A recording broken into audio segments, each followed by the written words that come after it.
closing messages on the advertising. The people who aren't watching cable and broadcast news, they're the ones who are still undecided and on the fence. If you're watching all of these programs, you've probably made up all your mind already. Guess what? The 20 to 35-year-old bros, they're not watching your television advertising either. And so your message to them has to be really refined. And Joe Rogan coming out as late as what he did, I think, doesn't really help them. And these are low propensity voters that he's trying to target. But if you look at Trump's closing argument, what's up, everybody? He keeps stepping on his most important. What's up? It's finally here. Election day 2024, guys. Let's go. Election day, election night. It's finally here. Let's go. Trump, Trump, Trump. Hello, election chat. Can't wait for the stream. Crazy Noodles, Eyeliner, Eric. What's up, guys? Do you think in recent weeks she should have put more focus on reproductive rights and the economy and sort of focused on those two issues that seem to be some of the most motivated? I think the media focused a lot on General Kelly. Let's start where it started. General Kelly made this statement. Then the questions were asked, do you agree with General Kelly? General Kelly, famously the chief of staff for Donald Trump. And so this occupied a lot of space, but her message has been really consistent on abortion. And I think closing on abortion, I've always said that. Close on abortion, close on freedom, close on, we're not going back to the chaos of those 4 years, and I think she wins. Cornell, what do you make of her closing argument? I think that we make too much of the economy. And as long as I've been in politics, even though it's the number one, it's always the number one issue, right? I work. What would you think was the number one issue in 08? The economy. What do you think was the number one issue in 2012? And by the way, Romney had a better advantage on the economy than Obama did. He or she who defines the debate, even my Republican friends will agree with this because it's just politics 101. He or she defines the debate, wins the debate. So she's leaning into what she wants the closing debate to be about. She wants it to be about reproductive rights. She wants it to be about freedom. She wants it to be about democracy. He wants it to be about the border and a tiers. So it's normal that there's always some hiccups here and there, and this is one of those hiccups. The machines were not accepting the ballots into the scanner for some reason. It looks like there might have been a barcode problem on those ballots. It didn't Moon affect Reaper, voting. what's up? Ballots are still going to be put in a secure drop box. What's up, Moon Reaper? Later tonight. But because of the delay, everyone in the county agreed, Republicans, Democrats, the Board of Elections, that they should extend hours from 8 to 10. Your dad is a Democrat leaning independent. He's saying if Trump wins, he's going to cut the funding for mental health care. There's really not all that much funding for mental health care to begin with anyway, is there? Possibly the bomb threats. I think there were also some minor issues here and there with machines. Very, very minor. Sure. Again, no long lines, no big problems. We're seeing pretty good, pretty smooth elections, even with disinformation flooding the environment right now. It's really remarkable how well election officials have prepared for this so far. If they're in line, get in line before the polls close. If you're in line when the polls close, you get to vote, so stay in line. And Nicole, in our remaining That's a pretty minute, big deal. speaking of Grover Georgia, Cleveland Fulton County officials say they're investigating a number of bomb threats. What more do we know about those and the security concerns we've seen not only in Georgia but across the country today? Yeah, Ed, officials in at least 2 states, Maine and Georgia, say police have responded to threats against schools and polling places today. None of them credible. Brad Raffensperger, the Georgia Secretary of State, saying in a news conference. Jim Barr, what's up, Jim Barr? The source that it was from. Can't wait to vote at 3 a.m. Ohio Bacon, what's up? Hey, just came back from voting. Only one who matters, not Harris. Yo, Bacon, congratulations, man. Good job on voting.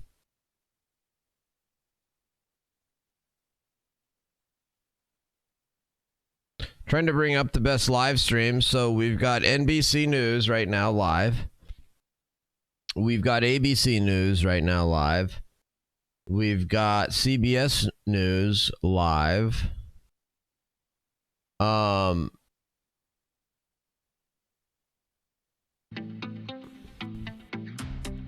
We've got Live Now Fox.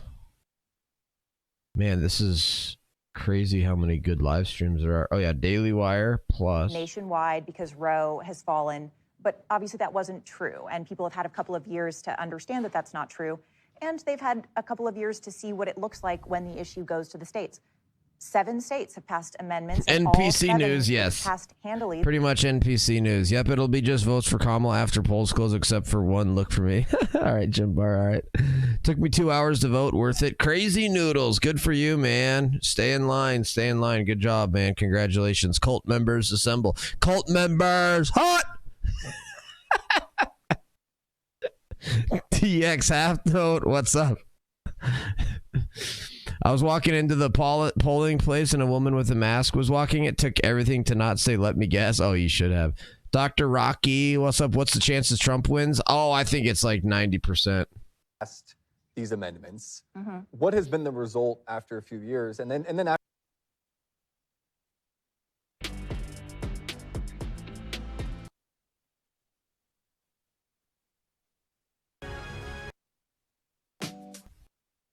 Wow. All right. How many live streams can I get up? Fox 9 Minneapolis, the Times Radio, CBS, WI, Face the Nation is live. PBS NewsHour is live. To them about thanking them for the campaign that has been run so far, the fact that she wants to be a president for all Americans. That's been a big theme of. Oh, come on. I'll be a president for all Americans. Sure you will. Is that why you're part of the most divisive, hateful administration that hates half of Americans? BC 10 News, Decision 2024. Well, we've been telling you about the turnout, and that is the turnout in Villanova. Skyforce 10 is over a polling place there. A little while ago, we showed you a line in Burlington County where people were waiting for hours and hours, perhaps as long as 4 hours. As Skyforce 10 pulls out, you can see that line along Lancaster Avenue in Villanova. It goes around the building. United States is running. Remember, if you are in. Whoa! And that is exactly what they boom, are. boom, boom. Concentration camps. Yo, Darius Morb in the house with the 500 bits. Darius. Thank you, Darius. Thank you so much, Darius. You the man. Members. Thank you, Eric. Thank you, Eric. Great clip. Great clip. Great clip.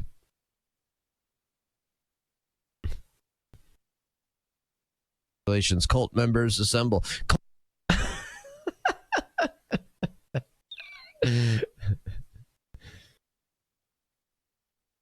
Those polls close at 6 p.m. Eastern time. So those are the states that we are going to likely hear from first. Florida and Georgia, South Carolina, Virginia, Vermont. Those are going to be at 7 p.m. along with some of these others, right? And then 7:30, of course, North Carolina. 8 p.m., there is a massive number of states that are those polls are going to be closing, but I'm going to focus in on some of those key swing states. Michigan, those Eastern time counties, that is going to be happening, and Pennsylvania. So those are the swing states at 8 p.m. At 9 p.m. Eastern time, the swing states of Arizona, Central time counties of Michigan and Wisconsin. Those are when the polls are going to be closing there. See you later. 10 p.m. Nevada. That is when the polls are going to be closing in the swing state of Nevada. 11 p.m. No swing states there. We're talking mostly, Western California, Washington, Oregon. Midnight, Alaska and Hawaii. So I did want to go over those with you right now. And also, it's interesting to note because these states have different rules and regulations as to when they can actually start counting their votes. So states that do not allow counting to begin until polls close, 14 states plus Washington, D.C. There are states that allow counting to begin today on Election Day, but can also do so before polls close. Those are 24 states. And then there are states that allow processing and counting to begin before Election Day. Those are 12 states. So if you're curious, Pennsylvania, we keep talking about Pennsylvania, the critical swing state of Pennsylvania. That state allows counting to begin on Election Day and can do so before. Let's go. Long live the cult. Long live the cult. Long live the cult. Long live the cult. The Trump cult. Trump cult. My district is deep blue, but I voted red anyways. Nice, Num. Good for you, man. Good for you. I thought COVID was going to make its return. Glad I was wrong. Oh, I know. Me too, right? Lecture, every time a state goes red, we cheer and raise the state. Everyone who goes blue, we're going to mock it endlessly. Okay, Eric. All right. Deal. Deal. You think we know tonight if Trump won? Yes. I think Trump declares victory about 11 o'clock Eastern tonight. Trump will declare victory.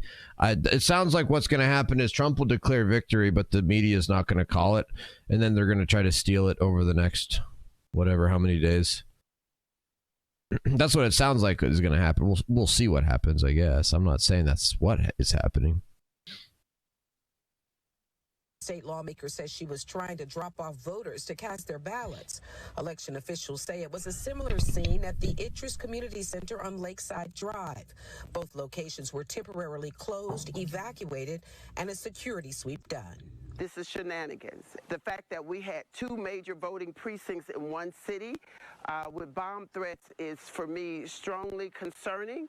I see it as a way to oppress the vote in this area. People were waiting in line. People were inside ready to vote. And a lot of people concerned. Oh, there's going to be so much coping, Sparkle. So much coping. Just wait. At those two polling precincts, we are still trying to confirm whether they have been able to do that.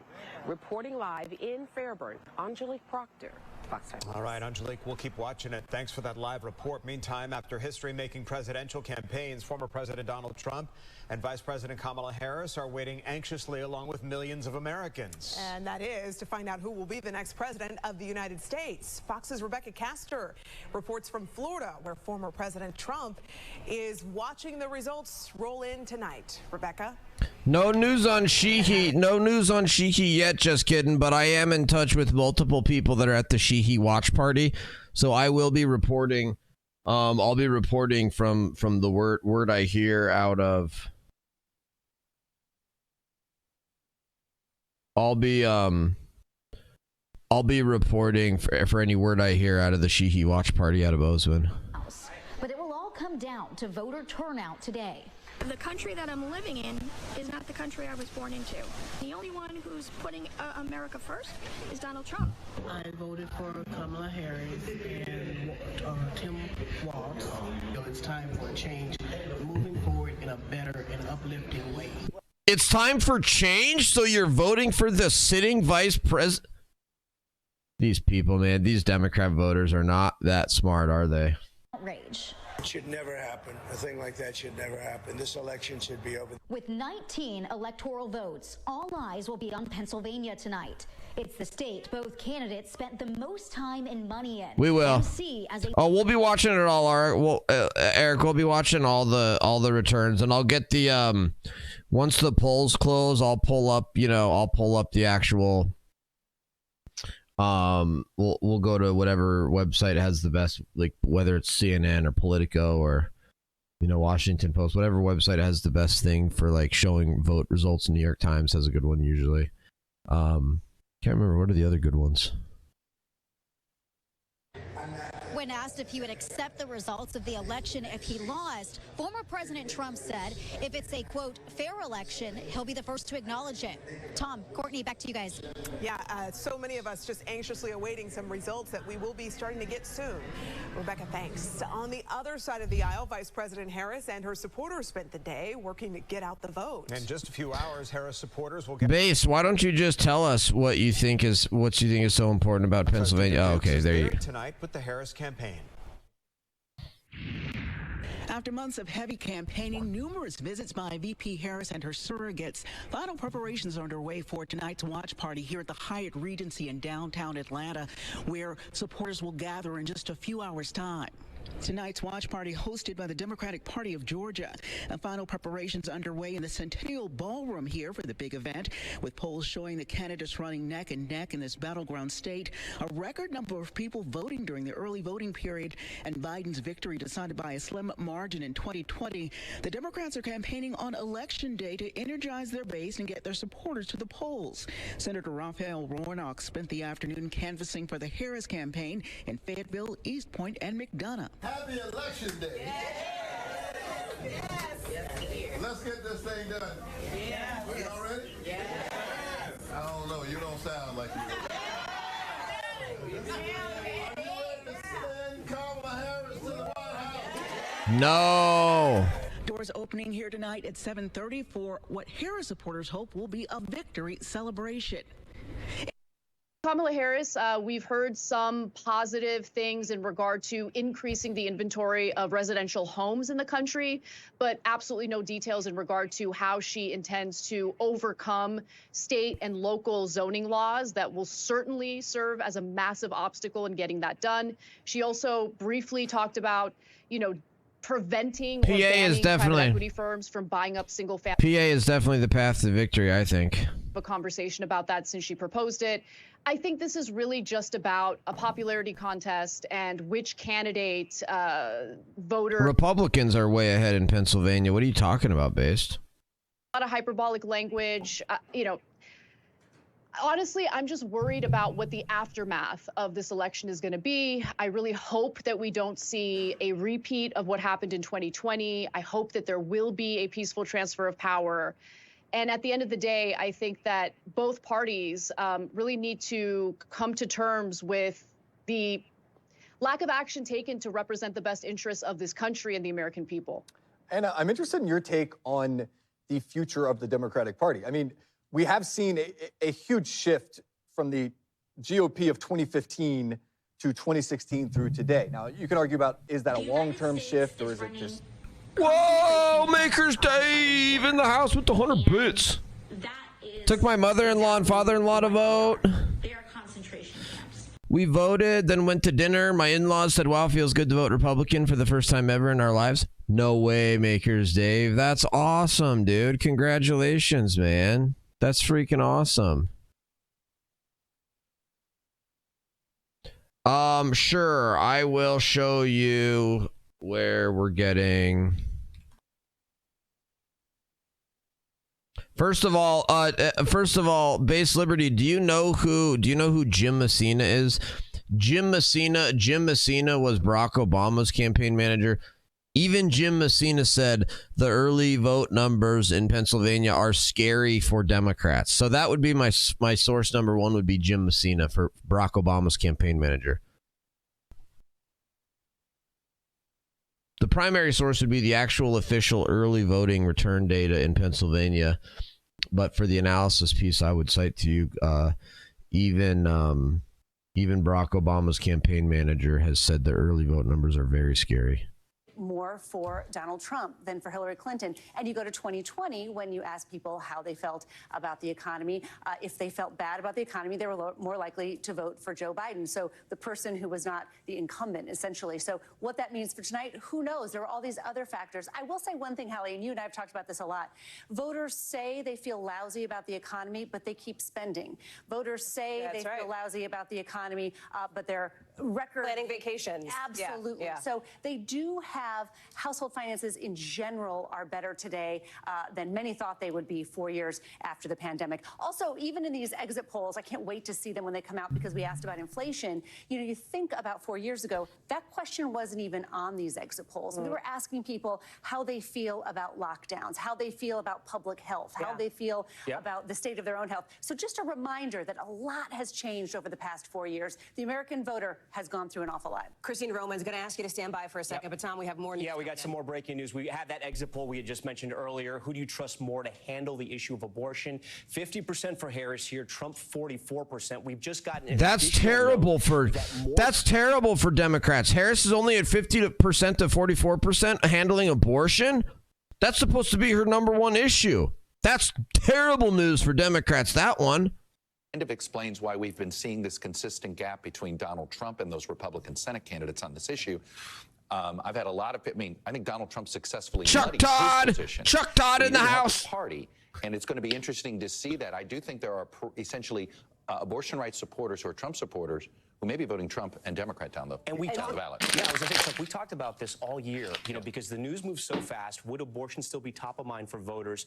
And it could be tonight. And I would tell you that just, again, off the phone with a source in the know on the Senate side, look at that in places like Florida, Chuck, right? Yeah, exactly that point. There's sort of two things that Republican strategists are worried about with one is the issue itself, split ticket. The other issue, of course, is the Trump voter that just shows up, votes Trump, and leaves and forgets to vote. So trust on immigration is obviously an issue that former President Trump closed on. You just saw those trust numbers there. I'll ask our control room to pull that back up because we also have, Chuck, something I know you're interested in, which is the gender gap, the breakdown between men and women when it comes to these top issues. Remember why this matters. We are on track potentially to have the biggest gender gap we've ever seen, right, in modern presidential politics in at least the last several cycles with women plus... Any early exit polls to give an idea what the final tally might be? These are the first exit polls I'm seeing, Makers Dave. These are the first ones I've seen. Usually they don't get released until later, but yeah, they must be just kind of coming out right now. A little odd, though. But you see how it does sort itself. Yeah. It's a little odd at the top there, but if you look at it, right, men essentially are picking economy and immigration more than women are, and women are picking clearly with abortion rights. That's a 2-to-1 margin there. The state of the democracy, this is proof that this is eye of the beholder stuff.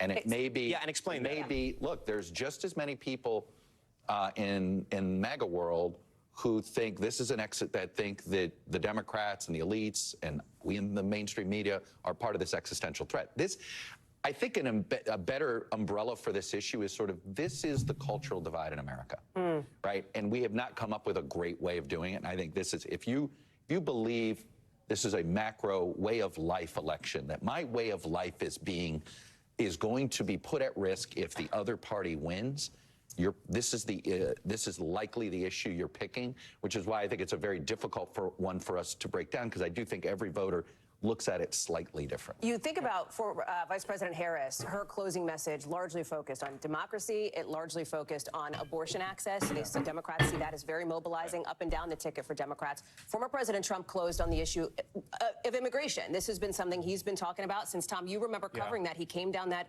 golden escalator, now back almost 10 years ago. I want to pull back up that board we had up, that picture essentially of trust on immigration. I'm going to ask our control room to do that now, because it wouldn't be surprising to see former President Trump leading on that issue as we're taking another look here at the gender gap piece of it.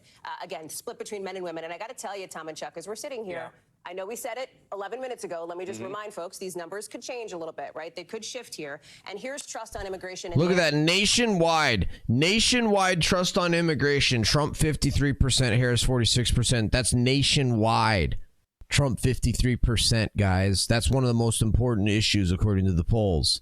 That's huge, great news for Trump, on top of the bad news for Harris in these exit polls. Christine, walk us through what we see there and what you're seeing in these exit polls. I know Tom sees me geeking out over here. No, it's fascinating. I love it. It really is. So the condition of the U.S. economy, and remember, these are people who actually voted. I think it's really important to make that distinction again. We've been asking people in opinion polls for 2 years now about how they feel. These are people who actually voted. So this is the clearest view of how people are feeling in the voting booth or when they're filling out their mail-in ballot. So not so good to poor. Look at that number, 67% there. That's a big number. That's the biggest number we've seen in terms of poor and not so good in the last 3 or 4 cycles here.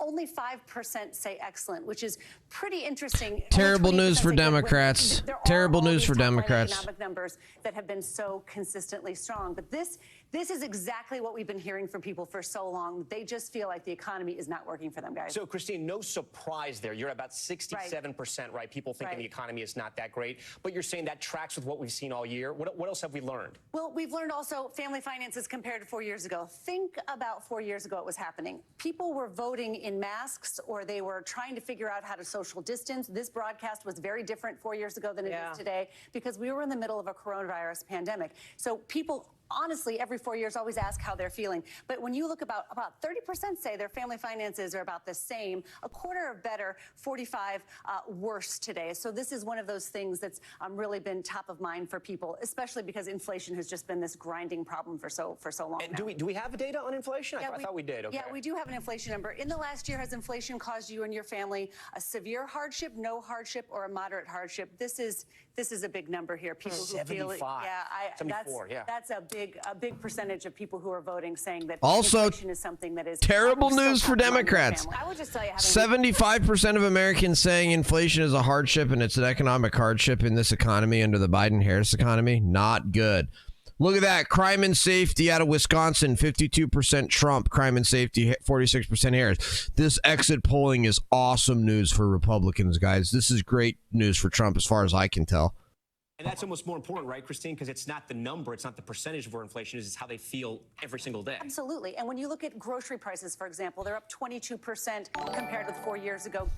Thanks for the follow. Wages are up 20%. Welcome. Just looking at wages alone, you're like, that's great. 20% bigger paycheck than 4 years ago. When the grocery bill is 22% more, that is a reminder every week or every 10 days for families that things aren't the same as they were the last time they were voting. Christine, I'm going to let you get back to crunching the numbers. Chuck Todd next to us is already crunching more of the numbers. The campaigns are looking at this stuff too. So I want to get to Peter Alexander and Garrett Haake, both of our correspondents covering both the Harris and the Trump campaigns. We're just getting in, Garrett and Peter, what we call fave unfaves. In other words, the favorability ratings for each of these candidates. And let's start with former President Trump. We're going to pull that up here. And you can see he is what they say underwater, essentially. 54% of voters in these early exit polls have an unfavorable opinion of the former president. Garrett, as you well know, though, the strategy for the Trump team has long been supercharge the base. Get that 44% who do see him favorably to actually show up and vote either today or during early voting.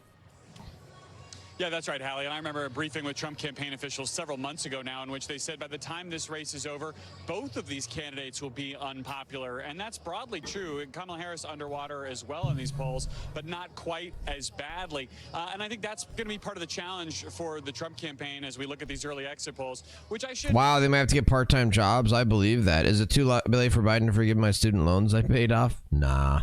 Lecture, if you see guests who farted and don't tell him that's for the gift sub, thanks. Oh, I will. For sure. And essentially hope that Biden's unfavorability I'll definitely would remember. drag down Kamala Harris. And the delta between Biden being far more unpopular than Kamala Harris is right now is the kind of thing that I think would be a warning sign to the Trump campaign about that messaging not being as effective as they'd like. Garrett Haake, thank you very much, live for us down there in South Florida. Appreciate it. All right, let's move over to my friend Peter Alexander. And Peter, let's take a look at the favorability for the vice president. Here it is. This is the first time we're seeing this. What we have here, the opinion of Kamala Harris, unfavorable 50%. Favorable 48%, unfavorable 50%, favorable 48%. So very similar to Trump's numbers. Slightly lower than what former President Trump's was. Peter, talk to me about how the Harris campaign is feeling. I know you've been reporting all day about sort of their momentum and sort of maybe a changing of mood. They were feeling a bit more positive today. Yeah, not just positive today. They've been feeling increasingly confident over the course of the last several days. Let's look at that favorability number, though, for a moment. And Kamala Harris, she performs better than both Donald Trump and Joe Biden. 4 points ahead of Donald Trump, 7 points ahead of Joe Biden. One of the concerns about Donald Trump had been that the airman, too. What's up? A memory gap where Americans forgot the way they felt about Trump. I agree. Airman, too. I agree. Down. Her number is particularly Same. Yep. high in their view right now and higher than the dude, that's awesome, Jim Bar. Cool. Biden. So that's something they're feeling, I think, good about this evening. One other data point we'll share, we just heard from a senior campaign advisor. They're seeing some new information coming out of Pennsylvania, obviously the crucial battleground, the biggest prize of the swing states with 19 electoral votes among Puerto Rican voters in the 3 wards with the largest Puerto Rican populations. As of midday today, the numbers were already at 79% of turnout in 2020, which is to say they believe Puerto Rican voters are turning up in big numbers, particularly notable as it comes only about a week and a half after those offensive comments by the comedian. Twitch US, what's up? You're welcome, Twitch. You're welcome. Thanks for being here. All right, Peter Alexander for us. Peter, we appreciate all that. I'm going to hear at the big board, Tom, because You I know want to it. talk through the road to 270, which is what you are going to be watching tonight. This has been my best friend for the last 2 or 3 months Oh, here. sweet. We've just We love that. we've gotten to know each other. Tell me about Again, the road to 270. We are going to start tonight, election night, where we left off in 2020. Except those 7 battleground states you see here are not colored in. Remember, President Biden won 6 of those 7 battlegrounds. So let's talk about Kamala Harris and her easiest path. Her easiest path tonight, if she holds that blue wall, Pennsylvania, Michigan, and Wisconsin. Hallie, you see the electoral votes That's there? right. 270, that gets her right to the White House. But if she were to have a terrible night tonight and the blue wall were to collapse and Trump were to win all this, she has another path. Nevada, Arizona, hold Georgia, and flip North Carolina. She gets to 275 there. Again, if this is the night for Democrats, Hallie, as you know, they'd be having heart attacks all night, but she can still get there with that path. Talk about, then, former President Trump's clearest and cleanest path to 270. The easiest way to remember this, Hallie, for President Trump when you're watching election night tonight, if he kicks it East Coast style. Pennsylvania, he wins Pennsylvania, flips that, holds North Carolina, and flips Georgia back red. If he does this, look at his number, 270, he gets there. But if something were to happen and he doesn't win Pennsylvania, he has to win somewhere else in the Midwest. This is important. There is no Sun Belt strategy for President Trump. He has to win somewhere in the blue wall. He has to break through. If he can flip North Carolina, hold North Carolina, flip Georgia. If he wins Michigan, if he just picks off Nevada or Arizona, either one gets him there. Even the 6 in Nevada get him there. But if he can only win Wisconsin, he has to win in Arizona. He needs those 11 electoral votes to get to 270. Let me ask you about a possibility that we're not anticipating necessarily, but that could happen, and that is, what if nobody gets to 270 and it's 269, 269? It's a tie. That can happen. So listen, let me give the blue wall to Vice President Harris, and you're going to say, Tom, are you crazy? She's at 270. I'm going to say, hold on. I'll give you all the Sun Belt states to President Trump. Remember, I told you he can't get there with that. He's at 268. So we come to Nebraska. Nebraska has that Where's Waldo effect right now on our map, and that's because Nebraska gives out their electoral votes by total vote, popular vote for the state, but also by congressional district. Maine does this as well. So there's 3 congressional districts. They each give 1. CD2, that's a battleground district in Nebraska. We definitely need Trump to win Arizona. Yep. If he wins it again, look what happens. 269 to 269, Hallie. And you know what happens there? Do we go down that road? We don't have to go all the way down the road, but we can say that road leads Right, to Congress. Num. Right, Num. New Congress Yep. will essentially pick the Yep, president, Num. the House, the Senate would pick the vice president. You heard Tom lay out the importance of Pennsylvania. We're going to take you there when we come back, breaking down how voters all across the country feel about some of these key issues you've been talking about, like the democracy, immigration, abortion night.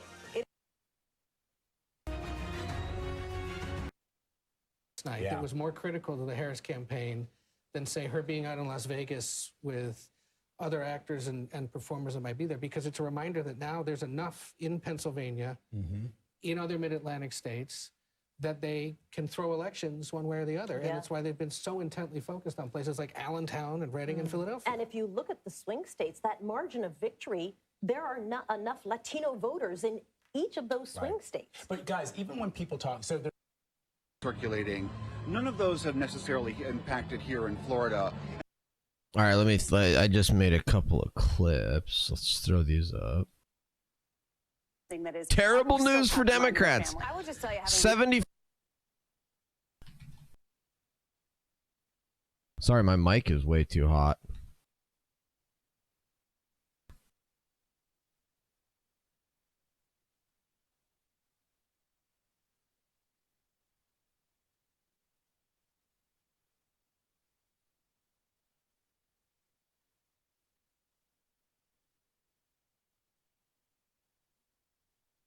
Right, they could shift here. And here's trust on immigration. Look at that, nationwide trust on.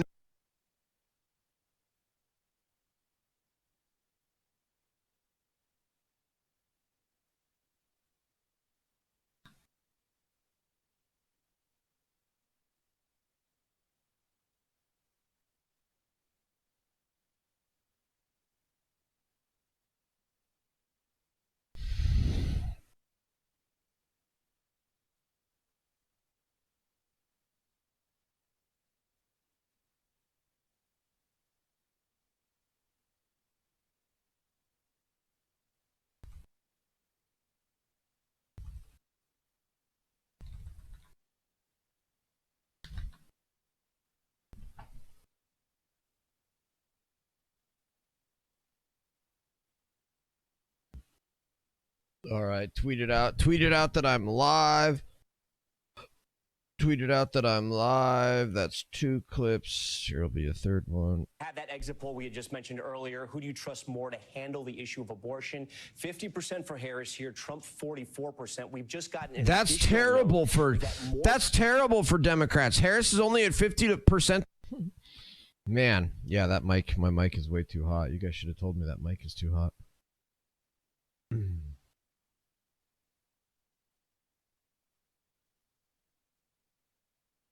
Until when the race can be called is really your biggest window when mis and disinformation will spread.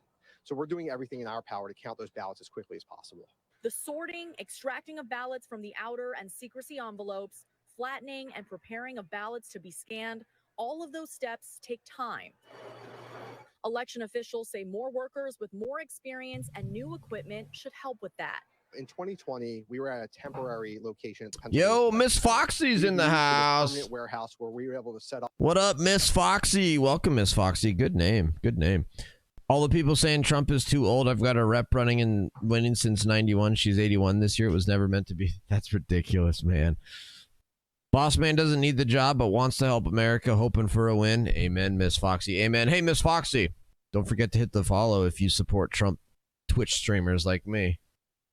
Election officials confident in what's happening here at the Philadelphia election warehouse. A lot of voters are voting in person, and we'll have somewhere around 200,000 mail ballots. Holy cow. And while we won't know the results of the mail ballots until later tonight, the first update coming in around... Thank you, Miss Foxy. Appreciate that, Miss Foxy. No, Miss Foxy, I just didn't want you to forget.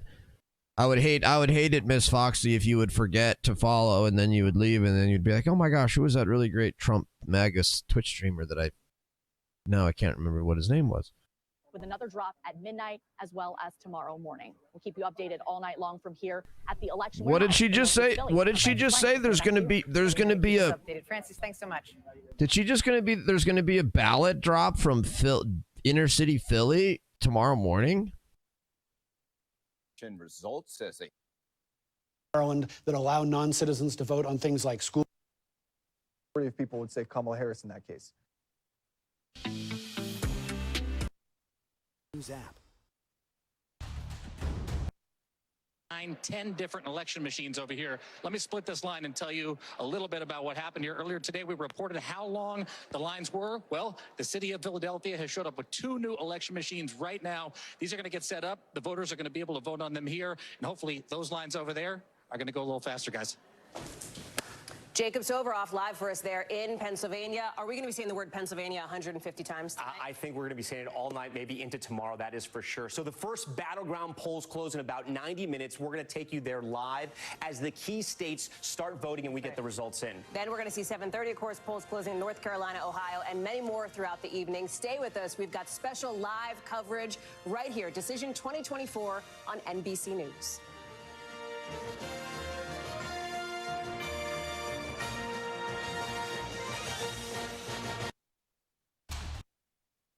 You can't breathe. After decades of the war on drugs, things have only gotten worse.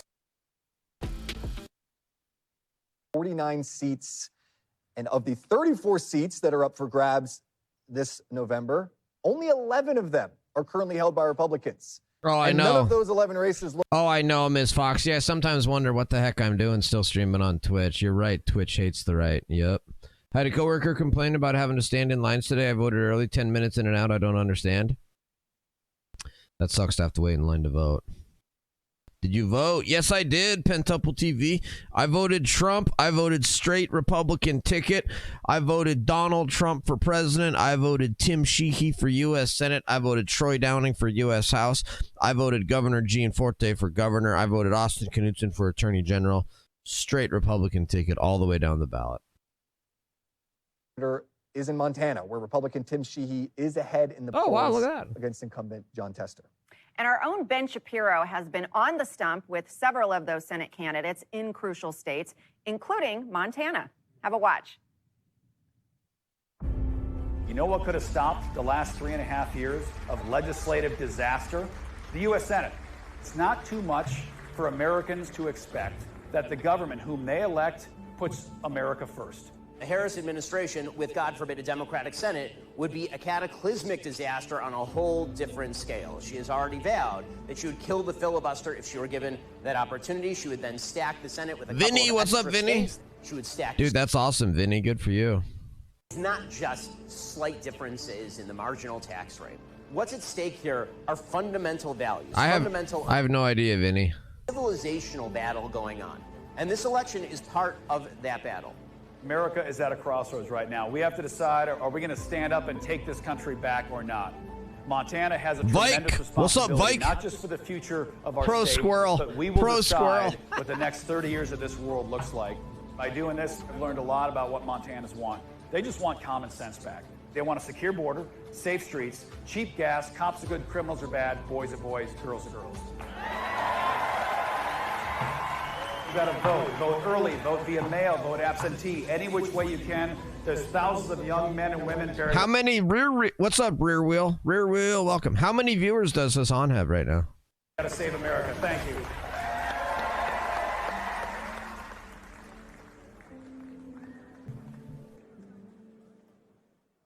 So one very interesting thing about that Montana Senate race is that the Democrat incumbent, John Tester, has just run as far and fast from Kamala Harris as physically possible. I did not know a man that big could run so fast.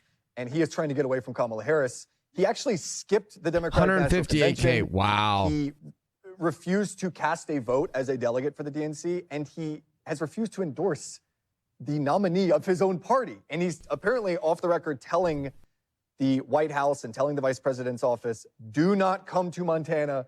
Stay away from my race. I'm trying to win. You're not popular here. And we've actually seen the same thing from some other Democratic incumbents. In Pennsylvania, for example, the Democratic incumbent Bob Casey has been running ads touting his support of Donald Trump's trade deals. So while Kamala Harris is in the state of Pennsylvania saying Donald Trump is Hitler and he's a Nazi, the Democratic states might not be called, but I think that everyone who's watching it will know what direction it's headed. And I think that in a fair and free election, Donald Trump is going to win this thing, and he'll make that statement at the appropriate time. And Tim, before we go, when you say fair and free election, what does that mean to you? What does that mean to the former president? It means that all the laws are followed. That means that everyone who is eligible to vote and wanted to vote can vote, and that those votes are legally cast and legally counted. That's what a free and fair election means to us, and I dare say that should be what it means to everybody. All right, Tim Murtaugh joining us from West Palm Beach, Florida this evening. Tim, thank you very much. Vice President Harris has had less than 4 months to persuade voters across the country to elect her as the next president of the United States. But our next guest has known and supported the vice president for more than a decade. California Democratic Senator LaFonza Butler is joining us now. Senator, thanks so much for being with us this evening. You've been, as we said, an ally to the vice president since she first ran for the California Attorney General back in 2010. How has she evolved as a politician since then? Thanks so much. Let's listen to let's see what's happening with Hassan. Turnout in 2020, I think Biden's margin that in Philadelphia was actually smaller than Hillary's. In 2022, it had mediocre turnout relative to the state. Democrats won that year because they did well across the rest of the state, but it was seen as a bit kind of concerning. And it could have been reason to expect that Philadelphia could have been relatively weaker this year, like on top of that. So for it to increase turnout overall is a bit of an about face and not one that should be bad for Democrats. Okay. It might be attributable to college students actually in Philly compared to 2020 when they weren't on campus. Oh, that's true. Maybe part of that might be the case. Yeah, we have seen far higher turnout in college towns everywhere.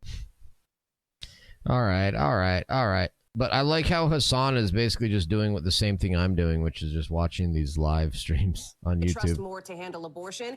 It is no surprise here to see that she is leading on trust on this issue over former President Trump. Yeah, it was a big issue. She was traveling with women all throughout states like Michigan, Pennsylvania to make sure she got that message out as well. Again, not a huge surprise here. And again, this could change, but this one right here likely will stand. Donald Trump, of course, closing on immigration. This is a message that he has hammered now for months with his rhetoric on migrants in this country and on trust on immigration. Here he leads, again, consistent with the public polling that we've seen. But Everybody know the weather's getting bad out there, a little chilly, some flurries going on. Stay as long as it takes to vote. Make sure your voice is heard for the future of this nation, for the future of your children and grandchildren. Make sure you have a say in the direction of this country. You have so much responsibility, Montana, this election. You literally have the power of what this country will look like for the next generation.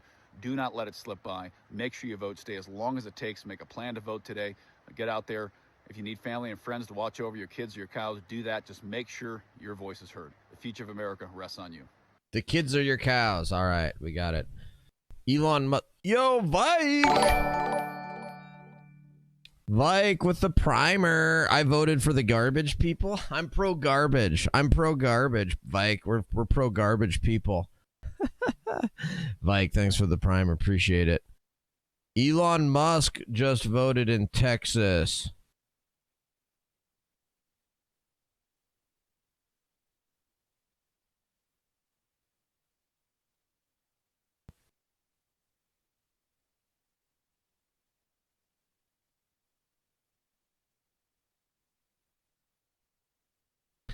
Mark Halprin says, okay, everyone take a deep breath. Kamala Harris prospects in PA, Georgia, North Carolina rely on big urban turnout, big suburban turnout, and vote share not being completely wiped out in rural. Right now, even the campaigns can't say conclusively that Team Harris is failing on these essentials. However, Republicans claim between early vote and what they are seeing so far on same-day voting, they will win all 3 states, maybe somewhat comfortably. There are no exit polls coming anytime soon that will settle this debate. Please be patient and wait for actual vote, more robust boiler room reports. If Republicans are right about where those 3 states are headed, this election could be over by midnight, but it's not fair to tilt reporting or vibes in that direction. Let the voters decide. There's no rush. We know from Florida 2000 that there is a lot of value to one side to be seen as the winner without actually being clearly the winner. The media should not play that role or make that mistake with any state. Be patient. Let the voters decide.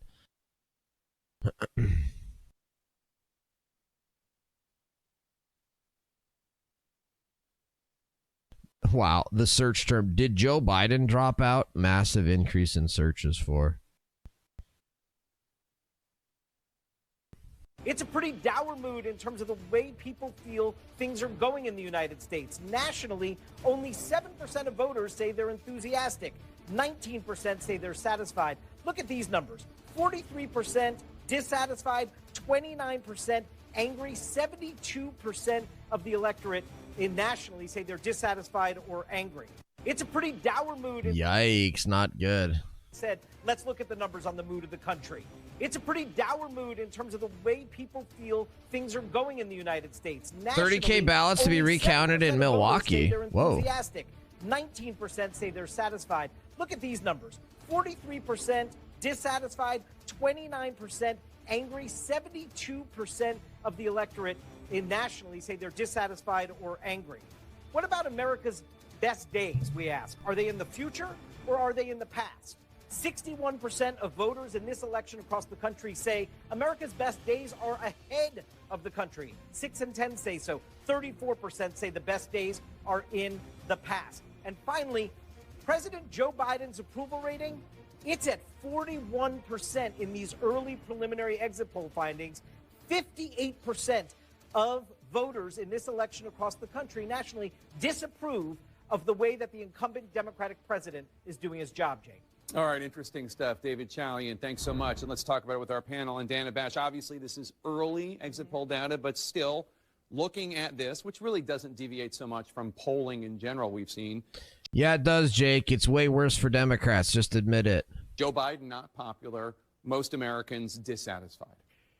One of the questions that I have been asking and looking at since I started covering campaigns is this. Are you satisfied? Are you not satisfied? Right track, wrong track.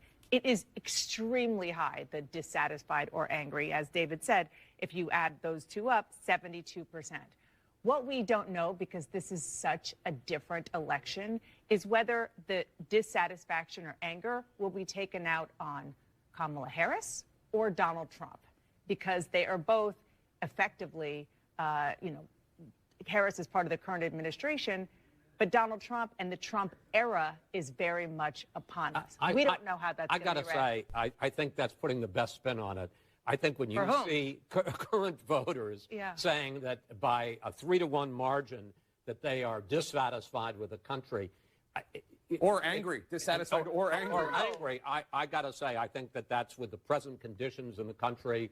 I mean, in conventional terms, it would be a miracle that Kamala Harris could win with that kind of headwind, and also with a president. Remember, she was part of the administration. Yeah. The Biden-Harris administration was 41% approved, 58% disapproved. This isn't even close to the 50% but I want to be they consistent traditionally. here because Let me just finish my point. Yeah. Which is just that if she is able to overcome those numbers and still win this election, then she has done a remarkable job of somehow separating herself that she's part of the solution and not part of the problem. It's early.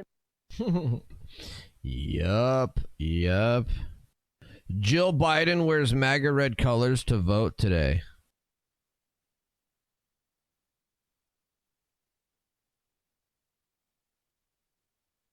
Dude, the Bidens hate Kamala Harris. Holy cow.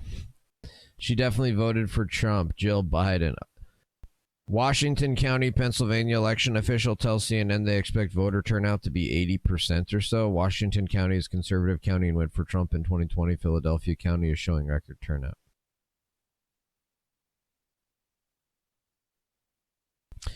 Wow, 30 minutes ago, guys. 30 minutes ago. In a sudden turn of events, Donald Trump has taken the lead in Wisconsin with a 51% chance of winning the state. Trump's odds soared from 40% to 51% in a matter of hours, according to Kalshi. This comes as the first exit polls are being reported.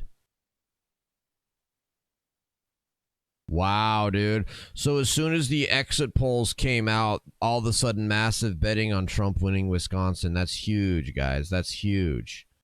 I think these exit polls are massive for Trump.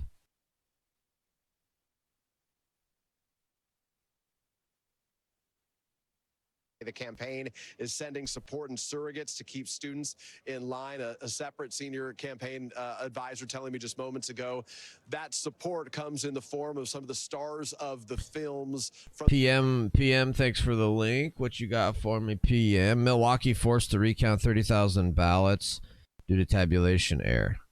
Milwaukee election officials are recounting 31,000 ballots due to a tabulation error. Several hours after starting to count absentee ballots at 8:45 Tuesday morning, officials at Milwaukee's central count discovered there was an issue with the sealing of the tabulation machines. All 13 of the machines involved are currently being reset out of overabundance of caution. Wow. What a coincidence.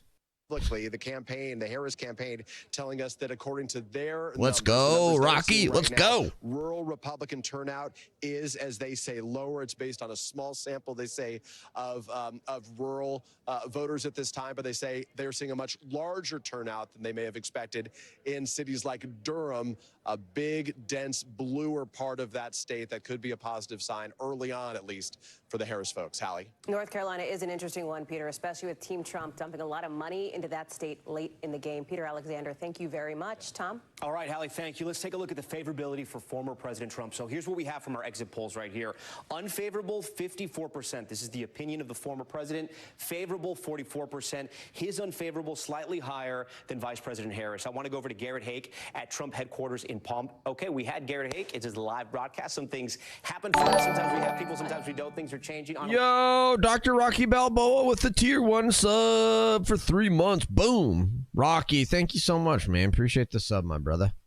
Appreciate that. For Trump, about Means a 50 lot. for Kamala Harris for the vice president. Still early in the night, but a little bit better for Democrats in that poll. Keeping in mind that both of these candidates are trying to say that they would be the better one for the country over the course of the next 4 years, can I ask you, Tom, since you're here at the big board, which is going to be your sort of dancing partner throughout the night, to pull up the road to 270? Because remember, that's what this is all about. The Electoral College, first one to 270, has it in the bag. Talk us through the dynamics here. Yeah, so we're going to start election night where we left off in 2020, right? This is the way the map ended up. The 7 battleground states aren't penciled in. A reminder, President Biden, he won 6 of those 7 battleground states. The only one he didn't win was North Carolina. So let's talk about Kamala Harris's path tonight. Her easiest path to 270, she wins Pennsylvania, wins Michigan, wins Wisconsin. She holds that blue wall. Hallie, you see the number right there? She gets to 270. But if she were to have a terrible night and she were to lose the blue wall, say it were to collapse and Trump were to win all those states, she has one more path, but this is going to give Democrats a heart attack. Boom! Dr. Rocky Balboa gifted a tier 1 sub to Miss Foxy. Yo, thank you. Miss Foxy, if you're still here, Miss Foxy, enjoy 30 days with no ads on the Lecture Fan channel. Miss Foxy, enjoy the Lecture Fan emotes. Now you got access to the Lecture Fan emotes, no ads, and the emotes. Let's get some lecture gavels in the chat for Miss Foxy. Well, he doesn't have a Sun Belt strategy. He has to either win Michigan or Wisconsin if he's holding those 2 southern states. If he wins Michigan, either Nevada or Arizona do it for him. Nevada, even with just 6, gives it to him. But if he can't win Michigan, if it's only Wisconsin, he has to win in Arizona. This is where the GOP really has to fight hard to get those votes. 272, he gets there. And depending on the spread, Tom, in other words, depending on how close or not this race is, if we're waiting on Arizona or Nevada, everybody wants to know when might we know the results. That could be the scenario in which you and I are sitting for the next 4 days. Well, 4 days, maybe even the weekend. You'll remember 2020, we were waiting a long time for certain states. Arizona, look, everyone is telling us this time around, and again, take this with a grain of salt, that the states have improved, that the reporting has improved. We should get things sooner. We're hearing about states that took a long time in 2020. We may get them earlier tonight, which is going to make for a very exciting election night. It might make for an earlier 4 election days. night, but you never know what can happen. Something else that would Dude, potentially be the other insane thing about this, guys, is they're saying, oh, we're going to be counting for 4 days. But they've also, in some of these states, Democrats have made it so that you can accept ballots after the election's over. They're like still like taking votes and taking ballots and stuff like days and days after the election's already over. And so it's like insane. Georgia, North Carolina. He's at 268, and you're like, Tom, did you Still go to not school? there, dude. Yeah, did you get that? No. Okay, so Nebraska, it's got that Where's Waldo status. And the reason why it has that Where's Waldo status is because it gives away electoral votes through popular vote, the whole state. If you win it, you get 2. Each congressional district, though, you each get 1. If Trump were to win that, like we said, if he wins it, it goes 269. He won it in 2016, that congressional district. It could happen. It'd be very hard. But if this happened, the new Congress, the House would pick the president, the Senate would pick the vice president. It's kind of a complicated process. Chuck Todd to say would be the on least, talking kind for of like 50 complicated. hours. Yeah, exactly. One of the things we were talking about too, the favorability, unfavorability. Sergeant Fish. And for What's up, Sergeant Fish? Isn't that just because USPS is slow AF to deliver mail? That's what they say. Yes. That's what they say. Yes. Look, the unfavorable favorables are in. Donald Trump slightly ahead when it comes to unfavorable, so you wouldn't be ahead. I guess you'd be under. But I do want to ask you something. People were watching former President Trump today when he was voting in West Palm Beach with his wife, Melania. He sounded a little tired. He sounded a little hoarse. He had been talking nonstop for the last 4 or 5 days on the campaign trail. Should people misinterpret that? Because I know there was some sort of Monday morning quarterbacking saying, oh, he's tired. He doesn't look positive. Maybe it's the body language. What are you hearing from the Trump campaign? Look, Tom, former President Trump's almost 40 years older than me. I was on that same overnight flight with him last night from Michigan back to Palm Beach, landed about 6 o'clock in the morning, and I was tired too at that voting place. So I don't know that I would read too much into that as any particular signal. There was a brutal schedule here the last 24 hours of this campaign with Donald Trump trying to do something. Cletus, not about those what's up, unfavorability Cletus? Numbers, which the Trump campaign has long understood are kind of baked in. There's not a person in this country who doesn't have sort of an already pretty well-established opinion of Donald Trump. They were trying to attack Kamala Harris on the issue sets rather than make him more popular, except I would say on the edges with some of these podcast interviews that they were trying to do, where they thought they might be able to introduce him to young men in particular who didn't already have fully formed opinions. Yeah, here's the deal, guys. Here's the deal with the mail-in ballots and accepting ballots after the election is over. Here's the problem. You can sit there and say, oh, well, it's about USPS being slow, and if people mailed their ballots like 4 days before the election, but it didn't get there, but it gets to the day after, their vote should still count. No. First of all, here, number one, we shouldn't even have mail-in ballots. We should have election day. We have to show up on election day and show an ID to vote. Notwithstanding that, now that we do have these mail-in, if you're going to have mail-in ballots, no, you have to have, these states have systems set up where you can double check that your mail ballot was received the day before the election date. And if you're such a stupid idiot and irresponsible voter that you mailed your ballot in like 4 days before the election, then you need to double check that it was received by the Monday or Tuesday using that state's online portal. And if it wasn't, then you need to show up on election day and vote in person. Because the problem is once you start allowing us to accept ballots after the election's over, now it's like, okay, now all of a sudden there's a million new ballots, on Wednesday or Thursday. You can say that those were all mail ballots that came in late, but that were actual valid. But how do we know that? Now you've opened up the opportunity to have all these extra votes coming in after the election's over. It's terrible.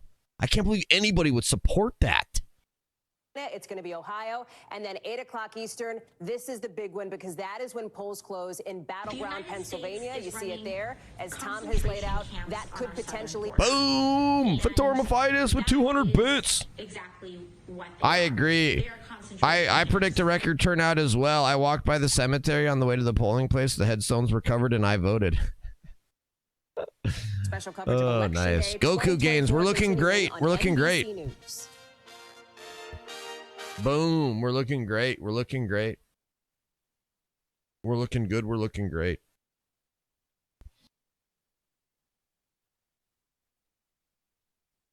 Now it's like, okay, now all of a sudden there's a million new ballots, on Wednesday or Thursday.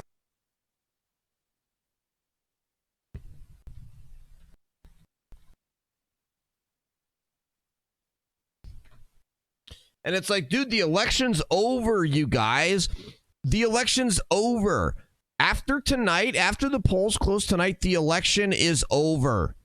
Like, the idea of, still accepting votes and allowing people to submit ballots and stuff and accepting ballots that are received after the election's over is outrageous to me. Dude, the other insane thing about this, guys, is they're saying, oh, we're going to be counting for 4 days. But they've also, in some of these states, Democrats have made it so that you can accept ballots after the election's over.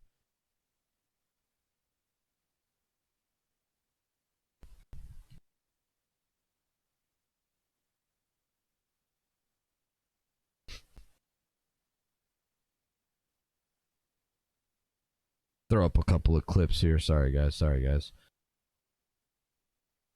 We gotta share the lecture fan content on YouTube. We can't just you guys can't selfishly just get all the lecture fan content. We gotta get some of this stuff up on YouTube. Did you vote? Yes, I did. Pentuple TV. I voted Trump.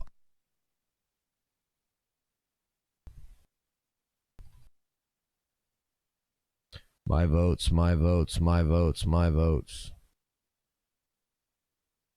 Course out west. And Mike, these congressional races are when the issues are really specific, right? There's some of these kitchen table issues, voters who perhaps can't afford to be offended by rhetoric from either side of the presidential ticket are having to make some pretty serious. Anyone that thinks they are hasn't been reading the newspapers. Thank you so much.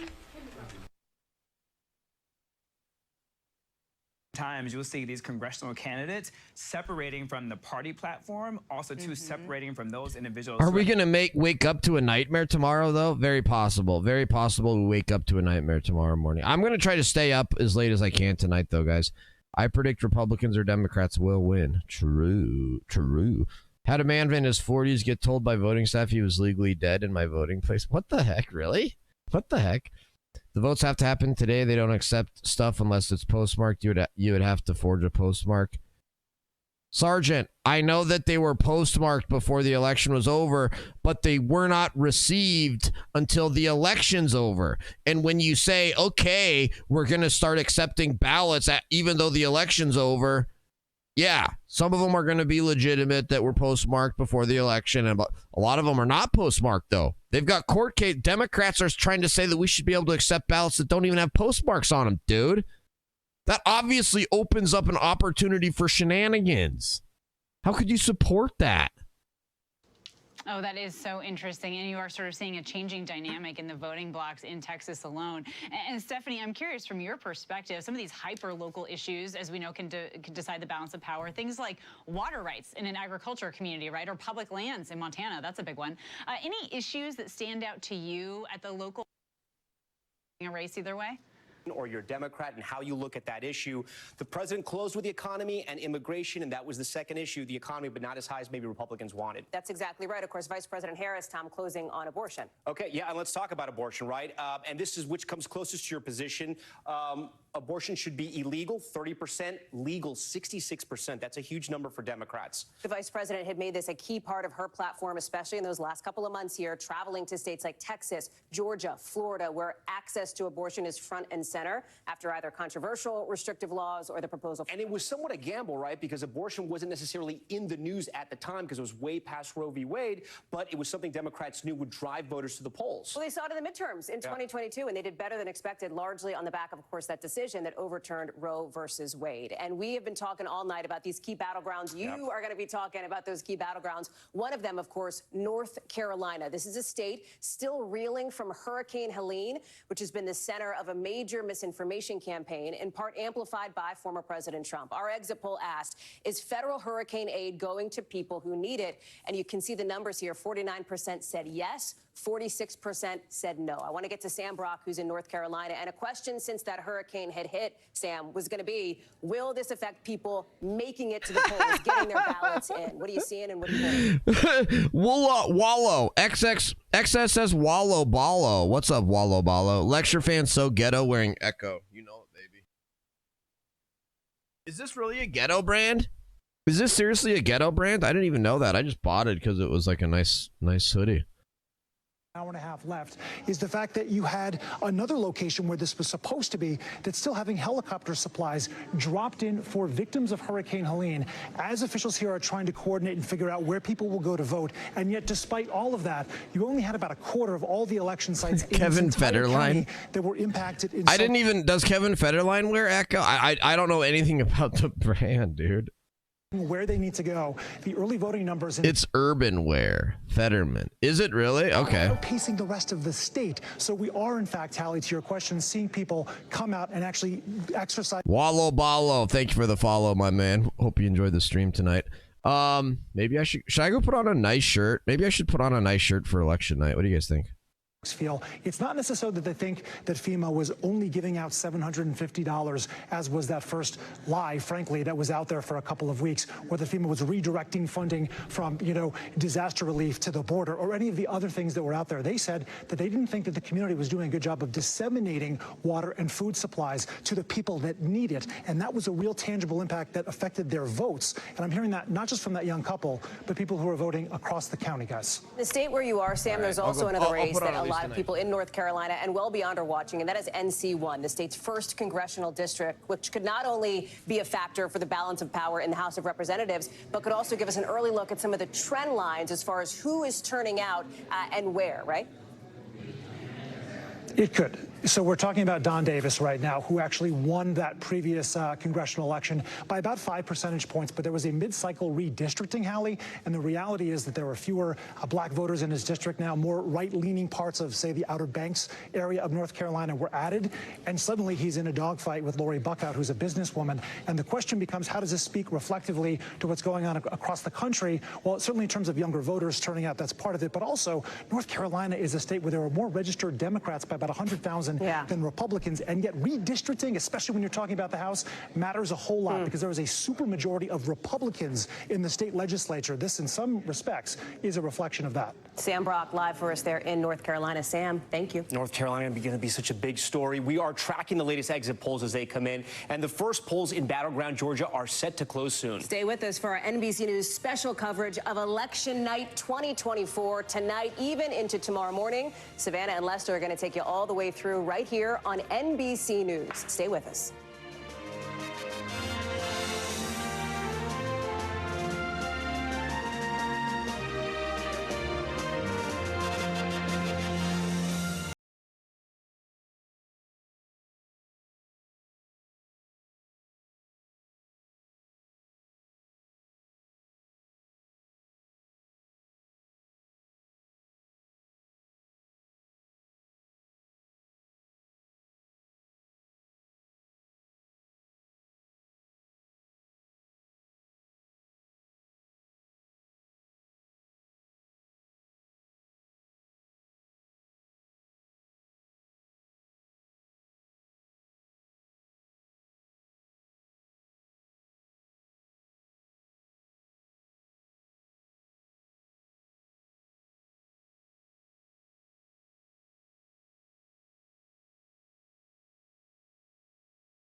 Gotta flip to something else. Officials in states around the country as well here, just like we have been doing all throughout the course of the election cycle here. So right now, we do want to show you what we are watching at the moment here. Take a look at this. This is inside, we believe there, the Trump headquarters in West Palm Beach.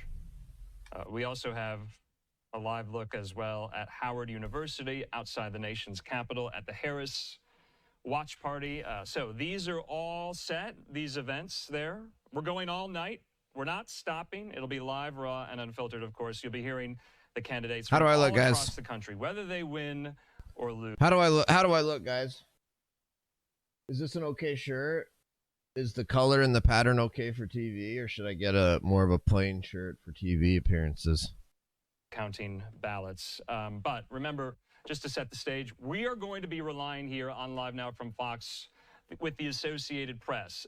All of their data, all of their numbers and metrics, that is who we will rely on here to bring you these results accurately in real time. Now, if you notice in the bottom left hand of your screen there, Thank you, guys. that is our Electoral College tally, and it will update. I probably could have trimmed the in real beard. time when these I probably could have trimmed my beard. If I was really going to like try to look good and stuff, I would have trimmed my beard too, but whatever. 1,000. That means that is showing how many people are streaming live now from Fox at this very moment here. So just a really interesting, cool feature to let you know how many people are watching alongside with us and with you here. Now, and remember, it all comes down to that magic number in the presidential contest, 270. These battleground states will decide the election here. Let's bring into the conversation, though, some of my colleagues who will help us make sense of this night as well, including Live Now's Austin Westphal and Christina Evans. Austin, let's start with you. You're going to be our guy at the board there, and you're going to have some maps. You're going to help us make sense of some of these results. And Austin, it's not just the path to 270, it's the balance of power in Washington on Capitol Hill. That's right. The top prize tonight, of course, Andrew, it's going to be this building right here. We do want to show you how we're going to illustrate these results as they come in through the Associated Press as the night progresses. Hydra. Hydra. Thank you, Hydra. Smart. Wise. With some red on this side. Already as better the night dressed than progresses. Fetterman. True. We're going to True. start seeing some blue on this side as the night progresses. We're going to be tracking results in all 50 states, of course, but the campaign. Fetterman's Joe Rogan interview changed my opinion about him. Wait, no, what do you mean? I'm like to the more positive? Like Fetterman seems like a completely different person ever since he had a stroke or whatever. Easiest path to victory for both candidates. Let's start with Harris. She's just got to get those blue wall states: Wisconsin, Michigan, Pennsylvania, and then one in Nebraska. That gives her the presidency if all of the other 43 states and Washington, D.C. fall the way that we expect them to. How about Trump's path? Georgia, North Carolina, Pennsylvania. That's all it's going to take. Those are the easiest paths for both candidates. Of course, like you mentioned, though, that's not going to be the only story. We're going to be tracking the balance of power in both chambers of Congress. Suspense. Well. This is confidence level 90%. I'm 90% confidence. I go through phases where I get nervous, where I sort of like, oh gosh, is this bad? Are we really going to win this? But no, I'm 90% confident right now. Trump, I think Republicans have a landslide. I think Republicans take 54, 55 Senate seats, take the House, take the presidency. Democrats have a slim majority in the Senate right now, 51 to 49. It's pretty much all but guaranteed at this point that West Virginia, Senator Joe Manchin, who's not running for re-election, his seat is going to flip independent to red. Jim Justice, the popular two-term governor in West Virginia, likely going to be flipping that seat. So that is already going to be one seat that the Democrats are going to be losing. There's a number of other competitive Senate seats: Pennsylvania, Wisconsin, Michigan. Those are pretty much seats that Democrats are going to need to win if they want to maintain their control. There's also some seats where the Republicans could be on the defense. There's been a lot of chatter about whether or not Colin Allred can actually outpace. Chuck Todd is talking. Do they belong to? Democrat, Republican, or something else independent? Yeah. But then we ask, what's your ideology? Liberal, conservative, moderate? This is if this poll is right, this would be more people are identifying as moderate in this poll than in any of the previous elections featuring Donald Trump. And fewer people are identifying as conservative than any election featuring Donald Trump. The liberal number is actually pretty stagnant, pretty neutral there. What does that mean? Look, you talk to our pollsters and they'll tell you the moderate number is everything. Democrats always win moderates by a big number. The question is, can they win it by 20-plus points to offset, or to offset, you know, some of their partisan disadvantages there? And the independent number is a big deal because Democrats did not do well in the voter registration front throughout the last 4 years. It was Republicans who did much better in the voter registration. It means she has to win independents. And the fact that there are more people identifying as independent, I think even raises the stakes even more that might be the single most crucial voting group we deal with tonight. But you also talk about the divide between men and Cletus, you're saying sitting here in 2020, you mean like at the lecture, like watching my stream in 2020, you're saying?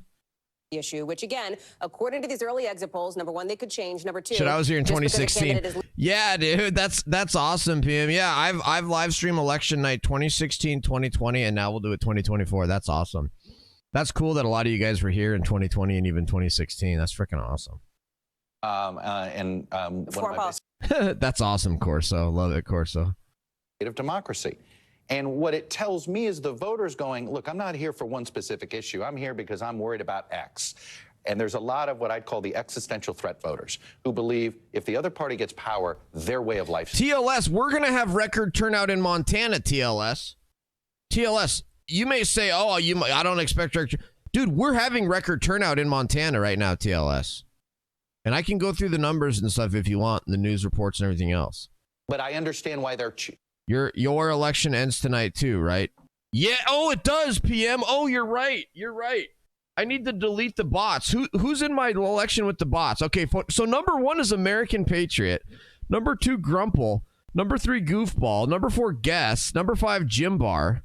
Number 6, Riding Fence. Number 7, Numb. Number 8, Altair. Number 9, Prolaw. Number 10, PM. Number 11, TLS. Number 12, Shimbasi. Shimbasi's a real person, right? I think that's right. He doesn't chat much, though. Number 13, Eric. Number 14 is a bot. Just the last week to turn out as well. We're going to pull those numbers up in just a second, too. 7% in just the course of the last 7 days. And you had some news made over the course of that last week. It is. And, you know, one of my theories of this election to watch for tonight has always been, are we going to see a 2016 effect? And what I mean by that is it's pretty clear now in hindsight that going into the election, a lot of voters waited to the last second to make that decision. And they made the decision, and all of a sudden, all those late deciders went to him. So when they all move in the same direction, that usually tells you, that's the person that usually wins. Okay, let's keep an eye on that. And as we do, I also want to keep an eye on some of those economic numbers as well, because as you saw, the economy, if it is not the top issue, and again, those numbers might shift, it might end up that way at the end of the night, it is certainly among the top issues for voters. So we're lucky to have our expert correspondent, Christine Romans, covering all things economy for us. And you are digging into these exit polls just like we are. Yeah, and I'm also trying to keep an eye on the gender gap when you look at the economy and you look at what people are really worried about. And this is so fascinating. These are voters under 30 years old, right? Young voters who are energized in this election. And the top issue for men under 30 is the economy tied with state of democracy. For women, it is abortion, a far and away the #1 thing for women. And the younger the voters, as I look at these exit polls, the younger they are, abortion goes up the list for how important it is for them. So that's something to keep an eye on, the different ages and the gender gap there. Overall, the condition of the U.S. economy, though, I mean, you can see poor, not so good. You know, more than 7 out of 10 voters, more than that, think that things are not going in the right direction. That is in line with what we've been hearing in the opinion polls for months and months, Hallie. Christine, one of the things that as I've been in some of these battleground states talking with voters about the economy, I hear a lot about the cost of living. I hear a lot about how expensive like a pound of burger meat is, or the price at the gas pump, for example, even with, of course, gas prices coming down, inflation coming down. But that is a question that we asked on these exit polls, Christine, and you're getting into that as well. Yeah, and there's housing, and there's childcare, there's wages. Depending on where you are in the country, there are different sort of pain points in terms of how people are feeling. We asked in the last year, has inflation caused your family a severe hardship? 21%, a moderate hardship, 53%. That is a huge proportion of the electorate that thinks that that inflation has been a hardship. No hardship at all, a surprising only 24%. Some might say they can't believe it's that high considering how many people have been complaining about inflation. And by the way, this is a question we didn't even have to ask 4 years ago. 4 years ago, we were asking about the pandemic. Now so it's a reminder. I want to show you this one really quickly. Family finances, worst today, 45%. That is the highest worst family finances compared to 4 years ago in 5 presidential cycles. That's even a little bit higher than the great financial crisis, guys. That's so interesting. Christine Romans, thank you very much. Appreciate that. You know, the campaign. Dude, Hydra, how are you that close? Hydra. Oh, wow. So, Hydra, you're at 2,000 polls. To make the top 20, you have to get to 2,398. Wow, look at that. So I just removed all the bots from my election, and you're right. By the way, my election in chat ends tonight, guys. If you guys are not in the top 20, you need to gamble tonight. You need to be gambling your polls tonight to try to get into the top 20, guys. If you're not in the top 20 with the polls tonight, you might as well gamble them to try to get into the top 20, because otherwise they're all getting reset. They're all getting reset. So everybody check your polls and start. And if you're not in the top 20 on the election, in my election in chat, do ! Election. You need to gamble all of them, because right now we've already got our top 20 set. Guitar player is number 20 at 2,398. So you need to get more than 2,398 to make it into the top 20 on the election for my chat election, which will be going into my Twitch chat or into my Twitch bio tonight, just like my other elections in my Twitch bio. What if you're in the top 20? Prolaw, go to my Twitch bio. If you go to my Twitch bio, Prolaw, for all of the election years, 2018, 2020, 2022, I have the top 20. I have the top 20 people in my election and chat in my Twitch bio. So if you make top 20, you get your name listed in the top 20 list in my Twitch bio. That's the whole point of the election game. That's the whole point of the polls. That's why my Twitch bio has all of those lists of the 20 people. So, yes, you have to gamble them. So first of all, check your polls by doing ! Polls. And then what you do is you do heist, ! Heist, and then you do space, and then you do like 10 or something like that. And you'll see like lecture. So I did heist 10. It says lecture fan is trying to get a team together to do a heist. Everyone can join.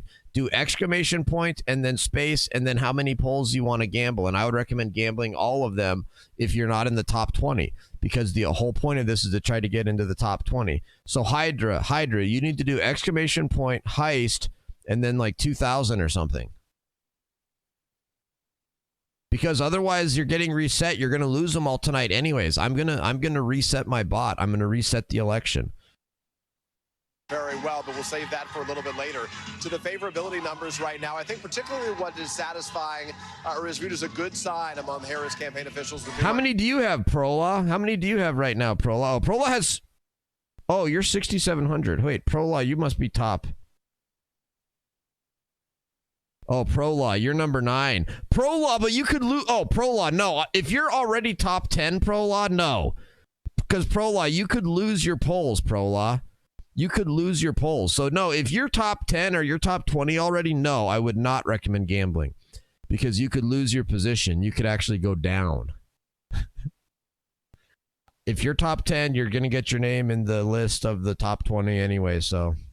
Of Donald Trump's time in office now than they did at the time. No, TLS, I cannot just transfer points to people. That would also be unfair to Guitar Player. Guitar Player is just barely top 20, and Guitar Player is one of my really big time friends and supporters on viewers on Twitch and stuff. So no, I'm not going to like just transfer points and some just to give, even as much as I love Hydra, but Guitar Player deserves to be top 22. Like the only, like, no, if Hydra can beat out to get into the top 20 fair and square, you know, then that's one thing by playing with the games in chat. But no, we're not transferring points from anybody to anybody. This isn't Russia. Keep those folks in line in hopes that they'll come out in favor of Kamala Harris. Yeah, Pennsylvania is so critical to that. Oh, there is this though. Russia. No, what was the rigged? rigged. There is this. There is that. You guys can read that if you guys want to do that. I do have the thing rigged a little bit. It's Michigan, that's Wisconsin. Favorability, unfavorability. Again, favorable. Both candidates here are below 50%. This largely tracks to a degree to what we saw nationally. Sunbelt, very similar story here, too. I want to get to the fact that polls are starting to close now. Looking at my watch, in just about 45 minutes in some of those key battlegrounds. We're going to start on the East Coast. We're going to start. Oh, what happened? So hold on. The thing finished. What happened? Results from the heist. Lecture fan. Makers Dave won. Makers Dave won 585 polls.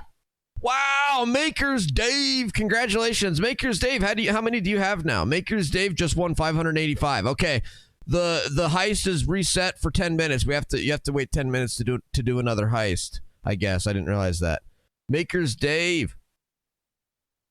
Oh, you gambled everything you had. I didn't realize that, Makers Dave. Makers Dave, you gambled everything you had. So you need to be gambling everything you have every 10 minutes. To try to get to like 2,000 or 3,000, whatever you need to be in the top 20. Critical swing states in just a couple of minutes. Checking in with our teams in Georgia, Michigan, and Wisconsin as our special coverage of Decision 2024 continues. Wow. Boom! Eric with the 100 bits. That is coming in hot. What they are. Yo, thank you, Eric. Woo, Indiana and Kentucky is leaning Trump. We love you. Yeah, goated states. Amen, brother. Yes, Indiana and Kentucky going Trump. Those are goat states. Thank you, Eric. Appreciate that. Dude, we're 45 minutes away from polls closing. That's great. That's crazy, guys. 45 minutes away. 45 minutes. That's nuts. Carolina, where voters here recognize that it will be a razor-thin race for president in this battleground.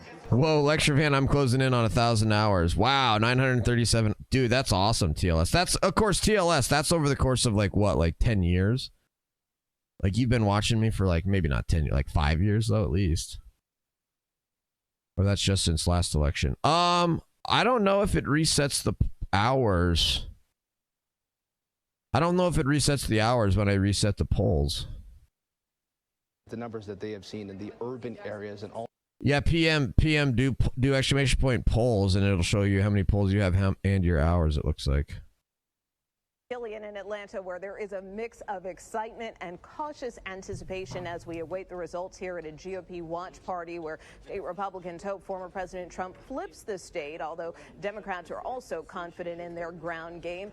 Turnout at the polls has been relatively steady, but there have been a number of issues today, including a series of bomb threats in Fulton and Gwinnett counties, which are part of the Atlanta metro and some of the largest counties in the state. Secretary of State Brad Raffensperger told reporters that some of these threats appear to be from Russia and were deemed not credible. Some polling locations in Georgia are extending their hours due to the disruption and other delays. Ahead of Election Day, a record 4 million people had already voted, and many voters we spoke to believe this could come down to the wire. Both Vice President Kamala Harris and former President Donald Trump made nearly a dozen visits to the Peach State, which has turned into a fierce battleground with 16 electoral votes up for grabs. Our thanks to Skylar Henry in North Carolina and Nicole Killian in Georgia. So the number to watch for, 270. Of course, that is the number needed to win the majority of electoral college votes and become the next president of the United States. Now, both the Harris and Trump campaigns have their own strategies to reach that number and see their own paths to success. CBS News' Maurice Dubois has more. Okay, Lindsay, we are here at the Paths to Victory tabletop, and this is the map that's going to show how the night shapes up. This is set up to show... Hydra getting ready to go all in. Hydra getting ready to go all in with 1,700 polls on a heist. Seen over the years, this is where the election is going to start. Dallas Buzz, what up? Going to Donald Trump, and the blue states going to Kamala Harris, and that results in a starting point of 226 electoral votes for Kamala Harris. White Angel, what up? Welcome. For Donald Trump. That's what the data shows. That's what historical voting patterns show. That's where we will begin. And what that does is that leaves 7 battleground states up for grabs. So 93 electoral votes up for grabs for the candidates. And here's what they're looking at. Let's say we're Donald Trump. The Trump team is hoping desperately to flip Georgia. This would be their easiest path to victory. Remember, Joe Biden took it by 12,000 votes or less. And then to hold on to North Carolina. Trump won North Carolina last time around, and he would like to hold on to that. And then if they can get Pennsylvania, Donald Trump becomes the next president of the United States, right on the nose, getting 270 electoral votes. Now, if that's not available to Trump, let's say he doesn't get Pennsylvania, but he's able to flip Georgia and hold on to North Carolina, he's going to be looking out west. He's going to start in Arizona for 11 electoral votes and Nevada for its 6 electoral votes. And then he's still 2 votes short, 2 electoral votes short. So that means any of these states here, let's say he doesn't get Pennsylvania, but that means he has to go to Wisconsin or Michigan, and either state will put him over the Where, top. American Patriot, where are they reporting votes? Harris, the paths slightly different. The expectations or the hope for Democrats is that they duplicate what Joe Biden did back in 2020. If she is able to hold on to Pennsylvania and get the 19 electoral votes there, and Michigan, their 15 electoral votes, and Wisconsin, their 10, that Chuck Todd, guys, Chuck Todd's live. Now, if you think about it, if you're dissatisfied with the way things are going, you're not happy with how if you think democracy is threatened, then it actually makes a lot of sense that you don't want to identify with either major party. That's right. That you're not down. Well, I think that's a big deal. I think we're in a moment here. We've been in the middle of a realignment. This feels like we're in the middle of another one. Oh, for sure, In fact, Vinny. there's gonna be more people. Yeah, all of this stuff I'm watching, Vinny, all this stuff I'm watching is biased. I'll put on Charlie Kirk. Maybe we'll put on the Young Turks. I'd like to see the Young Turks meltdown tonight. We'll put on Charlie Kirk. Anybody other got good live streams, I'll put them on. But it's Cuck Todd. Reading Kiss One, what's up, Kiss One? When I hear you say that, my takeaway is let's be careful then, thinking we know anything based on some of these. It's pretty clear, right, that whoever wins independence is going to win this election because it's the only way you can win because fewer, literally only fewer than 3 in 4 voters are picking one of the 2 major parties to identify with. Of course, we know this isn't a national election. This is going to be won or lost in the battleground states as we get on that road to 270. So I want to head to one of those states now, Wisconsin, and already a big headline coming out of there. The city of Milwaukee now says it will recount all of its absentee ballots. I want to bring in Shaquille Brewster, who's live for us in Milwaukee. Shaq, explain this. Why is this? Yeah, Hallie, this is something that's not happening at polling locations, but instead happening downtown, where in Milwaukee they gather all of that early vote, people who voted early in person and those mail-in ballots, and they count them all at once, all in one location. And what they found is that the 13 high-speed tabulators there, while they were sealed, they I'm super weren't hyped, Kiss One. properly. So I'm super hyped, Kiss One. got the Republican Observer, got the Democratic Observer. Vinny, Chuck Todd is obviously a leftist, but he's like one of our favorites because he's so bad and he's so biased and he's such a liar and he's so pathetic. We just love to hate him. 2 minutes. 2 minutes left, guys. 2 minutes left before the heist. All right, Shaq's audio just went down. We're going to work to get that back up as we do. Trailer Trash. What up, Trailer Trash? In a second, and that is the state of Georgia. Polls are going to close there in just about 40 minutes from now. Remember, 40 minutes, guys. 40 minutes until polls close. With former President Trump's loss and became ground zero for alleged election interference. Again, no evidence to support that. We're asking voters there, how confident are you that this year's election is being conducted fairly and accurately? 17% say not confident, but a majority, by far, 81%, say they feel good about the elections there. Blaine Alexander is live for us. You see her there. Blaine, give us a gut check on where things stand. Well, where things stand is right now I'm standing in the Fulton County Elections Hub. You talked about polls closing here in Georgia in about 40 minutes. Once that happens, the activity here is going to start to pick up. Let me show you a little bit of what's happening over my shoulder. Right back there, those machines, that's where we are going to see the tabulations for the votes as they come in here to Fulton County, Georgia's most populous county. Of course, Hallie, you know it very well. We've talked about it plenty of times. It was kind of ground zero for all of those mini claims during 2020. I think what's interesting, Hallie, about this location, this building didn't exist back in 2020. This is something that was built new since the election last time. It's kind of a way to get all of the operations here under one roof, a way to streamline this process here in Fulton County. It's also a place that allows members of the public to come in and observe this process. We've already seen some people who are coming in to watch this tabulation from both parties, Republicans and Democrats, kind of here amongst the general population with us members of the media. So that's what's happening here. Now, just for a big picture of what's kind of happening around the state,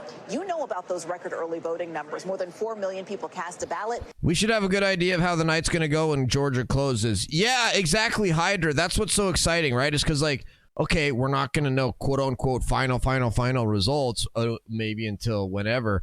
But like, we're going to have results right away from swing states. We're going to have results right away from swing counties, from swing congressional districts. We just read through the Wall Street Journal. There's, 7 or 8 counties that are going to kind of be bellwether counties. It's going to be real important. These Georgia numbers are going to tell us a lot about kind of where maybe the rest of the country is going to go. And so, yeah, I think we're going to be able to get a lot of information early on, hopefully right away when this stuff closes.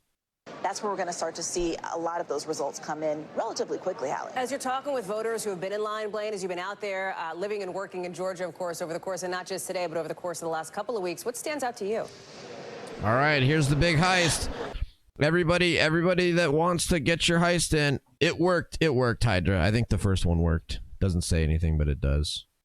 Closing days of 2020. Back in 2020, Donald Trump was going to the reliably red counties, kind of on the southern part, the northern part of the state. This time, everybody has been focused for the most part, on Fulton County, or rather on the metro Atlanta area. That really is where both of them are relying on the vote share to come in and take them across the finish line, Hallie. Tiger! Me too, Tiger. In Battleground, Georgia. Me Blaine, too. thank you. Let me take you back to Milwaukee now, where, Shaq, I think we fixed your microphone, right? So finish your sentence, please, on the latest of what's happening there. Yes. Yes, bottom line, downtown, those ballots are going to be recounted. Nothing nefarious happening, but because of an agreement between Republicans and Democrats, they just want to make sure that there's some transparency there. So they're recounting those ballots. That might mean a later night here in Milwaukee. But outside of that, everything has been going smooth. I want you to take a look inside this polling location. I'll tell you, here at this location, the clerk says that the line this morning stretched out of the door, that it went an hour long or so. And they actually have a small college in the area. So they said that they've been having a lot of people take advantage of Wisconsin's same-day registration and go into that table that you were just looking at and actually register in person on this election day. I'll tell you my favorite story, Hallie. No, I did not see that course, so it sounds funny, though. He walked up to this polling location, which is essentially... Wow. I hope you guys do better. Wow. Sorry, Hydra. Hey, Hydra, check how many polls you have. Maybe there was a limit. Maybe actually, you know what, Hydra? It might not have worked because I think 1337 is the most you can do. Hydra, check your polls. It might not have you might not have lost all your polls. 1337 might be the most. But Makers Dave lost everything for sure because Makers Dave did 377. Is that all you had, Makers Dave? Was 377?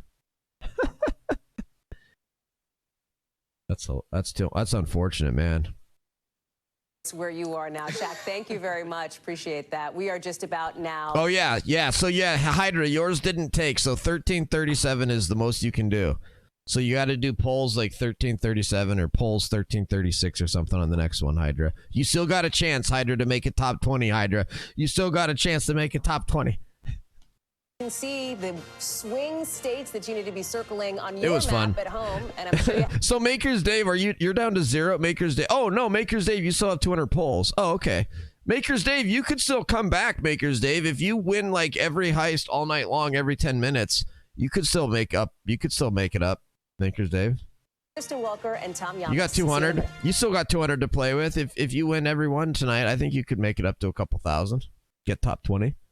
Officials in both Georgia and North Carolina tell us they expect to have a lot of data in tonight. It might be that our decision desk makes a projection in one or both of those states sometime late this evening. Pennsylvania, that's the most important battleground state, but it's going to be pretty slow. We've heard already some issues in some of the polling locations about ballot counting. It's going to take a long time. So then we're going to start looking forward. Arizona and Nevada, man, if we're talking about those, it's going to be a really long time, Kana.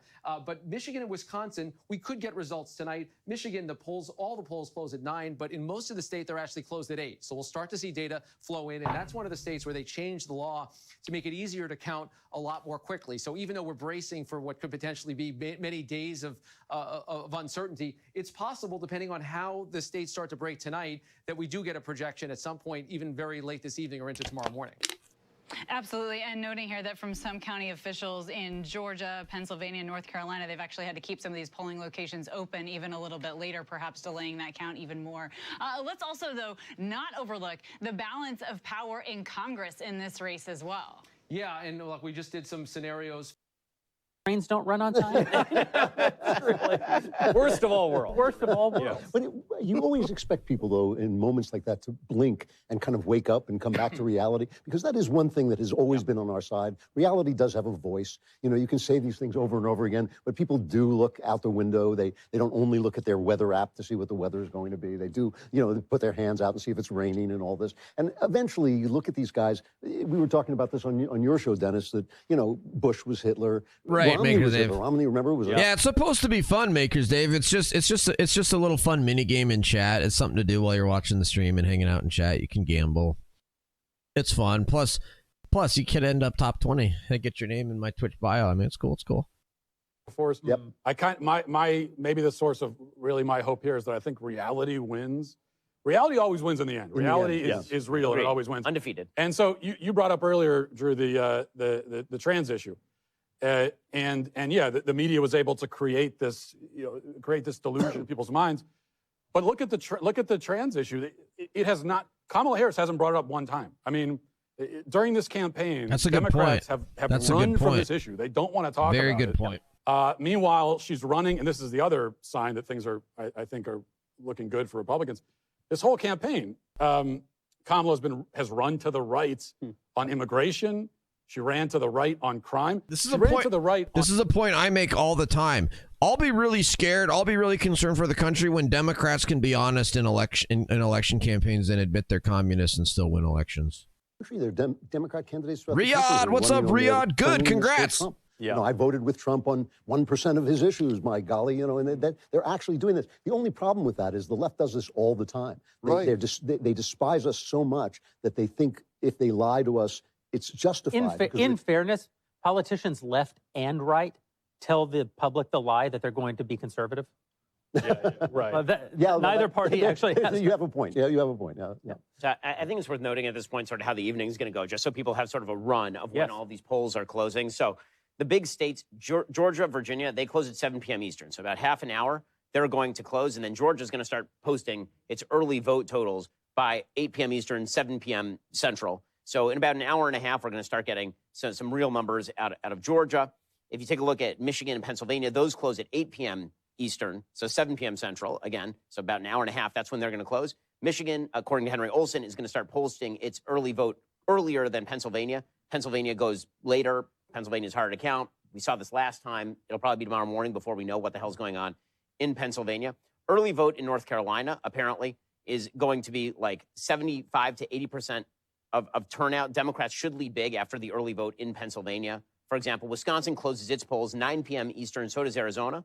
But Arizona is going to take a while to release those early vote totals. Again, the sort of mess that happens on election night is ridiculous. Just on its face, it's ridiculous. I mean, honestly, like, as a person who doesn't tend to believe in widespread voter fraud, it's just ridiculous that we're sitting here all night long when this could all easily be done. And my home state of Florida does it, fixed this after 2000. They counted all the early ballots beforehand. They tabulated all of them. They keep those numbers. And then you vote the same day. It all goes in the machine. And then, like 5 minutes in the state of Florida. You could do that all over the Guy Wilson, resub for 1 month to tier 1, sub for 24 months. Beep, beep, shalom, friends. Guy Wilson's in the house. Thank you, Guy Wilson. Appreciate the tier 1 sub, my man. Thank you so much. If there is the appearance that there could be Rotax, I voted. Congratulations, Rotax. Congratulations. In a democratic institution, which is trust. But that's not important to Bleezers, what's up, Bleezers? Good to see you, man. Welcome to the stream. I was the first voter in Park County. Dude, that's awesome, Bleezers. Hell yeah, brother. Don't understand the indecent. They think that they more or less run by similar principles, but they don't. The Democrats don't care if people trust them. They care if they win. And then they exercise their power, and then they suppress. To the extent you said correctly, they ran away from the trans issue, but they didn't run away from the censorship issue. It has been declared by Harris. The coalitions that we've become comfortable with really for the past 15 years or so, with Democrats doing much better in high turnout elections because they run strong with younger voters, with voters of color who don't traditionally turn out in, say, a midterm year, or they are not as typical voter. They don't vote as regularly, is the word I'm looking for, as white voters. But now what we're looking at is a situation where it may be that Democrats are going to be able to find success, not because they did better with younger voters or with voters of color, but because of their success with white voters, especially white voters with a college degree, and especially with women. And I think we're going to be looking very closely at those breakouts when we go to the key battleground states. And on that point, Kevin, we do expect Jack Attack, thank you for the follow. Battlegrounds. Chief among them. Yo, Guess is in the house. What's up, Guess? By the way, Guess, I believe Makers Dave wanted to say thank you for the sub gift. Correct me if I'm wrong. I think I remembered that right. 270 to win, probably not the way it will end, but I mean, a man can dream. This is what Hydra's got for us. Republicans 331. Ooh, New Mexico, Colorado. You don't have him winning New Hampshire or Virginia, though? Boy, why so pessimistic? Jeez. Kane Marco's in the house, too. Kane Marco, Guess. Everybody's here. Just kidding. Everybody. 10-minute tops up, fellas. Never forget your fellow countrymen are willing to disregard a legit coup. The Democrats because of pure hate. Yep. Milwaukee has to rescan 30,000 ballots. I saw that. Can we go back? No. Democrat voters feel better in isolated votes. Not sure she knows what democracy means. How's the news looking for Trump? So far, so good. Just kidding. There's still nothing really there, but other than like exit polls and stuff. But so far, so good. It was surprising to us as well, because you think maybe the top issue would have been the economy, abortion, or immigration, state of democracy. But we have to understand here, we can't dig too deep into the data just yet because people are still voting. We'll have more that we can break down in the hours ahead. But state of democracy, essentially, that was the question. So who doesn't like democracy? All Americans like democracy. So whether you love Trump or you love Vice President Kamala Harris, that might be your top issue. It doesn't tell us a whole lot, but what it does tell us is that the electorate is motivated, and they came out to vote today. Yeah, it may mean what's the state of the country and how important do you think this election is? And many, many people feel there are very high stakes, Lester. Let's get right to it. Peter Alexander at the Harris headquarters in Washington, D.C., campaign officials telling him they're feeling confident about the young voters. Super Henrik with the follow. Thank you for Super Henrik. Welcome. Yeah, that's exactly right. As we wait for Kamala Harris to arrive here a little bit later this evening, this is her alma mater at Howard University. The early indications, at least in the eyes of the Harris campaign, are good ones, specifically as it relates to the turnout among young voters. They're pointing to that. Take, for example, they say what's happening in Pennsylvania is a good indication of heavy turnout in their favor, particularly at schools like Lafayette and Lehigh, at the campus of Lehigh University. By the way, American Patriot. Congratulations, American Patriot. It appears, American Patriot, it appears you are headed for a #1 finish in the election, unless Grumple or Goofball or Guess or somebody were to gamble a whole bunch, which I would not recommend. But American Patriot looks like you're headed towards a #1 victory in the election, so congrats. Polling stations there so they can try to get through those lines a little bit more quickly. One thing they feel good about. Another thing that they're feeling particularly good about tonight are the favorability numbers right now, Savannah and Lester. The numbers, according to early exit polls, show that Kamala Harris is at 48% in terms of her favorability. That's you, eyeliner. That's you, eyeliner. For former President Trump, but notably, Joe Biden, the current president, is at 41%. That means that Kamala Harris is outperforming the man along whom she ran in 2020, with whom she served for the last 4 years. There had been some real concerns that could have been an albatross for her, given so many Americans had indicated they thought the country was going in the wrong direction. Things we'll be watching over the course of this evening. All right, Peter Alexander, thank you. And Garrett Hake is at Trump headquarters in West Palm Beach, Florida. Garrett, the former president has been posting on social media today, already talking about widespread cheating. What is he saying? That's right, Lester, and his posts running contrary to the campaign's spin, their official statements at the moment right now. Listen, they came here tonight expecting to throw a party. I'm on the floor of the Palm Beach Convention Center, an absolutely massive ballroom that they have booked out, ready to throw a huge victory party, something that didn't really happen in 2016, a race that's victory surprised even Donald Trump, and of course didn't happen in 2020 when they lost. Oh my gosh, Hydra. The Dark Lord Hydra got shot straight in the skull by one of the security guards once they entered the bank. The disrespect tonight is outrageous. urging his supporters to go vote, stay in line if they're already there, and trying to focus on an economic message, something that they've always felt is better for them on sort of the broad spectrum of issues in this race. All of that said, the former president's social media posts The good news is for Kane Marco, for Hydra, for some of you guys, other people, the good news is, oh, wow, Eric is now number 20. Eric is now number 20 with 2,264. Wow, guys, check it out. So, by the way, because we are closing down the election in my chat tonight, top 20 listed in chat. Right now, we've got American Patriot, Grumple, Goofball, Guest, Jim Bar, Riding Fence, Numb, Altair, Pro Law, PM, TLS, Shimbasi, Eric, Old Gamer Mike, Deplorable Apple, Mix-a-Lot, Death Blow, Ranger and Rogue, Guitar Player, Eric Karstensen. But the thing is like Hydra, if you've got 700 still, Hydra, you've got 700, you could still make it up to 2,000 because you only need to get to 2,300 to make it to top 20. Yeah, Lester, good evening to you. That's absolutely right. We have been here all day long. We've been watching the line at Temple University. As a matter of fact, it used to stretch all the way down to the next avenue over here.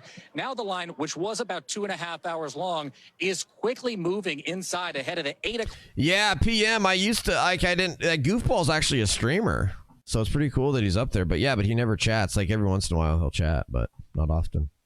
Jurisdiction as the county of Philadelphia, 700 got all the polling bots places. out. About 500,000 people were expected to vote in person today. Some of those students who had been waiting 2.5 hours are quickly inside right now. As you can see, they're coming out at a pace that we haven't seen all day after they added those 2 machines you referenced. It is, as you said, a positive sign for the Harris campaign. But of course, until all the ballots are cast and counted, we won't know that for sure, Lester.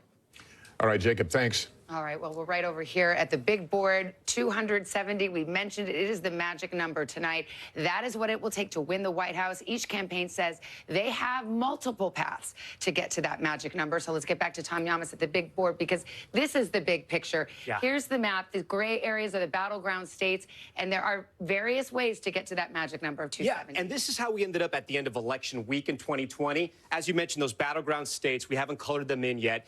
Biden, he won 6 of those 7 battleground states. So the easiest path for the vice president is to hold the blue wall. Pennsylvania, Michigan, and Wisconsin. If she does that, Savannah, she gets to 270, she's going to the White House. But if she's having a terrible night tonight and there's an emergency, she doesn't win Wisconsin, Michigan, or Pennsylvania, the blue wall collapses, she has an emergency route through the Sun Belt. If she can win Nevada, win Arizona, remember, Biden won those, keep Georgia, and flip North Carolina, she gets to 275. But if this is the path for the Democrats, they're going to have a few heart attacks. Well, I was going to say that's a much tougher path, and polls bear that out. Let's talk about the Donald Trump path. Okay, just think about the east side. This is the easiest way to understand Trump's path. If he flips Georgia back to red, holds North Carolina, and then turns Pennsylvania red, he's going to the White House again. But if he can't win Pennsylvania, he has to win somewhere else in the Midwest.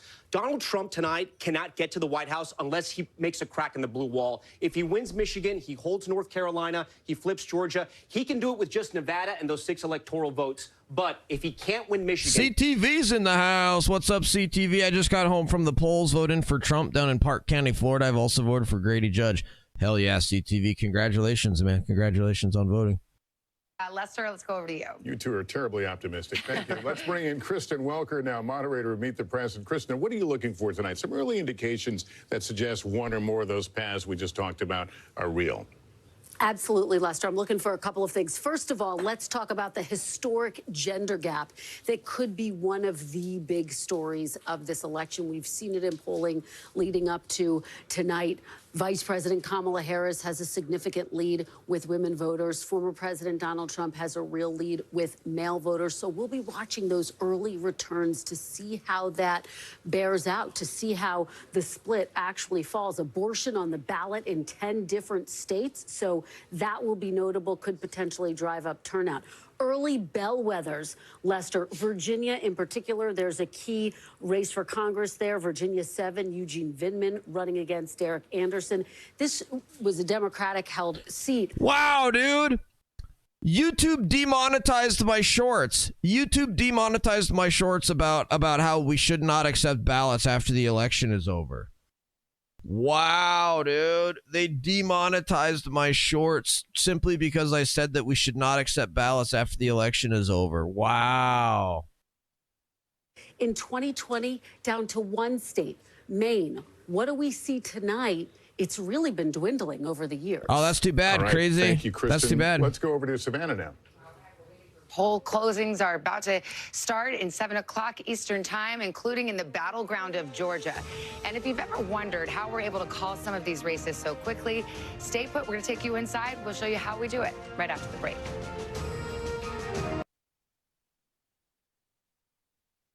Spades. We saw our friend last night, Megyn Kelly, went out there. To your point, Jeremy, Megyn and Trump had a tough relationship after 2016. But why did Megyn endorse him for her part? And why has Trump been so happy with her endorsement? Because politics is not supposed to be about petty personal grievances. It's supposed to be about the common good, which is to benefit all of us. And the people around Trump, up to and including Trump himself, have made that abundantly clear. No, you're totally right. So, I mean, I have personal experience with this, right? So I held a fundraiser from this year. And when I held a fundraiser for him, he knew, of course, exactly who I was. I walk in, and he's like, Ben Shapiro. I used to love Ron DeSantis, but you're going to love us so much more.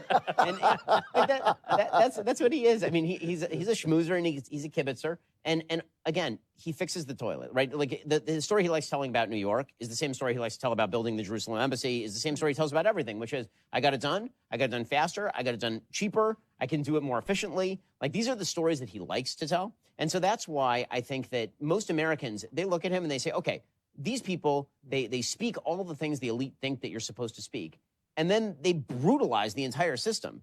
Donald Trump, you know, he speaks the way you're not supposed to speak, and he speaks like a truck driver, and he does all these things. But in the end, Fatorman finest. concerned about the proprieties. Oh, the heist is on, guys. Everybody do boss. Everybody do boss 1,000. Do boss 1,000. If you do boss 1,000, that's another game. I can't remember it exact. Do boss as many polls as you have. No, do Guac Squad. I doubt you have 1,000. Guac Squad, do boss like 10. Do boss 5. Do polls, and then to see how many you have. Exclamation point polls, and then do boss as many as you can. You have to do polls first to see how many you guys have first. Guac, you have 15 polls. Yeah, so Guac, do boss 15. As a citizen, if you're a Christian, you may have been told by sort of the attitude of modern evangelicalism that you're somehow above voting, that this isn't our kingdom. Listen, the apostles say that God appoints government for the purpose of punishing the unjust and praising the just. Dude. Nice, we're doing a boss, dude. This is gonna be cool. I haven't seen a boss get done. I think you need like 10 people to do it, or 5 or something. It takes quite a few people, so everybody do boss, because sometimes it'll say there not enough people joined. So hopefully we get enough people in on this one. Swing state states to to try to secure votes there.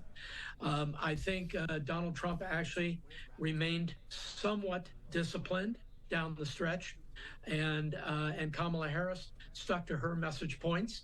I think those. Thank you, American Patriot, getting in on it. Vinny getting in on it. If you're not a Trump fan or you're not a Harris fan, nothing they said in the last few days will change your mind. Harris didn't really get into specifics through the entire 107 days of her campaign. Donald Trump kept with the same themes that he has talked about. Yeah, see, it always says that unable to find. The other one that you can do is that there's heist, and then there's chow. Oh, there's FFA. Do FFA.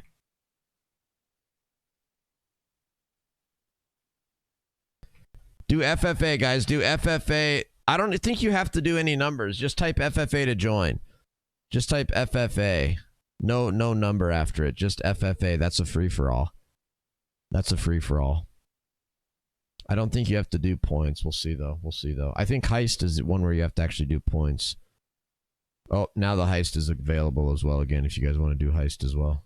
The Secretary of State there, Brad Raffensperger, speaking live. Let's just take it. There, the heist is open and the FFA is open. The heist is open and the FFA is open. So do exclamation point FFA and then do heist and then as many polls as you have. Unless you're top 20. Don't gamble if you're already top 20. You don't want to lose your top 20 spot. 20 minutes to 40 minutes in that range. And so, we'll just be following that precinct by precinct. How much later will they stay open? Well, that's what we were just saying. You know, if you had, you know, they were doing their work. Say, Future Farmers of America, FFA, baby. Like I think there's one that might be 50 minutes, but in that range, so less than an hour. But we'll get those to you as soon as we can. You said experts were there and that they sniffed the areas. Is that the case for all 12 Numb. locations? Yeah, that's Got a problem with authority much, I know Numb? that in Atlanta, they also just got a whole bunch of bomb threats come through, and Atlanta Police Department, they're keeping everything open. Wow, everybody's going all in. This is going to be a nasty one. I hope you guys win. I hope some people win. It hasn't been good so far. I hope you guys get some wins here. But we want to make sure, you know, interest of public safety, that everyone, you know, make sure that it doesn't, you know, slow down anyone from voting. And like I said, if you are in line at 7 p.m., you can continue to stay in line until you exercise your right to vote. Do they seem to be coming from the same source as the earlier threats? Ben- And are they connected, do you know, to threats coming in and to other states? We don't know that. And best we can tell, these will probably be coming from the same source. Are there any indications of threats coming into places where the ballots are being counted? No. How will the how will the extension of the hours impact the counting of the votes coming in? Oh, wow. So I won the free-for-all, it looks like. That must not be the heist. I must have won the free-for-all. Wow, yeah, I just got 350 in the free-for-all. I bet all my polls. No, you didn't, Numb. You have 7,000 polls, Numb. You can't bet all of them. Oh, wow. Unamused. Oh, no. Hydra's gambled like 3 or 4 times and lost every one of them. Hydra, you deserve better than that. Hydra, you deserve better treatment than that, Hydra. By the way, just kidding. Eyeline Enjoiner and Mopar Man the one.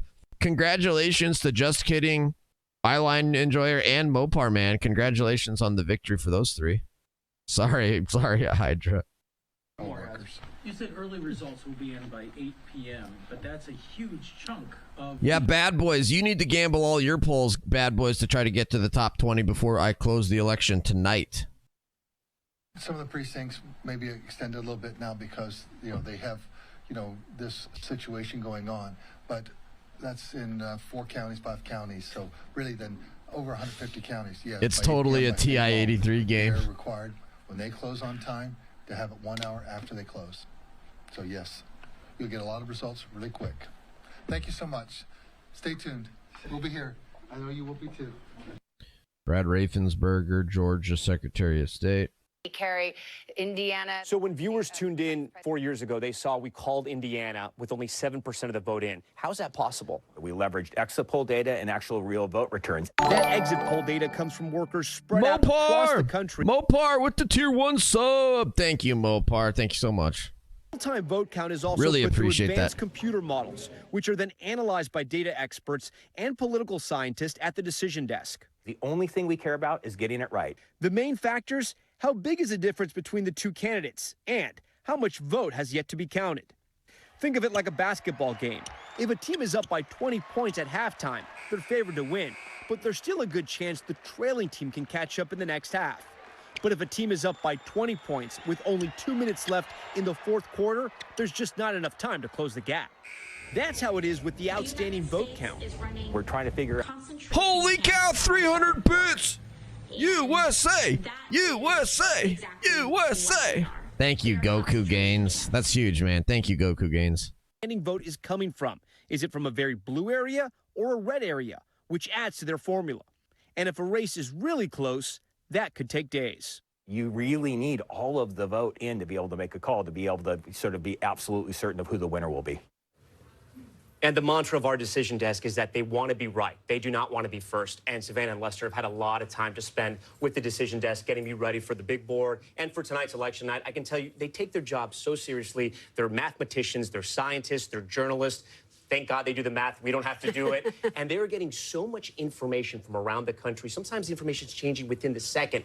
It's incredible. But again, they want to make sure they're right before they give that information. By the way, they're siloed off. They're not even here in New York. They're in Philadelphia. So they are doing their work, and they tell us when they're ready to make a call, not the other way around. We are about to see some of their work in action. We're coming up with the first poll is about to close. Our decision desk is standing by to make its first projections of the evening as we begin to answer the question, who will be the next president of the United States? Stay with us for our live. Let's check what's going on X real quick.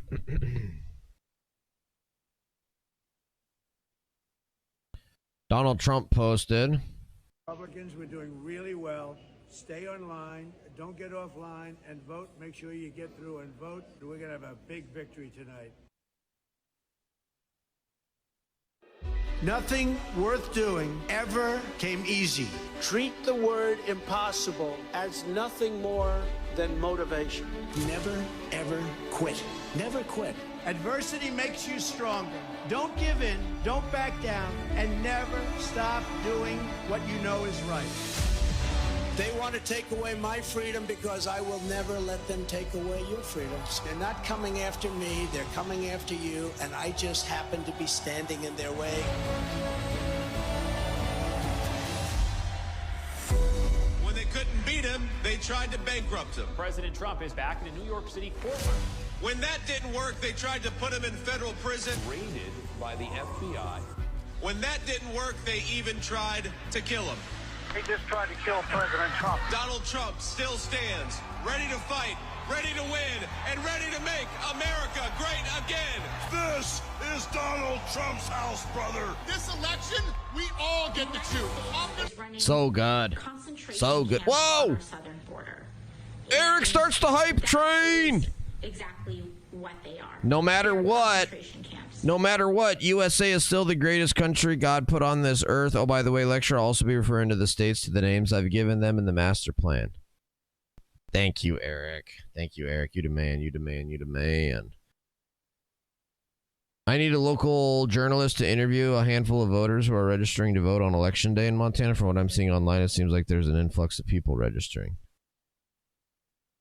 Why are people registering today? There cannot be that many people who are moving so close to the election. Whoa! Gas! Whoa! Maker's Dave! Boom! The United States is running concentration. Holy cow, thank you guys. And that is Trump will be the second former president to be reelected since Cleveland, and the reason we're the same: bad economics and a world mess. Amen, Guess. Amen. Thank you, Guess. Makers Dave, you guys got the hype train going. Wow, 93%. Almost to a level 1. Almost to a level 1. He calls it dark MAGA. As you can see, I'm not just MAGA, I'm dark MAGA. My sole and exclusive mission is to go to work for our country, to go to work for you. It's time to deliver a victory for the American people. Holy cow! Mopar man dropping 1,000 bits. Holy smokes. Thank you, Mopar man. That's awesome. Holy smokes. That is huge. Thank you so much, man. Wow. 1,000 bits coming in hot. That gets us to 50.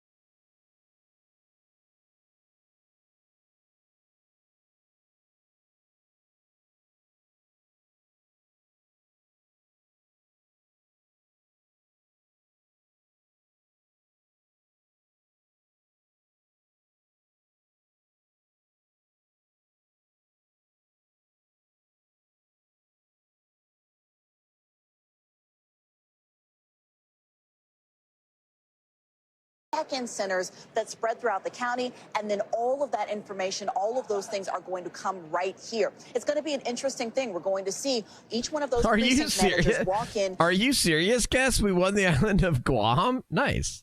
cards and the paper ballots, and that's when the tabulation process will begin. Now, of course, the big question is how long is it going to take? Well, we know that Georgia law now requires them to start being uploaded. Oh, that guy Wilson, that was some video that Elon Musk had put out. An hour of polls closing, so around 8 o'clock. Oh my gosh, you guys. Oh my gosh, we're 2 minutes away, and they're going to start making projections. And certainly all of this is going to start to come alive once the polls close in about 2 minutes, Savannah. All right, Blaine, thank you very much. Now to our panel. Hallie Jackson is our senior Washington correspondent. Kristen Welker is host and moderator of Meet the Press. Hallie, let me start with you. We're about to get our first characterization. Finally. What are you thinking?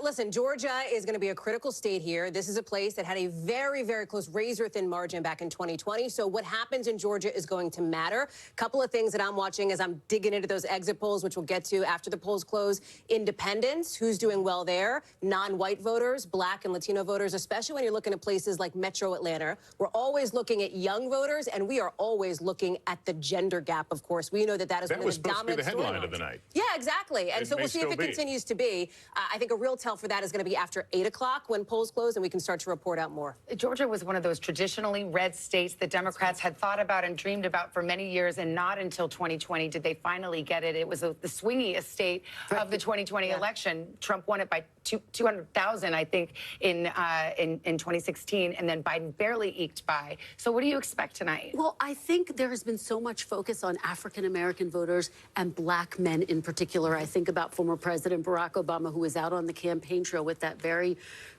blunt message for Black male voters. Don't sit on the sidelines, get out and vote. So we will see if in a place like Georgia, the Atlanta suburbs, that paid off. All right. And that is 900 bits? Makers Dave! 900 bits, thank you! That's huge! All right, the polls just closed. Polls just closed, guys! Polls closed, let's go! All right, 7 o'clock in the East, and we will not waste any time. This is the moment where we move from those months of speculations to actual results. That's right. The polls have just closed in 6 states, and NBC News is ready to make our first projections of the night. Here we go. We start with the state of Kentucky. NBC News projects that Donald Trump gets the first state. Let's go, baby! NBC News projects that Vermont will go in the Kamala Harris column this evening. Vermont, boo! This is where it brings us on the road to 270 right now. The early start, Donald Trump out in front with 8 electoral votes, 3 for Harris. A long way to go to get that 270, but that's where we are right now. Well, polls closed in a handful of states, and these are the ones we haven't called yet: Indiana, South Carolina, Virginia, and that all-important state of Georgia. And here's how we're projecting it right now. Too early to call. It may come tonight, but it's not coming this exact moment. So we will continue to watch.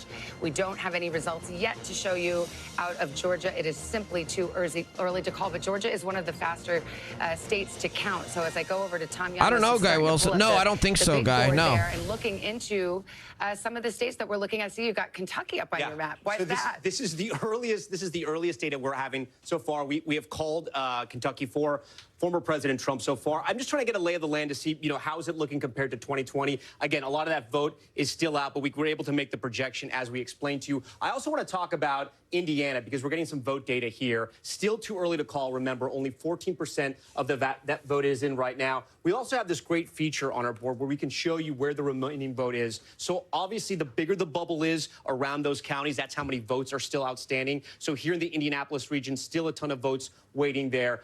This is a state that Republicans have really done very, very well in elections past.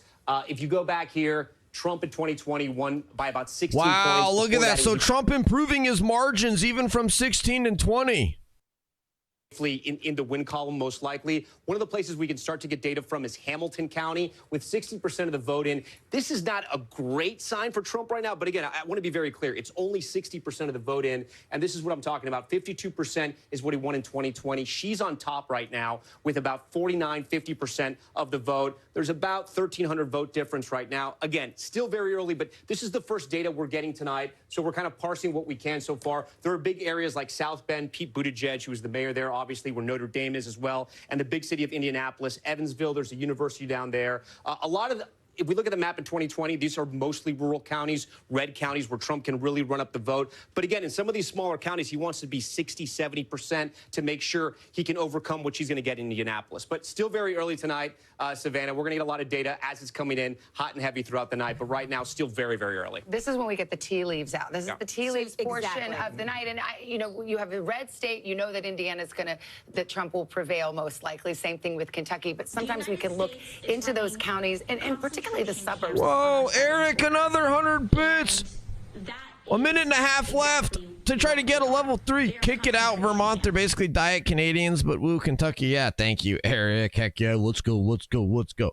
We got 1 minute left to try to get the hype train. Republican margins have been shrinking over time. Democrats have been making inroads. It is a Darius, whoa, 500 bits. Are you serious? That is exactly what Thank you, Darius. Index on it. It's early, so that's why we're interested in it, because it's at least some data that's coming into us. But that's part of the story here. You can see the importance of some of these places by how many times the candidates have visited. Donald Trump, 8 trips to Georgia, 7 for Kamala Harris. I mean, we cover it every night, them in this state and that state, but when you see it laid out, it's quite amazing. It really is. And when you think about the state of Georgia, we'll be looking at those Atlanta suburbs. What types of margins do we see there? That's how President Biden wound up eking out a victory. Thank you guys so and much. Then wow. The exurbs. That's That's where awesome. Donald Trump does well. Forsyth, Cherokee. Can he run up the margins there? If he's going to win the state of Georgia, he'll do it in those territories. Let's take it a step out, because these are themes that will run throughout the night. Kamala Harris has to get the turnout up in the cities. She has to get her margins even higher in the suburbs, and why she has to make up for the rural vote that is expected. To you this way, I'm going to turn the state on its side, and what you're going to see is these higher bars mean more people as we go through the night. Remember, Democrats often have to run up their margins in big cities like that, and that's how you're going to get a deeper dive into what's going on. Those metro Atlanta counties and Fulton County itself, which is Atlanta, 33. Holy cow, Mopar man coming in hot with 1,100 bits right at the end of the hype train. Thank you, Mopar man. Wow, appreciate the support. Thank you guys so much. Really appreciate you guys supporting what I'm doing here on Twitch. Assassination attempts against former President Trump, the incumbent President Joe Biden. Exit polls, these numbers.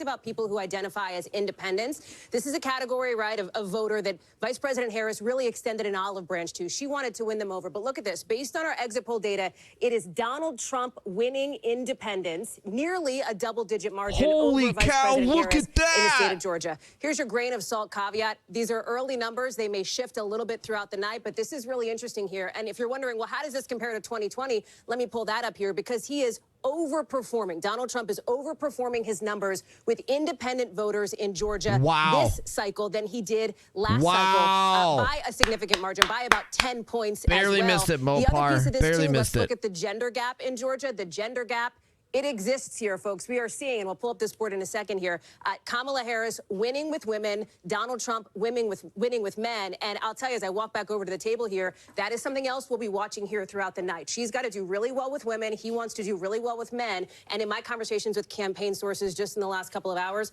they're looking at that as well. We've called this election perhaps the battle of the sexes election, so we'll see how that plays out. I think we've got a winner to announce, key projection in the state of Indiana. And no surprise here, Donald Trump will win that state again. Here's the data that's just coming in. Boom! Another W. And you now know, Another W in Indiana. How is it that we can project this with just 15% of the vote counted? It is because we are confident that the margin is sufficient to make that call. So let's let's go to the 270 map. We're going to see this a lot, and we start to fill in some of the gray.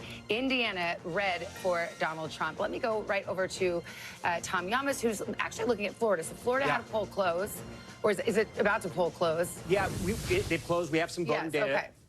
And we have in Osceola County. I wanted to show this, why this is important. So here in Florida, we have the I-4 corridor, right? And this is kind of the central part of the state. It cuts right through here. When you think about Florida, you can think about it in 3 parts. The Panhandle, it's very red. That's Trump country in a lot of those counties. South Florida, usually reliably Democratic, but Republicans have made some inroads. And it's this I-4 corridor that is really the swing region. It's also the area where you find a large number of Puerto Rican voters as well. So when we come into Osceola, I wanted to highlight this because we have 71% of the vote in. This is usually a reliably blue county for Democrats. Again, not all of the vote is in. Wow, It is still look early, at but you can see that. Harris is underperforming Wow. in what is historically a blue county for 56% down Democrats. to 51%. 56 for Joe Biden in Wow. 2020, 51 for Harris right now with 71% of the vote in. Again, it's still very early. So how is Trump doing? Well, in a county that he usually does very well in, Volusia County on the East Coast here, 56% in 2020 with 70% of the vote in. He's now at 59%. So he's overperforming. Again, still a lot of vote out.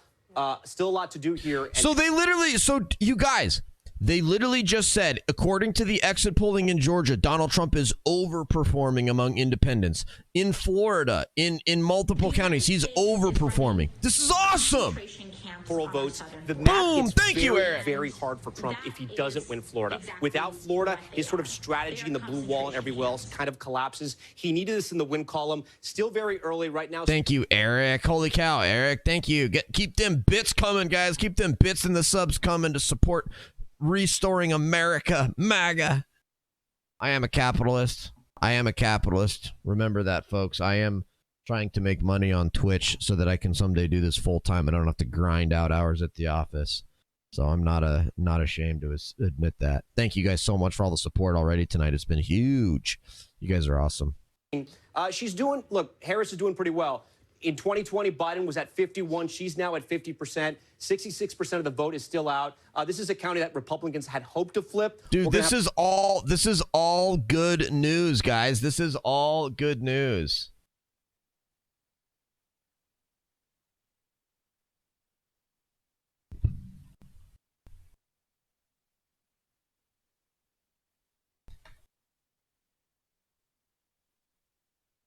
Try to throw up a couple of clips here onto YouTube. See if I can't get one of these to go virus.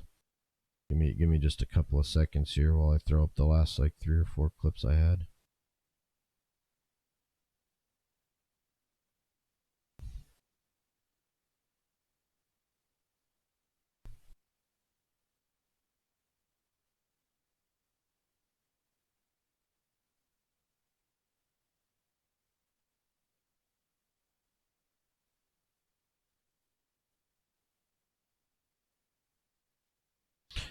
All right, Georgia exit polls. Trump wins independence.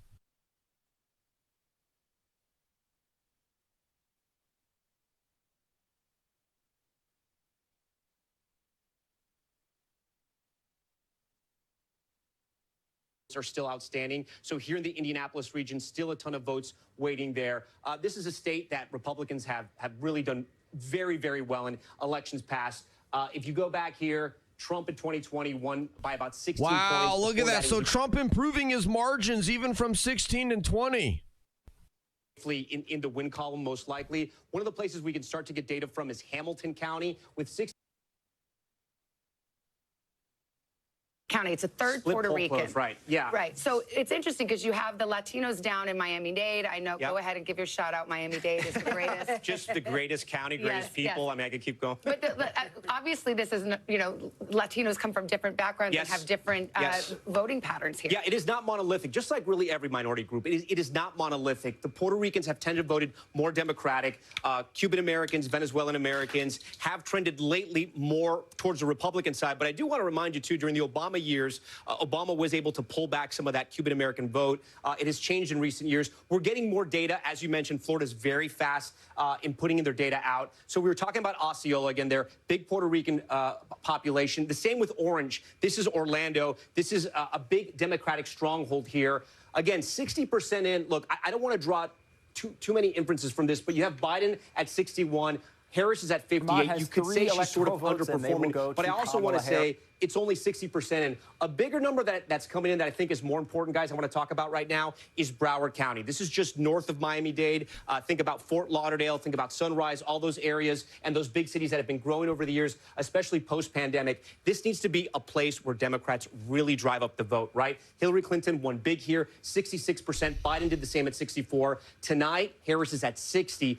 Again, I always point to this number. All the votes not in. Dude, all of these, wow, that's like 3 or 4 counties now in Florida where Harris underperforming Biden. How are these people not free? How are the Democrats not freaking out? Battleground, North Carolina. We're standing by to make some new calls in the race for the White House. Stay with us. Dude, I can't believe the Democrats are not absolutely freaking out right now.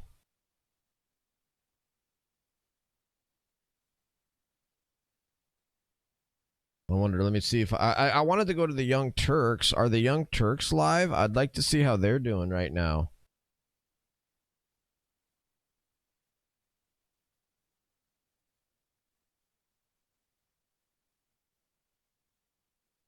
There's Charlie Kirk.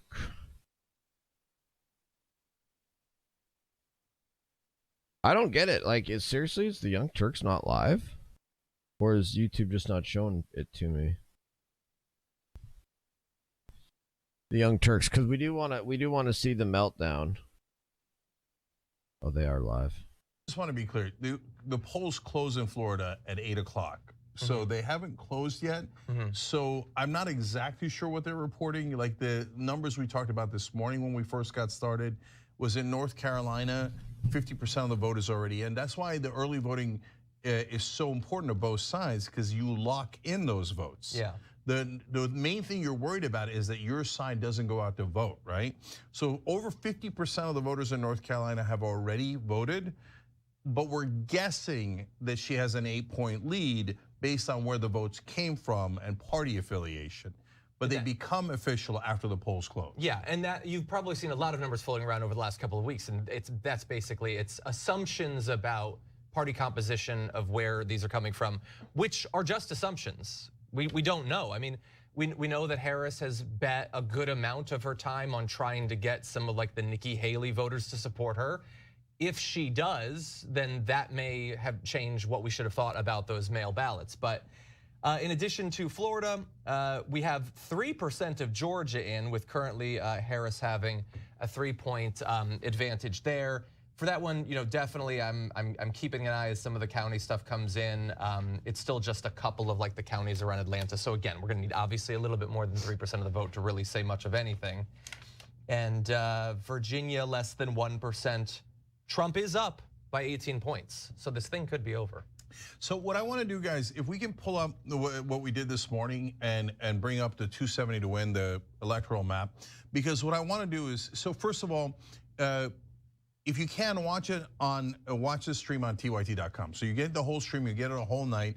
But Jordan Ewell is also doing an election blog for us where he'll have all the exit polling and all other information. So you're not going to miss a single thing. You don't have to go to anywhere else, because all the information is either live on the show or at tyt.com right underneath us in the information that he's sharing with you guys immediately. And so as you're pulling that map up, I'll do more shout outs for the YouTube members.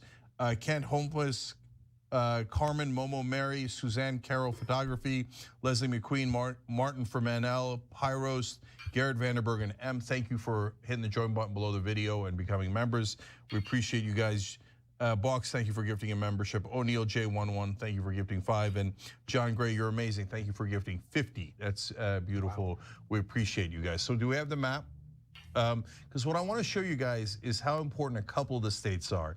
And what happens if the critical Pennsylvania vote goes in the right direction or the wrong direction.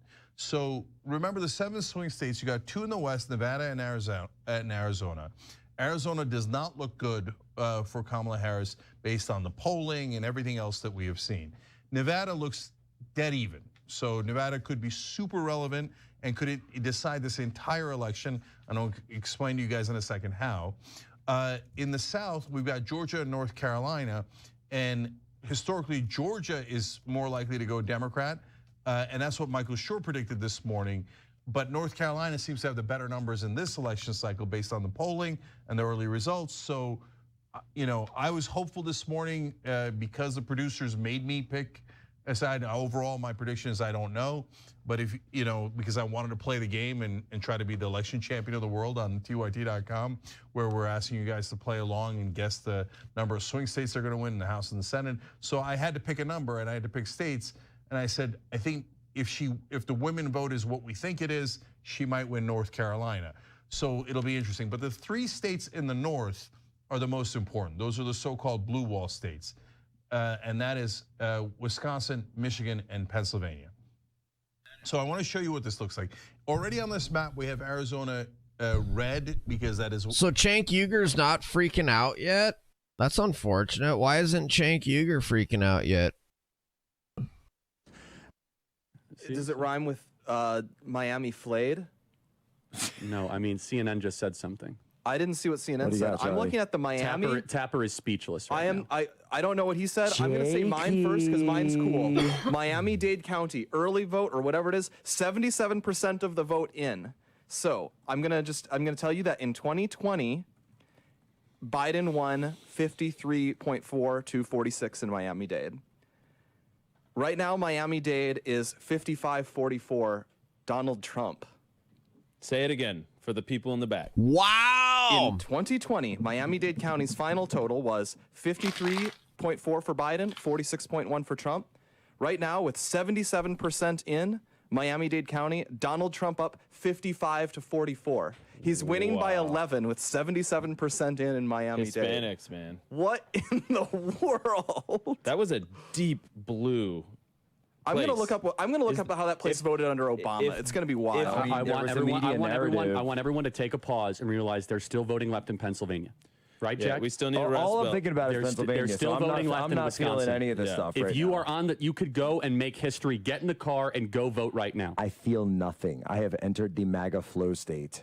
I feel nothing other than you must get out to vote right now. You must become wild. You must physically and legally drag other people out. You must be unstoppable. Let's play 149, please.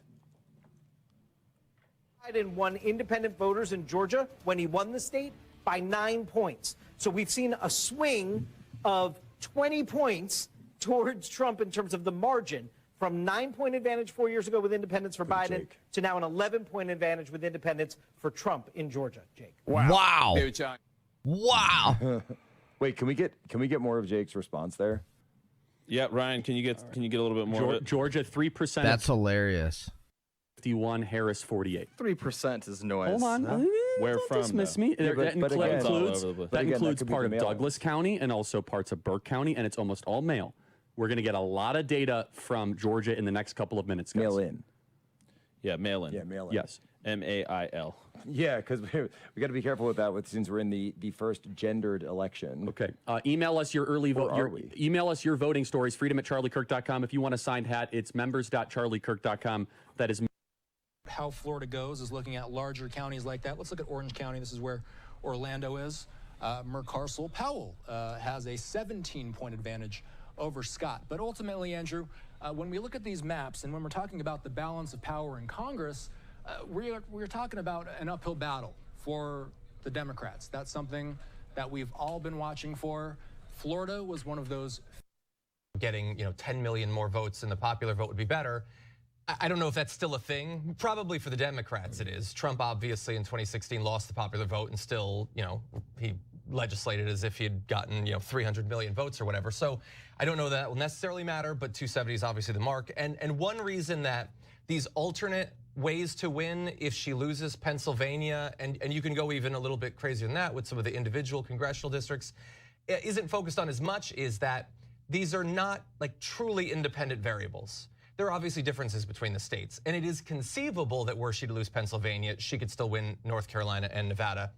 But if she is losing Pennsylvania... How is Kamala getting so many votes in Florida? She's not. She's getting wiped out in Florida. What are you talking about? She's getting destroyed in Florida. Or she's actually down by a couple of points. It's possible, but less likely, which is why most people are not focusing on it in their analysis.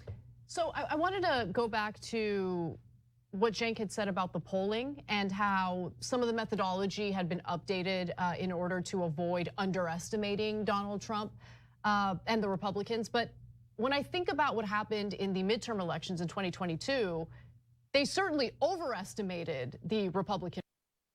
ran. This is mostly early vote. That's about the kind of turnout that we're expecting in terms of early vote. And of course, lots of the states still to go, but Atlanta and the suburbs, that's the voting engine of the state of Georgia for any Democrat. And you just mentioned this, but let's drill down. What kind of vote are we looking at so far? This is the early vote before even today? Yeah, so this is in Georgia, 75%, about 3/4 of the vote is estimated to be before Election Day. And we talked about the record in-person early vote, and among those voters, we're seeing Trump actually with a slight edge, powered by the rural counties that so far have come in. We don't have a lot of data so far, and some of the ones we are going to have the closest eye on. But again, because some of these smaller counties are reporting early, you start to see some patterns, some trends emerge, and we'll see how this plays with Fayette County, another one where she's running significantly ahead of the benchmark. The number's small, but that's something we're going to be watching all night. Oh, it's really fascinating. And again, this is the mirage we were talking about 4 years ago, but the mirage could look much different this time around, again, because the Trump campaign really encouraged Republican supporters to get out there, and they listened, they did.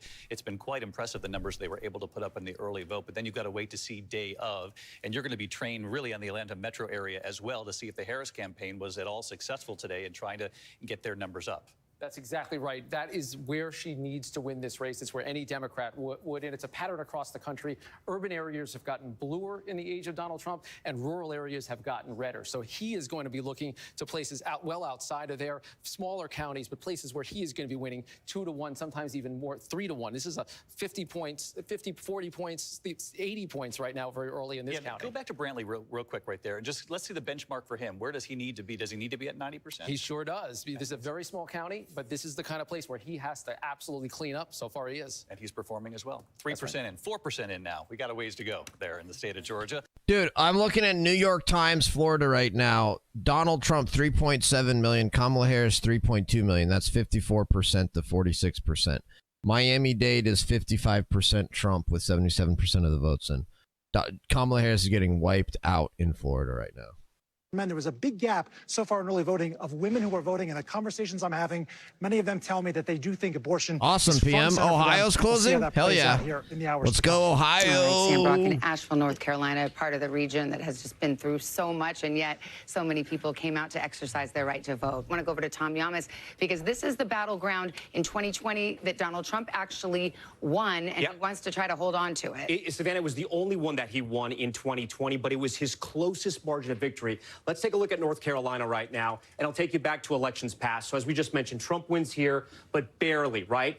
He won it in 2016. He had a higher margin there. We go back to Romney. I want to go all the way back to Obama's first race. Obama won North Carolina, right? But since then, Republicans have been able to flip the state, but their margins have come down just slightly. I spoke with Governor Roy Cooper, the governor of North Carolina, who told me this is going to be their year. So how do they turn the vote out, and how do they flip North Carolina from red to blue? The three places they have to do it, the first one is Charlotte, Mecklenburg County. This is a majority-minority county, right? Jose was talking about the Latino voters. You have about 16% in Mecklenburg County, about 30% black voters there. They have to drive out those voters. The second place, this is the population center here, which is known as the Research Triangle. The capital, Raleigh, you have schools like NC State in Raleigh. Just next door in Durham, you have Duke. And then right next door to that in Orange County, you have UNC.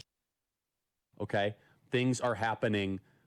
They happen across the country. Voters feel things, and they end up voting correctly. What are you seeing? I'm seeing that Rick Scott's having a heck of a night, too. He's running basically on par with Trump. Which is parallel. Yeah, which is crazy. Well, actually. and they said that they thought that was going to be close. They said that Rick Scott, remember the whole narrative. Rick Scott's got a tough race and all this, and that's why they were trying to use the Puerto Rican thing on Rick Scott, and that's why he had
MTG got reelected.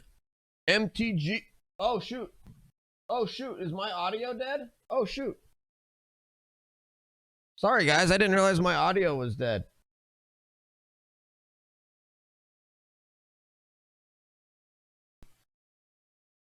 Let's see if this fixes it. My bad. My B.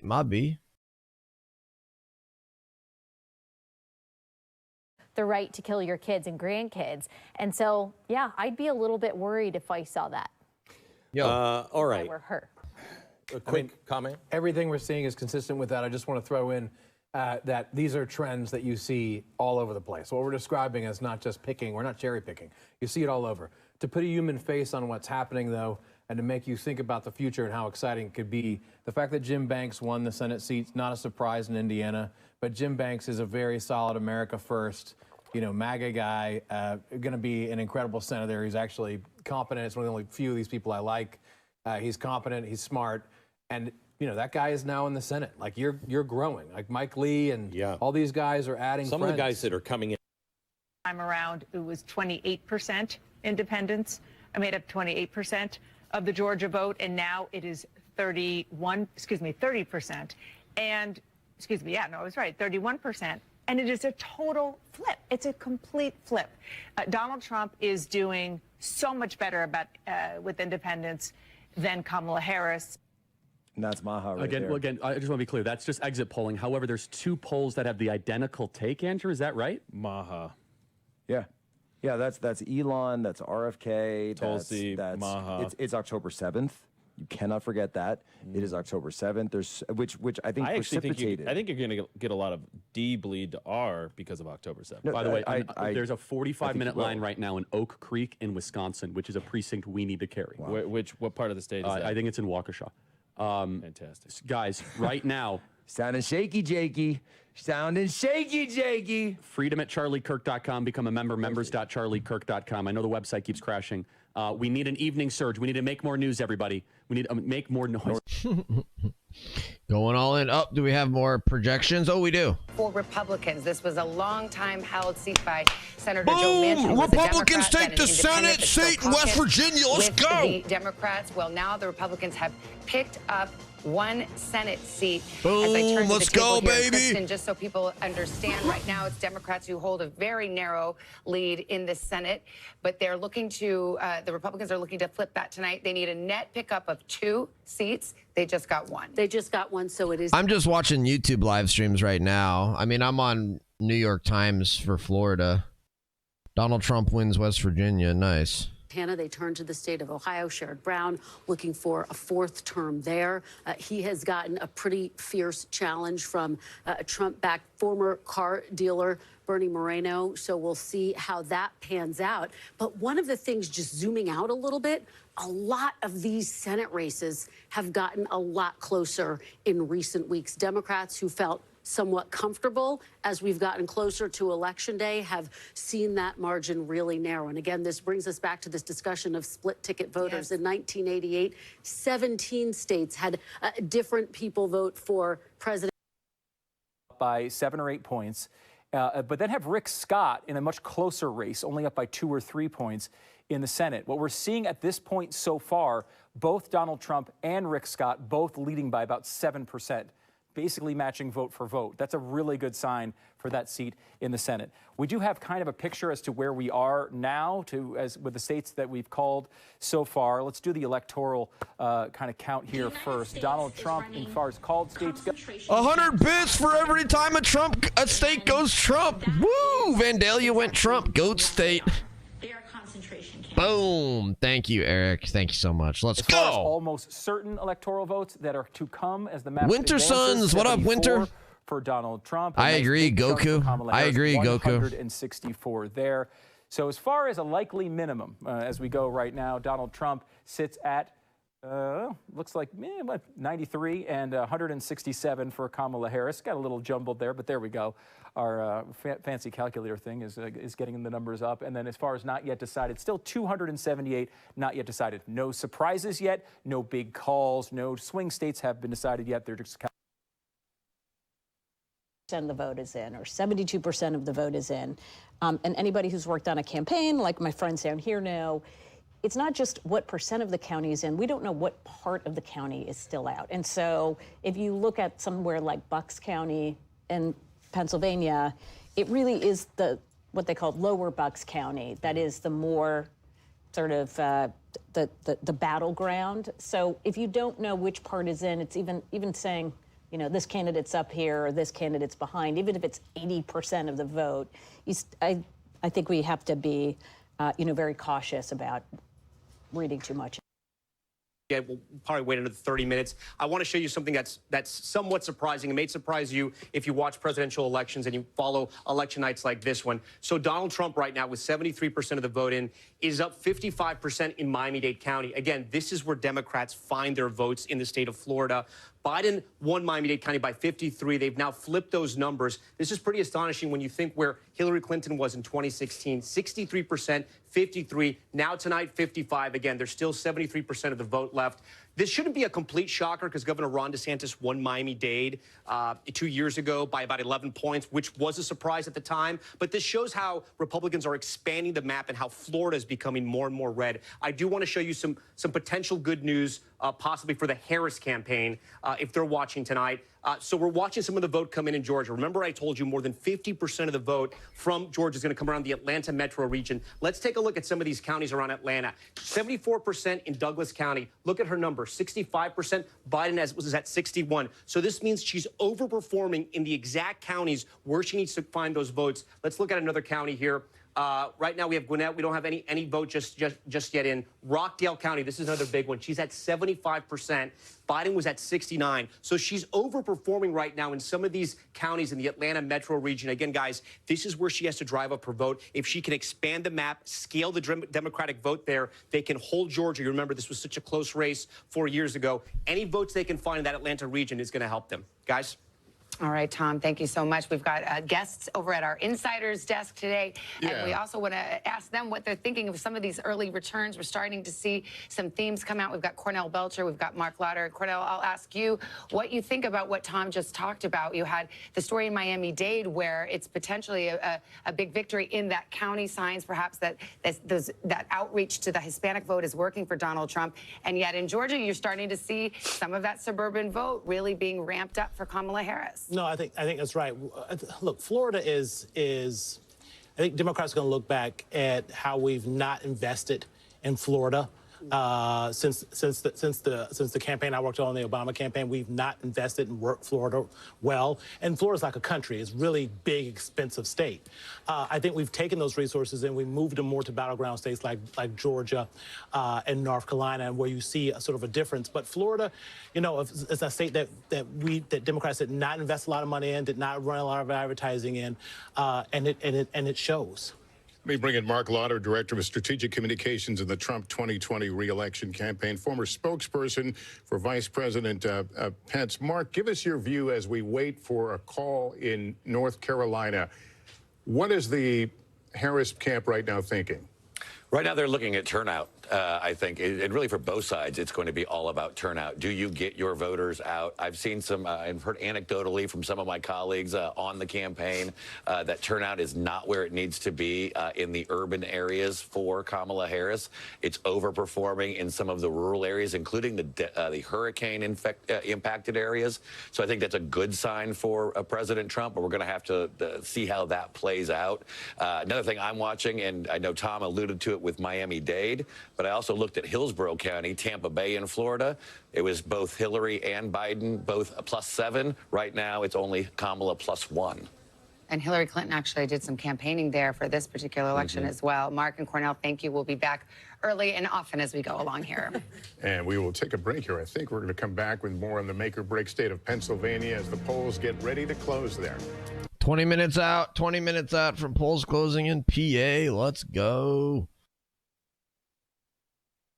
Potential for high drama for control of Congress. Whoever controls the U.S. Senate could handcuff or help the next president with cabinet appointments, Supreme Court nominations. But a lot of people were so upset with Kamala Harris's position on Gaza that they were like, hey, you got to earn my vote. Sad day for you. There's a question about that I'll try to get to in a minute from the audience. But the 0.3 is tiny. That means it's not having much of an effect. The reason why you saw Donald Trump saying over and over again in the last 3 days, I'm going to let Bobby Kennedy run wild. He literally said that.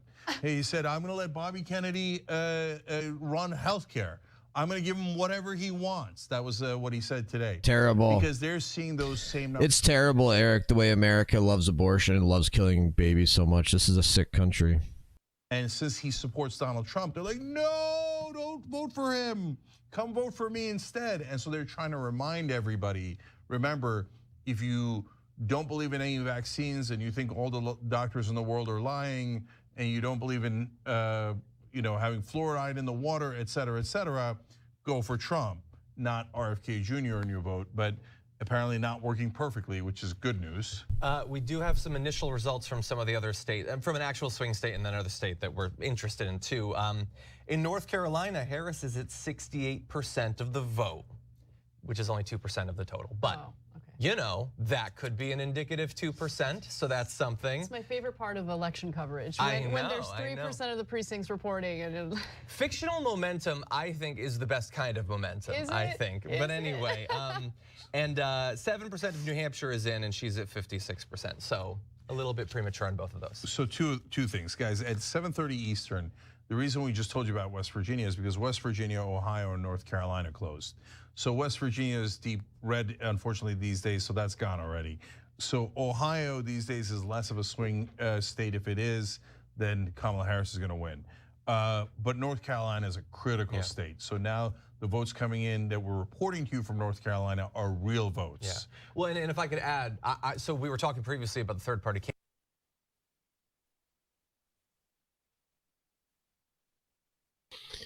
Oh, come on, folks. Actor is now out visiting students in line in Pennsylvania. Jennifer Garner, Josh Gad are also out there trying to encourage these students to stay in line to make their voices heard. And you heard Eva there talking about what they're seeing in Philadelphia. They really are feeling good about the turnout that they are seeing there, that it continues to look strong, especially with Puerto Rican voters in that area. And we know there's been a lot of conversation about that and the way they and some of the other states. Florida is going to be a really fascinating one. We'll tell you about in the 8 o'clock hour when we get those results. But broadly speaking, in the exit polls that we see, when Harris voters are asked what motivated them, #1 issue, state of democracy. #2 is abortion. Economy ranks 3. For Trump voters, it's economy and it's immigration. So it's a motivating issue for Democrats. One we saw was perhaps decisive in those midterm 2022 races. In this presidential election, will it be? It's unique.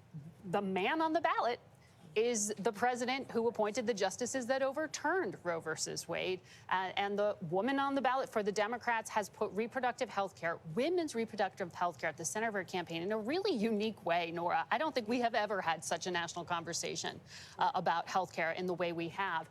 And it's an emotional one. It's a galvanizing issue. It's an uncomfortable one. And we're going to be able to perhaps measure that in some of these key states. And we'll bring you those referendum tonight. I want to bring in Robert Costu. Coming in from everything in the state, this gives you a snapshot of the rural returns, a 2-to-1 margin so far in the early vote, just because of where it is in from, not because of the overall early vote. Always important to know where the votes are actually coming in, which explains the differential right there. 62% to 36%. Again, very early, 10% of the vote in. And as Rick points out, early vote for many of the rural counties. Let's get out to Steve Osunsami. He covers Georgia for us. He actually lives there in Georgia, knows it better than any of us here in this studio. And you talked to Secretary of State Raffensperger, Steve. He's happy with the turnout today and how things are going?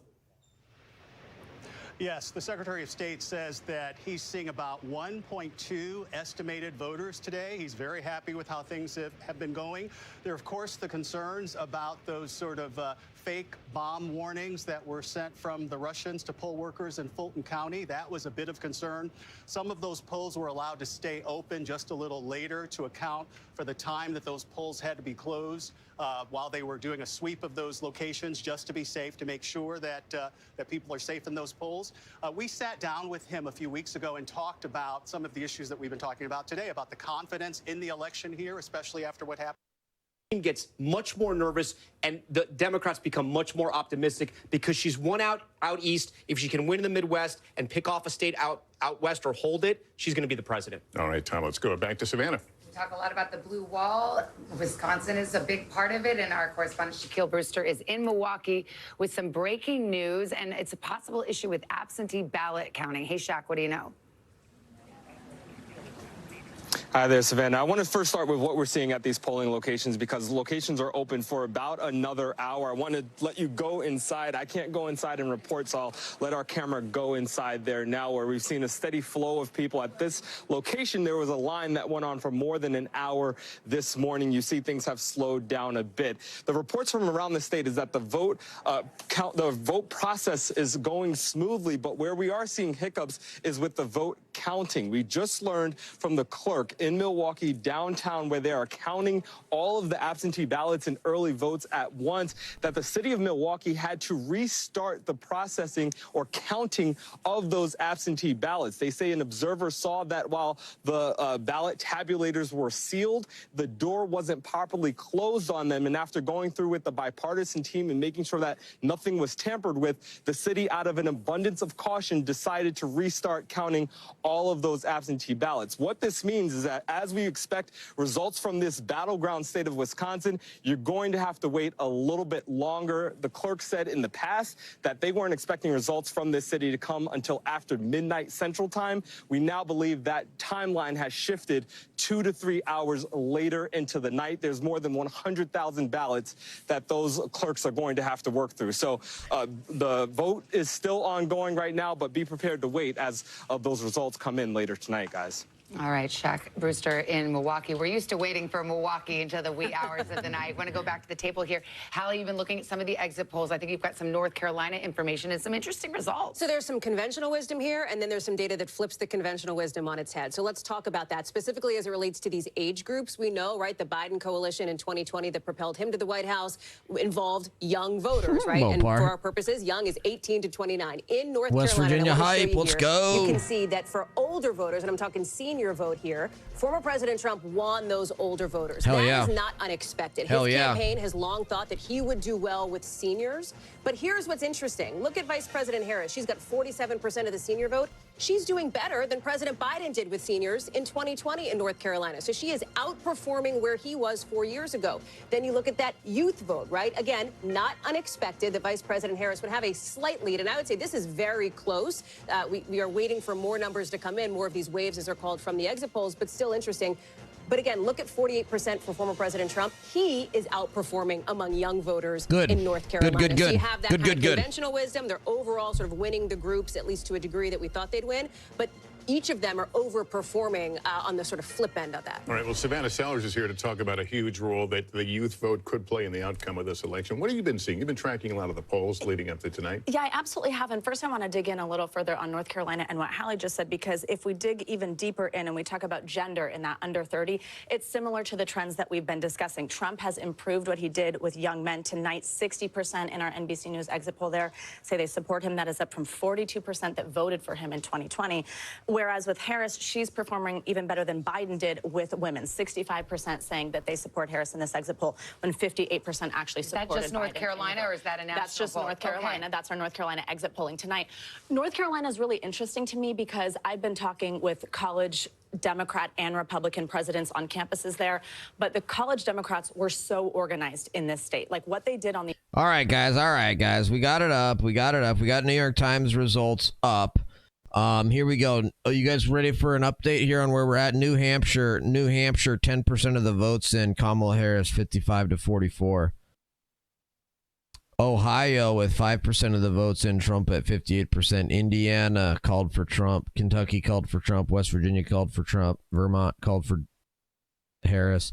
Virginia with 16% in. Kamala Harris up 55 to 43. North Carolina with 2% in. Kamala Harris in the lead. South Carolina with 5% in. Trump up 61-38. Georgia with 12% in. Donald Trump dominating. Florida with 76% in. Florida's our state with the best amounts in yet. Donald Trump 54% to Kamala Harris 45%. Absolute decimation. Getting decimated. see how that actually bears out when we start to get results in Philadelphia. But it does speak to the fact that there's a real focus on this epicenter and on young Right, voters. And when we guess. talk Right, about guess. young men in particular, and to the point that you're making here at the table, that the Trump campaign has really looked to turn those young men out. They're not typically the people who show up to the ballot box every 4 years. They're what's called those low propensity voters we've been talking about. I will tell you that the Trump campaign feels like they've been doing a pretty good job trying to turn those, not always voters into voters at least this cycle, because for them, that's one of the big keys. If they can get this demographic out to the ballot box to actually show up, whether that was early or whether that's now, they're feeling like they're going to have some wind at their back. It's, you take a step back, the story of this election is the gender gap. It's the battle of the sexes election, and whether you want to say it's young men or senior women, or it's men and women. If Trump turns out more men, he wins. If Kamala Harris turns out more women, she does. It's kind of as simple as that. No doubt about it. And what's so fascinating is that the Trump campaign tried this sort of unusual, unconventional tactic to get out the vote, which was to outsource it to Elon Musk, to other outside groups. And they were quite bullish heading into tonight, saying, look, we feel good about this decision. And remember, the Harris campaign was concerned about black men as well. They brought in President Obama. But we've been doing both the early voting as well as turning out our voters today. It's not, Scotty. I agree, Scotty. Republicans will not see until we beat them in a couple hours. Well, that's it. We'll be doing the boogie woogie. Yeah. Let me take that question to you, Ryan, because that is an interesting question. The numbers are really impressive on the Republican side in the early vote, and we know part of that is just Donald Trump embraced it this time around. Was there an apparatus in place, an infrastructure to then get out the vote, additional votes? Obviously, people are going to come out on and win. So they have all these tricks as they pretend that they are concerned about election integrity. And by the way, if the Democrats were doing that, I'd call them out. So now, Kevin Pilati on Super Chat said, if the Arab American community other ones, it seems like it's members.charliekirk.com, members.charlie. Guys, if you are still in line, stay in line. 10 minutes left. Yes. These are 10 minutes. Pennsylvania and Whoa, Pump Sloth with the primer. Thank you for the primer, Pump Sloth. Appreciate the primer, my man. Thank you so much, Pump Sloth. I went every single inch of the Wow. Really, Num? Is Virginia? There's only 20% in, though, Num. There's only 20% in, though. 70% Kamala. That's a pathetic joke, dude. Your county sucks. Whoa! Anonymous gifter gifting out a tier 1 sub. Thank you, Anonymous. Whoever you are out there. Oh my gosh, I need to go do it. Just go. Get in line and stay in line. And I'm going to be tracking every single data point out there. And if you have an issue, boom, I'll get a lawyer there in seconds. In seconds. Let's take a look at the Ohio Senate race really quick, by the way, which is an interesting one. There's Senate races, too. There's just too much going on. Currently, Bernie Moreno is winning currently, 54%. So we'll see against Sherrod Brown incumbent. By the way, if he wins that, we control the Senate assuredly without Sheehy. Well, they've already called West Virginia, and that's a flip. So. Yep. Okay. So, by the way, Hamilton County in Indiana, major bellwether, it has flipped. It was 50-48 with Harris, and now it has flipped red. Yeah, let's take a look. Blake, Hamilton that's County, that's north of Indianapolis. It is flipped. Suburban. So let's check how it was. I want to check how it was in the final results in 2020. In 2020, it was oh, okay, Num. That makes sense, Num. 45.5 for Trump. Nice makers, Dave. Jim Jordan. 70%. Nice. Yeah, they've said it's 49.6 Trump to 49 Kamala.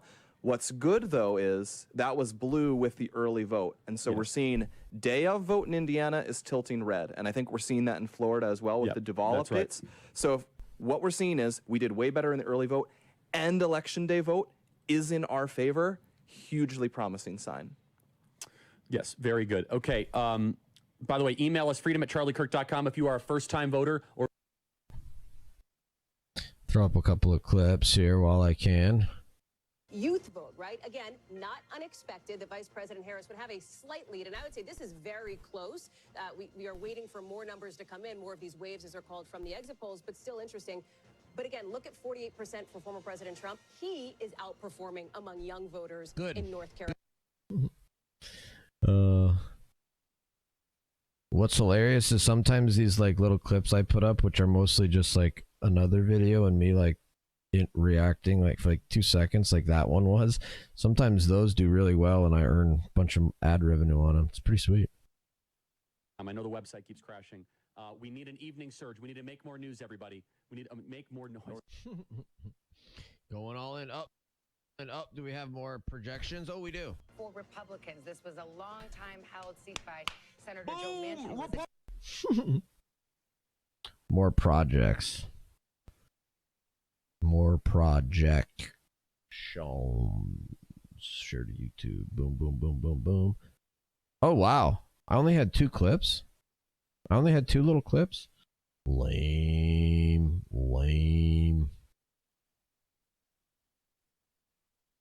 Let's check in on the Young Turks. Full of neocons who love war. It's full of people who either have family members. Pump Sloth, how's Tim Sheehy polling? Tim Sheehy's polling up. He's leading between 5 and 8 points in every poll. Pump Sloth. Tim Sheehy's dominating. Involvement in foreign conflicts and stuff like that. But I don't think this would be about involvement. This would be about who is worthy of life. I mean, when he goes on the stage and calls Chuck Schumer a Palestinian or whatever, you know, or talks about, I'm going to deport pro-Palestinian protesters, he does that not because he has some sort of strong personal attachment to the issue. He does it because he gets applause for it. No, the point I'm trying to make, though, is the war hawk Republican is less appealing to the Republican base. So I do think that there's a significant contingent within the Republican Party, meaning the voters, who would be supportive of him, saying, "Nah, we're not going to deal. We're not going to send military aid and more funding to Israel to continue prosecuting this war in the way they've been prosecuting it."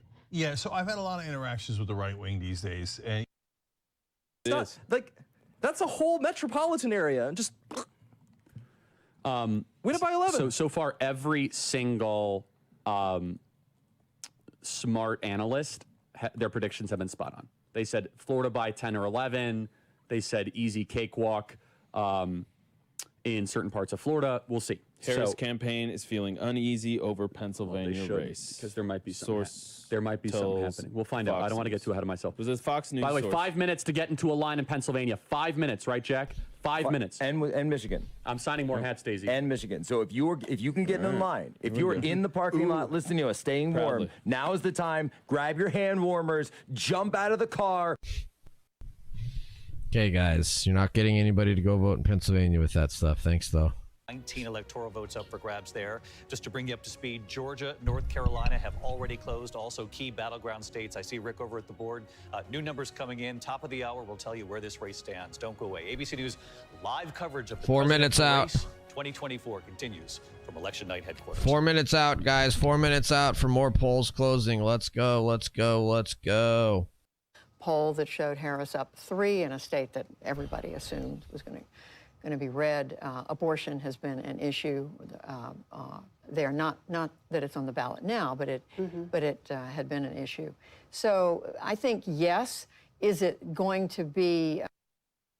And this is what happens in Loudoun County. Yeah. I mean, that's been like the hotbed area of the school issues of whether boys are allowed in girls' bathrooms and locker rooms. This is like the college-educated, highly college-educated, elitist suburb of D.C. essentially. Right. That shows the destigmatization more than anything else. If there are academics who are now willing to say, yeah, I don't like Kamala Harris, then... Is that Crystal City, Old Town, Virginia? Is that right across the water? Mm-hmm. Oh, it's right across the water. Well, then that's all D.C. workers, too. Mm-hmm. That's a huge, huge deal. Huge. I mean, it's one of the petri dishes of wokeism in that area, I would think. Yeah. This is one of the only places in the country where you drive around and you see a lot of Harris signs. You know what I mean? Well, you should get the appraisal on your price of your house maybe in the next few days if things continue to go this way, because I have a feeling property values in the Washington, D.C. area may come crashing down. Let's take a couple of minutes and go to stage 2 and find out the latest on state and local. Yeah, thanks. I did want to just add to Decision Desk HQ.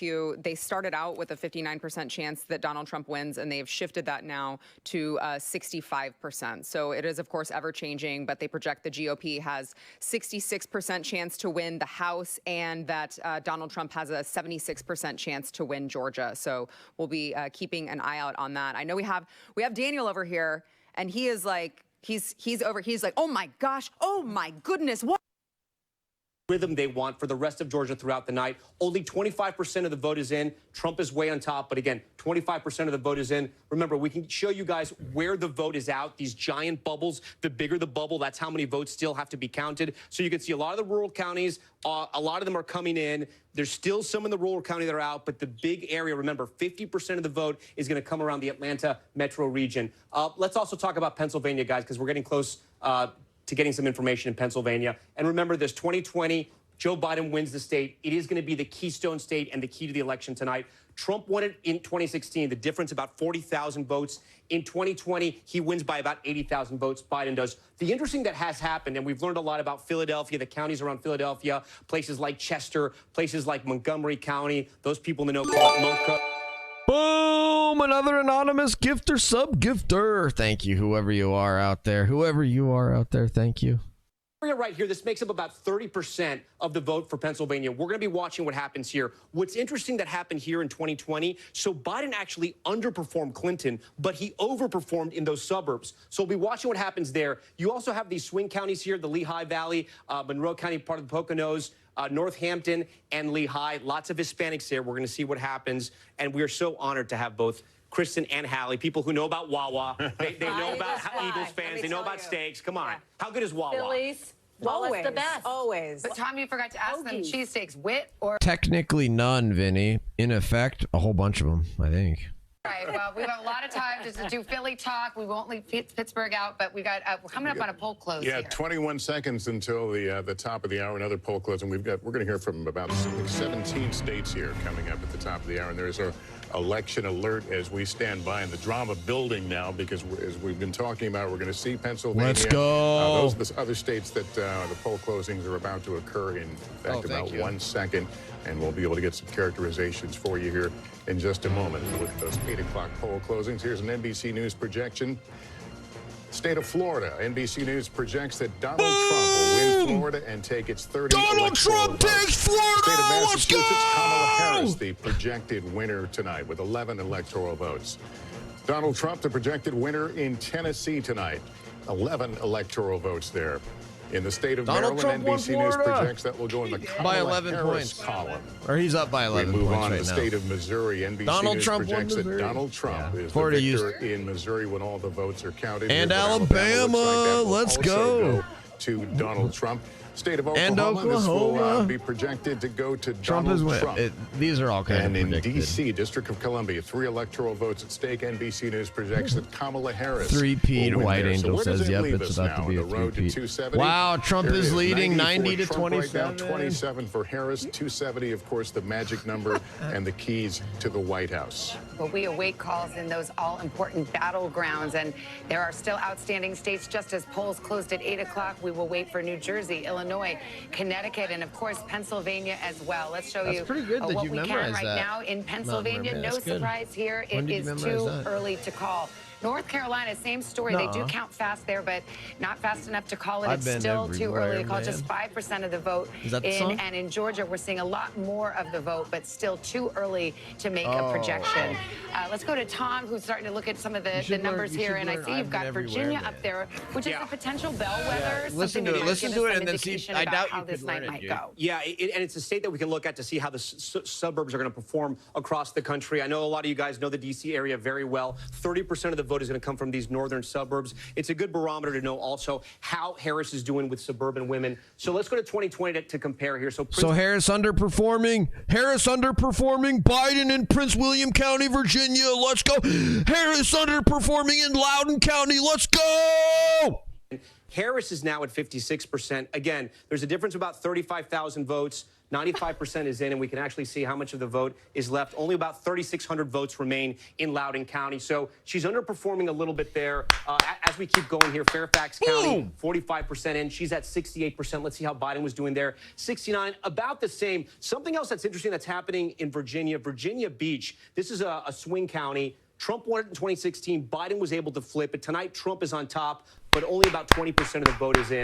A lot of the western part of the state, as we know, is going to be more Chicky, rural. bro, what's up, so that Chicky? coal mining country, it's going to resemble West Virginia. We have some of the vote in a county like over here, Wise County. This is a good Trump barometer. He's at 78%. He was at 80% in 2020, but 41% of the vote is out. He's underperforming slightly. I guess the thing that sticks out to me, which it's too early to know if it's a red flag, but Loudoun County, again, you know, this is a place where Democrats want to run up those votes in Virginia. Not that Virginia is in danger for Democrats because they were able to run up the score in 2020. Thank you, but Trump in 2016 got close. He got within 5 points. A number like this, it's going to worry them a little bit. But I know you guys know much more about that area than I do. Well, actually, we're honored to have a resident of Thank you, Num. Thank you, Num. Virginia with us, Chuck Todd. So, I mean, you look at that, you know those suburban collar counties around Washington, D.C. very well. Is that a warning light if Kamala Harris is not performing as well as Biden did in some of those suburban, exurban counties? It could be if we're going to see that if it's moving. You know, Virginia is sort of the gateway now to the north rather than being, I always joke, it's sort of seceded from the Confederacy, right? It is the one southern state that has been consistently a Democratic state, not even a swing state anymore. So if that is consistent, yes. One thing I've learned, though, with the Northern Virginia vote, you may have 95% of the vote in, that 5% can account for a lot more uncounted vote than people realize. So, and there is a sense, so that's a wait and see. Look, the bigger thing that I've taken away so far is we're in the middle, we've been in the middle of a political realignment for a decade. And every one of these presidential elections, we're like, hey, look at this. The fact of the matter is Donald Trump's makeup of his electorate this time is much different than it was in 2016 or 2020. And I think we're seeing it both break on ethnicity and geographically.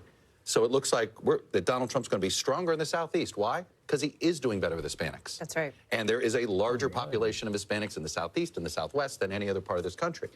Wow, the exit polls indicate that she is going to do better with older white women. I've been messing around with Indiana. Indiana's not going to, it's a red state. Donald Trump's underperforming about a point or two in almost, even in the rural counties. Indiana's a very white state. That's a tea leaf. Yeah, I just throw it out there. It's a tea leaf. They obviously border where those voters go. No, that she's performing a couple of points better.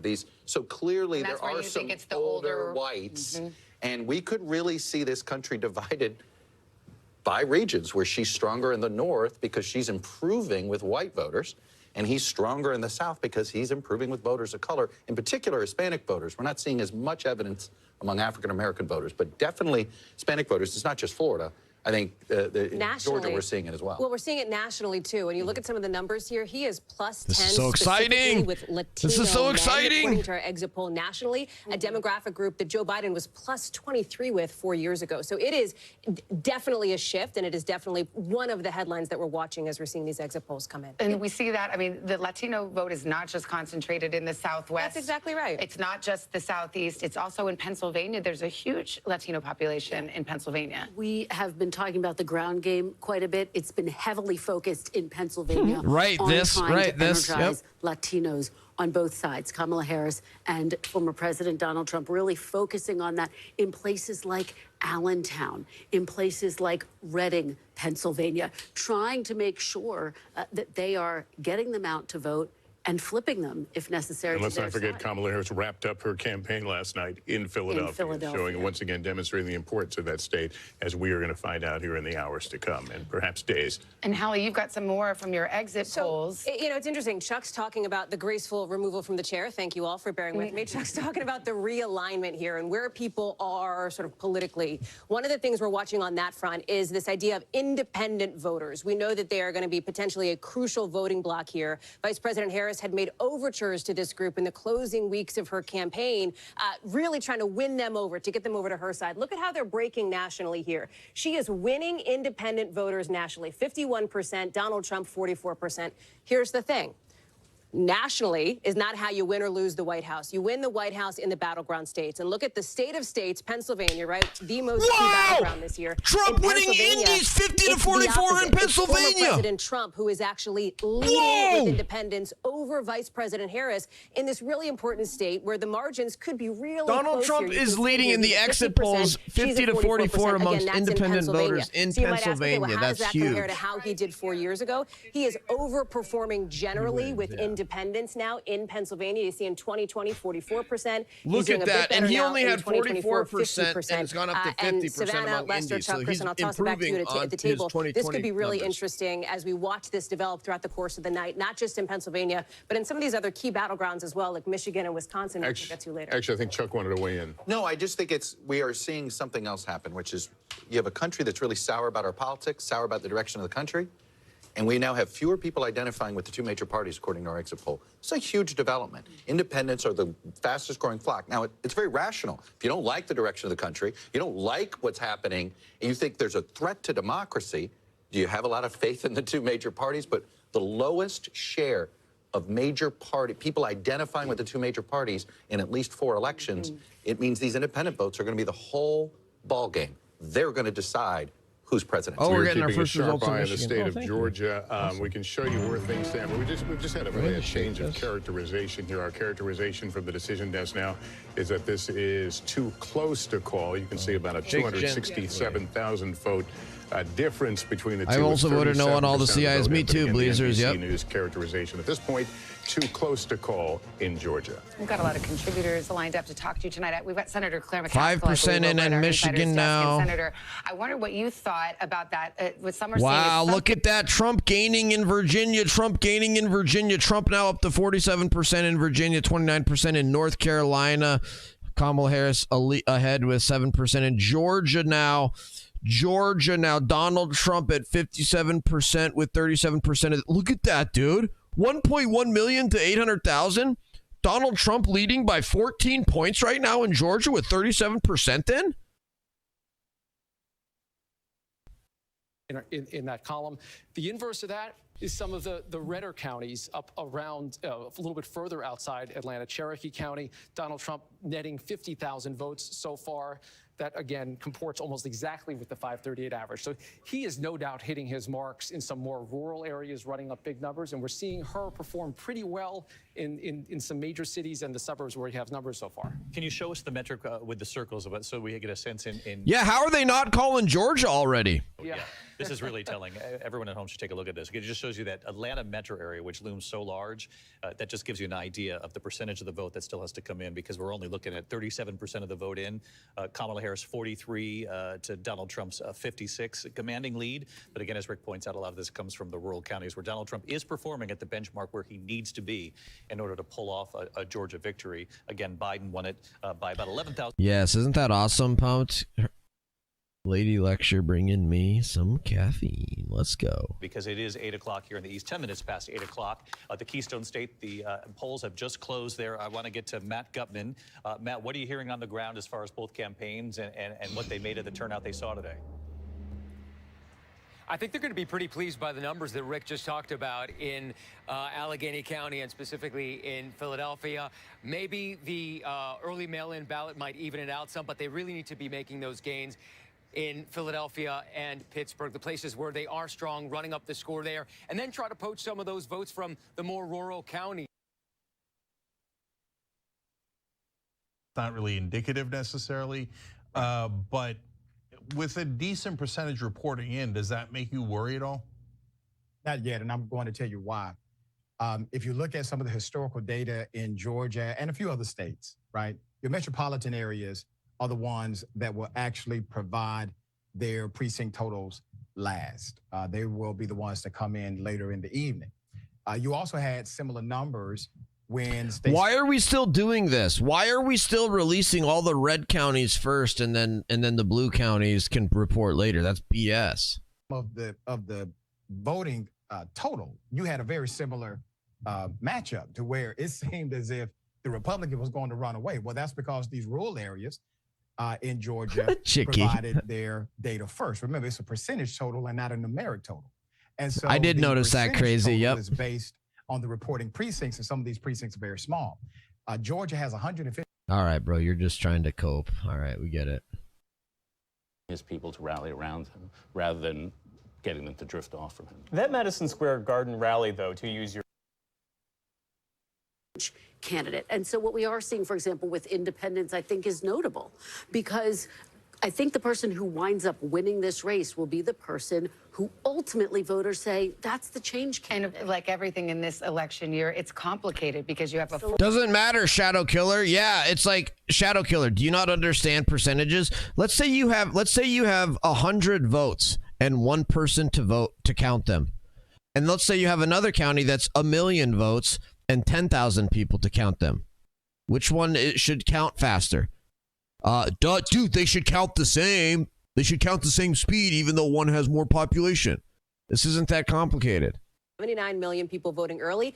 Better to bank those votes. What if somebody gets sick? What if somebody's, kid has to stay out of school or whatever? Get those votes in now to get them locked and loaded. Let me just change the conversation just for a moment because we do have another call to make, and it's an NBC News projection in the state of South Carolina. South Carolina will go to Donald Trump when all the votes are counted later. And here's where the breakdown right now that South Carolina for Trump. Let's go. 24% of the vote in there, a vote difference of about 104,000. But again, Donald Trump will pick up South Carolina. Here's where it leaves us on the road to 270. Donald Trump out in front with 99.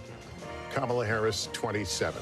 We've got a few key battlegrounds where polls have closed. They're counting, but we don't have results yet. Still either too early to call or too close to call. Let's go to NBC's Garrett Haake. He's at Trump headquarters in West Palm Beach, Florida, at Mar-a-Lago. Tell us what the campaign is saying to you. Well, Savannah, what seems to be calming nerves down the street at Mar-a-Lago is what they're seeing out of Georgia right now, a state you were just discussing, where their key to victory was essentially blowing the doors off in rural turnout and improving their margins among minority voters, Latino voters, black voters. The campaign is seeing, in the same exit polls we're looking at, improvement among black voters, particularly black men, who the Trump campaign has spent heavily for months and months and months to try to win over even just a few percentage points, the kind of thing that could make a difference in a state decided by fewer than 12,000 votes 4 years ago. The other thing that I think has accrued to Trump's favor in Georgia is the resumption of unity among Georgia Republicans. Remember, there was a huge fallout with Brian Kemp, the popular Republican governor there after 2020. Thanks for the follow. Vote Trump. Kemp made amends, although they rarely appeared together on the campaign trail. Let's do it, Dr. Rocky. Let's do it. In the race's closing weeks, along with a lot of these other Trump candidates, could be helpful to Trump in that state.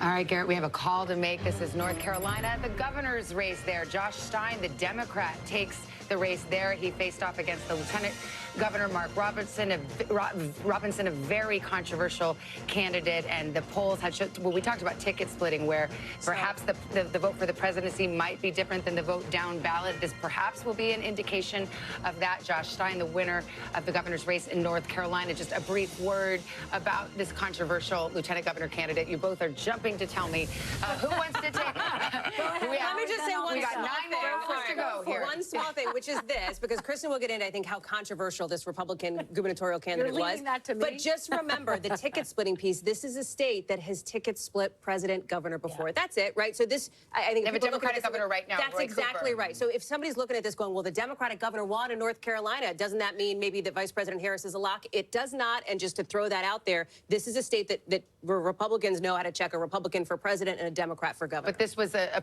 campaign on Mark Robinson's behalf. It was beset by problems. Beset by problems because he was determined that he posted some highly controversial comments on an adult website.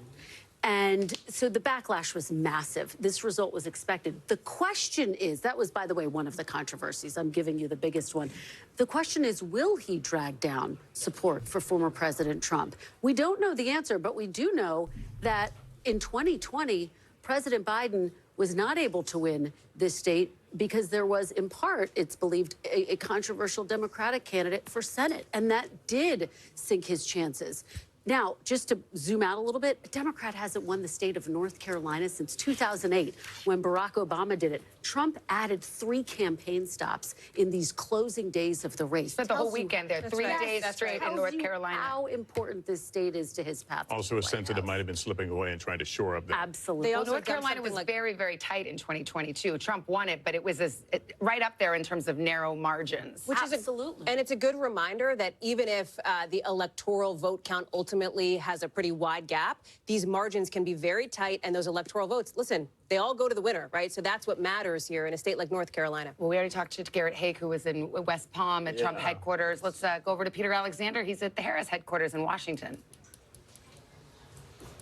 Hey, Savannah, you know, you just heard from Garrett a moment ago talking about how Donald Trump's team seems to be satisfied that he is doing a bit better with those Black and Latino voters right now. Similarly, the Harris campaign feels good that she is outperforming with white voters over Joe Biden's performance with them in some of our early exit poll indications in parts of the country right now. One thing they're keeping an eye on. Another thing I'm hearing from senior officials within the campaign as they get ready to start the program here is that they are seeing really good enthusiasm among those youngest voters, those college students in particular right now. They're talking about long lines. You know what? Let me do this. They're starting the Star-Spangled Banner. I'll give it back to you with respect to our country, then we'll come back in a moment.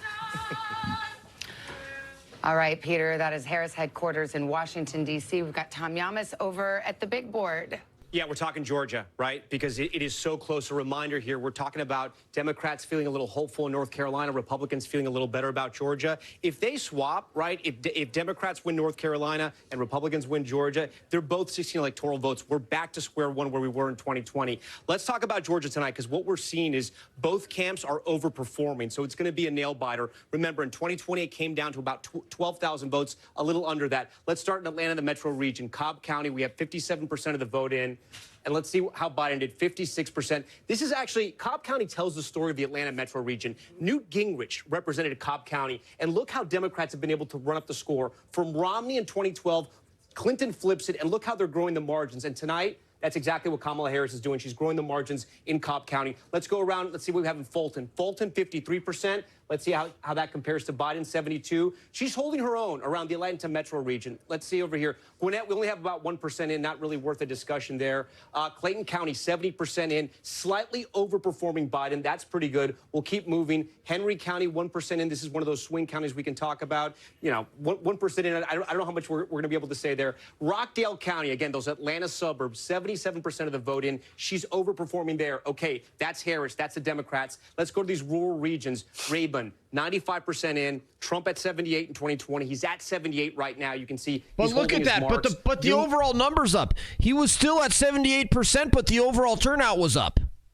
And overperforming in White County. Again, those are the rural counties. Let's go to Georgia's Black Belt, where they have counties with lots of African-American voters. Here in Doherty, this is about 70% African-American here, slightly overperforming Biden. So again, guys, what I'm trying to say here is that right now, it's very similar to what we saw in 2020. Trump seems to be hitting his marks where he was in the rural counties. In those African-American counties and around the Atlanta region, Democrats are hitting those marks. It's going to be very close. It's one of the reasons why when we click on Georgia right here, it is literally just too close to call, guys. All right, Tom, we got a lot ahead here. We're going to take a break and then another state closing its polls. But we all already knew all the horrible things he had said in the past that were akin to that. So do you think that the fact that they had such a weak candidate in North Carolina might hurt him there? But hold that thought, let me just add just a little bit of context for that. At least as of right now, Trump is down in North Carolina by about 3.5 points. Mark Robinson is down by about 21 points. Wow. Wow. So I mean, they may not like him there. Yeah, I mean, he's just clown royale. But go ahead, Rashad. All right, so wow, look at that. Let's go back just a minute. Hold on. Donald Trump now within 2 points in Virginia. 35% of the votes in. 35% of the votes in Virginia. Donald Trump, 48%. Kamala Harris, 50%. Donald Trump is within 40,000 votes in Virginia with 35% of the vote in. Kamala Harris is up in Ohio. That's kind of funny. Yeah, I mean, you're just not seeing it there for Stein. Now, Michigan, that'd be something that I want to look at as well for Jill Stein. But Chase Oliver, I mean, there's just nothing. The guy's a ghost. No, I'm telling you that the reason, so for our viewers that maybe aren't aware of this, there's a huge push within the Muslim community to get Jill Stein over 5% so that she'll get a spot on the debate stage next year. Yep. So each one of those, votes for Jill Stein is going to be a good thing for us. The other part of the Muslim communities, you see this in Dearborn. Trump, I mean, can you imagine a couple years ago, Donald Trump campaigning in Dearborn, It's just Michigan. unheard of. Yeah, so Dearborn has a bunch of the Muslim leaders endorsing Donald Trump, wanting peace in the Middle East. So that's a huge sign as well. So we'll see what happens. We've there. got to get this image up. It's a Twitter exchange between a guy Keith Raboy and Nate Silver from a month ago. This is on October 4th. Put it up. Let's put it up as soon as I can, but I'll start reading it. It's Keith says to him, "You are a buffoon. Minimum Trump win in Florida is 8 points, and more likely 10 to 14." And Nate Silver says, "Dude, you've got to stop huffing the Twitter vibes. How much money are you willing to bet on a Trump plus 8-point spread in Florida?" And he says $100,000. And Silver replies, "Have your lawyer draw up a quick contract and it's a deal," puts his email, "No contract, no bet, because you've been nutty lately and are a payment risk." And Keith says, "Ha, sure, how about you just quit politics if I win?" Right now, with 91% of the vote in, Donald Trump is beating Kamala Harris in Florida by 13 points. Are you serious? And that's the higher end of the spread. By the way, you know that blue Twitter all day ago. long was talking about how Florida's going to go blue. All day long. 13 These people are points. deranged. Well, they were saying that Blue Anon Twitter was saying that 50% of the Republican turnout was going to be for Kamala Harris. Yeah. 50%. Not independents, Republicans. Okay. They actually believe that Liz Cheney would and John Kelly would lead the Republicans to the land. I'm going to be honest. I like what I'm seeing out of North Carolina. I like what I'm seeing out of Georgia. I like what I'm seeing out of Ohio. Florida, guys, we need a Rust Belt state. We need a Rust Belt. Yeah, thanks to who? I'm not thanks to who, Charlie? Nebraska. I'm not calling North Carolina. I'm not calling Georgia. I say I'm liking what I like what I'm seeing. I don't want to be clipped out of context. Please, Jack. This is what Halperin was saying all week, was that her best bet was to go 3 for 3 in the Rust Belt. That he said all along that the Sun Belt was a lock for Trump. That includes Nevada, by the way, Andrew. But that she was going to go all in on the Rust Belt. What did she do this weekend? And what did she do yesterday? 3 rallies / concerts in Pennsylvania. She had one, I believe, in Michigan, and then spent Friday, and there's Saturday or Friday was in Wisconsin. So we beat her all across the South, and we boxed her into the Rust Belt. Well, it was Halperin said, the longer this race goes on, it looks like she still has the same path to 270. We are overperforming in Allegheny County. Whoa, that's good. That's very good. By the way, explain that.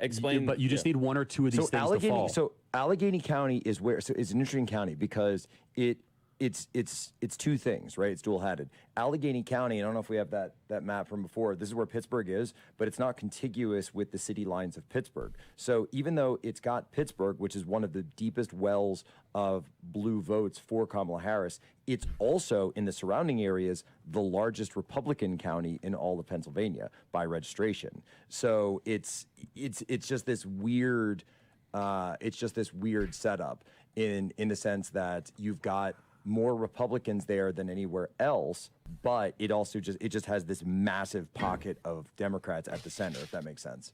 Poll worker in Brookfield, Waukesha, Wisconsin, Plurality Red, is reporting 500 to 600 first-time voters today. Reiterated all the emails we've been getting about first-time voters and turning out for Trump. 600 first-time voters for Trump in one precinct. That's a poll worker in Wisconsin. Waukesha. By the way, we are there's a 20% shift in mail-in voting to the right from in Pittsburgh right now. So we'll see if that manifests. We'll see. Sorry about that. The map is closing in on Kamala Harris right now. What is happening live? Georgia looks fine, absent something goofy. North Carolina looks fine, absent something goofy. Florida looks amazing. It's done. The walls are closing in on Kamala, right?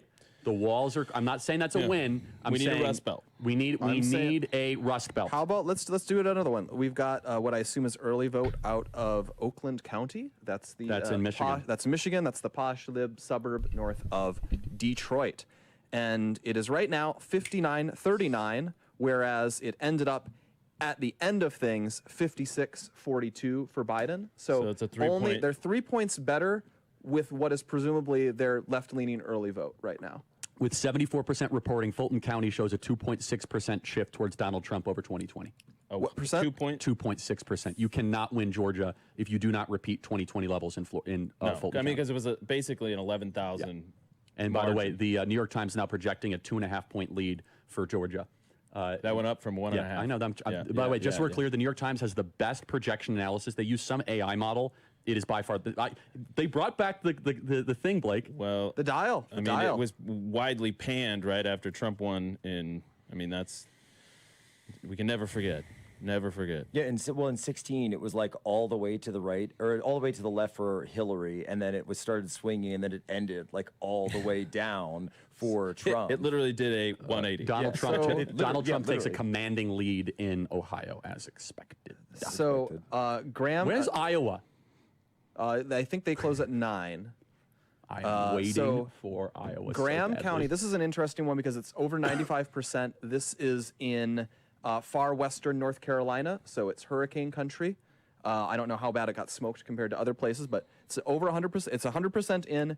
Trump 81, Kamala 18. The final result last time was Trump 79, Biden 19.5. So slight improvement, and turnout is the same. So we remember that Axelrod thing went really viral, where he said they weren't going to manage to vote. That has not come to pass, at least. Great. Polls closing in 2 minutes, guys. We got more polls closing. A 60% to reach the 60% level. So right now, not there yet. We're not making a call, but that's wow. It's been interesting to see these ballot measures. We have one in Florida. You mentioned there abortions on the ballot literally in 10 states, 2 of them battlegrounds, Nevada and Arizona. Some of the battlegrounds, Michigan, for example, had abortion on the ballot 2 years ago, lifted Democrats' prospects in Michigan. Now, is there a question in your mind, Senator McCaskill, whether or not Democrats who might have been motivated to go to the polls on the abortion issue feel like, oh, well, it's already taken care of? People are kind of in the middle thinking, I can vote for Trump even because I think I've already taken care of this abortion question with regard to the ballot measure in a battleground like Michigan. I don't know. I think... Pure speculation, pure speculation. Let me work on some clips. Somebody's, kid has to stay out of school or whatever. Get those votes in now to get them locked and loaded. Let me just change the conversation just for a moment because we do have another call to make, and it's an NBC News projection in the state of South Carolina. South Carolina will go to Donald Trump when all the votes are counted later. And here's where I'm just gonna post. I'm gonna post all my celebratory videos as YouTube clips. It looks like a couple of my clips tonight are doing well on YouTube. I got a couple thousand views going on a couple of them here. So let me just throw up a couple, 3, 4 more. Just let's say you have 100 votes and 1 person to vote to count them, and let's say you have another county that's 1 million votes and 10,000 people to count them. Which one should count faster? I don't even know if my math is right on that.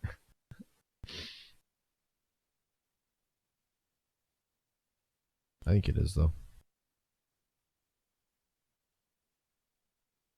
Pennsylvania exit polls huge for Trump and then there's 2 more. Oh, I think it must be my Pennsylvania exit polls. Yeah, 2 likes, 15 likes. Yeah, getting some views.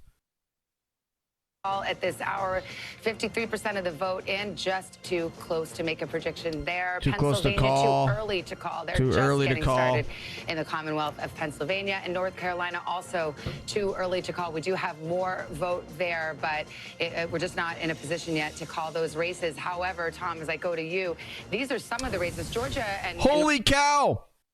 Holy cow, guess Donald Trump is leading in Virginia 49.3% to 49% with 40% of the vote in. Donald Trump going to win Virginia. Let's go. Projected winner some point tonight. Those will be the 2 first battlegrounds that we hope to project and we hope to call at some point earlier tonight. But we'll have to wait and see. We're ready for anything. We could be surprised by anything. I want to talk about Virginia for a little bit and a caveat here. As Chuck Todd reminded us, Northern Virginia, the suburbs, they do sort of report late. That vote is still coming in, but we still see some troubling signs for Kamala Harris, at least in some of these counties. So Biden was at 61%. 95% of the vote is in, and I just want to highlight this. There's only about 2,800 votes remaining, so not a lot of votes going to come in. She's at 56%, 57%. 61% was where Biden was. As we keep going around, my team flagged another county. Fairfax County, she's doing fine.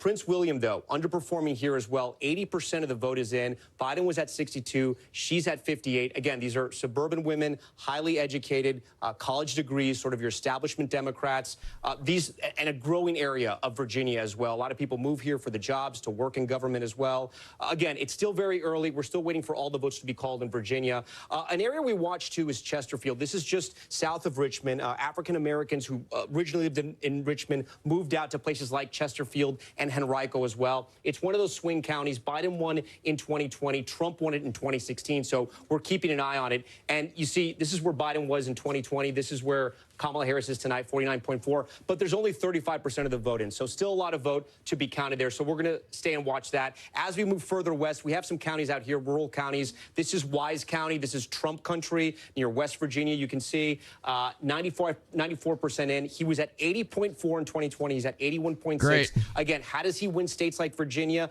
They're going to run up the votes in the suburban areas, the Democrats. He runs up the votes in the rural areas. So that's going to be good there for the Republicans if they want to hold those marks. Virginia Beach, this is another area we're going to be watching. Again, an area that sometimes tends to swing. Trump with 48% in 2016.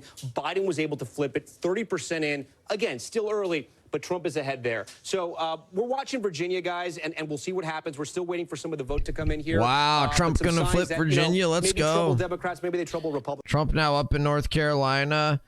All right, guys, let's do Kamala Harris wins New Jersey. All right, guys, Pennsylvania, 8% in, Kamala Harris up. Michigan now reporting 6% in, Kamala Harris up. Ohio, 41%, Trump up. Virginia with 42% in, Trump up.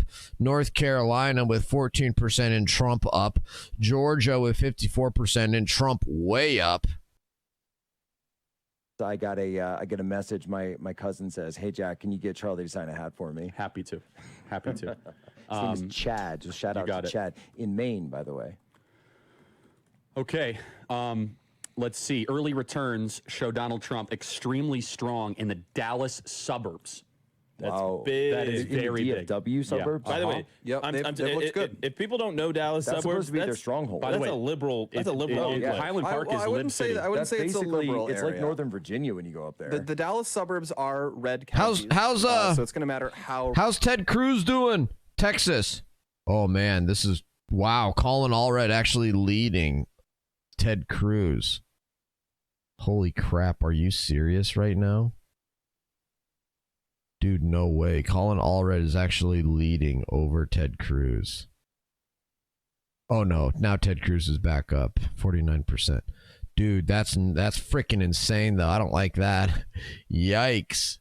Yikers. Is Young Turks freaking out yet? Is Young Turks freaking out yet?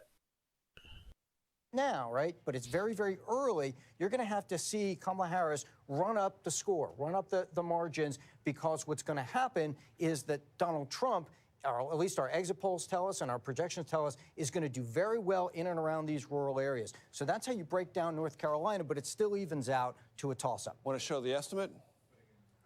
The estimates too, that's just Mecklenburg. That's just Mecklenburg. But I do want to show you this too.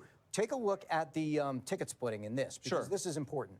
So go to the ticket splitting, and here again, we have a story in differences, because here's Harris's current number, right? But you also saw Josh Stein win at 58%. And so at that point, he versus the 49% that we're getting for Harris right now, those differences telling you that some Republicans have gone over. There's a Trump-Stein vote in North Carolina. There's a bit of a Trump-Stein vote right there. Yeah, of course, that was a controversial race and one everybody was paying attention to. Gentlemen, this is excellent information. Can we go back to Georgia and just see? I want to see where the outstanding vote is there. Of course, we have heard there's record voting. Not we knew in the early vote, but also today. So just want to get a sense is where is the outstanding vote right now? I'm glad you asked, because here on this map, what you see is the circles represent the amount of outstanding vote, and the color represents what's projected or the past from those areas, blue for Democrats or red for Republicans, right?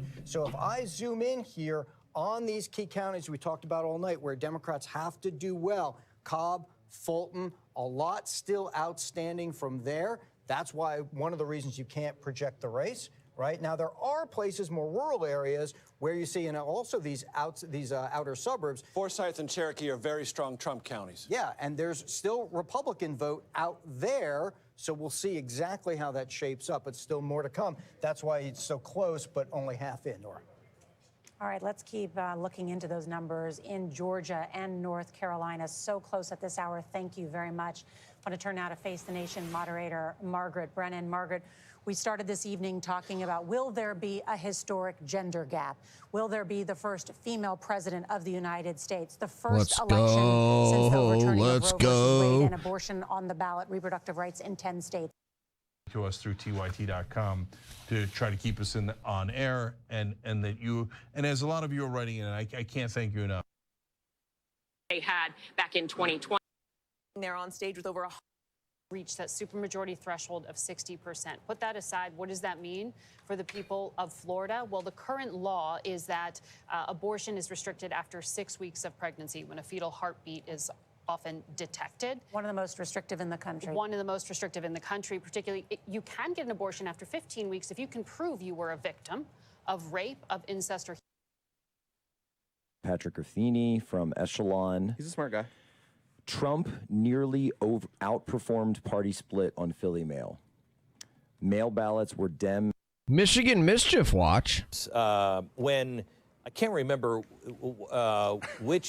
Piece of news for you. Okay, so that was the TCF, Cobo Hall. The convention center has had more nicknames than John Dillinger, you know what I'm saying? But I worked there as a reporter. I processed more absentee ballots than anybody in the state of Michigan, most likely. What happened with that? Thank you, Crazy. That was the next day. Hey, there's 150,000 True eyeliner, yep.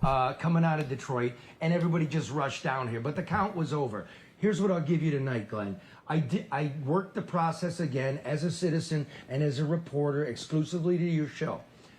In 2020, we had computers, right? The envelope comes in, I scan. Right now, I'm trying to follow more. I like to watch the streams that are like getting into the nitty-gritty numbers more.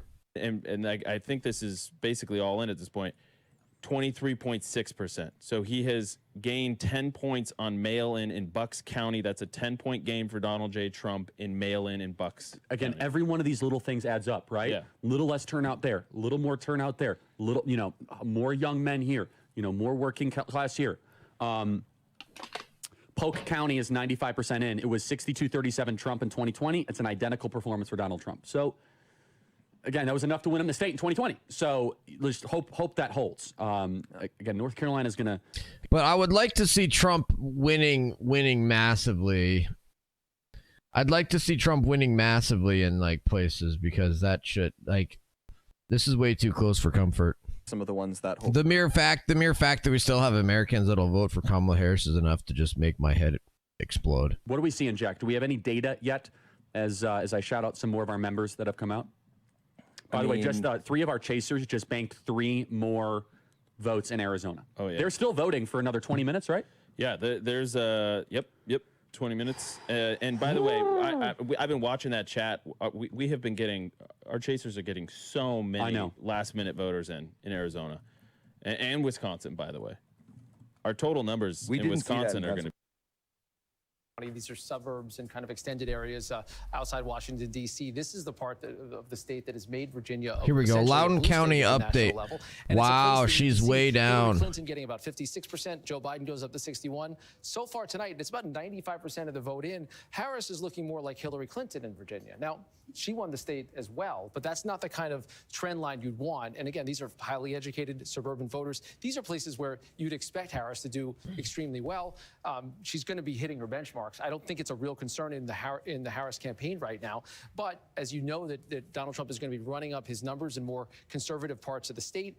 This is where Reince is right, that it could be a warning sign for other trends we're seeing elsewhere in the country. Or a tighter race than it was 4 years ago. Definitely that. I mean, we can look at a state like Florida right now, which is going overwhelmingly Republican. I don't think we're going to see the same kind of a trend in Virginia, but we're not seeing Democrats overperform in the same way Republicans are in a red state of Florida. Let's go to Whit Johnson at Trump headquarters. And on this reporting on the gender gap and this outreach to male voters. Okay, so hold on. So Florida, Trump is at 56% in Florida with 94% in.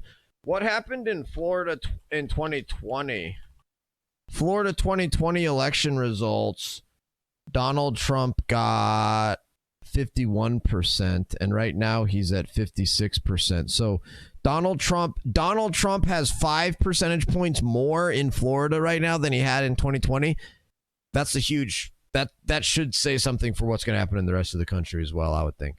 Likely seep down to some of his voters in some of these key battleground states, as we heard from talking to voters in some of these battlegrounds. Remember that this is a former president who, over the summer, you look at, let's say, 20 rallies, at 5 of them, he cast doubt on the results of the election even before votes were counted. That ramped up in just the last month. At 14 of 20 rallies, he did the same thing. So he has not been super consistent on this.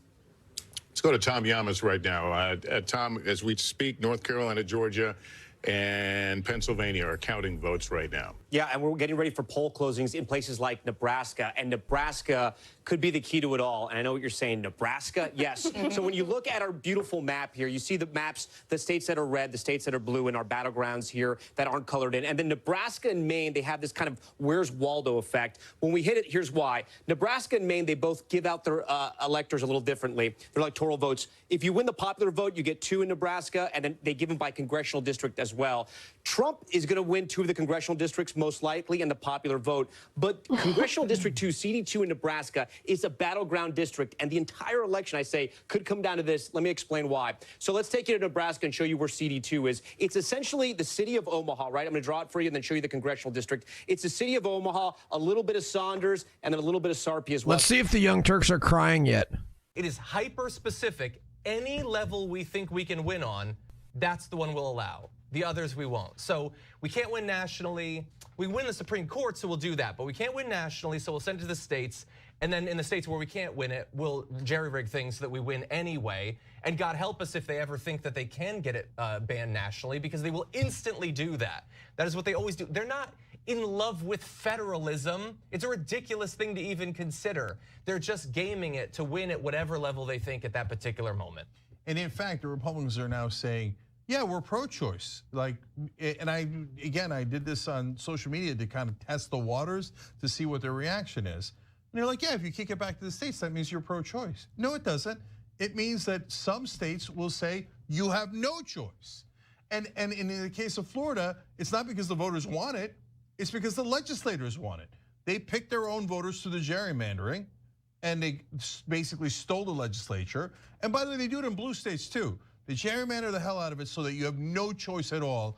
The blue states are going to vote blue whether they're shifting or not. Red states the same way. It's disgusting. So, Michael, I wanted to see if you were about Florida. Since you and I talked in the morning about how Florida you were a little bit hopeful about, given that it came in very poorly, does that make you worried about the overall election? It doesn't, because I don't see that as sort of a blueprint for other states necessarily. I mean, the money wasn't really spent in Florida other than, on that Senate race there. And I think that Senate race going to Rick Scott is not a surprise. Rick Scott has had tougher opponents than former Congresswoman Carcel Powell. You'll remember he ran a very, very close race against former Senator Bill Nelson, who was a former astronaut, had served in the Senate for quite a while, then went on to be the NASA administrator in the Biden administration. So he is somebody who is very deft at Florida politics. And if that race wasn't going to be close, and it appeared that it wasn't, the parties weren't spending, the Democratic Party especially wasn't spending money there. They would rather spend it in Georgia and in North Carolina. The field operation while there was not as profound.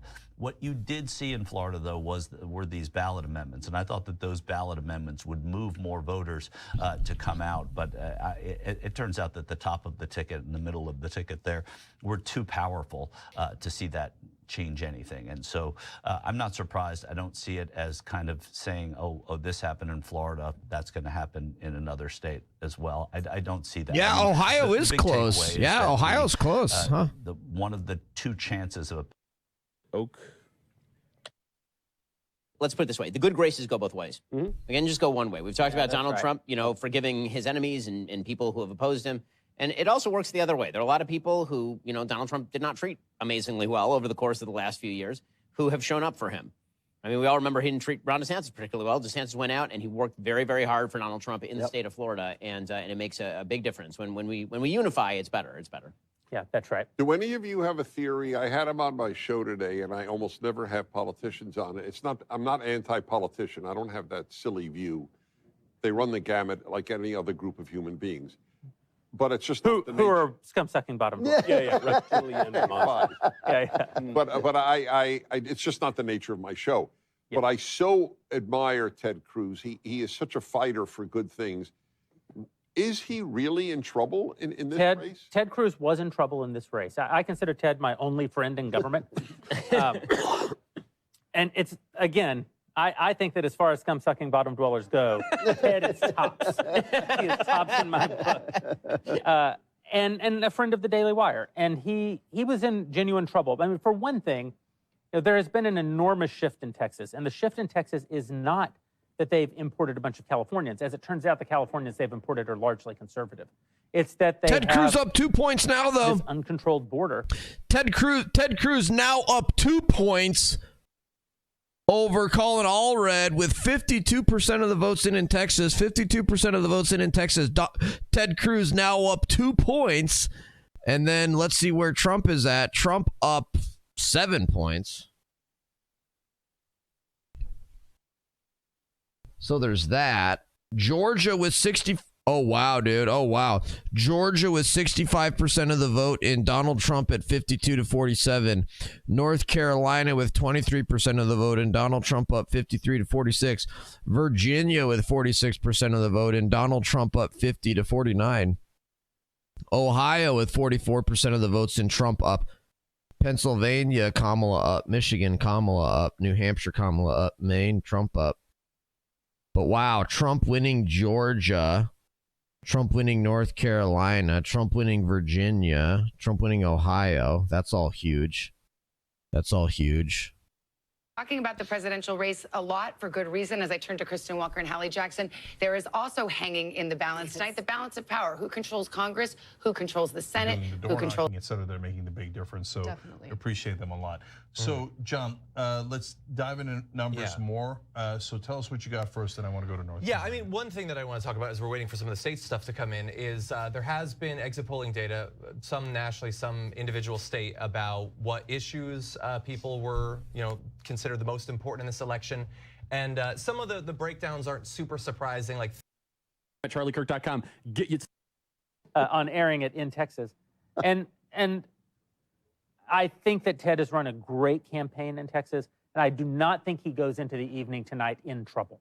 It would be, in fact, I'll go so far as to say, I think that if Ted Cruz loses his race in Texas, Kamala Harris is going to win the presidency, they're going to win the Senate, they're going to win that. Yes. Whereas I don't know that that was necessarily the case even as recently as 8 weeks ago. Right. But he's put in the effort. He's run a great campaign. Ted's been all over the state. And Ben campaigned with him 2 days ago like in McAllen. massive energy for Ted Cruz. By the way, one piece of interesting NBC exit poll. Again, always with the proviso that exit polls are chicken entrails. But the Pennsylvania Independent Voter exit poll out of NBC News, Trump 50, Harris 44. If that holds, Trump's going to win Pennsylvania. He's going to win the presidency. Wow. So, let's hope that holds. Well, meanwhile, Brent Buchanan from Signal, he is with us, and he has some updates from Georgia. Brent, tell us all about what's happening in Georgia as more of the vote is coming in. Well, we're starting to see some of the northern counties begin to report, which is what we had talked about earlier. And so we look at places like Cobb County, Georgia here is beginning to report. So this is a very large county that in the past has voted for Joe Biden. Let me look at the numbers here.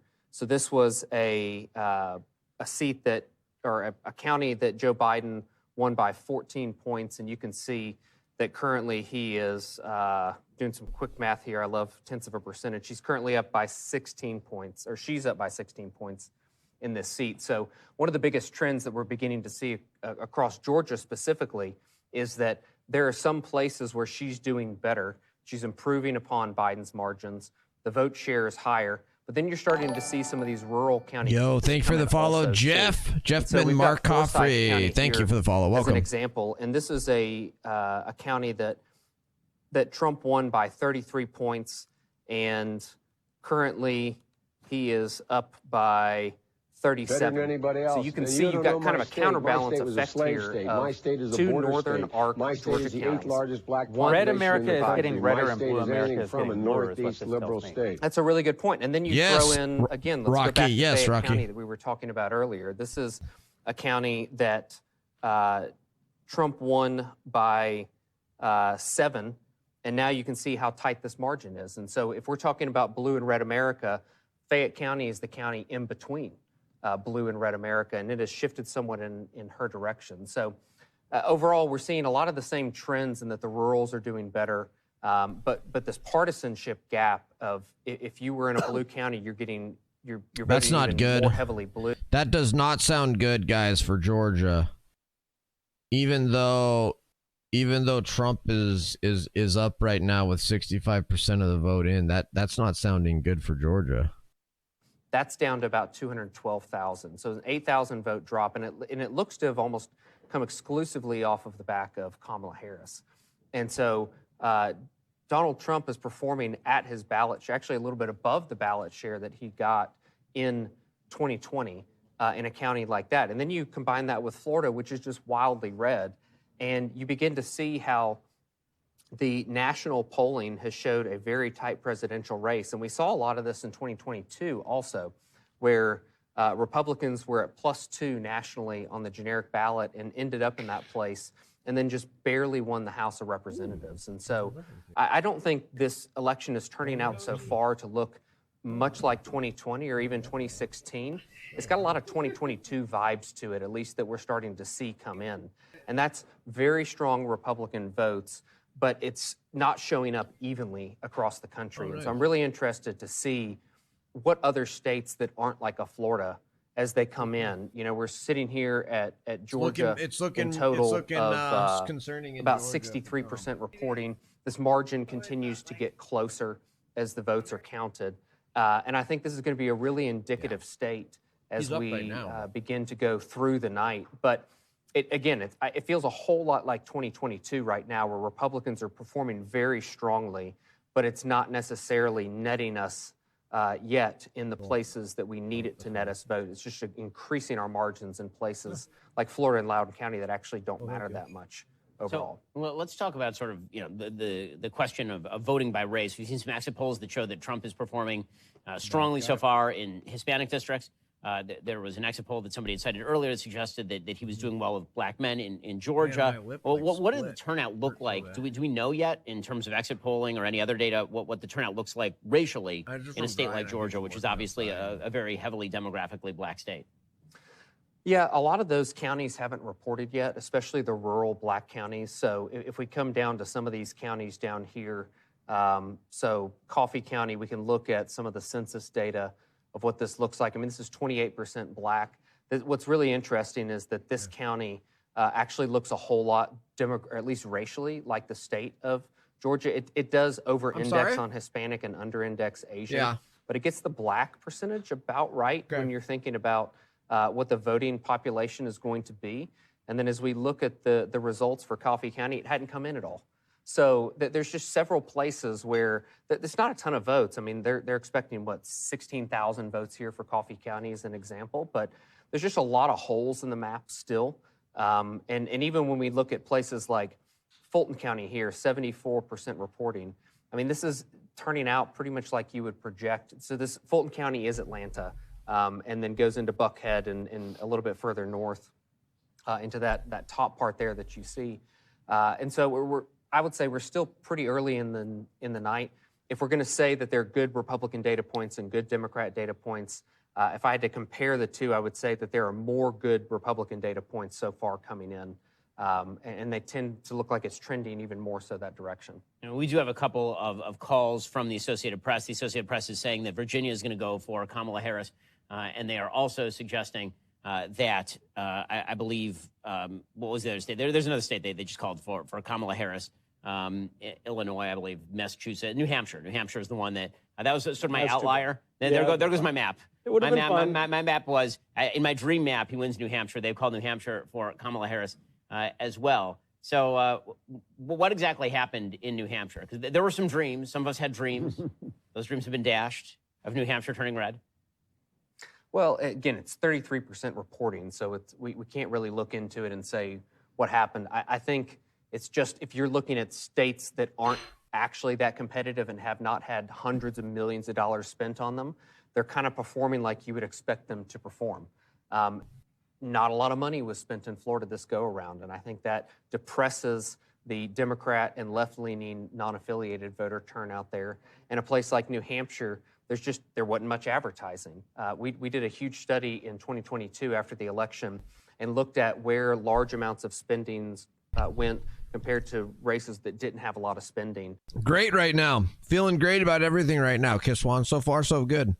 You actually saw severe drops in Democratic turnout because they had no reason to show up. Like they knew it was going to be a guaranteed victory. And so places like New Hampshire are a really good example where not a whole lot of money. Yeah, that seems ridiculous to call Virginia when Donald Trump is ahead. New York Times hasn't done it. New York Times hasn't called it. New York Times has 50% of the vote in and Donald Trump ahead. Donald Trump ahead right now. Donald Trump ahead in Georgia. Donald Trump ahead in North Carolina. Donald Trump ahead in Virginia. Donald Trump ahead in Ohio. Let's see the forecast, the New York Times live forecast. The New York Times live forecast is leaning just barely to the right, but still a toss-up. I'm looking forward to... The Needle is live 29 minutes ago. Our election night forecast shows an extremely close race. Almost all the vote counted so far points towards a very close election as anticipated. So you're looking at live results right there. If he wins. We need you to help us build this network. So join us now. All of these live streams are just. Oh yeah, I love those.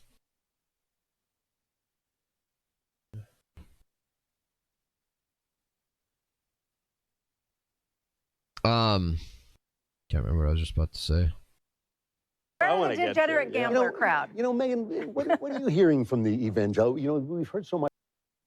To my Senate race, Bernie Moreno has taken the lead in the U.S. Senate race in Ohio, everybody. That is and there's a lot of red votes out there. Oh, no, the reddest counties haven't even reported, and Election Day is still catching up. This is in-person early voting. That is really, really big. Okay. Man, Bernie's going to be a great senator if that holds. Can you text Vivek to see if he can join? Ohio's going to get two new great senators. Well, at least two new senators. Yeah, they might have to clean house. Their current senator might have to find other work. Well, he will find other work. Got an idea. Okay. Making sure we'll break down all these election results, and the election might still be going. And normally I'd read the comments during the social. And we'll move right here as we get some more poll closings here. We can give a few more characterizations. In just 3 seconds, all of these states will see their polls closed, and we'll begin counting the votes. Here is state of Texas, which we were just talking about. Donald Trump will win in the state of Texas when all the votes are counted. Donald Trump wins Texas. NBC News projects Donald Trump wins North Dakota. Win in North Dakota tonight. South Donald Dakota, Trump same wins story. South That will also Dakota. go into the Donald Trump column this evening. We move to the state of Wyoming. Donald Trump wins in 3 electoral Wyoming. votes at stake. Donald Trump, the projected winner in Wyoming. Here's the map. The road to 270 now getting interesting. Those are some good W's right there. for Trump Donald up 154 to 30. For Kamala Harris. 154 to All right, 30. let's go Pretty to good. the Pretty uncalled good. races just from those 9 o'clock poll closings, including New York, Colorado, What's that? Minnesota. So we still await results. Yeah, we there, have but right let's go to now. We Michigan. have That's like the 10 biggie races that are at not this called hour. yet that they might Polls call closing here. in Michigan, and it is. And then Montana wait for closes it, in an too hour. early to call. Montana, we will we start be getting waiting for results it in an perhaps hour. into the wee hours tonight. Arizona also too early to call. 7 o'clock in the Mountain West, 9 o'clock on the East Coast. Polls just closed there. Let's go to Wisconsin, the other of the blue wall states, along with Michigan and Pennsylvania, too early to call. And speaking of Pennsylvania, too early to call, starting to see more vote come in, but we could be waiting a bit for that. And same with North Carolina. They're counting more quickly, but it's still too early for us to make a projection. And in Georgia, it's not too early. It's just too close. We are starting to see the vote come in. We've got 66% counted right now. And yet, despite the margin that you see there, we project not only what the margin is right now, but where we expect the vote to come in, whether it's coming from a Republican stronghold or a Democratic stronghold. So when you see that disparity and then you see us say it's too close to call, there's a method to that madness, Tom, and you've got Georgia up there. And I'm going to explain the... Boom! Eric with the 100 bits coming in. Woo, Texas. Woo, North Dakota. Woo, Amberino, Wyoming. Yeah, baby. These sort of UFO objects we have circling Georgia right now, this is the remaining vote. And the bigger that bubble, that means the more vote that is out. And the more vote that is out right now is in the Atlanta metro region. Remember, I told you guys earlier that about 50% of the vote is going to come from this area right here. The election is essentially won or lost in the Atlanta metro region because the margins are so close. Every vote matters, but because the margins are so close, Trump runs up that rural vote. The Democrats run up the urban vote. They run up the suburban counties around Atlanta as well. Let's take a look. Let's see how Atlanta and the surrounding counties are looking, the ring counties. Cobb County, 77% of the vote is in. Harris slightly overperforming where Biden was in 2020. Let's go over to Fulton County. This is where Atlanta is, a huge county for Democrats here. She's about where Biden was, 72% of the vote in. She can catch up and bring that up. Gwinnett County, again, these are the counties that Clinton flipped in 2016, and they just got bluer and bluer, and you can see what's happening. Yeah, but those overall numbers are down. It looks like turnout is down in that area in the blue counties. Down here at Douglas County, 84% in. Here we go. Harris overperforming in that county. We'll come a little further out. Rockdale County would kind of move a little out the suburbs, the exurbs, if you will. 69%. Look at where Harris is tonight. 74%. She's running up that vote in the Atlanta metro region. If she can keep that momentum going, she could possibly take the state of Georgia. But again, we got to wait and see. I want to see how Trump is doing in some of his rural counties. 78%, 95% of the vote is in. So 78% in 2020. He's at 78 right now. Let me go to a neighboring Towns County right here, 81-80, and then in Union, 81-80. He seems to be hitting his marks too. I want to. Yeah, but see, Trump's those overall turnout numbers in the Trump counties are higher than they were in 2020. 2012. Tonight, Trump is up. He's building on his margins from 2020. That's a good sign for him. Let me see if Peach County is in. Peach County is another one that no vote is in. This is one of those swing counties, not a whole lot of voters, but it usually sort of picks the winner. We like to watch it as we go around. Muskogee, this is 72%. This is one of the ones we're watching to see if Trump could make inroads with black voters here. Harris seems to be comfortable. She seems to be at the same watermark where Biden was in 2020. So guys, still very close in Georgia. As we said, too close to call. It was about 12,000 votes that separated this in 2020. Trump won this state by about 5 percentage points in 2016. The state is definitely changing, and the reason why it's changing, it's in this Atlanta metro region. Yeah. Go for North Carolina. I'd love to see some North Carolina numbers. I mean, these numbers are coming in as we speak. Yeah, let's hit North Carolina. Again, we're going to look at all the state. I'm going to be looking at Mecklenburg County. This is where Democrats have to drive up the vote. Only 6% is in, but we can see how she's performing here. You know, 6% is in. I'm not going to really draw too much from there, but she's overperforming Biden. We go to the research triangle here. Wake County, 76% of the vote is in. We compare her to Biden, 62 to 63. She's doing better. I know a lot of the vote is in. Over here in Orange County. This is UNC Chapel Hill, the research triangle. You have medical research jobs, high-tech research jobs, affluent suburbs, highly educated Democratic voters. 86% of the vote is in. Let's see how she compares to Biden. Slightly overperforming Biden, not by much, but look, any little increment makes a difference when you're talking about a 10,000 vote difference at the end of the day. Right now, the difference is about 41,000 in that county. Trump is on top right now. He's going to run up the rural vote. We can check out some of his counties over here in western North Carolina, Graham County. These are some of the counties that were affected by Hurricane Helene and all that devastating flooding. 95% and 81%. In 2020, he was at 79, so kind of overperforming. The big unknown was how many people were going to actually vote in here. And one of the great researchers, Dr. Chris Cooper of North Carolina, political scientist, pointed out to us. He said, listen, this is Trump. Montana polls close in an hour. Just kidding. Montana polls close in an hour. But if you no longer have a house, trying to get your vote, trying to get your voting location is going to be difficult. They were so concerned about this area that election officials actually changed the rules so you could actually vote in other counties if you couldn't vote in your own county. It looks like turnout's okay. We heard that from Sam Brock. Asheville is that blue dot in the sea of red in North Carolina. Again, affected by Hurricane Helene, 55% of the vote there in Buncombe County. Biden was at 59. Harris is overperforming. Again, any advantage she has in the counties where Biden was doing well or won, and she's hitting higher marks, Democrats are going to love that news. But there's still a lot of the vote is out. 76. Getting voters signed up and then chasing the ballots of the low propensity voters. It was brilliant. Democrats have been doing it for a while. We did a great job. Really excited to be part of this. Harmeet, thank you so much. I know you still have a long day ahead of you, but get some rest because we're going to need you in the next 2.5 weeks to make sure that nothing happens to spoil this. Thank you so much. I don't know Thanks about you for having guys, me. but I feel really good for the first time. Republicans always screw it up. Yeah. And I feel really good There's for the still first time, time. Glenn. I know, but at least it appears as though we are on it. Okay, there's just one thing that I'm worried about. Okay. One thing so far that I've seen tonight. One data point that concerns me. And that is that the New York Times right now estimates that Trump wins 280 to 258 in the Electoral College. Wow. And I mean, they were wrong, right? Wow. So the fake news is saying Trump is winning. Do I believe them? I don't know. There's a couple of meta points about the shape of the electorate. I mentioned the 33-point swing with Hispanic men. Right now, it is projected that the overall electorate is trending about +6 female. Now, we have not had a majority male electorate since 1980, okay?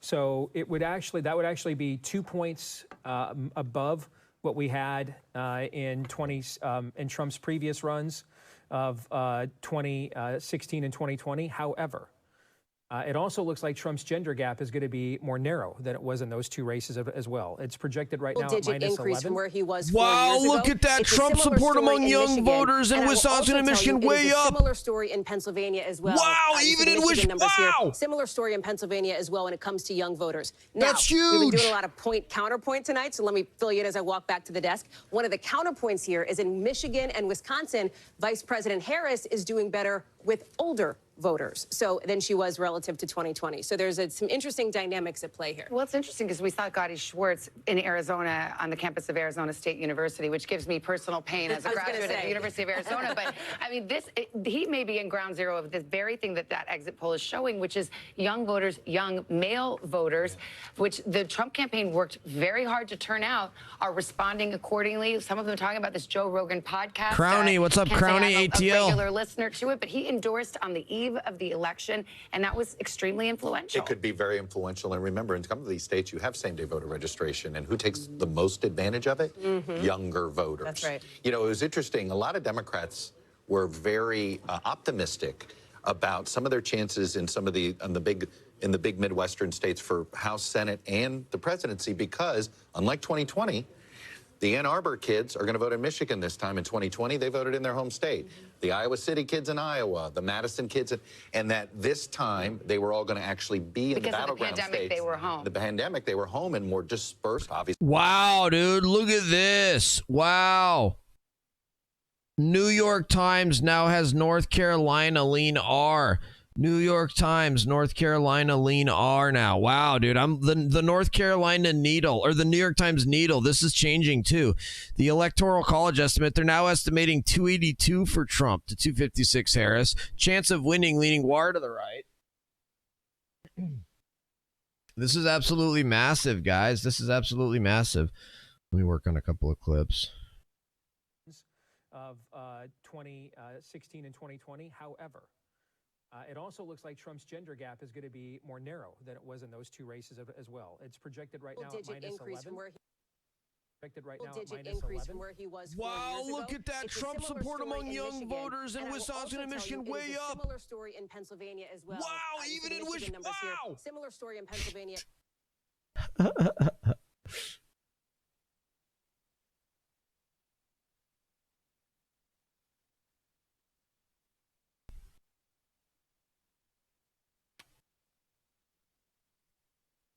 votes. Here is state of Texas. We were just talking about Donald Trump will win in the state of Texas when all the votes are counted. Donald Trump wins Texas. NBC News projects Donald.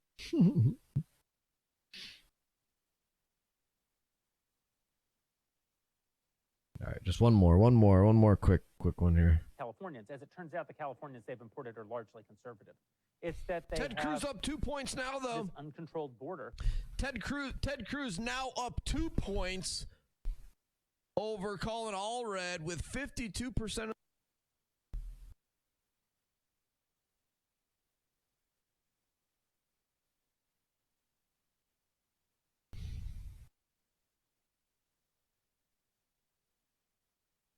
They were home and more dispersed, obviously. Wow, dude, look at this. Wow. New York Times now has. Sorry. All right, last one. That was the last one.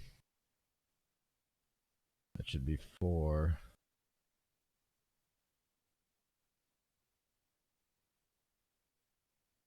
An area where Donald Trump's running a little ahead of his benchmark. And as we were discussing a little earlier outside Charlotte, again, these are places where Donald Trump should be winning, and he is winning by a little bit more than he'd be expected to. It's kind of interesting what we're seeing here in some of these counties. He's overperforming slightly, and so is she in some of the urban areas and some of the areas, the Research Triangle in particular, and with students. Let's go over to Charlotte. Let's just check out Charlotte one more time, Mecklenburg, and just see where we are on benchmark. Yeah, we have almost nothing in from Charlotte so far. It's just about all the early by mail votes. So we're going to have to wait to see how that comes in. And at least in the early by vote, she's outperforming where she needs to be. So again, this is kind of an unfinished story here, obviously, in North Carolina. 41% of the vote in, and appears to be quite a tight race here in North Carolina. What do we know about Pennsylvania?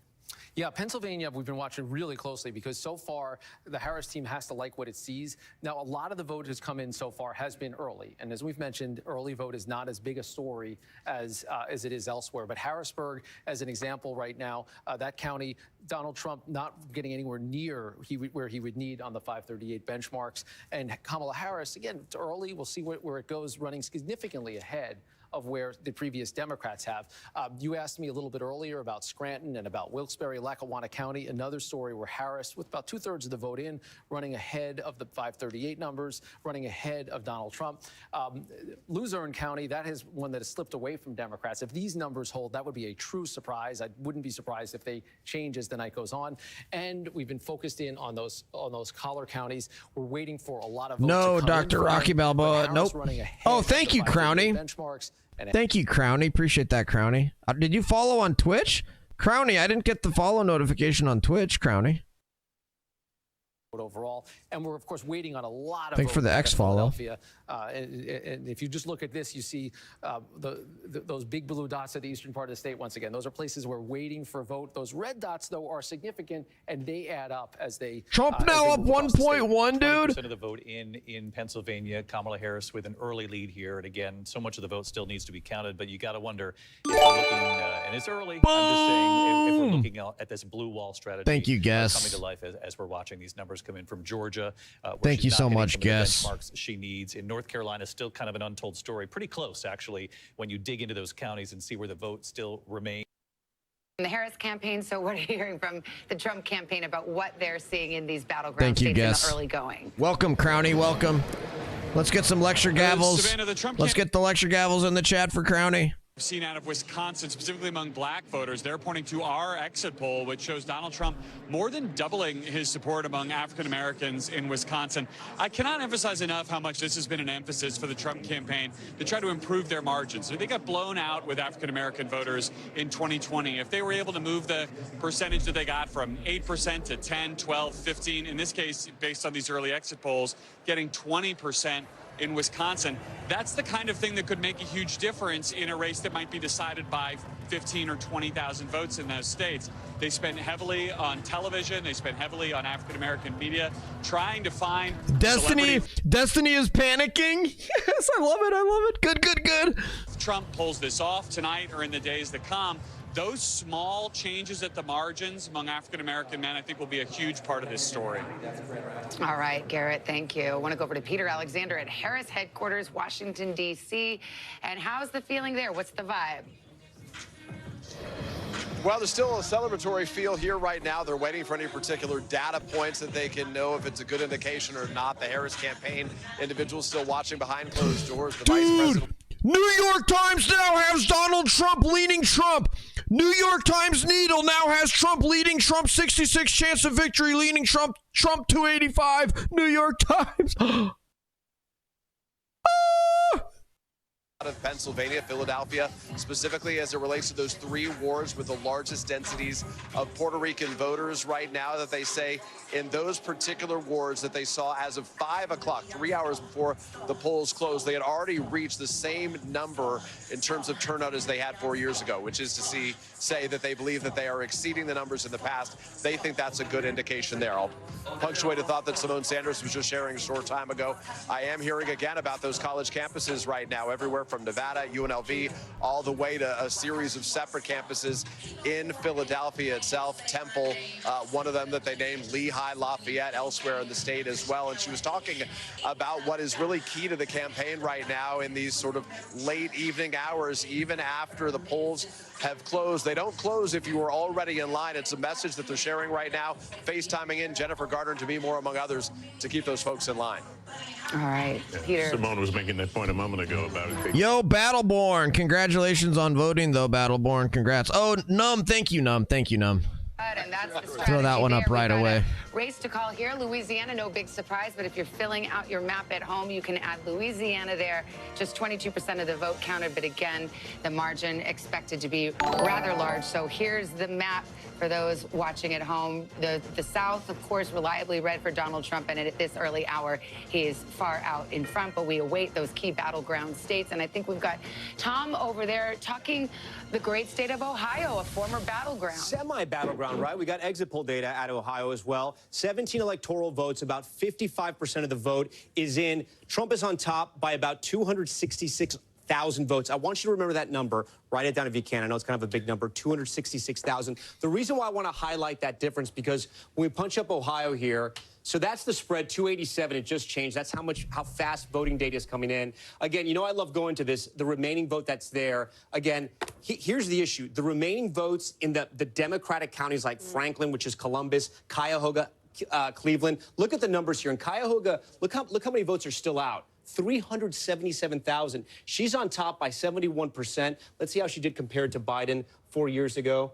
66%. So she's overperforming in Cuyahoga, and there's still a lot of that vote that's out. Let's go down to Franklin County. It holds the capital of Ohio, Columbus, 68%. Overperforming there with about 60% of the vote that's in. And then again, 266,000 remaining. So just those 2 counties, we're talking about more than 500,000 votes.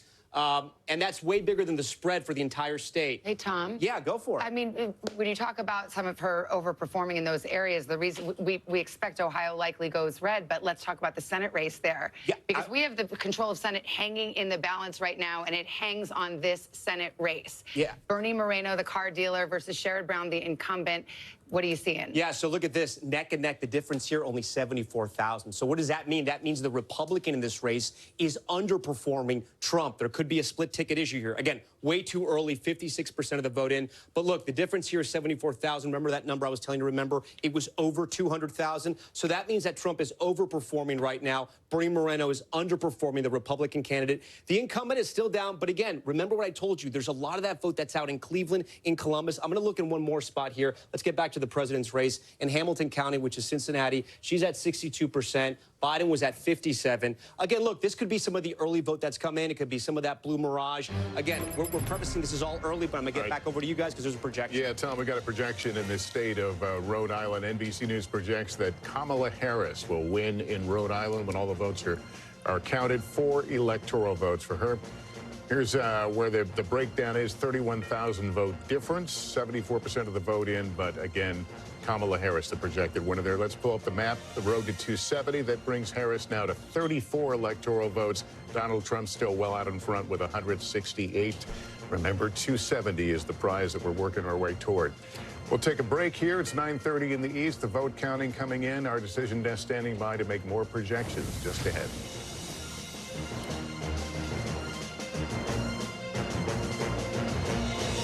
Dude, my YouTube channel's blowing up, dude. I did 6,700 views last hour. I'm already at 2,000 views this hour with 20 minutes in. Let's go. The YouTube shorts are...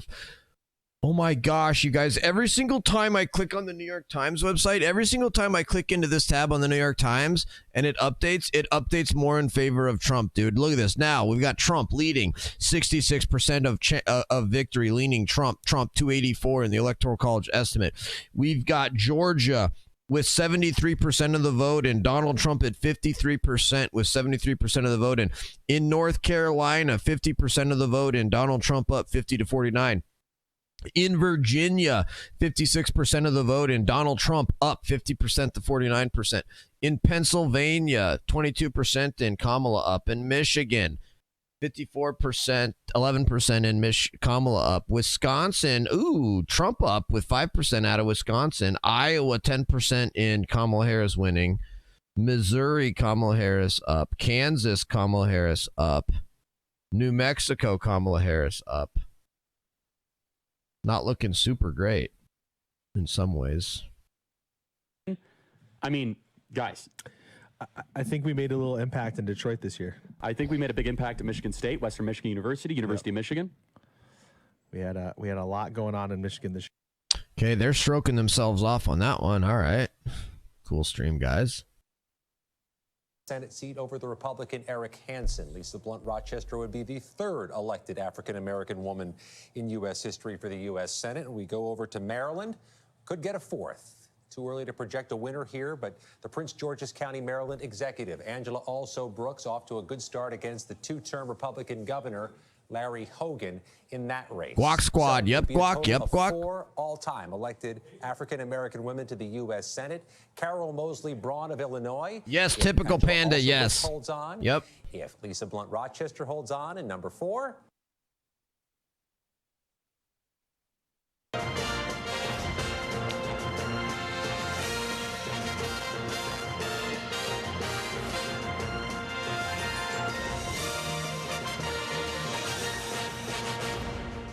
Welcome back on this election night. The road to 270. You can see Donald Trump out front with 168 to 34 for Kamala Harris. Let's show you how we can characterize some of the states right now. These are states that haven't been called. Virginia, our characterization on that is it's too early to call. More than half the vote in there as well. Let's look at Ohio. We're speaking that a moment ago. 17 electoral votes, not considered to be a battleground. Nonetheless, we look at it, that's too early to call right now. Also, Colorado, too early to call.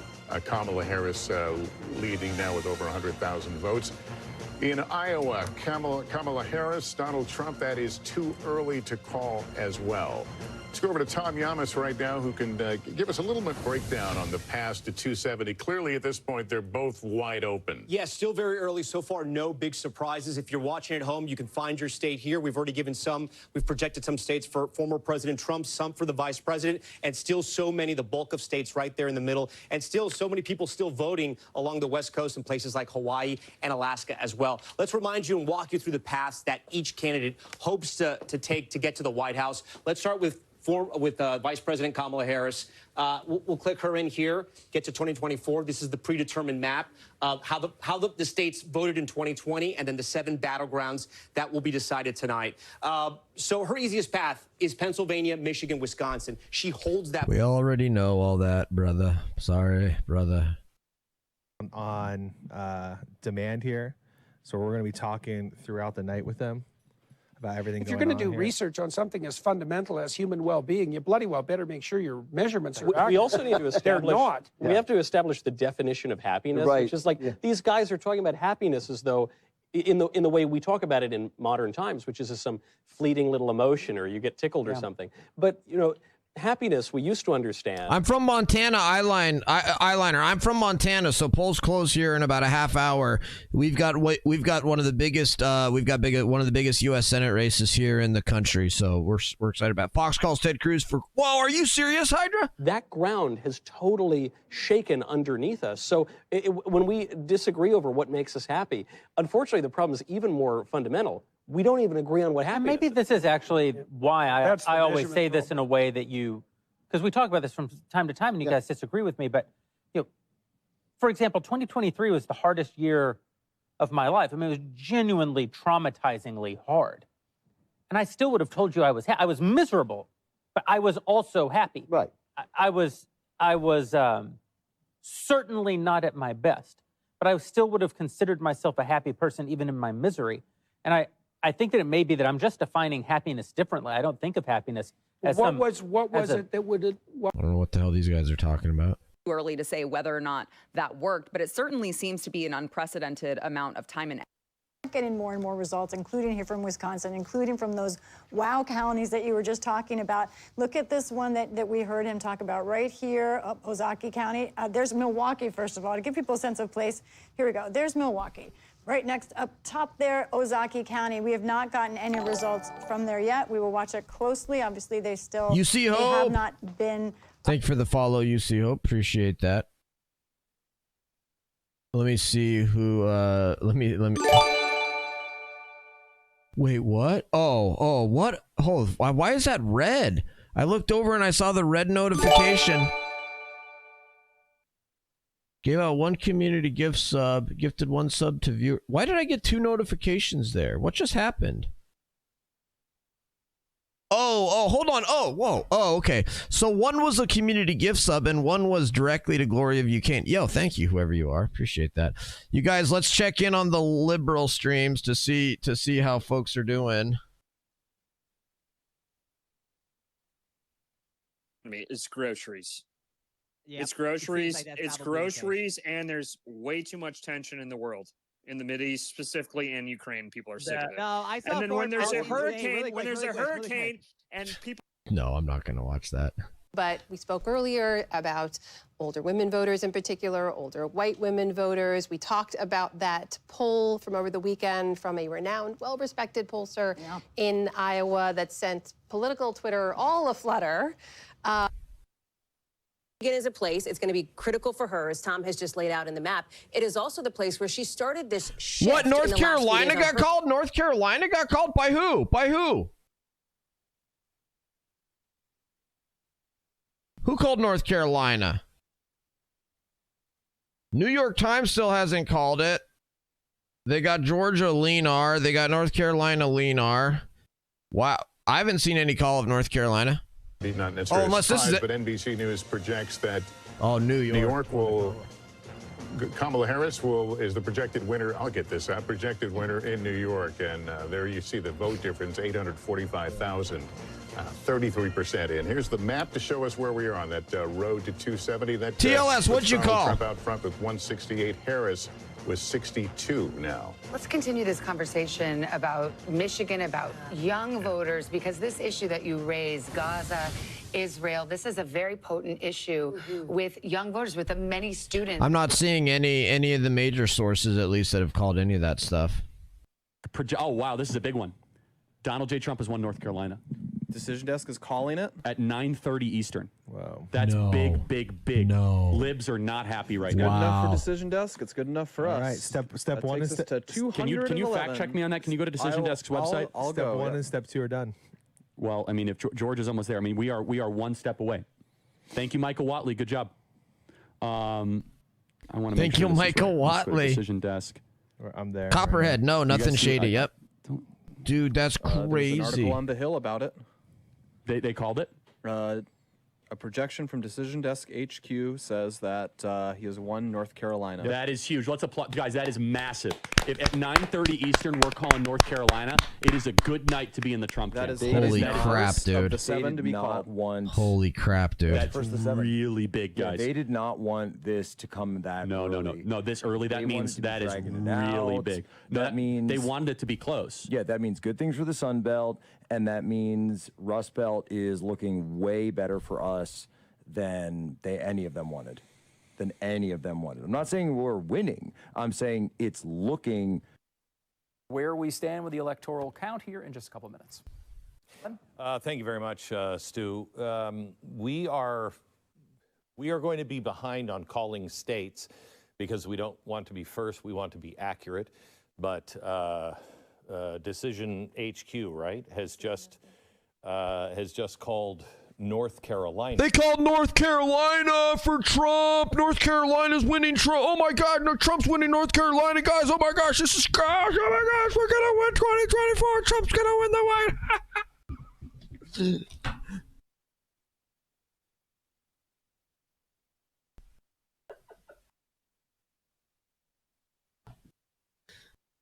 Oh, we got a new projection. Oh, no. Grounds, it is too early to call. That's just about a little over 10% of the vote, but now you've got an eye on what we've got there. Arizona polls just closed a half hour ago. Way too early to call there. It may well be days before we're able to call that one. Wisconsin, another in the industrial Midwest, too early to call. Gen 10's in the house. What's up, Gen 10? Yeah, Gen 10, I've been celebrating all of the victories. I've been celebrating all the states that get called Trump. I'm celebrating. Percent of the vote there. North Carolina also too early to call at this hour, and staying down south in the Sunbelt state of Georgia, which President Biden carried 4 years ago, and former President Trump badly wants to get back into that red column. That is too close to call at this hour. So here is the road to 270. That is the magic number that a candidate needs to win the White House, and that is where we are in the early going at this hour. I always wonder what it looks like from the other side, from the candidates, when they're doing the same thing we are, essentially pulling up these numbers, Eric, trying to weed through them, trying to figure. Eric with the clip. Thank you, Eric. I'll put that up on YouTube right now. Fun fact alert. We love it. The last election was decided in 4 states by approximately 80,000 voters. You could fit those voters into Cowboy Stadium. Wow. That's You what did we're your talking homework, about. girl. Let me We're tell talking you about that. margin. And believe That is me, a good. That's my a good husband's nugget. going to be very mad at me that I You didn't brought say up the Eagle Cowboys. Stadium, but it wasn't the right number for the stadium. I tried. You stick with any stadium you want. Yeah, you got next to polls? He's sad about the link. Yeah, I do. And this is a more broad look at the issues that voters say are important to them. As we're talking about some of these issues in these key battleground states, nationally, we saw something really interesting here, right? We saw consistently in public polling over the course of months, it's economy, inflation, cost of living that voters said over and over again was the most important issue to them. But look at this electorate. From our exit polls that we're seeing now, and again, this could shift a little bit. These numbers could still change a bit as more waves of information come in. But look at what's number one. 34% of voters say the state of democracy is the... They're still trying to hold on to that exit poll. What a joke. A big part of the state, but an area where Democrats have had turnout problems in the past. Yeah, only 10% of the vote in. And what's the benchmark she needs to be hitting there? Yeah, she needs to be getting about six. Let's look at the number. She has to be at 67%. She's at 63. Again, it depends on the vote type right now. Right. But we don't really have a lot to say about it yet. But that's going to be key if she's going to overcome that deficit of now 115,000 votes. Narrower and narrower. You can't have it go much past 5%. In my opinion. Okay, so you have to be real about that. On the other hand, for the Republicans, Fulton County is where a ton of the votes are, and that's where Atlanta is, and that's where the big cities take longer to count. It doesn't mean they're stealing anything. It just means it takes longer to count when there's more people. But Fulton is, a lot of Fulton is in. But Gwinnett County, which is a suburban county there, 2-1 also. And looking really good so far. Looking really good so far. Now. But Cobb, Jit, Fulton, what's up, Jit? Welcome. County and the areas around Atlanta, most of that is in, and so you look at Fulton County right now, 84%. Sorry, guys, trying to read chat here. Okay, I'm back to Trump's almost definitely going to win Georgia then. If 84% of Fulton County is in, and he is a 5-point lead, that doesn't look good. Before we go to the break, I know we're really late to the break, but give me North Carolina real quick. North Carolina right now, he's up by 4 points. We have 55% of the vote in. Okay, that one is a lower percentage in. It's a 3.1% of the vote. Yeah, and 3% is very overcomable, and it dude, Cenk Uygur now thinking Trump is going to win Georgia. Go to the break here. Remember, guys, North Carolina is critical because if Kamala Harris Awesome, loses Pennsylvania, she has to win North Carolina and Nevada. So if she loses North Carolina, then there is no backup plan to Pennsylvania. And that means Pennsylvania becomes a must-win. And that's assuming she wins Michigan and Wisconsin. Right, and there's no backup plan to Nevada, even if she wins those 3 there, except you look at Iowa right now. That was where we've talked about this highly touted Seltzer poll. Very small percentage of the vote in. Harris is up by 13% there, but a small percentage of the vote. But these are the things you have to look for on election night. Ooh, the Young Turks are starting to get nervous. The panic is starting to begin. The panic is setting in. Do we have any indication in any of these early numbers how Kamala Harris is performing compared to how he may have performed? I mean, it's a hypothetical. I was going to say favorability is probably what gets us there most closely. I don't think we have those graphics ready to pull up, but Joe Biden, if my memory serves, is something at like 41% favorable based in exit polls, which was a question that was asked. She is at something like, I want to say 48%. So she is, or 49%. She's outpacing where both Joe Biden and Donald Trump were. But Savannah, I'm so glad you brought this up. We called Delaware like an hour ago, right? Joe Biden's home state. And it made me think about what a different race this would look like, how different tonight would look if Joe Biden were still on the ticket. Vice President Harris has done this thing where she's tried to both distance herself from President Biden. She told me in our interview just a couple of weeks ago, Joe Biden is not on the ticket. Like, I am the one who is running on the Democratic ticket, which she's right. She is on the top of the ticket. But at the same time, she has not distanced herself in a super clear way from a lot of his various policies. She has said that she feels some loyalty to him, of course. Well, the ads that have been run to great effect in a lot of these battleground states tie Kamala Harris directly to Joe Biden. The Trump campaign thinks that Biden is a clear drag. Wait, American Patriot, why are you pissed? Challenges of her entire campaign, including in her interview with Hallie, has been asked over and over again, how will you govern differently than President Joe Biden? She struggled to answer that, in part, I'm told, because personally she did not want to betray him, but it has been something that's been a challenge for her. She also said, some of these suburban areas. Biden in Prince William County, 62% of the vote. Hillary Clinton, 58%. Harris is down now to 57%. So she's still winning, just not winning by the same kind of numbers. And when you balance that out with the redder parts of the state where you see Donald Trump racking up the big numbers over and over again, that's how you get as close as it is right now in Virginia. And just, remember how close Virginia is to North Carolina and Georgia. We're talking about similar types of voters. So the fact that they're battling it out in Virginia shouldn't really be a surprise. A lot of the folks that live there are seeing some of the same media, they're seeing some of the same advertising, and they may be responding to some of the same cross pressures. Similarly, as we talk about the blue wall that Reince was mentioning in the upper Midwest, a lot of those voters have overlap as well. Which is why Ryan says they're not getting ahead of themselves either, because Pennsylvania so far, at least at this point, looks like it has some promising signs for the Harris campaign and their effort to try to reach suburban voters, like in the collar counties around Philadelphia, which you had showed us. She seems to be doing well, and in Allegheny County as well. Well, where do those numbers stand? Yeah, so I show you Allegheny, which is Pittsburgh. That is just a Democratic stronghold right now. It used to be even stronger Democratic, but you've seen the numbers get a little bit higher with the last couple of elections, and with about half the vote in right now in the Pittsburgh area. Yeah, the numbers are getting hit. The 538 benchmark would suggest she's running ahead of where she needs to go. And yeah, you mentioned the Philadelphia suburbs. Still not a lot of vote. They're not talking about where that vote is coming from, though, which is basically kind of renders a lot of it meaningless. Reporting now, add in those estimated votes remaining, it puts you at 5.8 million.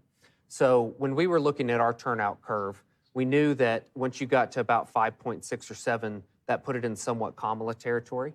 And then if you went beyond that, you almost had no clue what was going to happen. Well, now we actually have a clue what happens when you go above 2020 turnout, and it benefits Donald Trump. So let's look at a couple counties here. Yep, that's what I've been saying. That's what I've been saying. Brunswick. And so this is a really strong reporting Republican county. And you can see here, let me show you the historical comparison. There's actually not that much difference. If anything, it was slightly closer. But this county actually, as of right now, has netted out 1,000 more votes for Donald Trump than last time, even though the margin's a little closer. And so I think this is really indicative of what happens when turnout goes above 2020 numbers. Let's zoom in here to Wake County. Donald Trump with the 68% chance of victory on New York Times. Donald Trump, 68% of victory on New York Times, boys. Let's keep it going. Trump is doing a little bit worse. It's only reporting 75%. PA law has it so mail-in votes can't be counted until the day of, so they start counting them at 7 a.m. That's why the first PA votes look very strong for Dems. Right, Hydra. And then if we come over here to Pitt County. So this county is about 30, let's see here. We'll go to the census data for a second. So it's 37% black on census. So it's for a state that is below that overall. This is a slightly more black county than the state as a whole. And then when we look at this historical comparison, what you'll see in Pitt is that this was a margin of about 9.4 for Biden in 20, and that moved to 5.6 margin for Harris. And what's really interesting is that it had already moved 3 points to the right between 16 and 20. And so when you start to put this math together and you see that these Republican counties are performing very well, and even if they don't perform at the same margin for Trump, they're actually netting out more votes into the overall count. And then you look at a place like Pitt County that, as you can see, is blue on the map, but it is less blue, and it is becoming less blue. And I think this is a really, really good example of this education. Gen 10, he is going to break 100 million. Trump's up in Virginia. He's going to break 100 million votes. That would be insane. Unbelievable for him to be up in Virginia with 62% of the vote in. 62% of the vote in Virginia, and Trump leading 50% to 48%. I don't even know how that's possible. How is Trump leading in Virginia? That's incredible. That means this is a blowout, doesn't it? Republican. It's not a national Republican or a Montana Democrat. A West Virginia Democrat isn't a national. Those days are pretty much gone. And so her ads basically said exactly that. They said, we know you like Larry Hogan as governor. I did too. I voted for him. But this is the Senate. And the Senate is now, we have to be very careful because... And it also shows Maryland voters, you know, because we're some of the suburbs of Washington, D.C., they have a little bit more sophisticated view about Senate control. I think that weighed very heavily in a lot of these votes. I also think this is also a case of, you know, a Republican who, you know, tried to run outside of the Trump model in a state and really tried to tailor his appeal. Enough vote in to even compare it. I do want to talk about the triad. This is, again, sometimes the forgotten metro area, but huge population center for North Carolina. A lot of the historically black universities are here as well. Greensboro, Guilford County, 55% in. Let's see how she's doing compared to Biden. Look, she's holding her marks, so this is pretty good. I want to see how Trump's doing, though, in some of the rural counties where he has to drive up the vote. Robeson. Yo, Delco Donnie with the resub at tier 1 for 2 months. Yo, Delco Donnie, thank you so much for the resub for 1 month at tier 1. Thank you so much, Delco Donnie. Appreciate your support in the stream. Good to have you here. Big flip. Let me see what this looked like in 2016. So this is interesting. Clinton won in 16, Biden won in 2020 with 92% of the vote in. Trump is on top right now. Again, not a large county you're going to see. There's only about 10,000 votes here, but we're kind of reading the tea leaves and seeing where everything's at so far. Again, statewide, 63% in. This is the only battleground state that Trump won in 2020. That's why we're watching it so close. It was very close. It was his slimmest margin. 63% of the vote is in. We're still watching and waiting here in North Carolina. As soon as we can make a call, again, too early, you know we're going to project it, guys. Tom, you had a little something for everybody in that. Wow, so the networks, so the main media networks will not call North Carolina, but Decision Desk has. You had to ballpark this thing. That is the most likely scenario at this point, is it not? Yeah, once North Carolina's off of the map, it puts her right into that vaunted, quote, blue wall that in 2020 is what won the election, more so even than Georgia and Arizona. It was going back to winning Michigan, Wisconsin, and Pennsylvania. And right now, as we're looking at Pennsylvania, you can see that it's a complete coin toss at this point. And what's fascinating is that we're likely to see massive, massive turnout above 2020 for this state also. And so as we compare a place like Pennsylvania to North Carolina, where the increased turnout really benefited Donald Trump, we don't have enough vote in yet in Pennsylvania to say the same thing, but they're both experiencing increased turnout over 2020, but we're seeing slightly different results. I mean, if the theory was simply that more turnout is over 20 is better for Donald Trump, then we could go ahead and call Pennsylvania too. But as you can see on the Decision Desk HQ right here, win probability, it's a complete coin flip. Well, Brent, really appreciate it. We'll get back to you very shortly with the latest updates. Again, thanks to our friends over at both PDSnet and at Lumen for their sponsorship of our program here tonight. So, yeah, lots of breaking news. Obviously, Senator Cruz has been declared the victor over there. That means that Republicans have probably a minimum of 52 seats in the United States Senate. It also means that Republicans are doing better than expected so far in the House. So there were serious questions about whether they're going to be able to retain the House majority. Wait, did they call Bernie Moreno? Wait, what's he talking about? Did they call Bernie Moreno? Bernie Moreno's... Did they call that yet? Dude, Sherrod Brown going down, dude? Are you serious? Too bad Hung Cow's not winning in Virginia. Wow, I didn't realize that. So when are they going to call? They haven't called Ohio yet. Wow, 69% chance for Trump victory. with 81. All right, let's go to Savannah Sellers. We always need not one, but two Savannahs sitting at the desk at any time, if possible. Exactly. Savannah, I mean, you've been looking a lot into the youth vote, and we were just talking about abortion. And for young women, that obviously is a galvanizing issue for many of them. It certainly is. For young women, it is their top issue. And that's where we're really seeing a huge gender divide also. For young women, 42% saying it is their top issue to just 10% of men saying that it's their top issue. When you talk about men, it's what you guys were mentioning earlier, the threats to democracy is up there, as well as the economy. There are certain states, too, where we are seeing, I know we were talking about North Carolina a moment ago, where we are seeing Trump improve specifically with that young men, the under 30. In North Carolina, when I came to set just a little bit ago, 60% said they supported him. That's up from 42% that voted for him back in 2020. So continuing to watch that. Abortion was also one where I saw a lot of activation on those college campuses all over the state of North Carolina, just talking about getting out to vote for the presidential ticket with that being attached to it. Of course, with the issue being attached to Harris and within Michigan, as well as in Arizona. Arizona's an interesting one, though, because, of course, as I'm talking to the expert when it comes to Arizona, but the state of ASU. We're going to check in on the blue wall here, and we have a new characterization in the state of Wisconsin. Our decision desk now calling it too close to call. You can see Kamala Harris out front right now. 23% of the vote in there, but again, too close to call in Wisconsin. Our election night coverage continues next with another batch of poll closings, including a critical swing state. We hope you can stay with us. Let's go. Let's go. Let's check in on the Young Turks, shall we? See if they're having a meltdown yet. Points, and I hated it. I hated every part of it. But you've now been on this show. This is your second time. I went on your show on Drinking Bros. We struggle to find disagreement. You know, we load the politicians.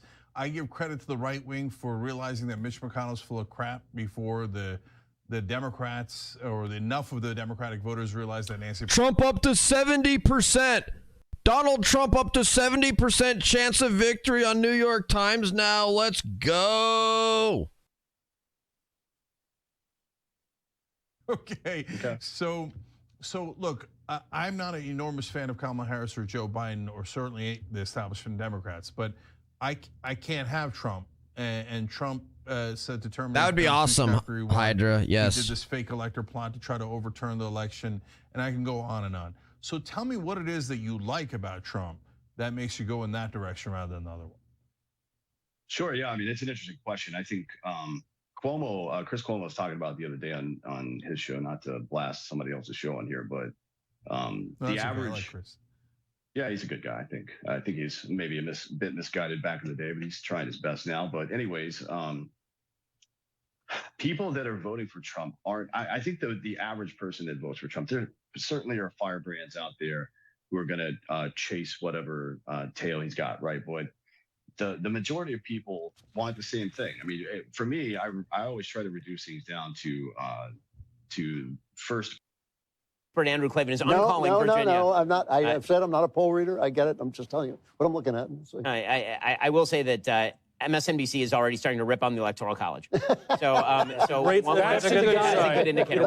Once they start yelling at the Electoral College, you know that things are not going amazingly well over there. What we are saying is something that was noted earlier on, which is a shift in favor of Kamala Harris in the suburbs, but mildly huge turnout for President Trump. Again, this is the magic of Trump. Okay, the thing that Trump can do that no other Republican candidate of my lifetime can do is bring out low propensity voters. Okay, the Mitt Romney plan in 2012 was bring out high propensity college white voters and get those people to vote in larger numbers for him than they voted for John McCain. And Donald Trump's plan was to abandon all those people and go get the farmers to vote for him. Right. And as it turns out, that's actually his magic. He's like that. And the Democrats. And by the way, and Hispanics. Like, again, the Hispanic, we are watching a sea change, regardless of the final. I don't know. I haven't heard Jordan Peterson speak yet on this. Yeah. I mean, Donald Trump winning, let's say, 20% of the black vote in Wisconsin. Crazy. Or you say Donald Trump winning 45% of the Hispanic votes. If the entire theory of Democratic politics since 2012 has been we cobble together minorities and single white ladies, and that is our coalition, and then you break minority strangleholds, what are they left with? I mean. Pennsylvania now, the Pennsylvania Senate race, incredibly competitive. Senator Bob Casey looking for a fourth term against Trump-backed businessman Dave McCormick. Again, this race still too close to call with 34% of the vote in. Let's head to Texas now. Colin Allred, former NFL star, making this a more competitive race than anticipated in red Texas. Senator Ted Cruz looking for re-election there. We'll continue to watch that. And the Senate race in Ohio, too early to call. Again, this is too early to call. Senator Sherrod Brown looking for a fourth term against Bernie Moreno.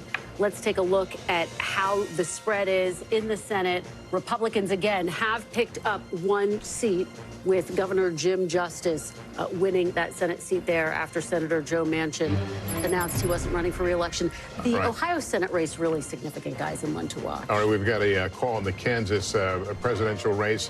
Donald Trump is the projected winner in Kansas now. NBC News can project. Let's see where that brings us. Here's the breakdown right now. 31,000 vote difference, but again, Donald Trump will win there. Let's take you to the map and see where we are on the road to 270. Donald Trump with 191, Kamala Harris 81 electoral votes. And we also want to go back and revisit, I think we have Michigan and Pennsylvania, I think, both too early to call. Too close to call at this hour. There we go. Yeah, we'll pause there. Let some of our other stations catch up with us as we show you the road to 270. The map filling out, but we got a lot of work to do.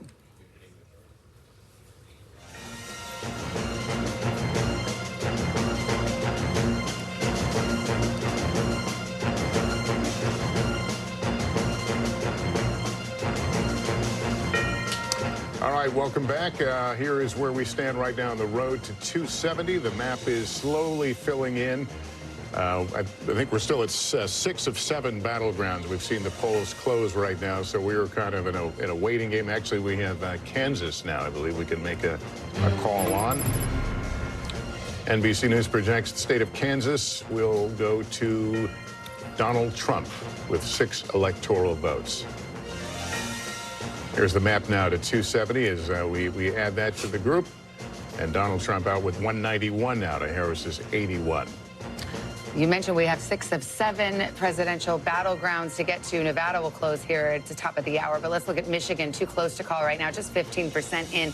We could be up all night and perhaps beyond. Michigan didn't get called till late the next day in 2020. Pennsylvania, need I remind you, we were here till Saturday waiting for its results, but officials think they will be able to move a little bit more quickly, but at this hour, it's much too close to call.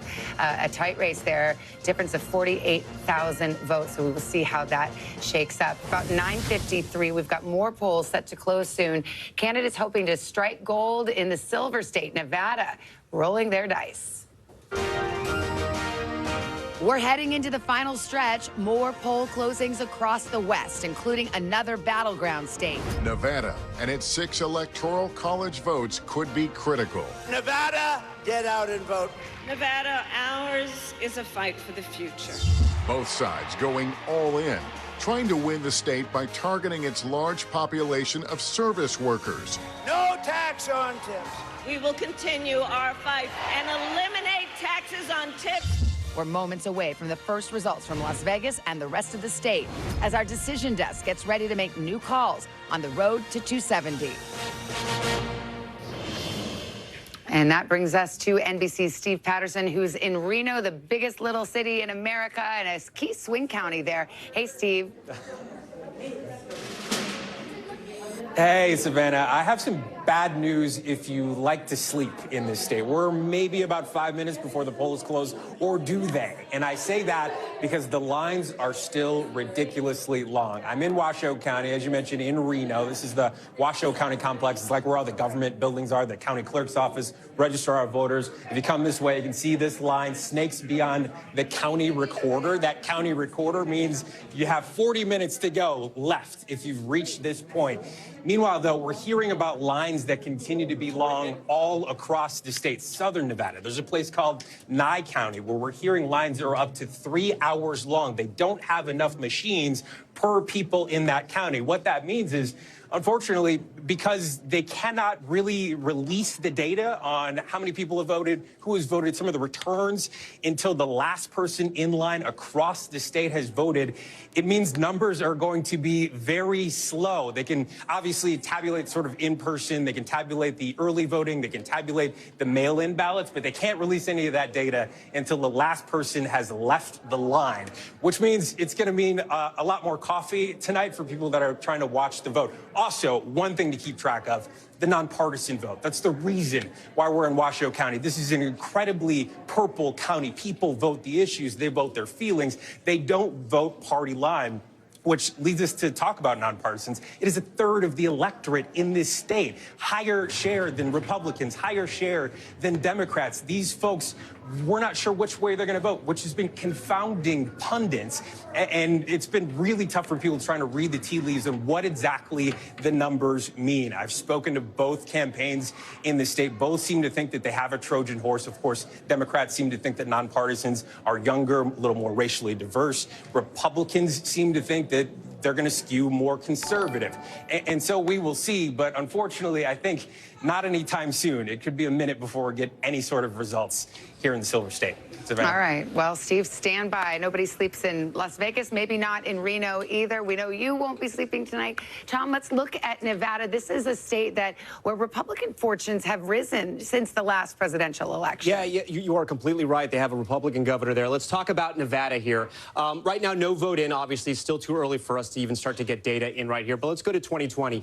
Both elections, both in 2020 and 2016, the winner were Democrats. Clinton in 2016, obviously, and Biden in 2020. The spread, though, was only 2 percentage points, a little over 2 percentage points. That's why it's a battleground for us. It's one of the reasons why we're watching tonight. I'm going to give you a primer on Nevada. What you have to understand is a lot of Nevada is Clark County. It's Las Vegas here. This is 3/4 of the electorate here. If Democrats can turn out their voters here, there is no way that Republicans can catch up.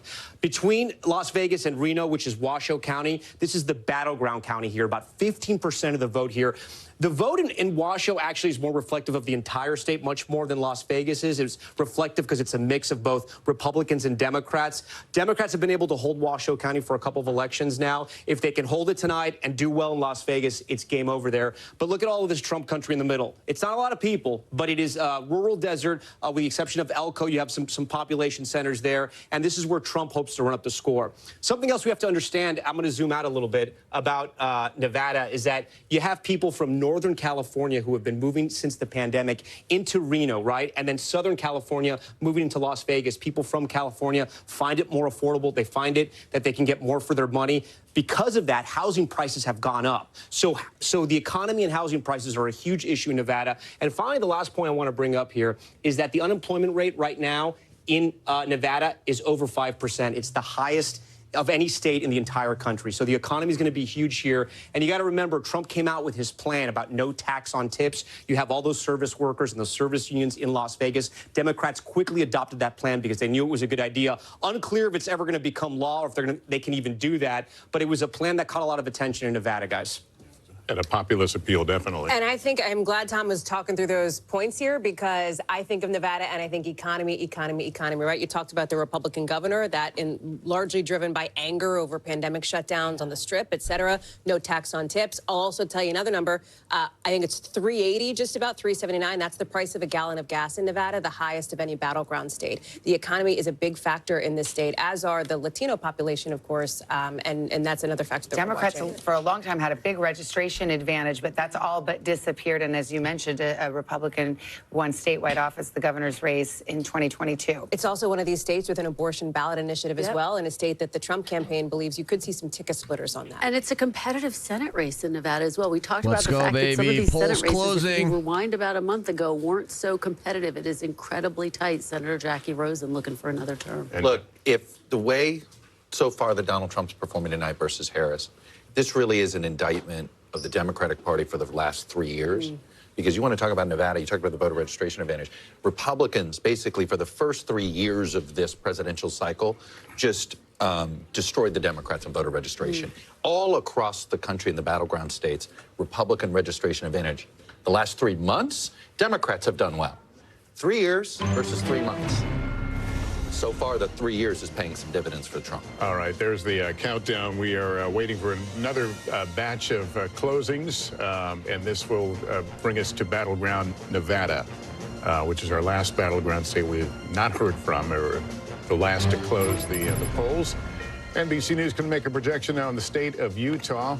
NBC projects that Donald Trump will win in Utah and take those Trump 7 wins electoral Utah. votes. And we go further into the west into Montana. Trump Four wins electoral Montana. votes. Donald Trump, the projected winner Let's in go. Montana tonight.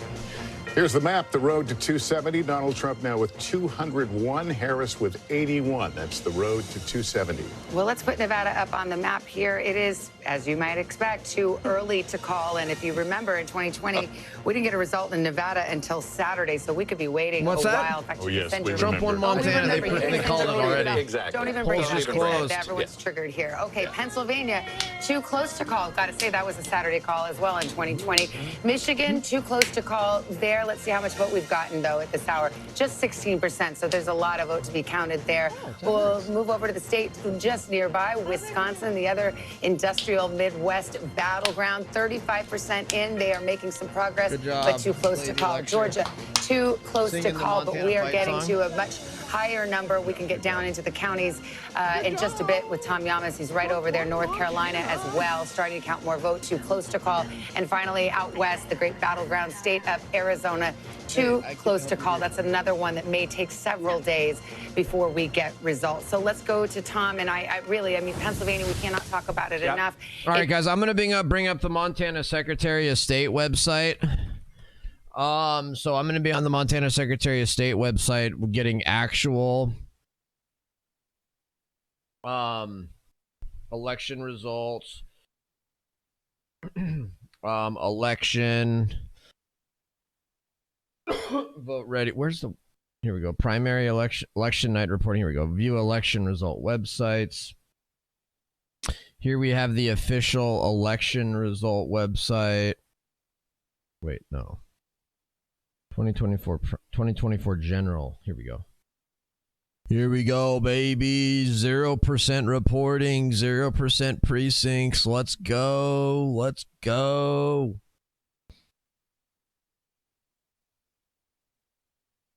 We are at 32% in Iowa. Kamala is ahead by 0.5%. She will win by. She's ahead by 0.5%. We will win by 9 points. Des Moines is 90% in. Yeah, exactly. Yeah, it's Polk Polk County, It's and we over. also have 34% of Cedar Rapids. It's over. Like, what are they going to have otherwise? Sioux City's 25% in. Bloodbath for us. Sioux County, that is right opposite where. Oh, Larry Hogan lost. What a shame. That's too bad. How much money was spent? They spent all that money. How much? They spent all that wonderful money that could have gone to Kerry Lake. It was only 53.45. Could have gone. Yeah, but they spent all that money because it was like the. Holy cow, dude. New York Times now has Donald Trump a 73% chance of victory. 288 electoral college votes. 73% chance of victory now, according to the New York Times. Wow. For Donald Trump, but Donald Trump is actually doing 4 points better. Actually, I'm sorry, that's in Arizona. Harris is doing 4 points worse than Biden in Arizona, and Trump doing 4 points better than he did in 2020. If we want to look at that board there. The ring county around Philadelphia, one of those collar counties that Republicans thought they could make some inroads here. More working class in some of those neighboring suburb areas, counties. They say Southern Bucks might be a little bit more Trump country. That may have changed this election. We're going to have to wait and see. But you can see here the numbers aren't as high as they were with 24% in, 56% of the vote. Trump's going to have to try to run up the vote a little bit here if he wants to do better. I'm going to look at one more area before I send it to you guys. This is the swing here. Northampton almost always picks the winner in Pennsylvania. This is Easton. This is Bethlehem. That's that whole Lehigh Valley area there. Biden was at 49. Harris is right there. Look, guys, it's tough to draw any kind of information on who's on. The percents, though, she's got to get the turnout there in order to catch Trump. Because what you also see is around Charlotte here, see these large red circles? That's a lot of Republican vote that could still come in. 50,000 votes there. Major, go ahead. Look at Mecklenburg County. That's what's remaining there. That's one of the things that the Harris campaign has to look at and say, boy, they really need to run up the margins in Mecklenburg County because you almost have 500,000 votes outstanding. Wake County, 156,000. We can actually put numbers on. Why are they still talking about North Carolina? They already called it. So what do you get for that? We're only because we had 2.5 million in the universe. That, you know what I'm saying? Yeah. For a long night.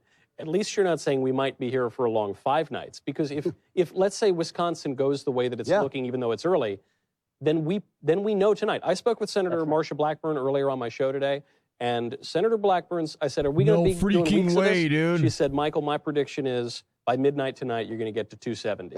Now it's 75% chance. New York Times now has Trump at 75% chance. Are you serious right now? Same minute that we're speaking right now. But it was everyone. Look, I think it was about 10:30 that I don't remember which state said, "Okay, we're done. We're gonna come back tomorrow morning and start counting again." We're like, "Wait, what?" So we are in that danger zone now. Right, and the fact that we now accept that as normal, you guys probably read the tweet, but that Barack Obama about 20 minutes ago tweeted out, "Oh, we probably won't have the results from Pennsylvania tonight." That's a signal to the system that, oh, it's okay. It's not election day. It's election 3 days or election 3 months. I think. Okay, Dave Rubin, kind of a not my favorite content creator. I'll say that.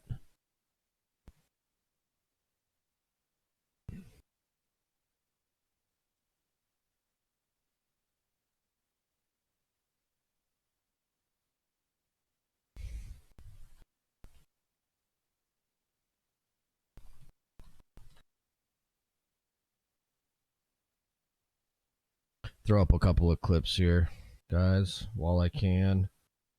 Just a couple of them. No big deal. No big deal. It was only 53-45. Could have gone. Yeah, but they spent all that money because it was like the. Holy cow, dude! New York Times now has Donald Trump a 73% chance.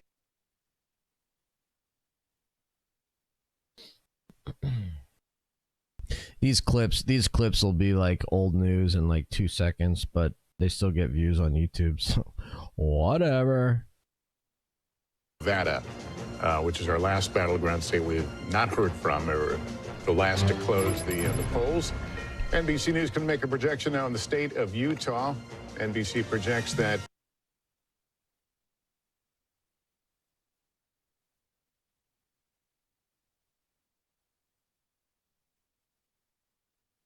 load the politicians. I give credit to the right wing for realizing that Mitch McConnell's full of crap before the Democrats or enough of the Democratic voters realized that Nancy Trump up to 70%. Oh, that's weird. Same clip. So when we were looking at our turnout curve, we knew that once you got to about 5.6 or 7, that put it in somewhat Kamala territory. And then if you went beyond that, you almost had no clue what was going to happen. Well, now we actually have a clue what happens when you go above 2020 turnout, and it benefits Donald Trump.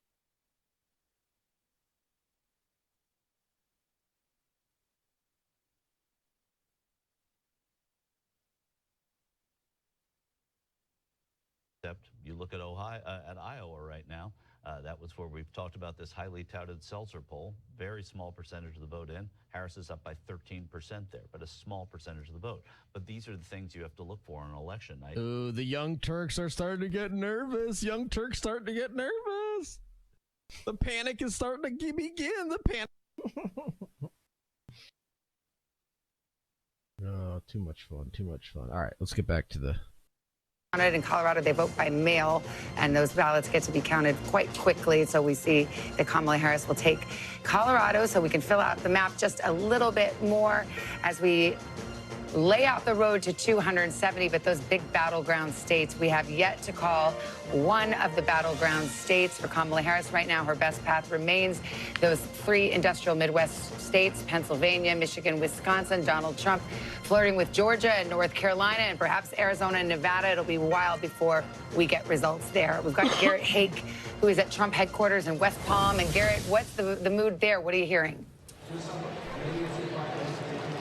Savannah, I've been talking to Trump campaign officials, and look, we all know the cliche on election days where you hear campaign sources say they're feeling cautiously optimistic. What has happened in the last half hour is my sources have stopped using the word cautious to describe their optimism. They are feeling increasingly confident as more and more votes come in, despite the fact that no battlegrounds have been called, that their theory of the case is being proven correct. And what I mean by that is the Trump campaign set out at the beginning of this race to expand the Republican Party. They knew they couldn't win with their old coalition. They had to get more younger voters, more black voters, more Latino voters, even by small amounts to join their coalition. In the battleground states, they are seeing that happen. And if it does happen, it would be a historic realignment of the parties. Now, again, none of these battlegrounds have been called, but with all the battleground, states now closed, the voting is done, except for the folks who are waiting in line. They feel like there's not much else left for them to do but watch and wait in an increasingly optimistic atmosphere, both here at West Palm Beach and at Mar-a-Lago, where Trump and his closest allies, friends, and family are watching the results come in. Savannah. All right. Thank you, Garrett. All right, let's go with Peter Alexander now. He's with the Harris campaign in Washington, D.C. What's the optimism level there tonight? Well, I think there's... Yeah, why? They've already called Virginia, haven't they? No, they haven't.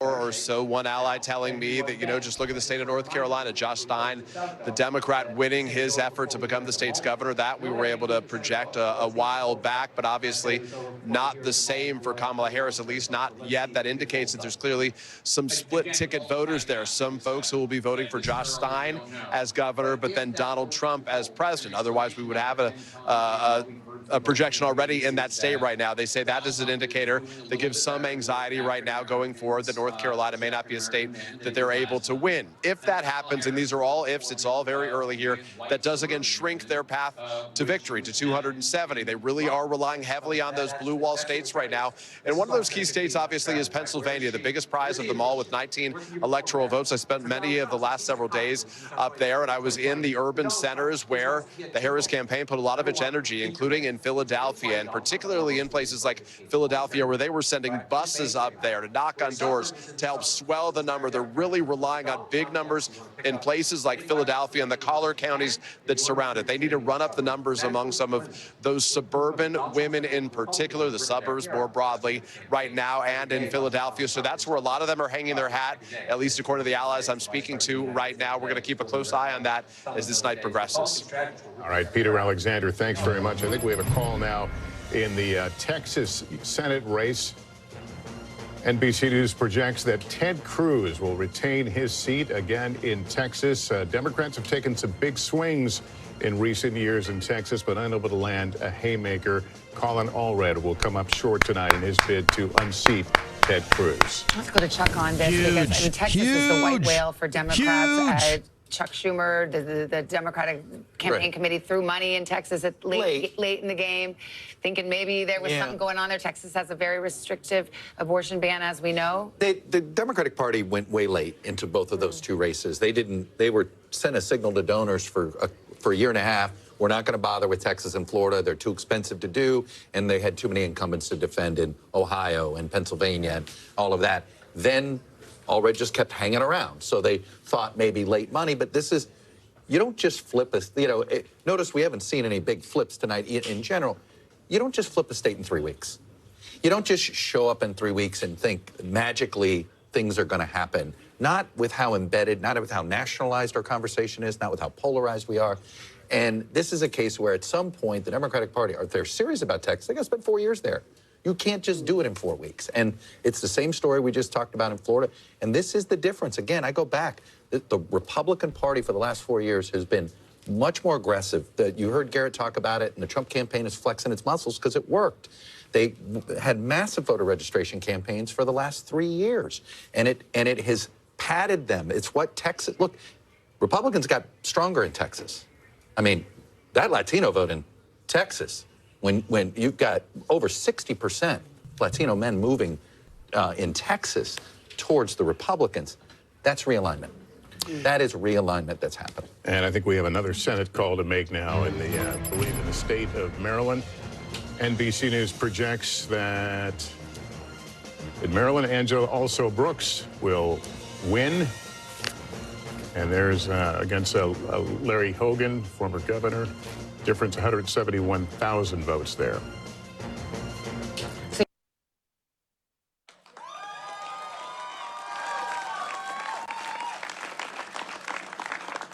Alexis, thank you for your incredible courage speaking out for your precious Jocelyn. And your courage has made such a profound difference in this nation.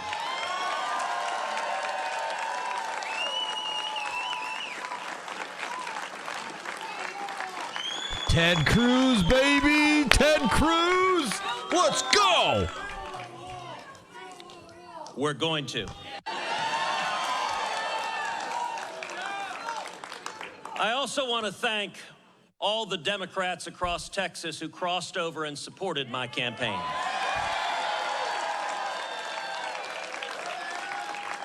Including especially Harris County District Attorney Kim Ogg.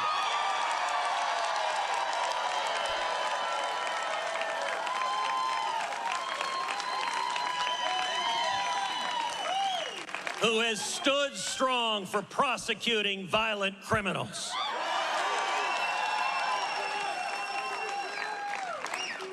And I want to thank every Texan across our great state who has stood with us in this fight, who worked and who fought for Texas. Boom, let's go. Ted Cruz. Hell yeah, Ted Cruz. I want to congratulate Let's go, Colin baby. Allred on a hard-fought campaign. And I want to say to all of those who didn't support me, you have my word that I will fight for you, for your jobs, for your safety, and for your constitutional rights.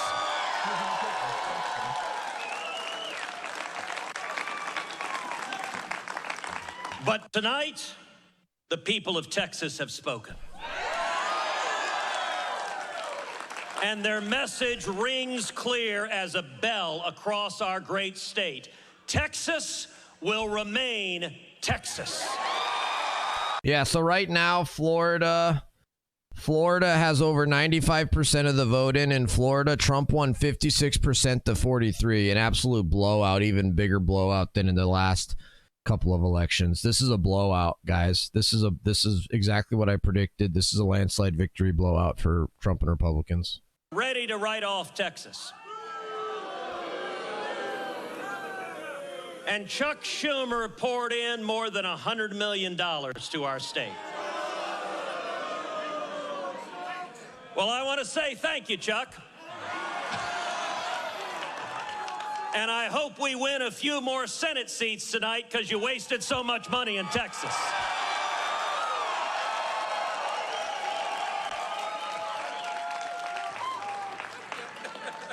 They deployed every trick, every lie, and every Hollywood celebrity they could find. Chuck Schumer tried to buy this Senate seat like it was a piece of Manhattan real estate. But he learned what we've always known, that Texas isn't for sale.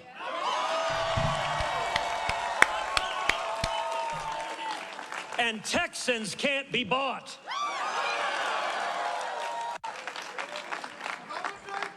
Amen.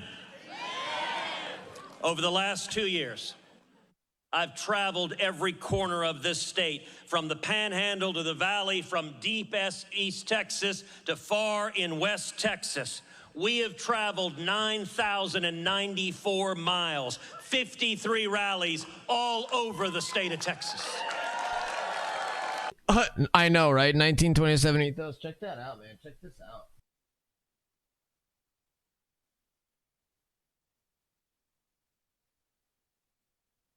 Wonderful to be delivered wonderful meals by my wonderful wife. I love her so much. She's a wonderful wife.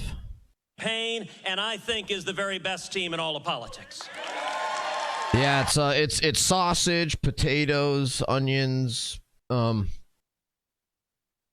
Was worth every single mile, because everywhere I went, I found something that gives me profound hope. Common sense isn't dead. It is alive and well in Texas. Everywhere I went, I met Texans who share a simple dream: to keep their families safe, to keep their freedom secure, and to keep their Texas values strong. Tonight, we are witnessing incredible results, especially with Hispanics across the state of Texas. All right, you've been listening there to Senator Ted Cruz, the Republican winning re-election there, speaking to a crowd full of his supporters there. And you can see there, some have called this race for Cruz, though the Associated Press has not. And that is what we rely on here. You see there the numbers, Cruz up on all red, now about over 10 points. And so we'll be waiting to see whether or not this race gets called sometime soon here.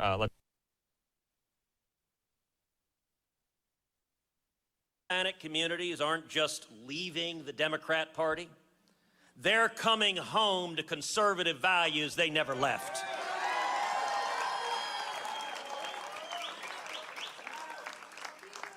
They understand something the liberal elites never will.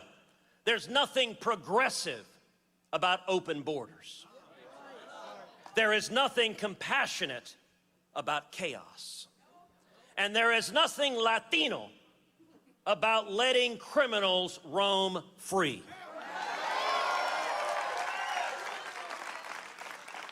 And just for good measure, we're not tacos. Wow. We're small business owners who know that lower taxes means more jobs. We're parents who know that secure borders means safe neighborhoods. And we're families who know that Texas energy independence means prosperity for everyone.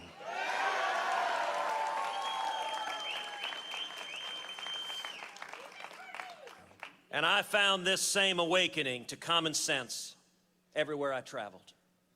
I saw it in the eyes of Texas mothers, tired of being lectured to about their values, their faith, and their children's education. I heard it from energy workers in the Permian Basin and the Eagle Ford Shale, men and women who know that American energy independence isn't just about dollars and cents. It's about national security and freedom. It's about families being able to fill their gas tanks without emptying their bank accounts. Look, common sense isn't complicated. It tells us that borders have to mean something. It tells us that laws must be enforced, that children deserve innocence, and that prosperity comes from work, not a handout.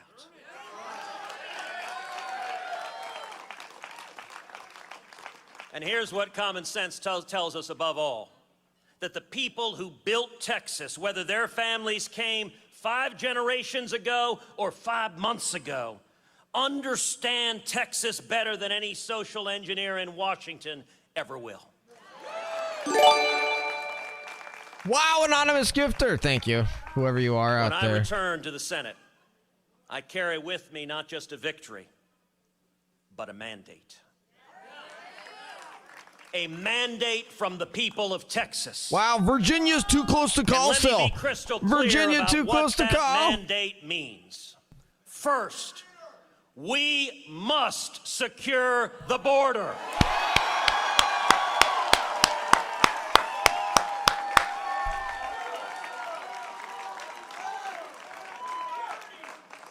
DC? Not with empty promises, but with concrete and steel and law and order, and with the unshakable resolve from knowing we are protecting those we love.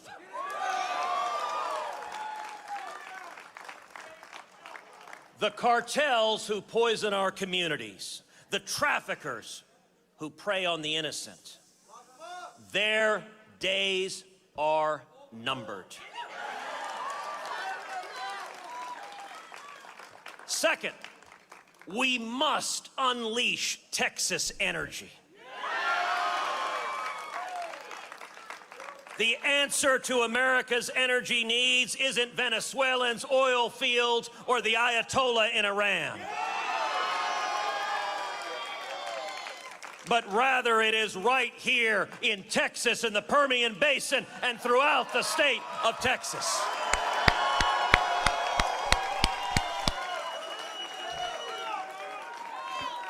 We will drill. We will frack. We will produce, and we will lead the entire world.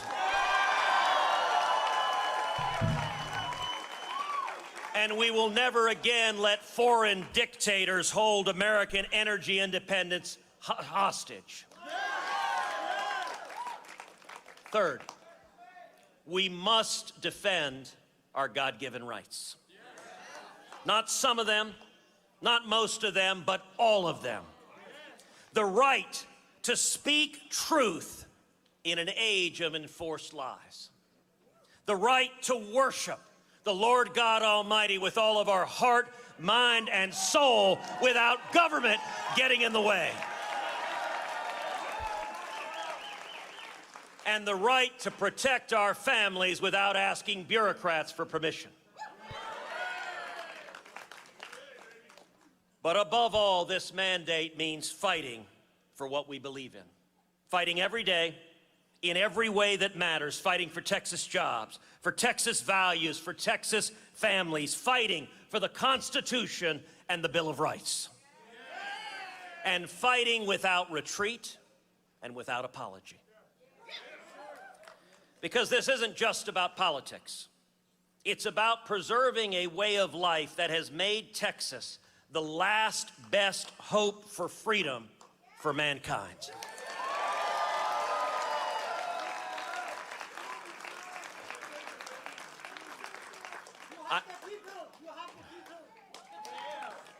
I know this in my bones. You see, this isn't just political for me. It's personal. Like all of you, my family. Father Time. What's up, Father Time? You know Idaho will be red. Many of y'all know my of father, course. Pastor Rafael Cruz.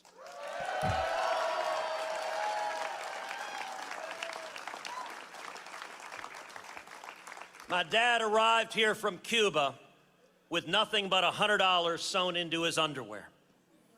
He washed dishes for 50 cents an hour. He learned English watching John Wayne movies. And he worked his way through the university, graduating class of 61. That journey from a Cuban prison to Texas freedom, from a dishwasher to a small business owner here in Houston to today a pastor spreading the gospel across the state.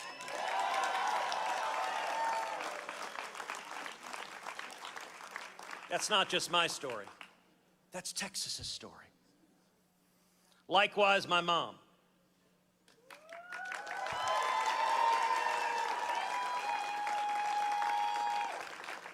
Who's Irish and Italian, born to a working class family in Delaware, who became the first person in her family ever to go to college.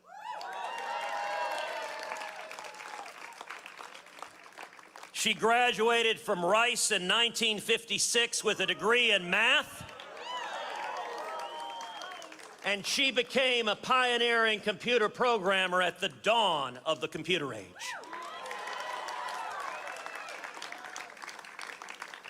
My dad is 85. My mom turns 90 this month. Both are here tonight. Hold on. You both. Did Decision Desk retracted their call of Virginia for Kamala Harris? Is that true? No, there's a proposed community note on that. Is what Texas Is promised. Decision Desk still calling Virginia for? Not equality of outcomes, but equality of opportunity. Not guaranteed success, but a guaranteed chance. Not life without struggle. Oh, Kamala but Harris. a life where struggle has meaning, Oh, no. where merit. Kamala Harris took the lead in Virginia. Oh, nice. Kamala Harris took the lead in Virginia. No. Is the promise of Texas. That is the American dream. Yeah, she's up in Colorado. That's what all of us fought to preserve here tonight. And that's what I give you my word I will continue to defend with every fiber of my being in the United States Senate.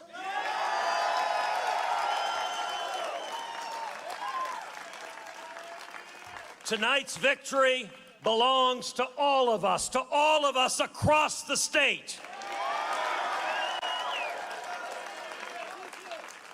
Thank you to each of you.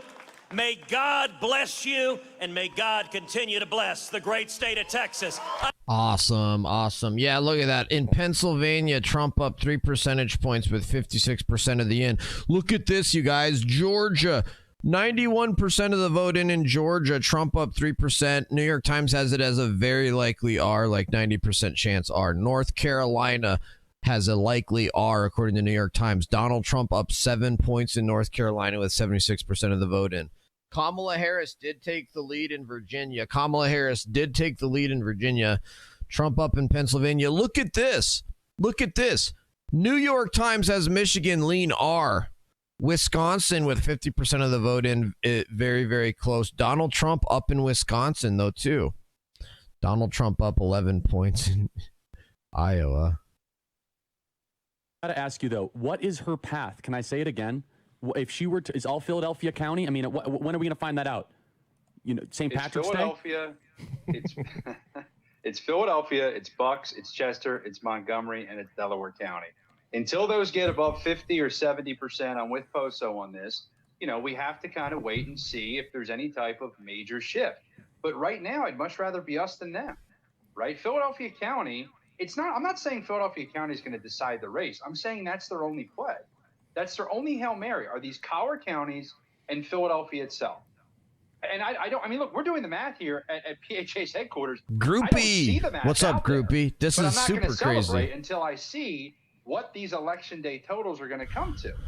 But right now, when you look at what what Harris is doing in Philadelphia, I don't think there's any world where she tracks to the 603,000 number that Biden had in Philadelphia County.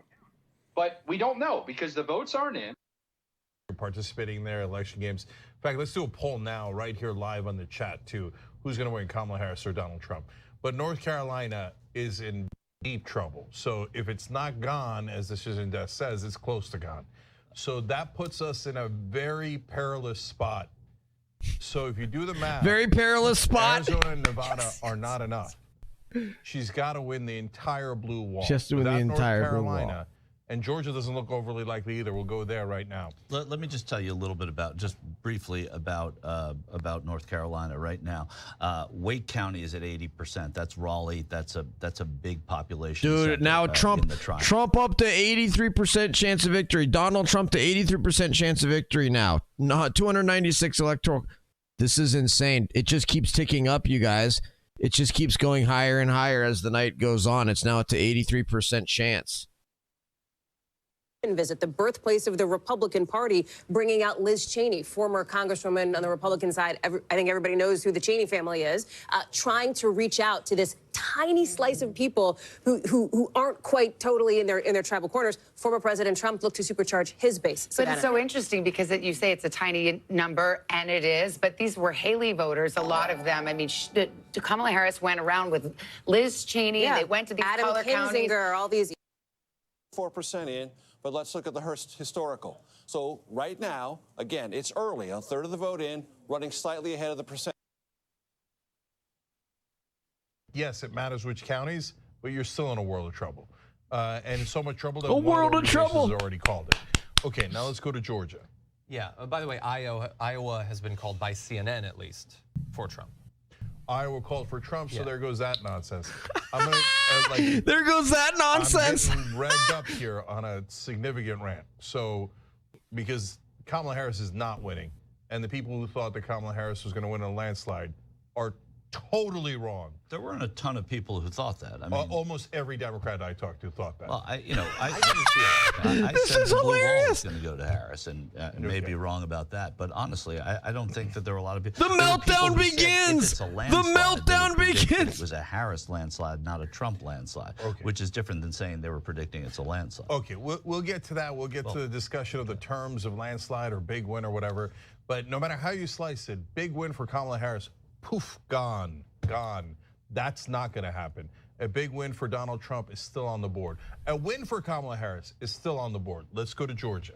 Okay, so in Georgia, we're theoretically closer to a call, even though it is a tighter race. So he's up by 3 points right now. The issue is that there's only 9% of the vote left to be counted, and so it is quite likely at this point that he will end up winning that. It is tighter than it was earlier in the count. So more counties are coming in favor of Kamala Harris. From Georgia's a slight upside, but 91% reporting. You really got 3%'s not undoable. It's not undoable with that tight a window, but that window is getting tighter and tighter and tighter. It is. Those numbers coming from Clark County, 21% yet to report in Clark County, which is where Athens is. Chatham County is, I believe, and that's where Savannah is only at 37% counted. And then if you look at Gwinnett County outside of Atlanta, 77% counted. That's a big number, Gwinnett County, but it's going, about 3-2 for Harris. And that 3-2 is across a big population, which is why, again, there's no call yet in Georgia. Okay, so Michael seems to be right for now. Dude, did Charlie Kirk just get banned? Did Charlie Kirk just get banned on YouTube? Charlie Kirk's stream on YouTube just died. Dude, I wonder if YouTube just cut his stream or something.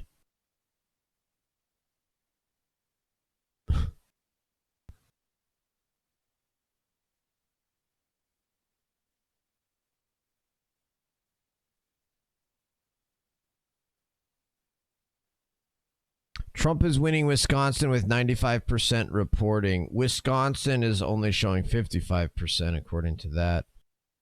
I don't know why he's... let me see. Did Charlie Kirk tweet out? Like, what is going on with his YouTube stream? The New York Times currently projects President Trump will win Iowa by 12%. And Selzer, the gold standard pollster that state, gave Kamala a 3-point lead. A possible 15-point miss. The New York Times projects Trump to win Iowa by 12%. Breaking: decision desk calls the state of Georgia for Donald Trump huge. CNN reports on the mood at Kamala HQ. I can feel the anxiety in the crowd.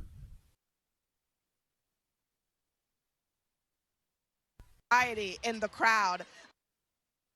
Wow. Well, I don't know what happened. I don't know what happened to the Charlie Kirk live stream. Exit polling. On the other hand, Nate Silver switched to Kamala Harris being the favorite. Oregon and Washington haven't closed out yet. That apparently happened a little while ago. So that doesn't make any sense. Maybe it was earlier in the day, so I didn't get a sense of the timing. All right. So before we go, actually, real quick, just read us. New York Times now giving Trump 86% chance of victory. It's like almost 90% chance victory for Trump now. 86% chance of victory for Trump on the New York Times thing. What is going on? Tester to pull out a win, and more likely Sheehy would take that seat, and then power of the Senate would go to Republicans. So really, Gundam with 300 bits. Boom. Thank you, Gundam. Turnout. The question is, who's turning out? Are they Democrats? Are they Republicans? Are they rural Father voters or time! urban voters? And that's what we need to figure out as the night goes on. It could be quite late into the morning before they decide who won this race. And over the course of this race in particular, we've seen Senator Tester really distance himself from President Biden, from Vice President Harris. He'd skipped the Democratic National Convention as well. How did that go with the voters? How are they looking at this? Well, I think voters have always liked John Tester. He's a local boy, native son, Big Sandy. He's a dirt farmer. He is a Montanan through and through. So I don't feel like they find that to be disingenuous. And I feel like... Yo, Father Time with another 100 bits. Hype train to start Potential hype train. We need one more person to get in on this to start the hype train, guys. Let's go for MAGA 2024. Himself from Biden, distance himself from national Democrats, and of course, he has tried very hard throughout his campaign to tie him to Kamala Harris, to tie him to Biden, and to tie him to immigration and all. Yo! West dude! Pump sloth! Anonymous gifter! That is exactly what they are. Holy cow! Holy cow! Yo, thank you guys so much. Wait, PM, what are the futures doing right now? What are futures doing right now, PM? Holy cow, you guys. Pump sloth with 1,000 bits. Thank you. West dude 270. I voted. Congratulations. Even though it'll be affected in pop vote, irrelevant for state vote. Thank you, West dude. Yes, I love it. Gondom. Gondom with another 200. Boom, baby. Let's go. Love this community and love President Trump. Trump 2024. MAGA. Trump now at a 90% chance to win. Can bring you at this hour the state of Kansas with its. The United States is running. Father time. Are you serious? Quack Squad. And that is exactly You guys. Thank you guys. Very late in the day. Yo, thank you. Somehow, if you're poor, you cannot do it. Poor kids are just as bright and just as talented as white kids. Wait, what's that? Wealthy kids. Oh, black kids. that's for this. Oh, that's the tier 1 sub. I forgot that tier. Yo, Guac Squad, a brand new tier 1 sub. Thank you, Guac Scott. Wow. Guac Squad, Father Time, Gondom, Anonymous, West Dude, Pump Sloth, Father Time, Gondom. Everybody getting in on the hype train. Thank you, guys. Donald Trump with an 88% chance now. Donald Trump now with an 88% chance of victory. Level 2 hype chain achieved. Guess with the tier 1 sub. Thank you, Guess. Thank you, Guess. John drives cars. Congratulations, John. Congratulations. Dude, this is insane. Kind of oozed Midwestern relatability. And I think she thought was... Thank you, Pump Sloth. Yeah, I'm doing my best here. He's outperforming in some of these counties. Let's head up to Rhode Island, New Hampshire, some of these other states that typically we would call... Let's see what Pennsylvania, how it shakes out. Around the United States because of the 3 did. But yeah, they really thought, I do believe, especially, well, yes, they do think that they had the coattails of Amendment 4, but it also brings you back to the stories we saw a few months ago. Like, oh my God, you had a Thank you, Guess. parade in the Villages for Harris. Obviously, she's doing well. You the man, Guess. Wow, dude, look at the Young Turks are actually doing a post-mortem as if they lost already. Golf carters and the Yes, Trump it was golf TLS. carts Yes, it was. back in 2020. Yeah. They're very slow motion, I imagine, but it would have been fun to see. But yeah, so a lot of what we're seeing down here, and I guess this extends to North Carolina as well, it does not surprise me at all. That seems about right for Trump and the Republicans to kind of come through here and make a clean sweep. So, Farron, look, I know what the problem is. So I was very uncertain about this election. It turns out I was right to be uncertain. I think that everybody was full of crap. There's no landslide in either direction. Everybody was in their delusional bubble.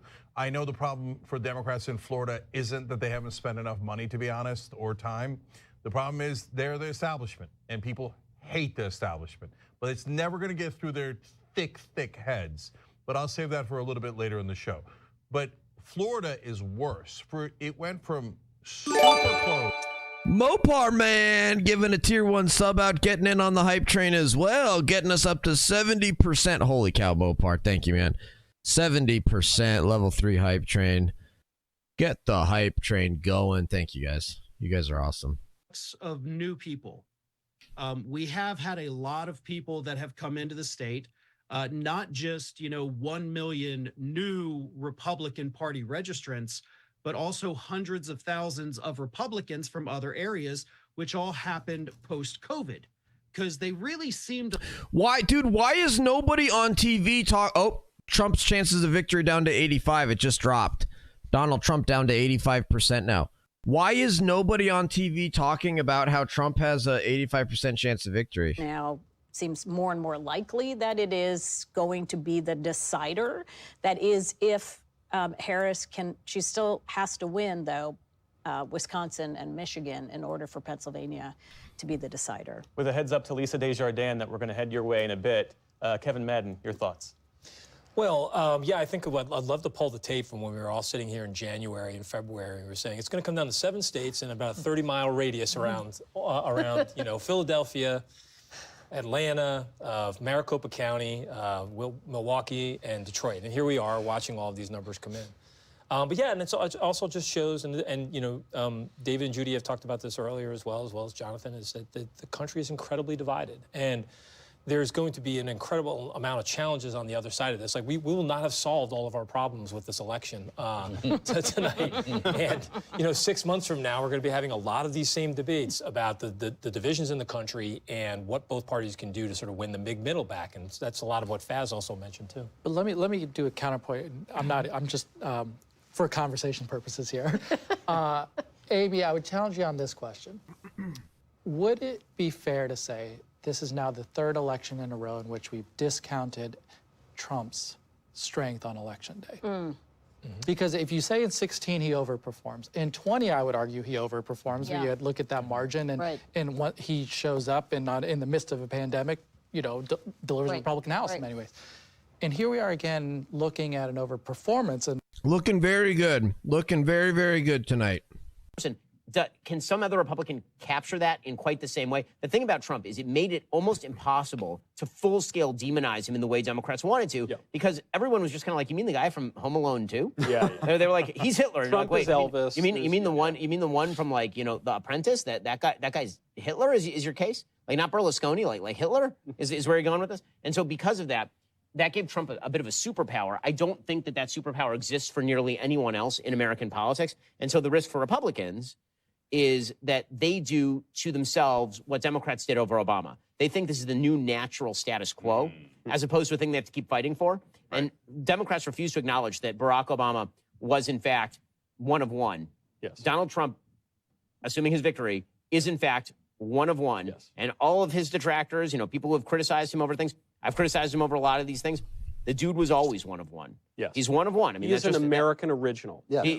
He's the most iconic figure of the 21st century, bar none, without a doubt, no question about it. Meanwhile, we're going to take a quick moment and highlight some cool stuff going on here at Daily Wire. We'll return momentarily so I can take a drink of water or something. Yeah.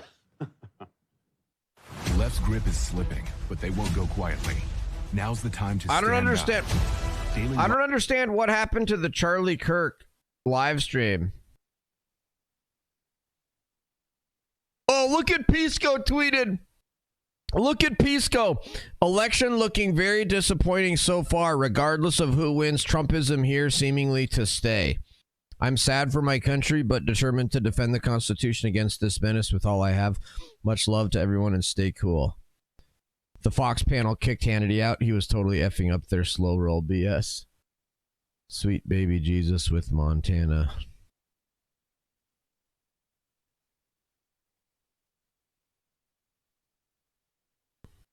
I think we are on the cusp of Biden would have won. Look at dude, Wick TV tweeting out Biden would have won.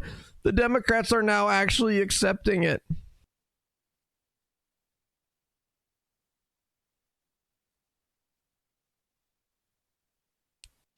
Hassan tweeted out, I don't want to say I told you so, but this run to the moderates looks like a spectacular failure. Lethal military muscular border policy parading Liz Cheney didn't swing votes in Dems' favor, only worked to normalize Republican position. This is amazing, man. This is incredible.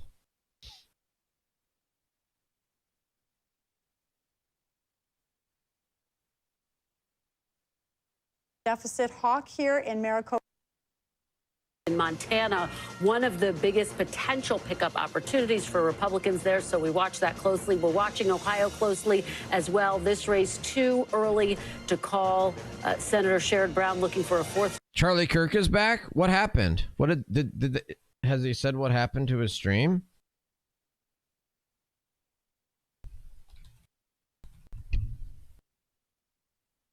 Lecture got a U.S. Senator elected. Thank you. Doing what I can.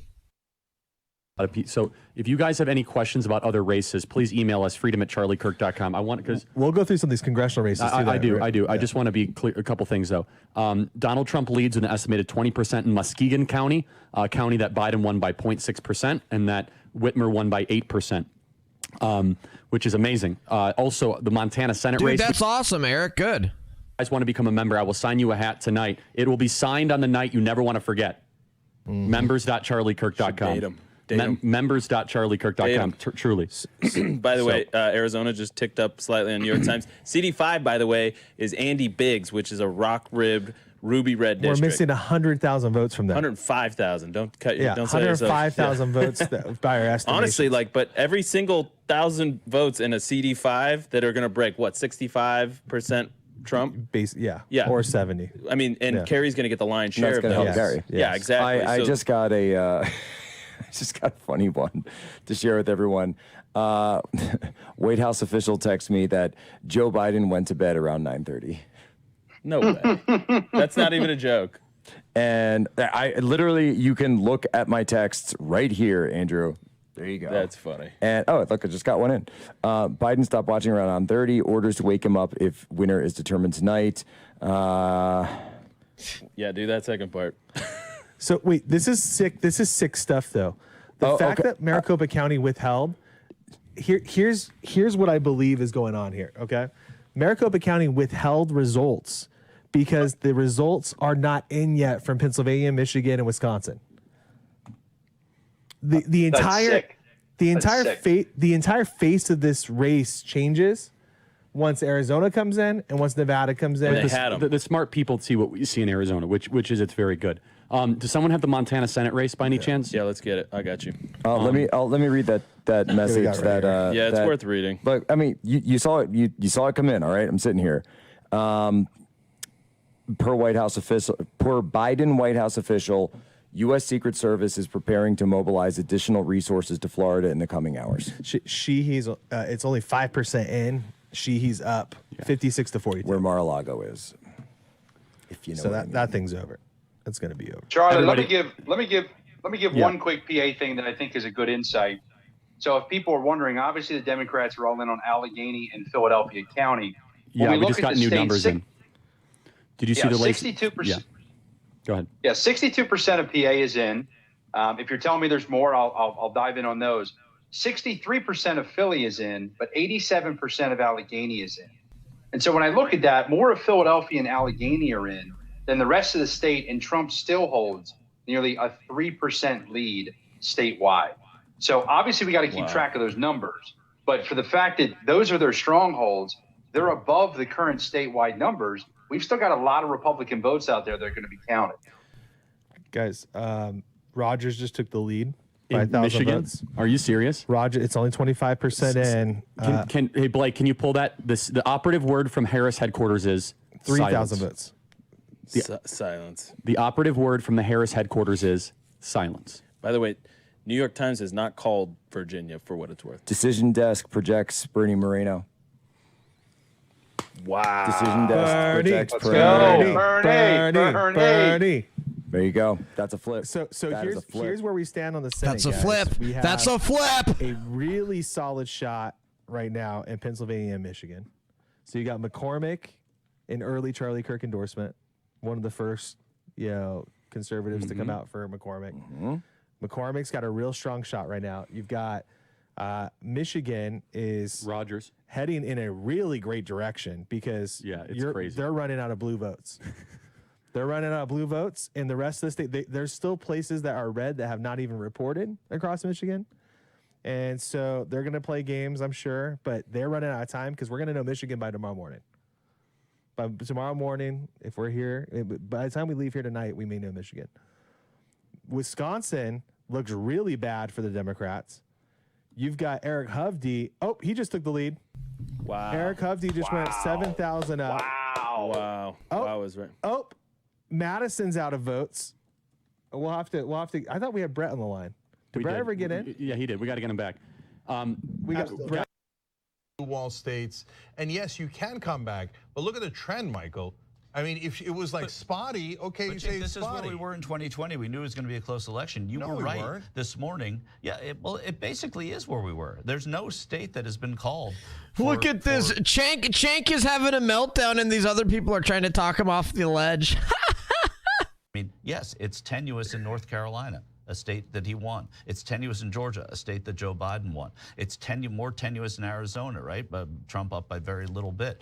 If going into today, we talked about it. You said this is a close election. I have no idea how to predict it. I said I'd rather be the Democrat because I'm playing a home game. I'm playing in Michigan. I'm playing in Wisconsin. I'm playing in Pennsylvania. And if I win those 3 states, which are Democratic states, then I win the race. We still don't know about those states. Doesn't look as good as you wanted it to, but it's. I think to say that it's 75% is slightly arbitrary.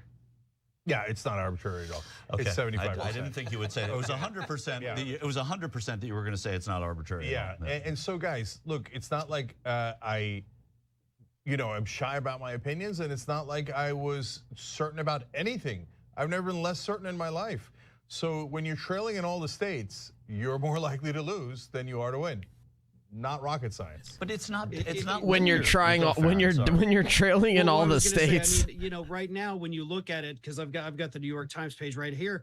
Yeah, right now, Copper, it'd be all looks red. bad. Be all red. I mean, anybody who's just tuning in or just now starting to look at results, I don't see how you do Too have big to rig. optimism at this point. Too big to rig. Until of course you drill down into each of those individual ones. So I do think at this point I'm maybe not 75%, but I'm 60 thinking that I think at this point this is a Trump election. Unfortunately, I really I don't know. The Young Turks now predicting a Trump victory. Trump train 2024. Let's go. Than what we had been told they could be. So if she wins, it is going to be such a razor thin popular vote margin. And I don't know that they're going to be able to pull it out at this point. I genuinely don't. I know we got a long time, probably some states we don't even know till tomorrow or after, but yeah, my God, it does not look good right now. I'm probably somewhere between all of you. I'm in the 68.2%. That's not arbitrary. I've done the calculations. I would rather be Donald Trump in this case. Of course, in that event, I'd probably end up jumping into a volcano or something like that. But electorally, I would prefer to be him, which is definitely the case. I agree that simultaneously, Farron, you're right. It's better than some people said it could be. But we should also note, it's around where the pollsters said it would be. Maybe not in Florida. He did better in Florida than they thought, although they thought he was going to win Florida. He might be doing better in Texas than they thought, although they thought he was going to win Texas. But all of the polling for Wisconsin, Michigan, Pennsylvania was like within a point. Now, yeah, not buying any of it. Wait, not buying that it might come out to within like a point of what the pollsters said? If Trump wins, it doesn't look like it doesn't look like it's trending in that direction. So let's acknowledge Seltzer, not full of crap. She's been terrific on in other polls, but Seltzer was wrong about Iowa. So that big giant we don't know where it's hope. going to finish. There was a margin of error. Well, she's not going to win by 3. Said, and Iowa got called right away. Not right away, but got called, in good order. So. Look, the only state where she seems to be doing a little bit better, and I grant you, Michael's definitely right about this. It is a matter of them counting the votes, not, it's not, there's the momentum thing is BS, right? There is no momentum after the polls close. But having said that, right now, the only state where she seems to be doing a little bit better than expected is Arizona. And so if you're only doing better than expected in one state and you're doing worse than expected in all the other states, that's not good news, I'll tell you that. That's not complicated. So look, she can still pull it out. And by the way, Trump people, just because someone is trailing and then they come back and win does not mean cheating. Oh, nice, Eric, you got me. Thank you, Eric. I was just about to work on some clips.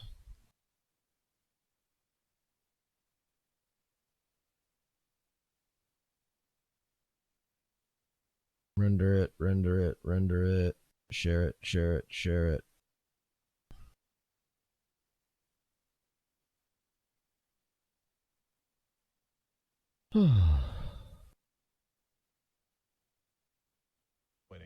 and the people who thought that Kamala Harris was going to win a landslide are totally wrong. There weren't a ton of people who thought that. I mean, almost every Democrat I talked to thought that. well, I said Almost every Democrat.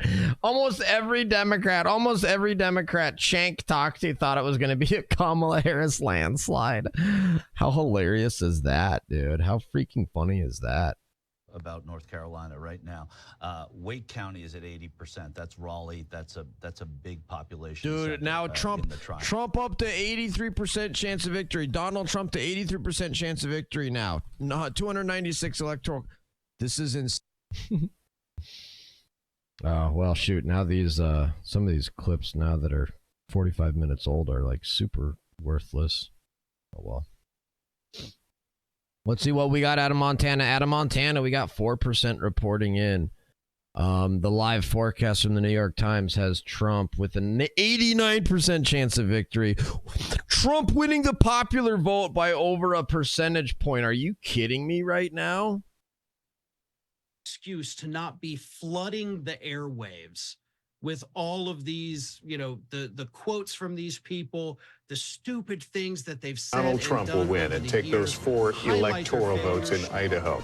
Here's the map where it moves in the road to 270. Donald Trump with 214. Harris now with 145. So things certainly becoming a little more interesting as the evening progresses. Okay, for the 11 o'clock poll closings, we have a couple of uncalled races, Oregon and Wisconsin. We just called California.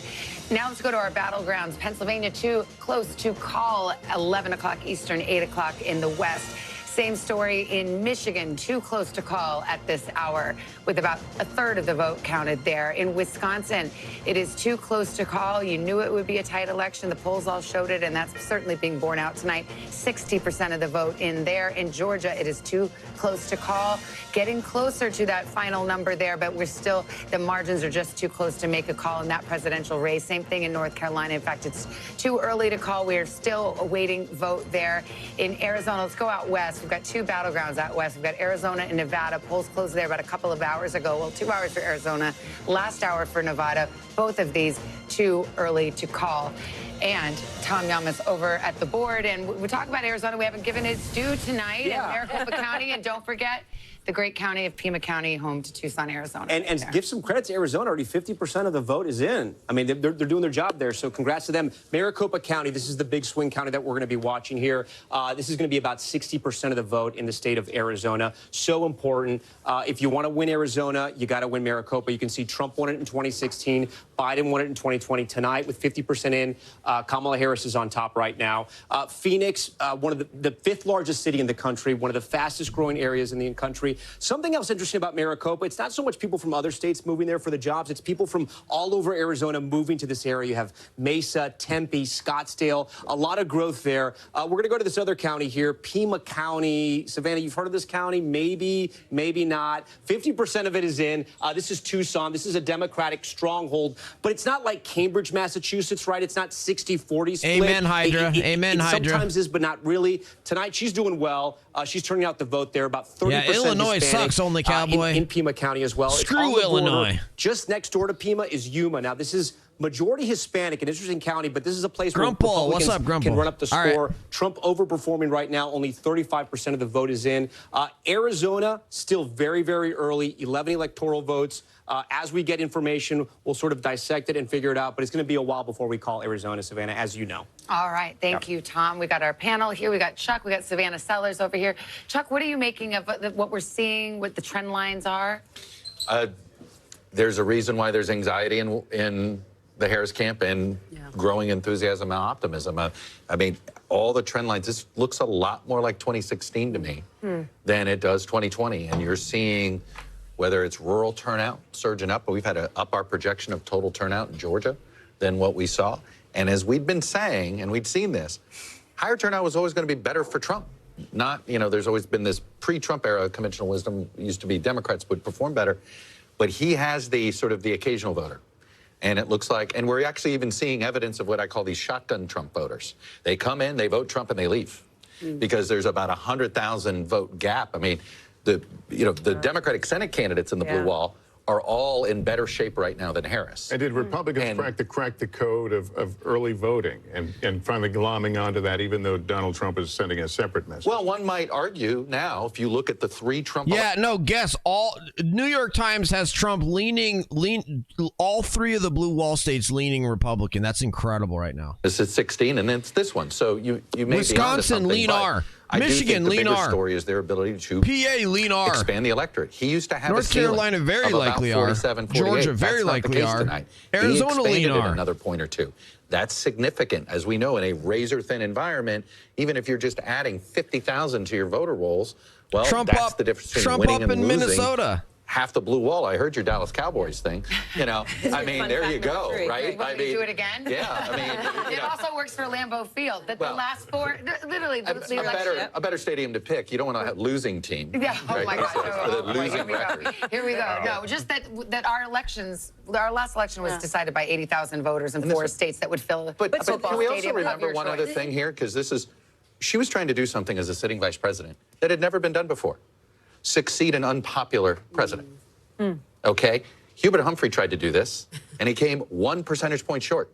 It was a very close election. The electoral vote wasn't close, but it was a very close election. But he came up short. Al Gore tried to do this. While Bill Clinton's presidency was popular, Bill Clinton, the individual, was not. We all know he came up 537 votes short, as Lester will tell you over and over again. So the last sitting vice president to win was George H.W. Bush, with an outgoing president that had a 60-plus approval rating.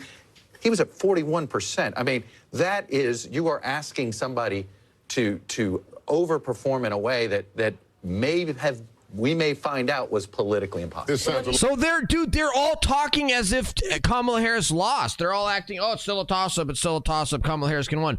But when you actually listen to them, they're all talking as if she lost.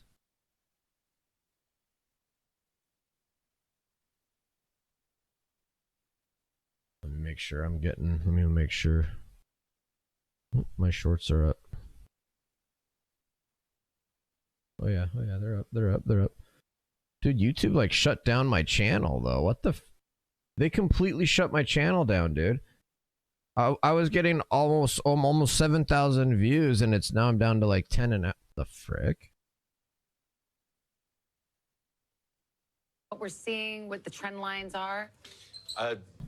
There's a reason why there's anxiety in the Harris camp and growing enthusiasm and optimism. I mean, all the trend lines, this looks a lot more like 2016 to me. Looks like 2016 to me too, Chuck Todd. Looks like 2016 to me too, Chuck Todd. Oh my gosh, this is so exciting, you guys. 270, you see it there on the... Let's check in on Charlie Kirk. They usually have some good data.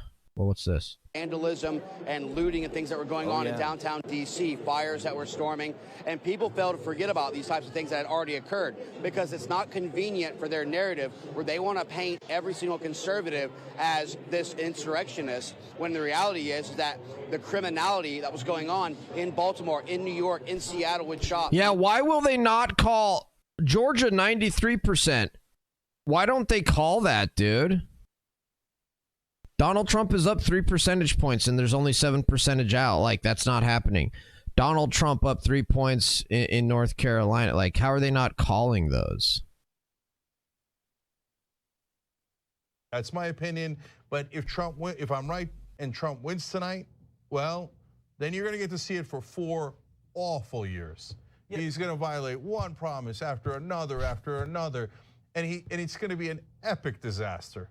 And he's going to break a lot of things, but we're not there yet. It's really fast. The frustrating thing is, if we get to that, is they have been, ironically, inoculated against being able to tell when he fails. They can't see it.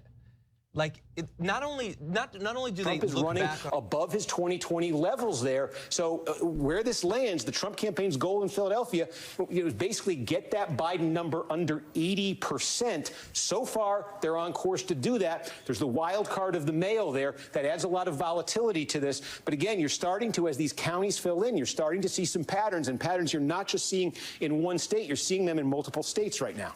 Wow. So, Cliff, can you react to that? But first, I want to say, Cameron. Oh, nice. Hydra, they called Ohio from Bernie Moreno. Let's go. Stores in downtown Portland were boarded up today. Oh, my gosh. riding fence. Yikes.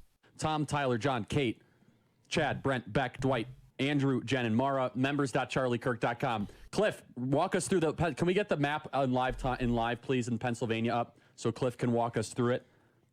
Hell yeah, pro I law. want to start by saying this, guys. Dude, that means that the Republicans are looking at what, 52, 53 Senate seats already? We're already like on track for 52, 53 Senate seats? In Pennsylvania, he was under 23% against Biden in 2020. He is just tremendously gaining. I'm very proud of that. Very proud of the work. 34% is the current margin. One other big thing, Charlie, in Pennsylvania, I have to talk about. Cambria County. That's where I went to college. It's a 30%, I mean, sometimes a 40% county in terms of Donald Trump being a red county. Let's talk about the raw votes. Donald Trump won Cambria County by roughly 26,000 votes in 2020. And today they had a major malfunction with the scanning machines. And so a lot of those votes are not in. We're getting a couple in right now, but the reality is that'll be a huge gain, probably in the tune of another 20,000 for Trump in Cambria County that has not really come in. It's just trickled in right now. Back to what Kornacki said, of course that's what we saw in Philadelphia, right? We knew that Harris had to increase or at least maintain what Biden had, but really in our exit poll that we're still running right now, of people who said, I'm not going to vote or I didn't vote in 24, those folks would have been for Harris by a 13-point margin. Then when we look at the exit poll and look at the data point of who decided within the last week to today, Trump's up with those folks by 6 points. So here's the story of the 2024 election so far. Democratic What's areas the Osborne thing turned out of at 2020 Nebraska? levels. Republican areas exceeded their 2020 levels. And then you combine that along with this shift in black vote that's partially black Dems staying home and Republicans increasing their margin with voters of color. And you start to see this picture where I would say I'm up in the 80s or 90s percentile that Trump's going to be able to pull this off. You look at these Rust Belt states, for example, Lackawanna County here in Pennsylvania. I'm going to have to go to list view because they got a heck of a lot of counties here. So as we look at Lackawanna County, one thing really interesting about this county is that Biden won it by 8 4 years ago, and she's only winning it by 3 at this point. And they had a 2.3% increase in turnout over 2022. When we look at Lycoming County, somebody in PA is probably going to fact check me on mispronouncing that. This is a county that was plus 41 for Trump. He's performing there, but their turnout's even higher at 3.5% increased turnout over their 2020 numbers. Then you have places like Butler, which is an ex-Bourbon county in Pennsylvania, and this was plus 33 for Trump 4 years ago. It's plus 32 now, but there's a 3% turnout change. So you start to see all these places across Pennsylvania where Donald Trump is netting out more votes in the areas where he already performed well. He's netting out more votes in these ex-Bourbon counties, which was the entire Harris strategy, was to go into these ex-Bourbon counties and shrink the Trump margins. And they're not changing at all. They're actually improving for him. So, Brent, when you're looking, forward at the rest of the evening, I think the big question we all have is when the hell do they call these things so we can all go home? But but as this trots out, why is it that the vote slows so much near the end? Right, there's been like this steady increase in the vote count in places like Pennsylvania. Right now, New York Times saying 73% of the estimated vote total has already been reported. Do you expect that pace to continue? Like, how fast do these things come in? Generally? Oh, it's huge for the Supreme Court. In the Rust Belt states, way huge too slow. for the Supreme Court. You get this rush. I think we're looking at something like 60. What is this showing here? 64% reporting in Wisconsin right now. We've got a strong probability of Trump winning there, and so we're just going to see this estimated reporting number slowly come in. Unlike places like Georgia, where we're already seeing 91% reporting. One unique thing about southern states is that because they do provisional, every county and state does provisional ballots, but usually in the South, when you get to 95% reporting, you're actually 100% reporting of everything outside of the provisional ballots. And the provisional ballots are only hundreds, maybe thousands of votes. And so once you get to this 95% in the South estimated reporting, you're basically everything, all the votes that matter are in at that point. You know, Brent, the most shocking statistic that we've seen all night long is this exit poll from CNN showing Donald Trump walloping Kamala Harris with Hispanic voters in Michigan, 60-35, which is just... It's amazing. I mean, to put it technically, I believe the term is batshit lunacy. That's insane. What we're watching, if these numbers are anything close to reality, we're watching a massive political realignment happen right before our eyes tonight. Completely. And so here's another example of how this is starting to have 2016 turnout because, or at least margins, not turnout, because we're way over even 2020 turnout at this point. But Eaton County here was +1 for Trump in 2020, but it was +5 for him in 2016, and he's now back to +5 in Eaton County. Wow. By the way, Ted Cruz did win Latino voters outright in Texas by 6. He lost Latinos in 2018 by 29 points. Well, because he was running against that Hispanic Beto O'Rourke. Yeah, that's right. That's crazy, man. This is a blowout victory. This is a landslide. Because there's no chance that Donald Trump is either going to fix housing or even going to try to fix housing. He has no plan. He has no concepts of a plan. And when he, private equity. Trump 48.3 for the vice president. Where's the outstanding vote? We still see some outstanding vote there. But again, the numbers keep getting smaller and smaller. Mecklenburg, yes, there's vote out there, but it's simply not manifesting itself in the way that the vice president needs if she's going to prevail in North Carolina. Our estimates suggest she needs 59% of that outstanding vote, and we project, when it's all said and done, and Nora, you joined me over here, great to have you back at the wall, 48%. So that's a big gap. 59% she needs, 48% is our current estimate based on outstanding vote, historical patterns, and exit poll data. So you heard Robert Costa's reporting that Jen O'Malley Dillon has now sent out a memo. She's the campaign manager for the Vice President Harris, and says they still believe that the blue wall is the ultimate way to win. It's close in Pennsylvania. It may take a couple days to get the vote there. Michigan, it looked fairly good last time we looked. Wisconsin did not look that great. Look good, no. But we were talking, and I heard you on the other room, because you guys are on the other side of the wall, about Arizona. So let's go to Arizona. Yes, because this was my thing. Because Wisconsin is 11 electoral votes. If she loses that, she has to win Arizona. So what is happening in Arizona? So here we have 51% of the vote in. That's where the total is currently. This is our estimate. We have it at 50.3 to 49.7. How does that compare to 2020? We remember how close it was. That's overperformance of Joe Biden. Things presently look good in Arizona. And for the Democrats.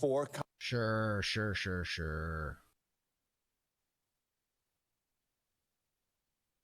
Familiar, Oaklawn. I'll just put it this way. They have rainbow flags on their streets. Okay, so make of that what you will.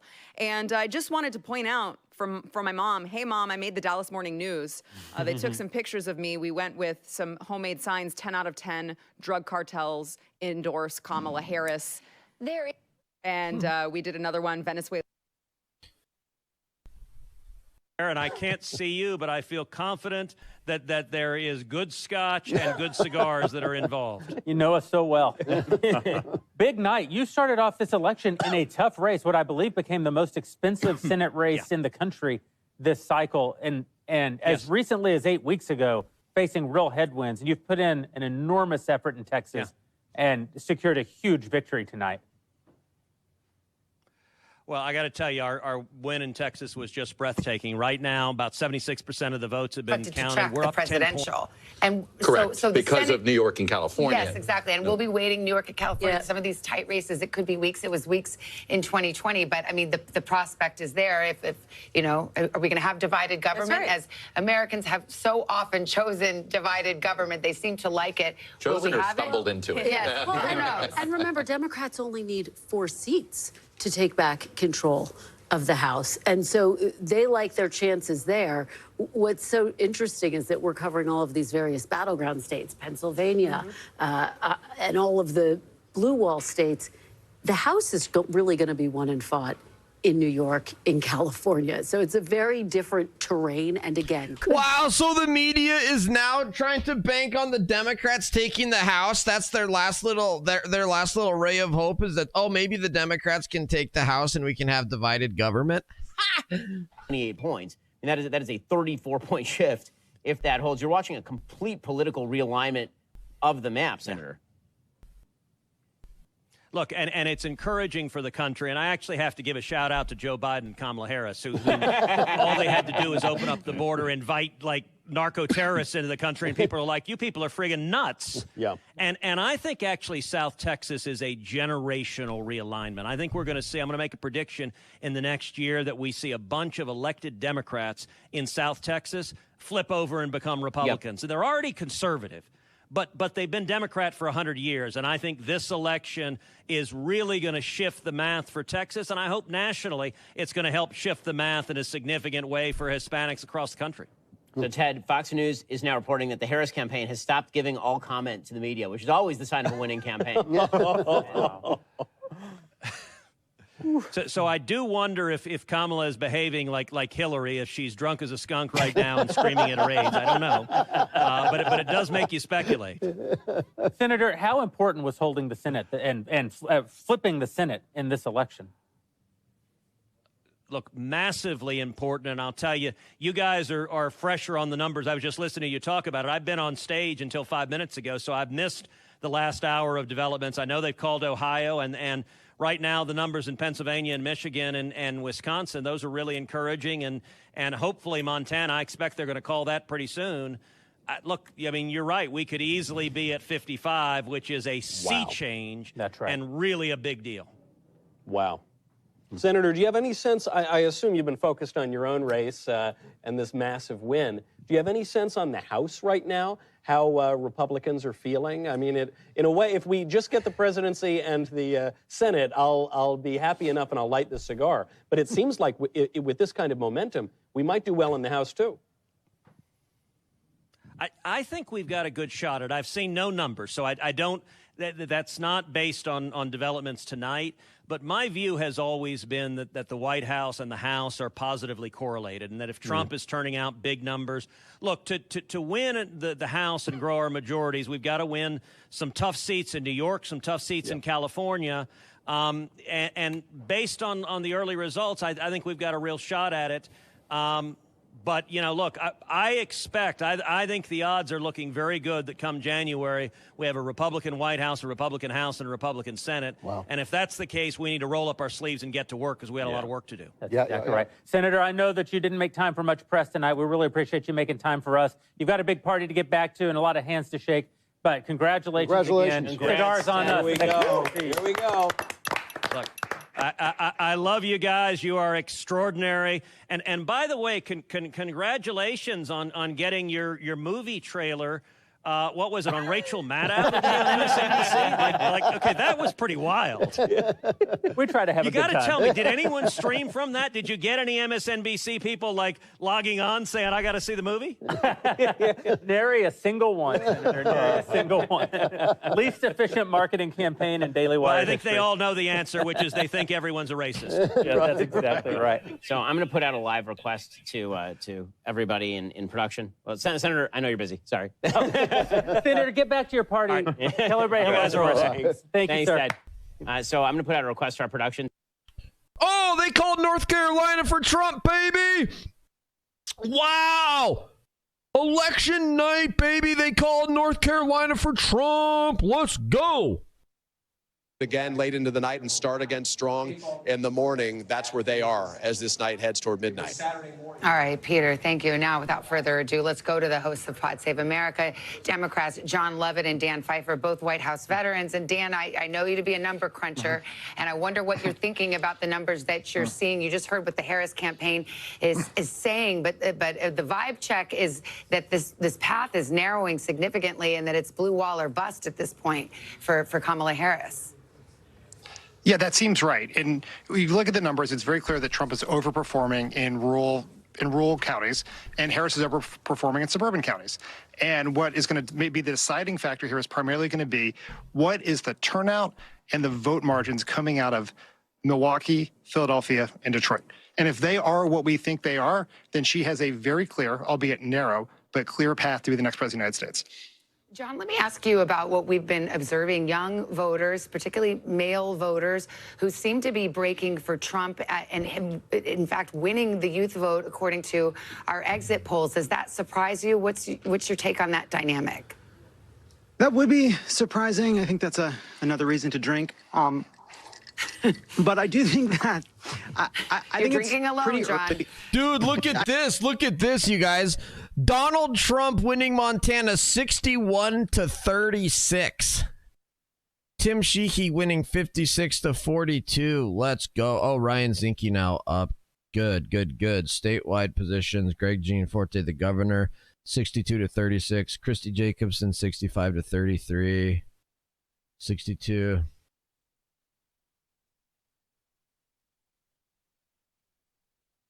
Carried. Their hope was if they could come out with at least 2, they could make up their deficits.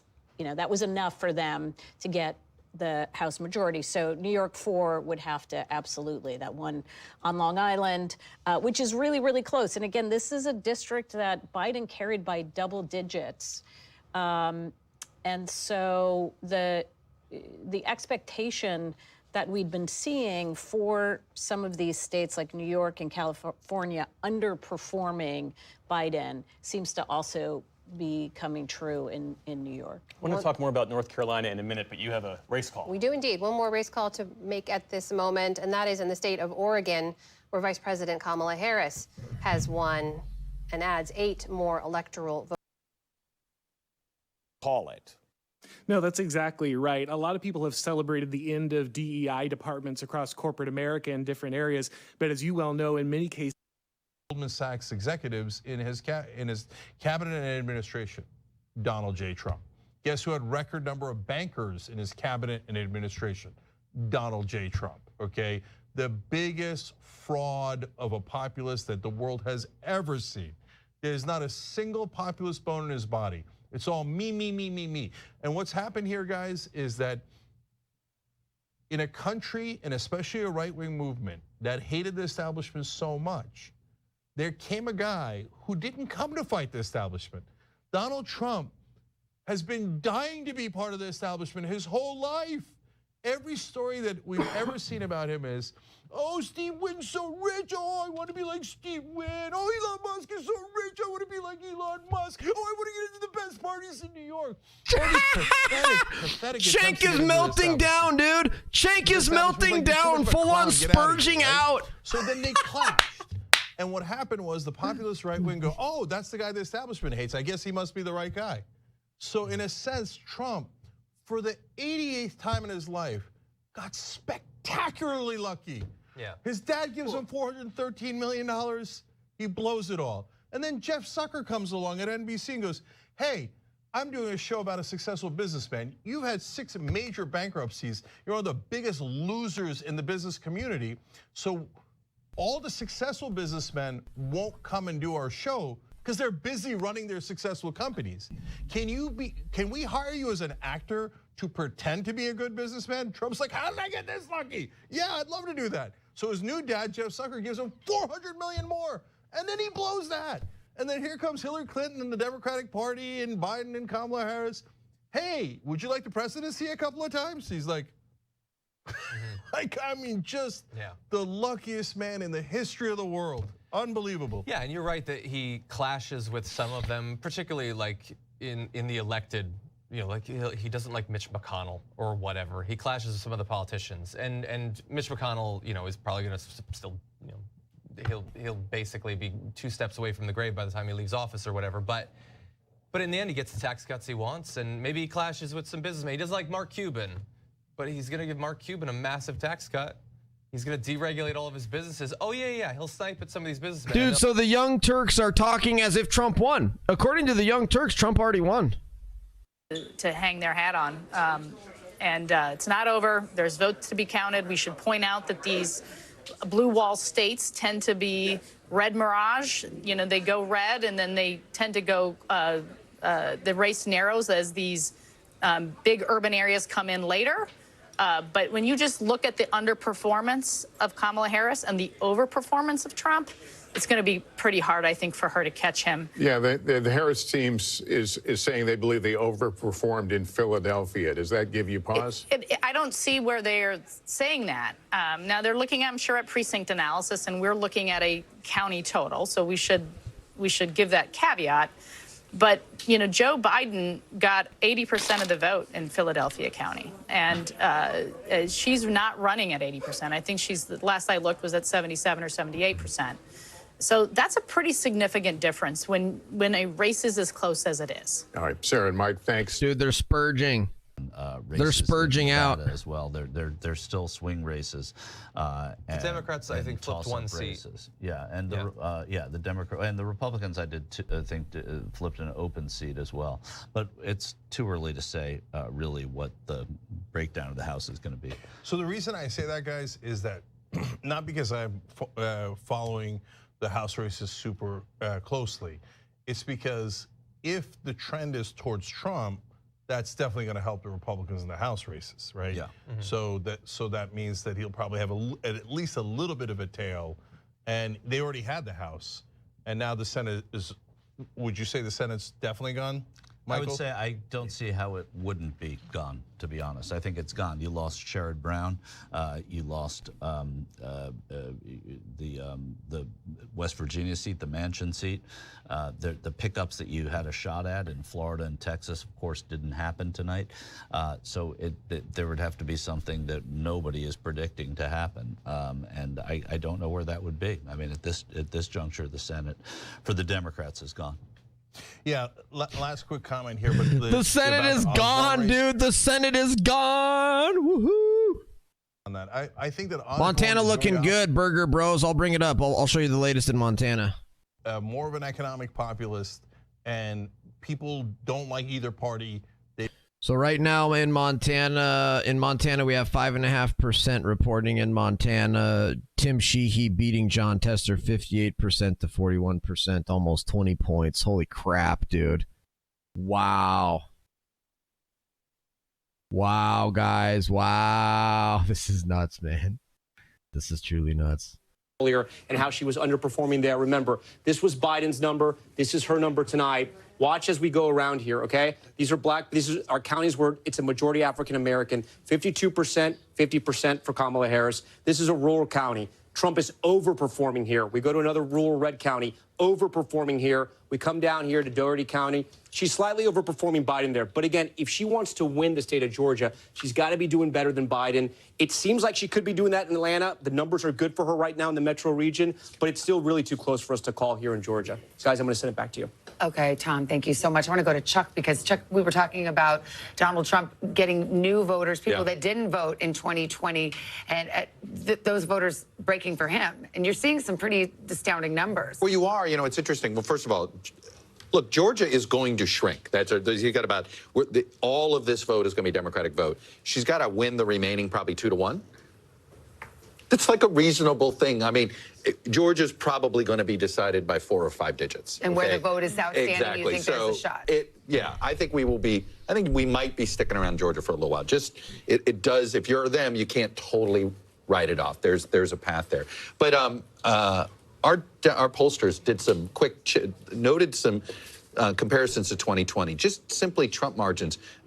These are not in the battleground states, but it gives you a hint of the possibility Donald Trump could actually win the popular vote if he wins the Electoral College tonight. So, for instance, in Texas, he only won Texas by a little over 5 points in 2020. He's won it by 14 points tonight. In Iowa, it was 8 points. It's nearly 15 points tonight. In Florida, it was 3 points. It's nearly 13 points tonight for Trump. Not only gave you some blue states, Virginia, it was a 10-point Biden victory. It looks like it's going to be somewhere between 2 and 4 this time in Virginia. New Jersey, 15 points Biden. Right now, it's 5 for Harris. Illinois, another state, is little under 10. It was at 17 points for Biden. So Trump has improved his standing in a lot of blue states. We've seen that in our own polling. But it is why this time we are unlikely to have a split between the popular vote and electoral. Whoever wins the Electoral College is probably going to win the popular vote. Those are pretty dramatic margins. I mean, we're not nitpicking about a point or two. Dude, Chuck Todd just said that Trump is likely to win the popular vote. That's insane, man. To actually think that Trump is going to win the popular vote. Think about that. Whoa. Be spots of it everywhere. So I'm getting reaction in from Democratic lawmakers, from Democratic operatives.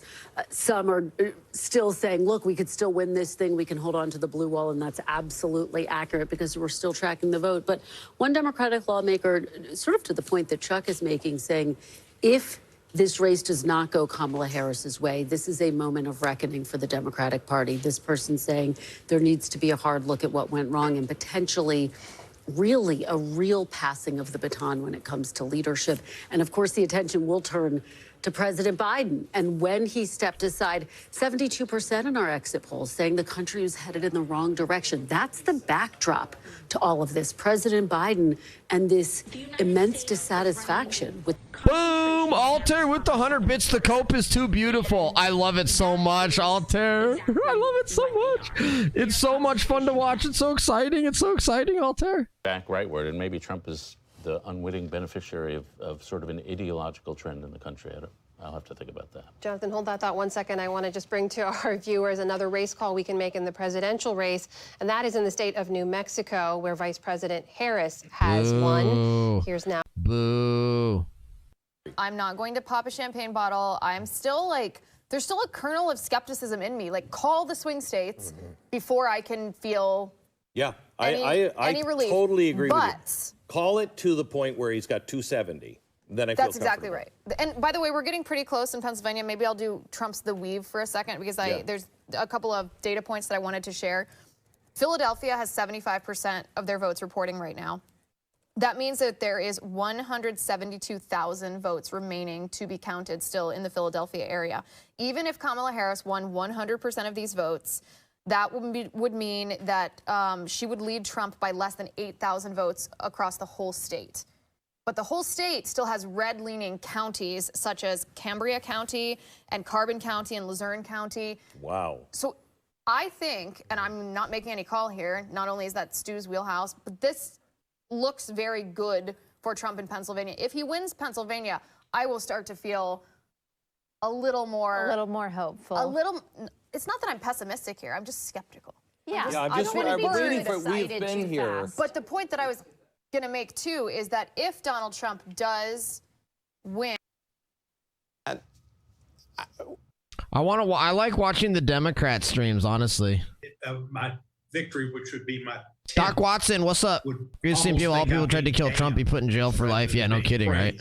To serve with Donald Trump, a misogynistic crook, sexual offender, criminal, felon, found guilty. Yes, New Mexico was always gonna go for her. Yeah, pretty much. And the American people have put him in for a second term. Well, not yet they haven't. Not yet they haven't, Congressman. Not yet. Well, maybe not, but it doesn't look good. No. I need to stop watching MSNBC, which, Kornacki's going over all these numbers. It's depressing. Yeah. Well, I agree that you have to stop watching MSNBC. Okay, Congressman Cohen, if it turns out that she's not able to hold the blue wall, and at this point she would need to hold all three of those states, Pennsylvania, Michigan, and Wisconsin. She's trailing, not by a lot, but she's trailing a little bit in all three of those. So it isn't going as well as some Democrats hoped, obviously. And if that stays true and she loses, as you were suspecting there, what do you think went wrong? We're looking at a terrible situation. I memean, the Supreme Court gave him license to do whatever the hell he wants. And the guy's got no judgment to start with, and no morality. And he's a fascist. He is. He will be putting people in jail. He'll try to. This guy is dude. These people are off their rockers. President Biden had won the rest of the battleground states. But this gives the Republicans and former President Trump some hope. We now move to Georgia. We're going to be looking at the vote in Georgia. But as Chuck mentioned, very, very close in Georgia. And we're going to be waiting on that vote, the full vote to come out of Atlanta in those ring counties right now. But a big win for former President Trump. It's the first battleground we're calling tonight. All right, Tom, thanks very much. Remember, there was some late polling in the state that came just over the weekend that suggested that perhaps Kamala Harris was surging in North Carolina, that maybe she was making gains among some of these voters. That is clearly not turning out to be the case. No, they haven't called Virginia yet. Reporting from her campaign that they are looking at the all-important blue wall. Of course, the question is if Georgia goes, and I know you and Chuck were just talking about Georgia, but if Georgia does end up in the red column, it is Pennsylvania, Pennsylvania, Pennsylvania. Well, to that point, the Secretary of State in Georgia, Brad Raffensperger, who people are familiar with from the last election, has said on the record that Trump has an insurmountable lead in Georgia with the number of votes outstanding. So he's the Secretary of State. I think he knows what he's speaking of, but we will continue to watch. We've got another race to call, another presidential call. This is in the state of Virginia. This call coming a little later than many people might have expected, but Kamala Harris will win the 13 electoral votes in Virginia. There's the breakdown right now, 134,000 vote difference, 84% of the vote in. Bummer. That, of course, goes into the Harris column. Here's where that leaves us on the road to 270. Trump with 230 now, 40 from his goal. Harris with 185 electoral votes. We were on highs and lows all election. I'm feeling great right now, Guess. I'm feeling really good right now, especially with Montana results and stuff like that. A narrower path for Kamala Harris, no question about it. It's the blue wall or bust at this point. It's math. Yeah, it's math. Ultimately, look, I think that Jen O'Malley Dillon email that NBC News obtained that you've talked about a little bit tells you a lot about where the heads are of the people on the campaign. This is the chair of the campaign. The chair of the campaign. She was also the campaign manager when Biden won in 2020. And basically, they did not talk about it. I know NBC has not made a call in Georgia, but they did not mention that Georgia is not a part of that email. Neither is North Carolina. You just made a call on that. It's about the blue wall states, and she warns that Arizona and Nevada will take some time. What does become challenging, I think part of the purpose of an email like that is also to buck up the troops inside, the team who's been working so hard for months, that's part of it, and also to send that note to supporters. But yes, it becomes, as the path becomes narrower, what's up, Tristan? There's no more margin for error. Or no more margin for something going a different way than you hoped it would. And right now, what the Harris team is doing, which happens on every presidential campaign, as you know as well, is sitting in what you call the boiler room, which is kind of an intense word to use, but that's what it's called. And they're looking at their vote goals in these counties and how the outcome aligns. And you look at everything from, did they get what they needed in the big cities? In Philly, there are some cities that haven't fully come in, so they're waiting for those. But also what the margins are for Trump, which are higher, as you've been reporting, and we've been talking about over on MSNBC, in some of the rural counties, meaning he's getting more votes there that they need to make up for in the cities. So it's a numbers game in each of these states. But even in reliably blue states, we're seeing narrowing margins. We just saw it in Virginia. We called it. Kamala Harris won it, but I believe by a smaller margin than she did, or that the Democrats. How does this compare to 2020 at this time? We're in much better shape than we were in 2020 at this time. This is a reliably blue state. Let me show you what the numbers look like, the breakdown. Half of the vote. It didn't come through, Tristan. If you send a long comment, Tristan, it didn't come through. Twitch doesn't allow long comments for some reason. I'm not seeing anything in chat. Votes have come from, whether they're reliably Trump districts. Dude, that's hilarious. Minnesota too close to call? That's hilarious. On that basis, they're saying too close to call. Does that surprise you? Minnesota's a close state. It often is a close state. No, it's not. It's one certainly that the Harris team would love to have been in their win column earlier. But again, I think for them, what becomes harder and harder is as you get more vote total in, and the path becomes narrower and narrower and narrower, and that's a bit where they are at this moment. The sitting governor Tim Walz on the ticket, Minnesota's governor Tim Walz, and a pretty popular governor in Minnesota. And there's a lot of things that bend the mind a little bit if you're the Harris team, including that. I don't know that they're overly worried about Minnesota, but certainly, yes, would have liked to have that and Virginia in their win column earlier. I've heard a lot from people on the left who have Dems already losing 2 Senate seats. Republicans took the Senate, dude. Republicans already have taken the Senate. That's even without Tim Sheehy, and Tim Sheehy is about to win 2. That's going to be 3. The Republicans are about to have 52, 53 Senate seats. So, like, that's a massive W to flip the Senate. That's awesome. General polling would suggest that this would be a runaway for the Republican or for the non-party in power. The fact that it's not, I think there's obviously a lot of... Do you think if any other Republican were on the ticket, you'd have much greater margins in terms of a Republican victory? That's difficult to answer because Donald Trump brings out such a passionate base where you might have a problem getting that overperformance in rural areas because he is so animating, especially on the right. Now, he's equally animating on the left, which turns out that opposition. Well, you might get suburban women on the side of a different kind of Republican. Jen, has the conversation begun yet about Joe Biden and about the decision to ask him to step aside? It will begin. It will begin depending on the outcome. Sure.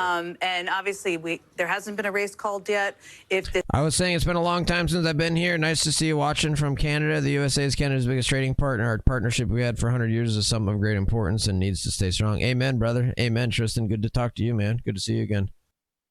The timing and the impact of that. Well, Chuck was bringing up the history. I mean, in terms of vice presidents trying to win the presidency with a unpopular president, he said it's bordering on politically impossible. And this gets back to something that we talked about. The favorability rating for President Biden is low, and you look at some of these numbers on how people feel about the country right now, and about 3 in 4 Americans in the exit polling say they feel angry or dissatisfied. And that is something that may end up being critical in this race as well. And one of the things that I think is so notable heading into tonight, I think one of the big questions, would the economy be the top issue, as Mark is talking about, or would reproductive rights, given that abortion is on the ballot in 10 different states, would that be the biggest energizing factor tonight? What we are seeing is that right now it seems like the economy and immigration continue to be the most motivating factors for people. And I'm almost interested to see, though, because we did see, especially using Florida as the example, it was not close in Florida, whether at the presidential level or with the Senate.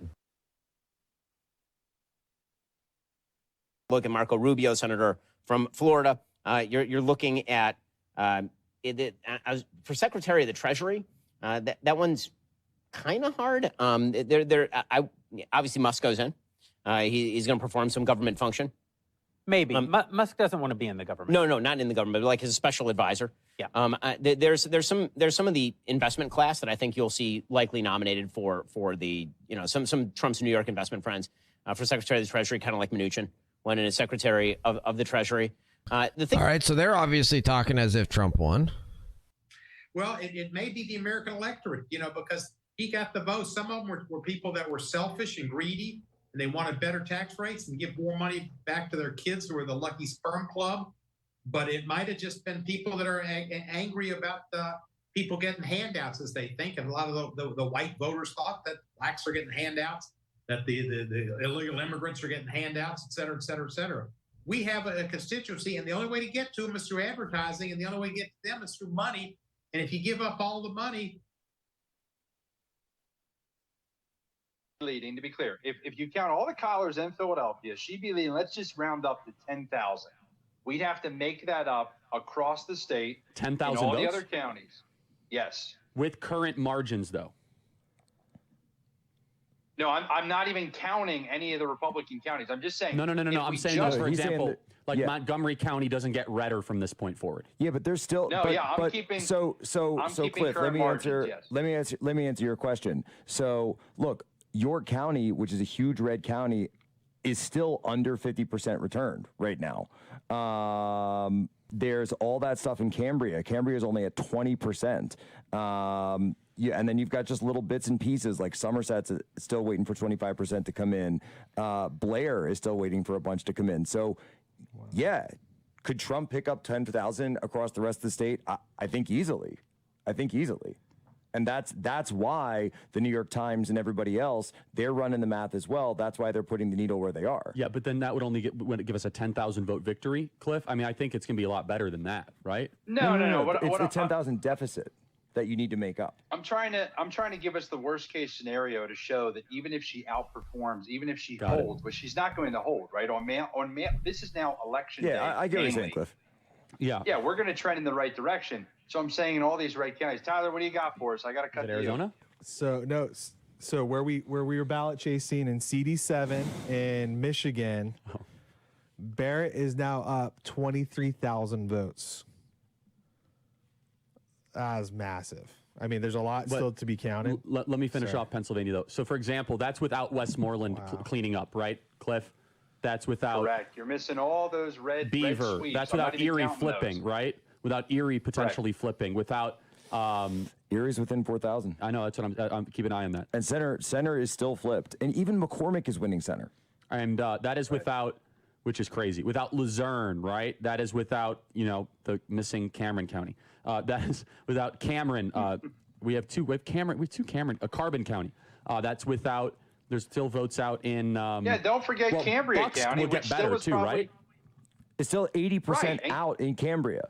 because Cambria was the one that was held open 2 hours late. Cambria County is going to be another 20,000 votes in the positive for Trump net. Yeah. And Bucks will get better. Yes. I mean, right? It will get better as day of comes in. Well, yes. it's 53%. Yeah, it will get so better. Bucks will get better. And Bucks will get better. Burks will get. There's still votes left in Burks. I don't know how much. So better, what is her like, path, Cliff? The margin I mean, is still pretty tight in Bucks, but yeah, it'll get better. I mean, I don't see it. Once again, the only thing that could happen is these Collier counties and Philadelphia, something comes up or something comes in, but based on the current outstanding votes that we're projecting, we're in a great spot. The Colliers were still going to be up tens of thousands of votes. Even with Philadelphia coming in, we're up 10,000 votes. And that's being conservative, Charlie. That's not even considering any of the strong red counties across the country or across the state where we think we're going to do well. But I'm trying to give you guys worst case scenarios so we can prepare for it. Right now, unless something happens in these Collier counties, we're going to win Pennsylvania. We would not be in this situation if Josh Shapiro was on that ticket. I mean, it's a very good point. Gosh, stay frosty. Go right back to it, Jack. I'm just saying. If Josh Shapiro's on the ticket, those 20,000 missing votes in Philadelphia from 2020 would magically be there, and there'd probably be another 400,000. And I'm not saying that. I'm not saying that they would have magically appeared, through some kind of fraud or something. What I'm saying is that you would have seen a lot more whipping of the votes. You would have seen a lot more of the private sector unions, a lot more of that muscle that you just didn't see. And Cliff, I know you saw this as well, that you didn't see those private sector unions. AFSME and SEIU were out there, sure. The public union.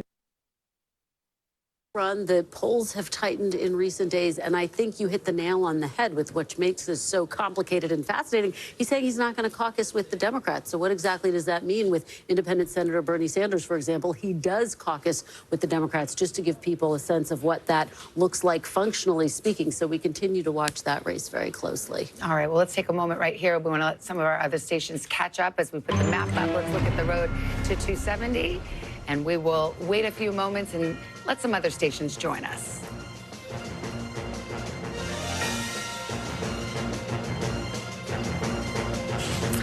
That is where the map stands at this hour, about 10 minutes till midnight here on the East Coast. And heck yeah, Hydra. Heck yeah, Hydra. In Asheville, North Carolina. Of course, the western part of North Carolina, hard hit by Hurricane Helene. We've got, if you're just joining us, we've made a projection in North Carolina. Donald Trump will keep North Carolina in the win column, which significantly narrows the potential paths for Kamala Harris to take the presidency. We've also had a governor's race decided there.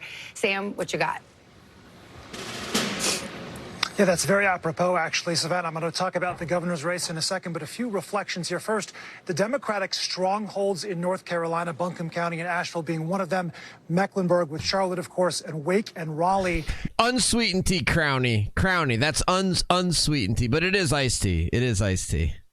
6%, I believe, in Mecklenburg and Charlotte, 62, 63% in Wake. That's almost identical to what it was 4 years ago, but it's the margins in the rural parts of the state that really drove this victory, at least by a couple of percentage points for Trump, which sounds pretty familiar. Tom was talking about that a second ago. That's thought one. Thought two is the Democratic race. The heartbreak. Oh, you're heartbroken? You're heartbroken to find out I do unsweet tea?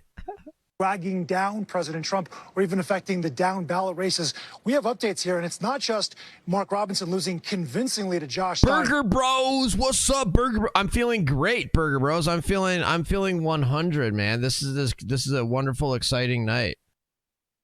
Congressman from Dallas County who left the 32nd Congressional District to run for U.S. Senate, talking about how it took courage to run for that office. He is a fourth-generation Texan, born and raised in Dallas by a single mom who was a public school teacher, saying he did his best and will.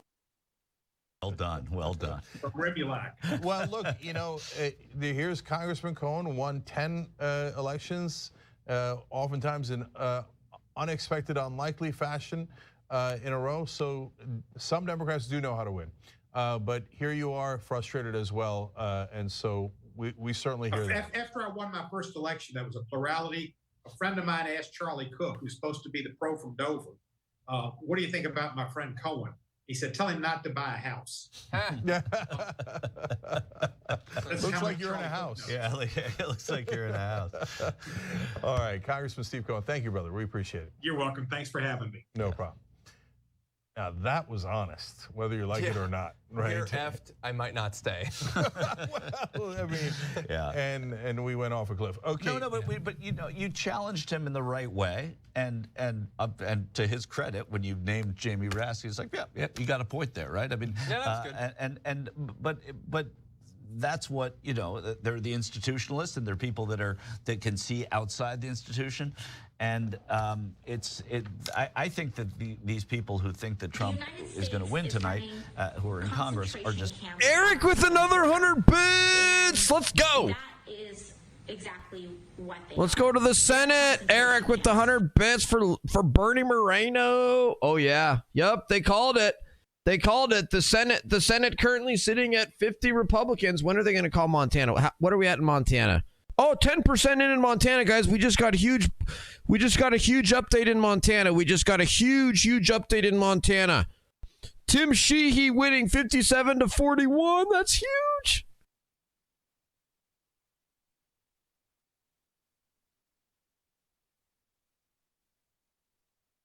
Oh, I got to go to state Supreme Court. Where are we at on this one? Oh, Dan Wilson. Come on. He's closing the gap. Corey Swanson dominating the ballot issues. Where are we at on ballot issues? Abortion is winning, dude. Frick, man. I don't understand this. How are places like Montana voting for abortion, man? But this will be, I'm sure the answer, if we had them here, they would say we're processing them right now. How many SD cards are coming in? So it's from all of the polling places, where there's about 250 of them. So all those will come in. They'll verify them. They'll process all the ballots. They'll make sure that they're all good. This is so dysfunctional. They'll check them, and then they'll drop the results. They'll drop the results. The results today will tell us. It could be good, could be bad. It's good because we know we had a lot of Republicans who showed up. Well, we know the indie trend across the country. But the indies who showed up, the big question for Maricopa County is, are they consistent with what showed up today, which is an Indy bin that's Dem leaning. Mm-hmm. From Donald Trump winning here in Georgia.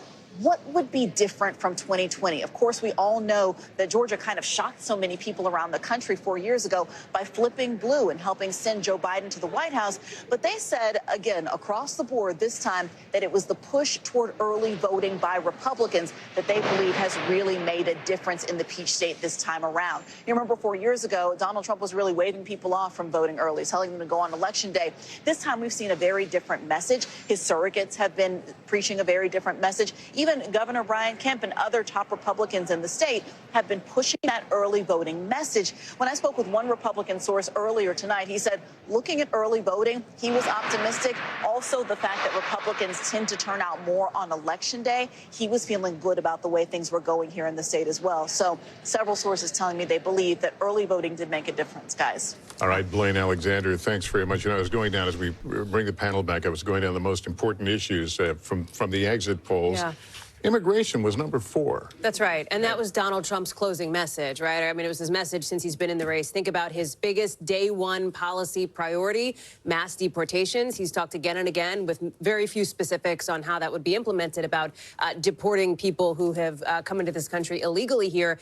It's always been a big issue for him, dating back something like 8 years now, 4th on the exit poll list. But look what was up there at number 2, the economy. And remember, just because a candidate were to win on the top issue, which this year, based on the exit polls now, is state of democracy, doesn't mean they're going to win overall. And state of democracy is complicated as the top issue because Republicans and Democrats see it different ways. Yeah, both sides think there's a threat to democracy for different reasons. Can we go over to Tom Yamas? He's been pacing over there by the Georgia map. Because it's interesting. I mean, we have the Secretary of State, Brad Raffensperger, a Republican, but who has certainly shown his independence, saying that Trump has an insurmountable lead. I believe you and Chuck have said there's still some vote out there. It's not over yet. What do you see? I'm going to give you point counterpoint. First off, let's see where that remaining vote is so far. Again, the giant bubbles, that's where the vote still needs to be counted. It's all over the Atlanta metro region. This is where Democrats are going to run up the score. This is where their base is, where they've been able to expand. So I'm going to click on a county here like Cobb County. I'm going to bring it out to compare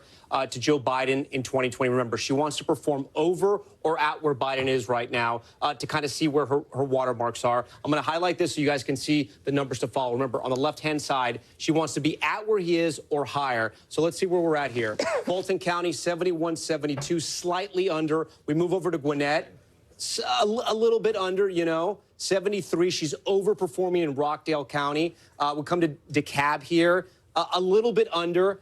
We come over to Douglas County. She's overperforming. But here's the flip side of all this. Let's throw a dart to the east side of Georgia. Any county, I'm going to pick a random county. Look how Trump's overperforming, 68% to 71. Again, I'm going to just touch random counties here, 65, 69. These aren't big counties, but any county I touch, he's going, except for that one, any other county. Well, actually, no, he flipped it. Actually, this any county you come here in rural Georgia, he's flipping all these counties. And like Jen Psaki just said, it's math. Can they run up the score here? Is this what the Secretary of State is talking about, that the numbers are so high in the rural counties, Democrats won't catch them in the Atlanta metro region, but there's still a lot of vote out in this area. So that's one of the reasons why we can't call Georgia just yet. Let me go, election alert. Okay, where you have polls closing at the top of the hour and the beginning of the morning. It'll be midnight in the East Coast, and we await the results from Hawaii. The polls close there in about 10 seconds from now, so we'll take a pause here so our other stations can join us or head to their local news.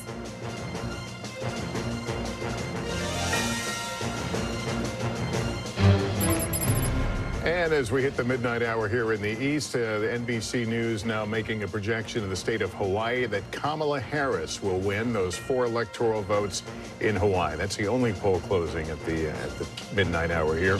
The road to 270, Harris now with 189, Donald Trump still leading with 230 electoral votes. All right, we've got quite a few battlegrounds still pending tonight. Pennsylvania, the biggest prize, 84% of the vote in. It is too close to call. In Wisconsin, same story. Here we go. 75% of the vote in, a difference of 87,000 votes. Michigan, too close to call at this hour as well. Midnight on the East Coast. 15 votes up for grabs. They're too close. Arizona, too early to call. Just been counting for about 3 hours now. Out west in Nevada, also too early to call. And in Minnesota, we have too close to call. Democrats still feeling very good about their prospects there, but the margins are not at a place where we are ready to call that. Georgia, too close to call at this hour, too. We just discussed that. So that might be a ray of light for Kamala Harris, or perhaps a very a narrowing of her path to victory. We should mention, Tom, we have called North Carolina. That was the first battleground to call, and it stays in the red column for Donald Trump. Yeah, and I want to go through Pennsylvania now because we're starting to get more vote in Pennsylvania, and I want to focus on the east side of Pennsylvania here. This is 2024 right now. Look, a lot of the vote is still out, but let me show you 2020. You can see how much of this section was blue in 2020. Again, Biden won these counties. Now this is 2024. He's flipping counties like Monroe. Again, it's about a 200 vote difference there, so we can't really put too much in that, but he's ahead. Northampton County, remember, this is the one that has picked the president, or at least picked the winner of Pennsylvania, going back to the Kennedy years. This is Easton. This is a fast-growing area, suburbs. It used to be the people that used to work at Bethlehem Steel. It's now changing. Again, fast-growing suburbs in south-central Pennsylvania. 52%, he's on top. Again, a reminder here, this is a county that Biden won in 2020. I don't understand how they cannot call Georgia. I don't understand how they can't call the presidency. I mean, statistically, okay, so Kamala Harris has to run the table in all the blue wall states, and all 3 of them are still lean R, even according to New York Times. And it's like, Georgia's very, very, very likely R. How do they not call that? And then some of these other states, it's like PA, you've got that much in already. Gap there. Again, remember, Joe Biden wins Pennsylvania because he does better than Hillary Clinton in those suburbs around Philadelphia. And let's take a look at Philadelphia right now. Okay, 81 for Biden, 77 for Kamala Harris. There's still about 30% of the vote is out. But again, these aren't the trend lines that Democrats are going to want to see. Look, it could all change when that vote comes in. This is where we are right now. This is a snapshot in time. It could all change. Erie County is another swing county that we're watching. About 75% of the vote is in. She's overperforming Biden there. That's a good sign for her, especially in Western PA, where Democrats knew they were going to have some trouble because of the issue of fracking. And let's look at Allegheny County real quick. This is Pittsburgh. 94% of the vote is in, and she's about at the same mark where Biden is. That's where we stand right now, guys, in Pennsylvania. How about Wisconsin? Can you do Door County? Because as you well know, fun fact alert, Door County has, do you like the fun fact alert? It picks the president the last 6 elections. Yeah, so right now, if that's what you're betting on, Door County is blue. Democrats are on top there. But look, guys, this is a very small number. Door County is not a big county, but it's one that all the political watchers look at because it usually picks the winner almost always of the statewide race in Wisconsin. Right now it's blue. That's a great sign for Democrats. I'm going to look at another one, like I mentioned, Sauk County. This is another one that usually picks the winner. Trump is on top here. Biden won it in 2020, so he's really overperforming, going from 48 to 52. But again, there's still about 30% of the vote that's out there. So we got to wait and see. The big ones we're watching in Wisconsin, as you know, Savannah, Dane County, University of Wisconsin here, the fastest growing area of the state. 75%. She's slightly underperforming there. Again, she has to turn out in these cities because, like the other battleground states, I should say, unlike the other battleground states, there are not large minority groups in Wisconsin. It's the widest of all the battleground states. And then Milwaukee, again, we're going to wait till late to get all the vote in Milwaukee. She's at 66%. 4 years ago, Joe Biden won Milwaukee, and he won the state of Wisconsin with 69%. She's going to have to turn up that vote and hope her voters show up. Guys? Yeah. We got a lot of vote to count there, though, in Wisconsin. You could call it the battle of the bellwethers, if that's what you're looking at here. I also think Bucks County, I will take my Bucks County native privilege as somebody who grew up there. It's an interesting one because you've got lower Bucks, central Bucks, upper Bucks, and it looks different in some of those Starbucks? areas. You also have plenty of It's Starbucks. after midnight. It happens. Here it comes. I love it. I know. Get the M&Ms ready, too. Yes. But it looks different than like Montgomery County, Delaware County demographically here, and I was in touch with a good Republican source there who thinks that Donald Trump is going to do better, and we're seeing it, starting to see it in some of these numbers in Bucks than he did in 2020. That said, remember, this was a +4 county for Joe Biden back in 2020. It is represented by a Republican in Congress, so it's one of these places very, very swingy and a place that a lot of folks are watching, and I see you nodding your head, Jen. Yeah, well, I did not grow up in Bucks County, but I've spent a lot of time thinking about Bucks County over the course of many years in politics. You know, looking at county, as Tom was going through it, one of the things that we're seeing over and over again is that she's underperforming where Biden was in 2020. It doesn't mean that's where Biden would have performed, where he's still the nominee, but it does, and that's not just in Pennsylvania, where you're seeing it in Wisconsin, you're seeing it in other places. One of the things as we've watched this results that I've been thinking about that Democrats will have to think about, depending on what happens here, is there's been a realignment of states Democrats focus on. And, you know, Georgia and North Carolina are in many ways like baby blue. And I mean that because they've only been blue for one cycle, right? So they've done that because of organizing on the ground, but they're not reliably blue. And the problem is Ohio and Florida are gone. Well, in the case of North Carolina, it was baby blue in 2008 and not since. It hasn't been since. So that's, I don't know what color it is. It's lavender. So yes, exactly. So I think one of the things that they will need to think about, regardless of the outcome, is where the states are that they're going to play. They would love to have Texas, of course. Texas didn't turn out for them to work out. Maybe it wouldn't for 8 years. But with states off the map, it's like, is it Georgia and North Carolina? Are there places they need to invest? That's one of the challenges, too, I think. Point, I'm getting an increasing number of texts from Democratic sources who are looking at these returns come in, the fact that she's not meeting her benchmarks in these various counties where she needs to, who are really starting to take that reflective tone of Democrats and thinking about the next election cycle need to think about how to better meet voters where they are. Again, we still have a lot of vote to come in. We still have to see what happens with the blue wall. But the fact that this is such a fight for them, the fact that this is a tied race, it's also taking a step back.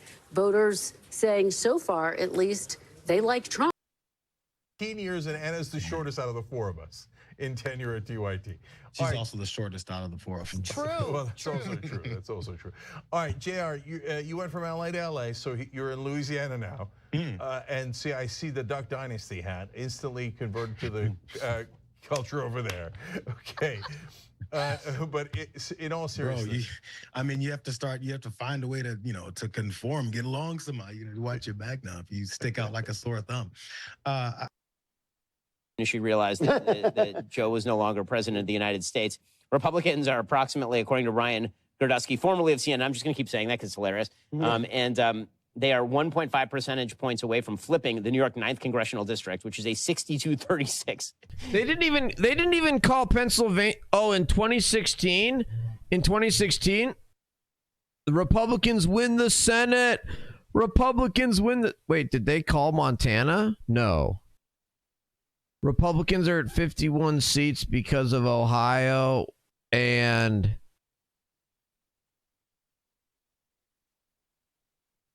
West Virginia. Wow, dude, I can't believe we flipped it. Republicans are going to get 52, 53, 54, 55. Dude, are you kidding me? We could end up with 55 seats in the Senate, dude. The Republicans are ahead in the House. Donald Trump with a 90% chance of victory now.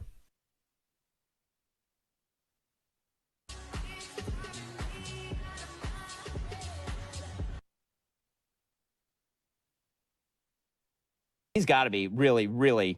Wow. You know, he's. I didn't need that. Yeah. It's getting late at night, man. You know, we've been here for 9,000 hours.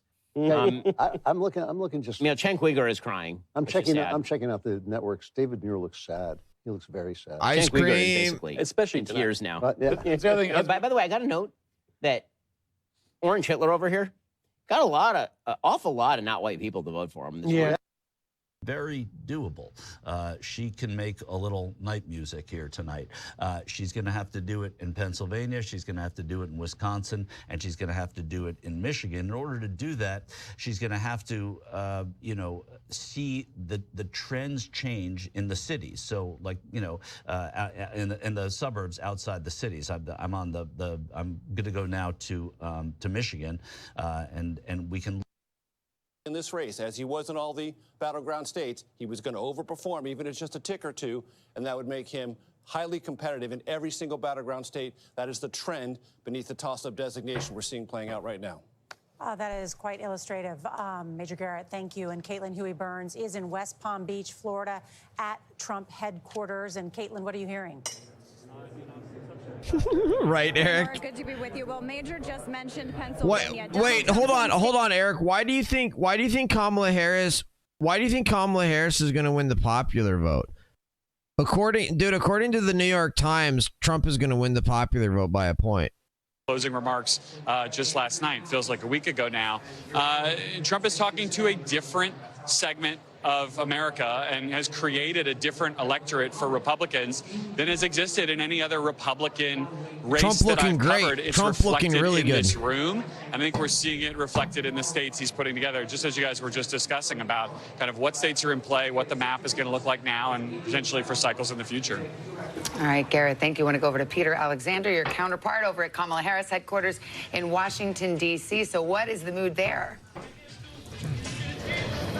Well, you can hear the music blaring, but within the crowd right now, it's pretty silent. A lot of glum looks on the faces here over the course of this evening. They've been playing as the returns were coming in on one of the cable channels, and frankly, they weren't the returns that most of the people here in the room wanted. So you start hearing several dozen people start chanting, "Music, music." They muted the TV and blasted some music so they could sort of lift the spirits of some of the folks here this evening. I'll tell you, based on an attendee who was at one of the Harris events taking place at a hotel not far from here, the situation there, the scene was described as that of a funeral right now. Now, that doesn't mean this thing is over, but it does give you a sense of the way people are feeling right now. I was with Kamala Harris just yesterday as she was traveling through Pennsylvania at that late night event. Actually, it was just 24 hours ago that she was with Lady Gaga, Ricky Martin, Oprah Winfrey, and she said to the tens of thousands gathered that momentum is on our side, but clearly there was a different message being communicated now in the form of that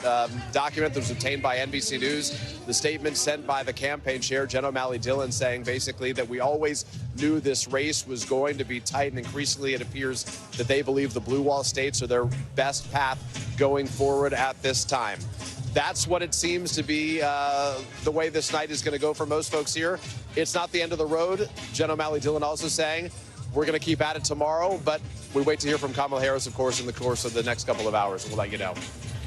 Jen, how important are notes like that? Not for our consumption, but for the consumption of the campaign. Hugely important. I think people forget. I've been on winning presidential campaigns and losing ones. It feels better when you win, just to state the obvious. But, I agree. you know, there we go. We can agree. But, you know, this is a team that has been, many of them through a massive transition just 107 days ago, where many of them signed up to work for somebody slightly different, and Joe Biden. You know, it's been... They've been working 20 hours a day. They've been eating bad pizza, drinking bad beer, all of the things, and it's Correct, just to PM. keep them rolling. Correct, But at PM. a moment like this, but a moment like this, now we know earlier in the evening they were trying to keep them in line and all this, but now you're at a point where you have no control. You don't, but you need to keep the campaign team's spirits up, because they're continuing to talk to voters and counsel people who may have questions, and they're still a part of this big team that's been working to elect Kamala Harris. They don't have control, but the end has not happened yet, and so they need to keep them all, their spirits up. That's the goal. You say the end hasn't happened yet. I mean, do you still hold out hope that there's a path? I mean, a reasonable path? Well, look, I think it becomes, as I said earlier, more and more challenging as more results come in, and you see that the blue wall looks like the primary possible path, and as you see her underperforming Biden in a number of these counties, that makes it more challenging. Now, there are still, if you talk to Democrats, which I have, they believe there are votes that are still coming in Philadelphia. There are still votes coming in cities. That's often how these nights go. So I'm a believer you got to wait until you know. That's what happens internally here as well. But yes, if you're on the campaign right now, you're feeling pretty down, because there are places you wanted to have in your win column to give you more space and breathing room, and you don't have them in this moment. As we talk about this idea of the Democratic brand, Jen, and as you've been having this conversation here, I just want to throw out a data point to the table here, because there is a ballot initiative that has just passed in a state that enshrines a right to paid sick leave and a higher minimum wage, and it passed with 59% support. If I were to say that, maybe you'd say blue state probably, right? California, right? Missouri, right? A state that we called almost right away for former President Trump here, which I think speaks to what you're getting at here, this idea of a realignment in this moment. You've talked about it. Chuck's talked about it. We've had that conversation here at the table. I also think Hallie had the opportunity to interview Vice President Kamala Harris, and you asked her a fascinating question. Do you think the country is ready for a black woman president? And she said yes. And depending on how this night goes, I think that will be one of the questions that gets asked as well. This is the piece that, and again, we don't know what the outcome is yet, but I think when Hillary Clinton lost, a lot of people felt like, a lot of women, a lot of Democrats felt like there's never going to be a woman in my lifetime, right? And I think one of the things that is going to be a challenge if Harris loses is that there will be Democrats who will not want to take a risk on a woman, on someone who's diverse, because they'll think, I like that person, but the country's not ready. Here's the thing. The country's not ready until the country is ready with Barack Obama. There's a range of factors that lead to the win or loss of anyone, and we don't know what's happened yet, that will all have to be delved into, but I do worry about that if she loses. We do know it is something that she leaned out of in her campaign, unlike Hillary Clinton in 2016. It was not something that she didn't open her stump speeches with that idea. I mean, she talks about it, and she talked about it with me. She's talked about it with all of you here too, that it would be the president for all Americans, and that she is sort of putting her head down and grinding it out. But if she loses, it won't be because women didn't turn out. It won't be because of women, right? It won't be because she pulled back a lot of the Democratic base that had gone away and were, double haters, as we called them for a long time, before there was a switch at the top of the ticket. And that is actually how Barack Obama also ran and won, which he didn't lead with the historic nature of his candidacy on his sleeve. There will be a lot of people who second guess that if she loses. But if she loses, it may also be because there are tremendous headwinds in terms of an unpopular incumbent and people feeling terrible about the economy. And even if inflation is down to 2%, sometimes the stuff you feel, your gas prices, your groceries, it doesn't feel that way. So that may also be the rationale. That's exactly my point. I was trying to make earlier, and you just did it in a more articulate way, which is that, there will be there are always leaps to conclusion in both parties when your candidate loses, or if they lose. And again, we don't know yet, but and people will leap to different ones, right? Wow, the country isn't ready for a woman. The country isn't ready. Yeah, that's crazy, Altair. That's what Chuck Todd was saying. Chuck Todd was saying that even in these blue states that Trump is losing, he's losing by way, way less than he did in 2020. That's pretty crazy. the cultural divides, the rural-urban divides, the education divides. The education divides. There are just a lot of factors at play in presidential races. I'll give you something that may be positive for you going forward. Should this all end the way we were talking, that's a possibility. You still have a very young, good bench in Governor Shapiro, the governor of North Carolina, the Gretchen Whitmer, who could possibly bridge that gap, and as opposed to saddling them with the L, if they would have joined the ticket with the vice president, or if they had replaced the vice president and become the nominee with 100 and some days out in a very difficult situation, I think you would have been weaker as a party for it. Well, yeah. I mean, look, I think that if she loses and Donald Trump wins, there will be millions of people in this country who voted for her who will feel like we're in the state of an emergency. And I think that is how people will respond and feel. And they will be looking for hope, a resistance, an opposition. And there are a lot of people on the Democratic bench. You mentioned some of them were in the Veep stakes. We all, lived through this summer. Some of them were not, who I would expect would all be out there on everybody's shows in the coming days. Well, and that's what makes the timing, I think, of President Biden's decision to step down after the debate something that, if she does in fact lose, will be under a microscope, because, of course, there was so much discussion, even over the summer, about potentially having an open primary and having that fight play out within the Democratic Party. So I think it's one of the big questions moving forward. And you mentioned debate. We haven't really talked about that. There was no second debate. And, and you have to wonder how that affected the trajectory of this race, because here, I'll tell you how to run a real campaign. So here's an idea I had that I wanted to talk to Tim Walz about, but I couldn't get a meeting because I didn't donate. So, if I had given $100,000 or $1 million, I'm sure I would have gotten a meeting instantly. And so, good news, I don't have that money. Also, bad news, I don't have that money. So anyways. Well, to your point, Jake, about that, I mean, Kamala Harris managed to raise a record amount of money in this campaign.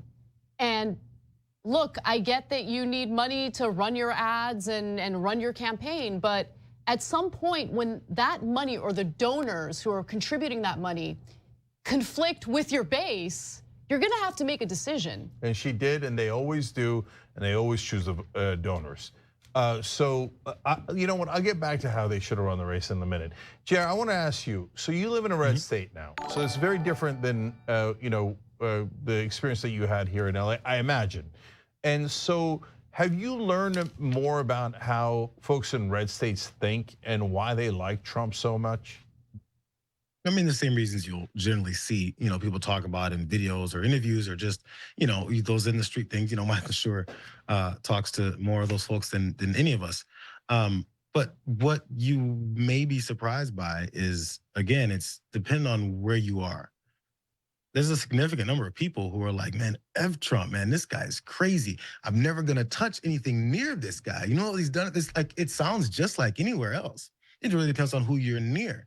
And there's folks that you can see, they're Trump supporters, and they kind of hush up when they see someone or a figure, they see someone that doesn't agree with them. It's not always open talking about who you support and how you do, because people still have this concern about how they are perceived by other folks. They still live within their community, and they don't want to be either the outcast or this loud, boisterous person who's barking things. That's probably in certain communities. So, I mean, obviously there's parts of LA that are completely opposite than what people perceive California to be. People make this big declaration about California. Oh, live California, bro. Drive an hour northeast. Bro, it's not. Try Bakersfield, try all these areas that aren't the same as what people assume. California is damn near a country, the size of it. So it is, but there's so many different kinds of people in a state. It really depends on who you're around and the motivation they have, or ability or a belief that they have that they can affect some kind of change within their state. I'm sure there's plenty of Republicans in California, super MAGA conservatives in California who are frustrated that they don't really ever get their guys in, and sure, some do, but I haven't noticed as much of a difference, to answer your question, as I would have expected. I mean, I was in a I think it was a doctor's office, and there was folks just generally talking, and I was eavesdropping.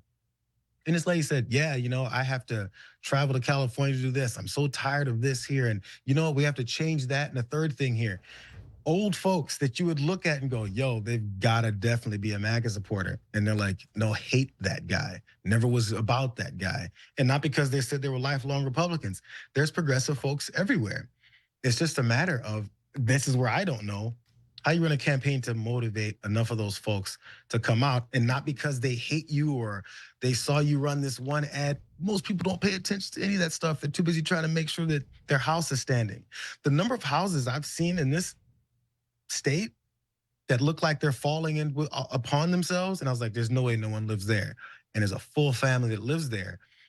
And then you have representation that honestly doesn't give a damn about any of that. Yo, they're not looking and going, yo, those Republicans have these policies that screw me over, because they're too busy trying to find a job that, again, is really hard to find here. I don't remember which state, I'm not sure if it was Representative Cohen was talking about, where there's this thought of trying to find something within your state and your surroundings to do something better, and they're too wrapped up in trying to get somewhere. So everyone's not a political wonk.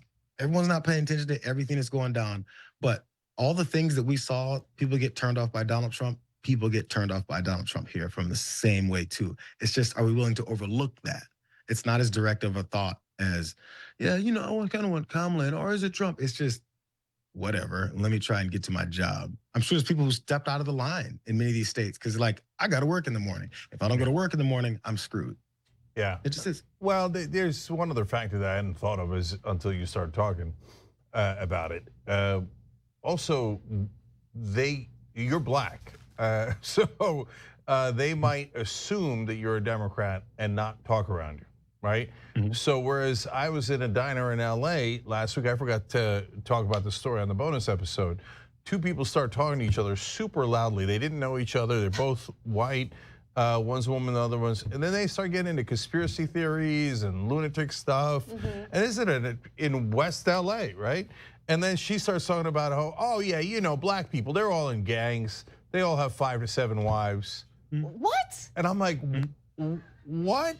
And is that a well-known thing? Gang members have 5 to 7 wives? That's a lot of stamina. Right. So, but my point is that it might not be LA or Louisiana. It might be that there happened to be no black customers at that diner at that time, and so she felt free to say all that crap, and the other guy felt free to agree loudly, right?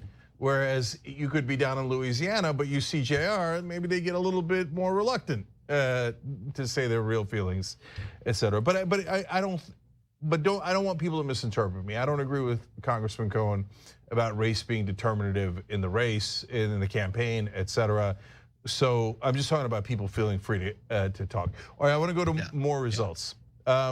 So let's go to Wisconsin, because Tammy Baldwin is in a tight race there for the Senate. I mean, Senate's gone, but it still matters. It matters if the Republicans have 1 or 2 vote lead, or if they have a 4 or 5 vote lead. They could lose a couple of Republicans. Susan Collins.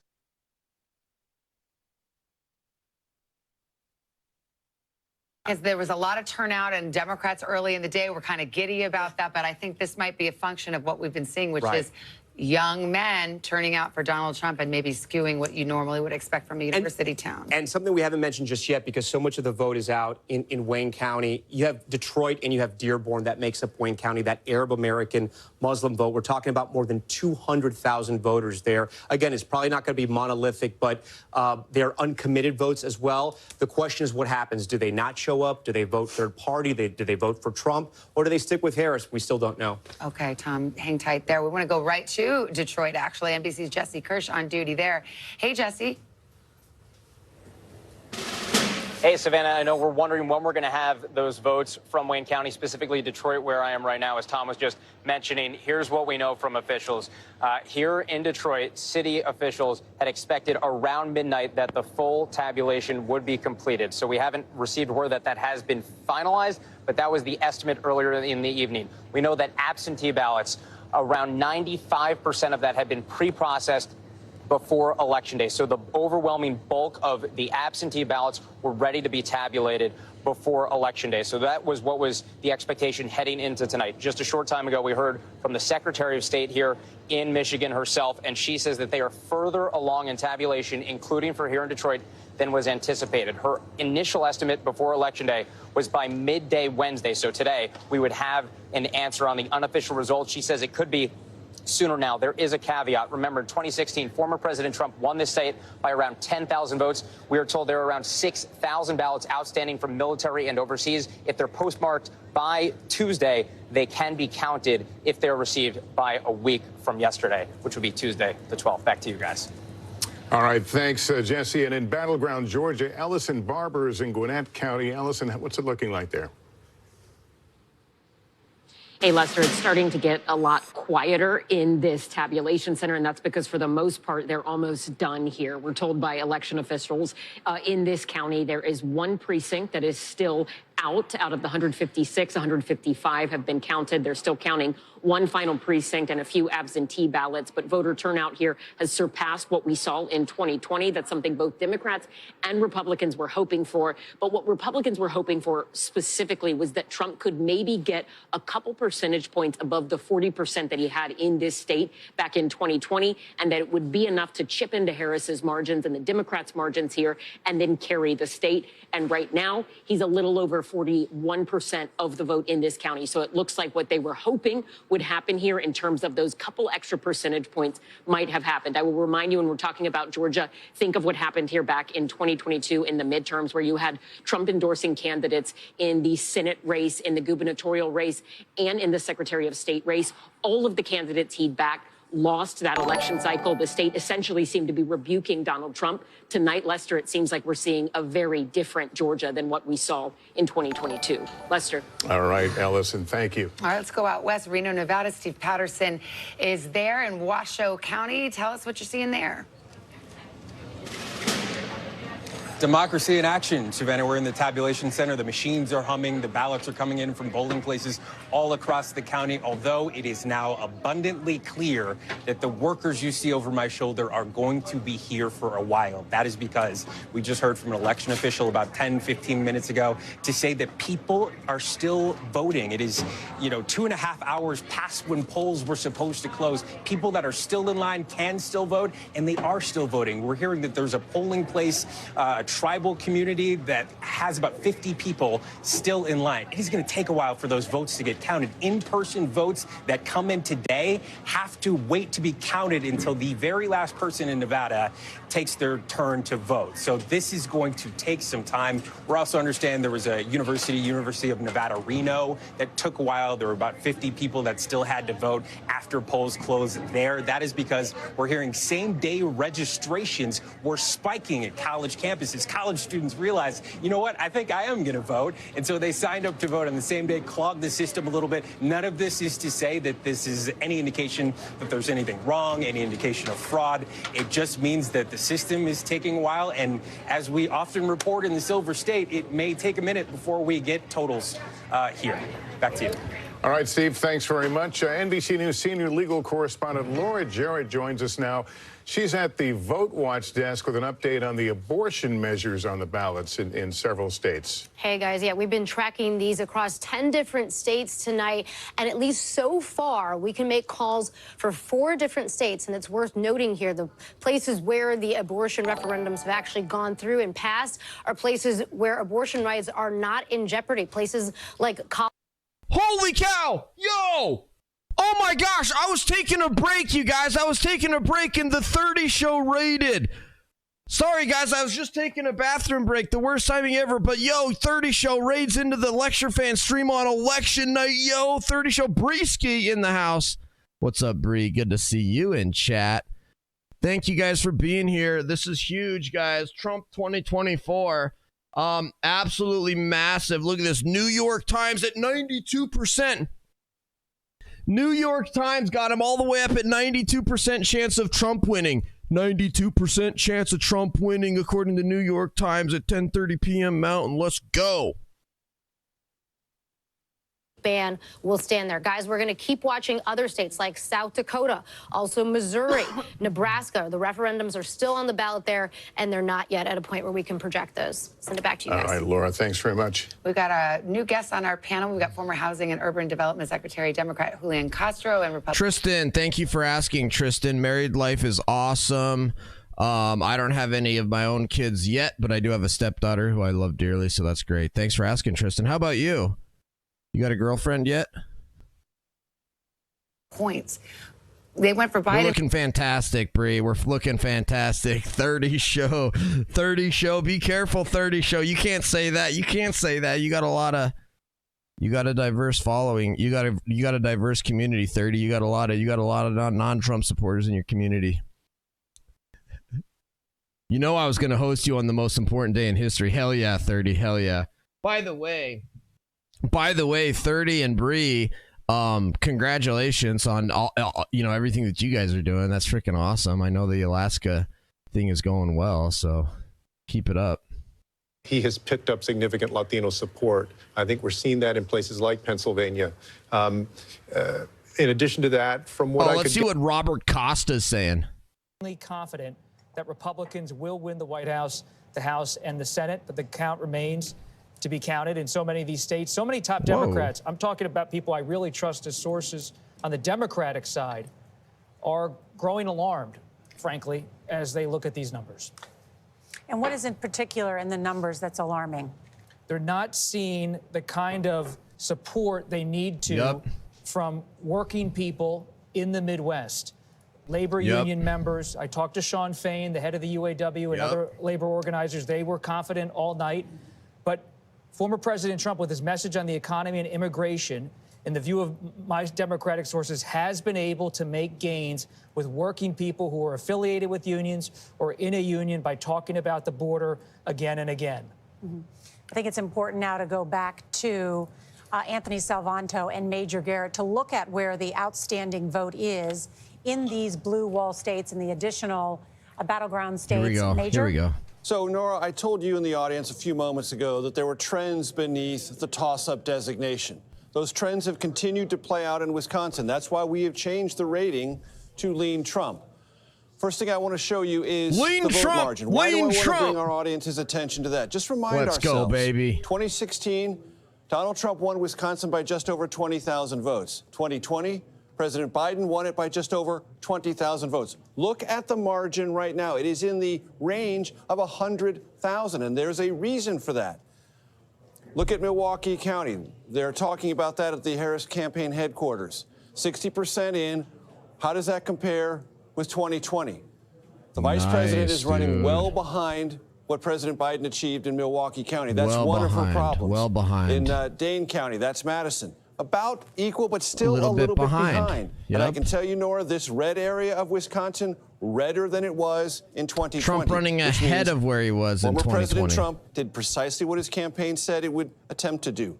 Run up the score in I guarantee you Joe Biden thinks he could have won this. I guarantee you Joe Biden is sitting there thinking, oh, yeah, I could have won this. I should have never dropped up. I guarantee you Joe Biden is so mad right now.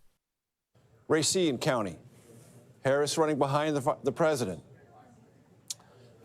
Kenosha also running behind. These are systemic problems for the vice president. And we're going to go to that crucial definition of where things stand. 58% of the outstanding vote. What do we believe our projections of that underlying vote is achievable? Wow, 47%. look at That is becoming a gap.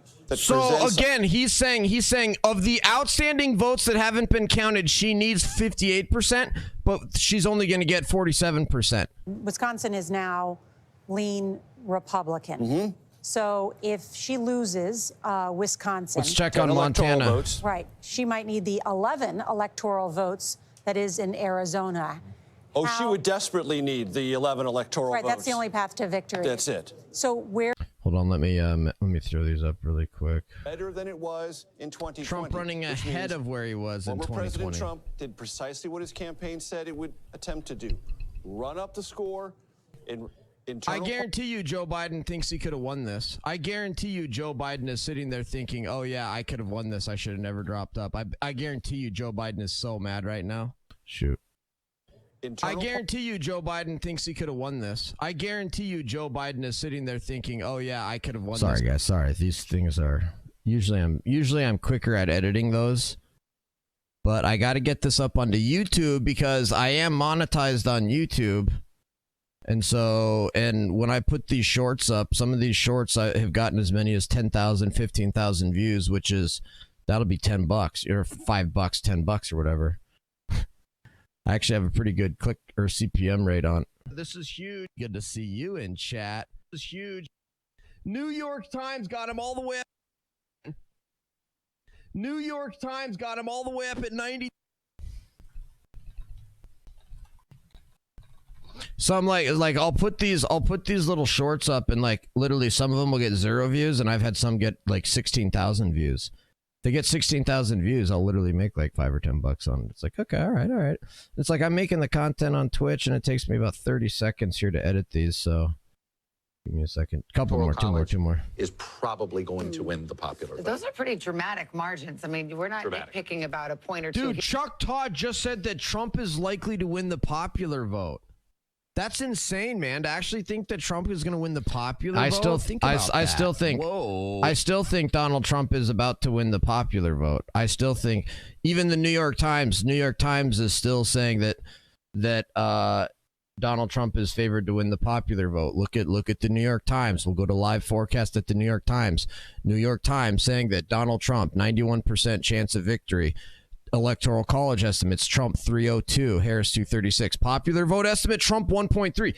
That's done nothing but get bigger and bigger all night long. New York Times started the night predicting Kamala Harris winning the popular vote and has changed nothing but in Trump's favor all night long to where now it's Trump plus 1.3. Absolutely unbelievable. Absolutely incredible.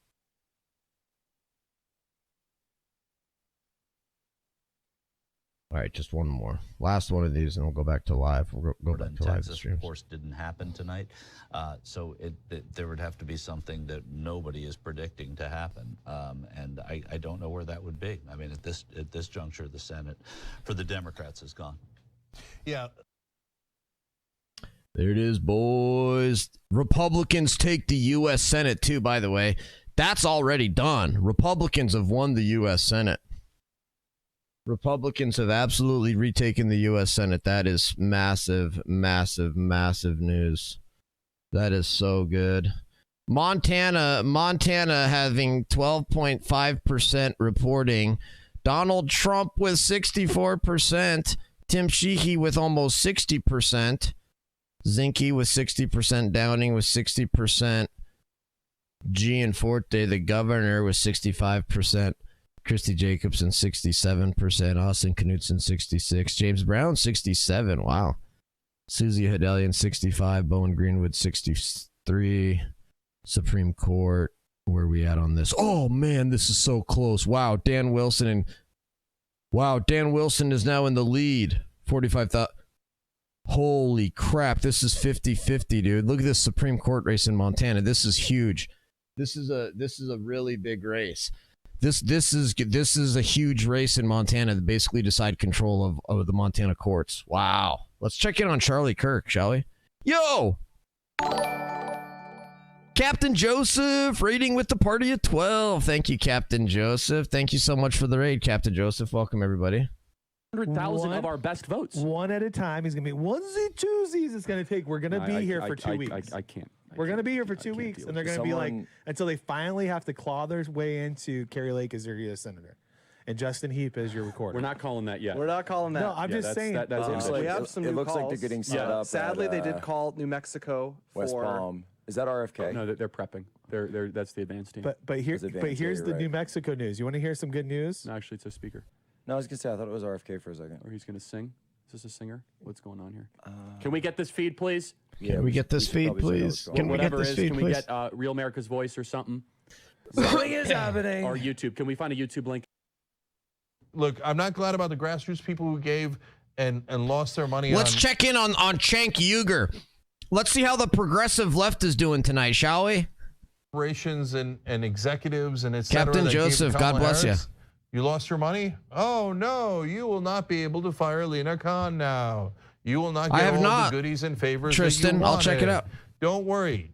Just bribe Trump. He'll give it to you. He'll give you the same exact things you want. And by the way, they were going to fire Lena Khan either way because J.D. Vance, the vice presidential candidate, theoretically is in favor of Lena Khan, and he has said that. But who do you think is more important and will get to control decisions in the Trump White House more? The vice president or the largest donor Trump has, who is Elon Musk? Okay, I'll give you a cheat sheet for this test. Very easy one, Elon Musk. He will be much, much more powerful than J.D. Vance. And so if Elon Musk wants Lena Khan fired and J.D. Vance doesn't, Elon Musk will win. So look, guys, over the next, if these results hold, over the next 4 years, we are going to have the biggest kleptocracy you have ever seen. They are going to rob this country blind. They are going to load us up with so much debt. It is going to be staggering. He's Trump having a isn't gonna be like, meltdown. oh, but guys, He's what's having going to a happen to the meltdown. country in 20 or 40 years? I'm so worried about it. No, he's going to be like, tax cuts, more spending, who cares? Subsidies for Elon, subsidies for all my donors. And he's going to do what he did last time. We had $20 trillion debt when he came in. When he left, $28 trillion. He added 40% of the debt. He'll do it again. And those guys, he's been spurging out for like 3 hours straight now. This is hilarious. They're all going to get spectacularly wealthy, and it is going to be a gigantic robbery. So that's guaranteed. Lock it in. Speaking of robbery, LA voters have approved Measure A, which implements an increase in a regressive sales tax to raise $1 billion for homelessness. The state has squandered $24 billion because the money gets funneled to nonprofits that don't have any interest in alleviating or solving homelessness. So it is amazing to me that we just voted to increase our taxes again when there's no strategy or real plan in place to house people. Like, it's unbelievable to me, but okay. Wow. Yeah. So California I'm just tens of billions, maybe hundreds of billions of dollars in extra taxes in California. And what has it got me? There's 53% more homelessness. It got me more crime. It got me more. Wait, so now even the Young Turks is against tax increases? Are you trolling right now? Is this a troll? What is happening? Party now, and for excellent reason. But I don't, Michael, can we name a single positive thing that the Democratic Party has done in California in the last decade?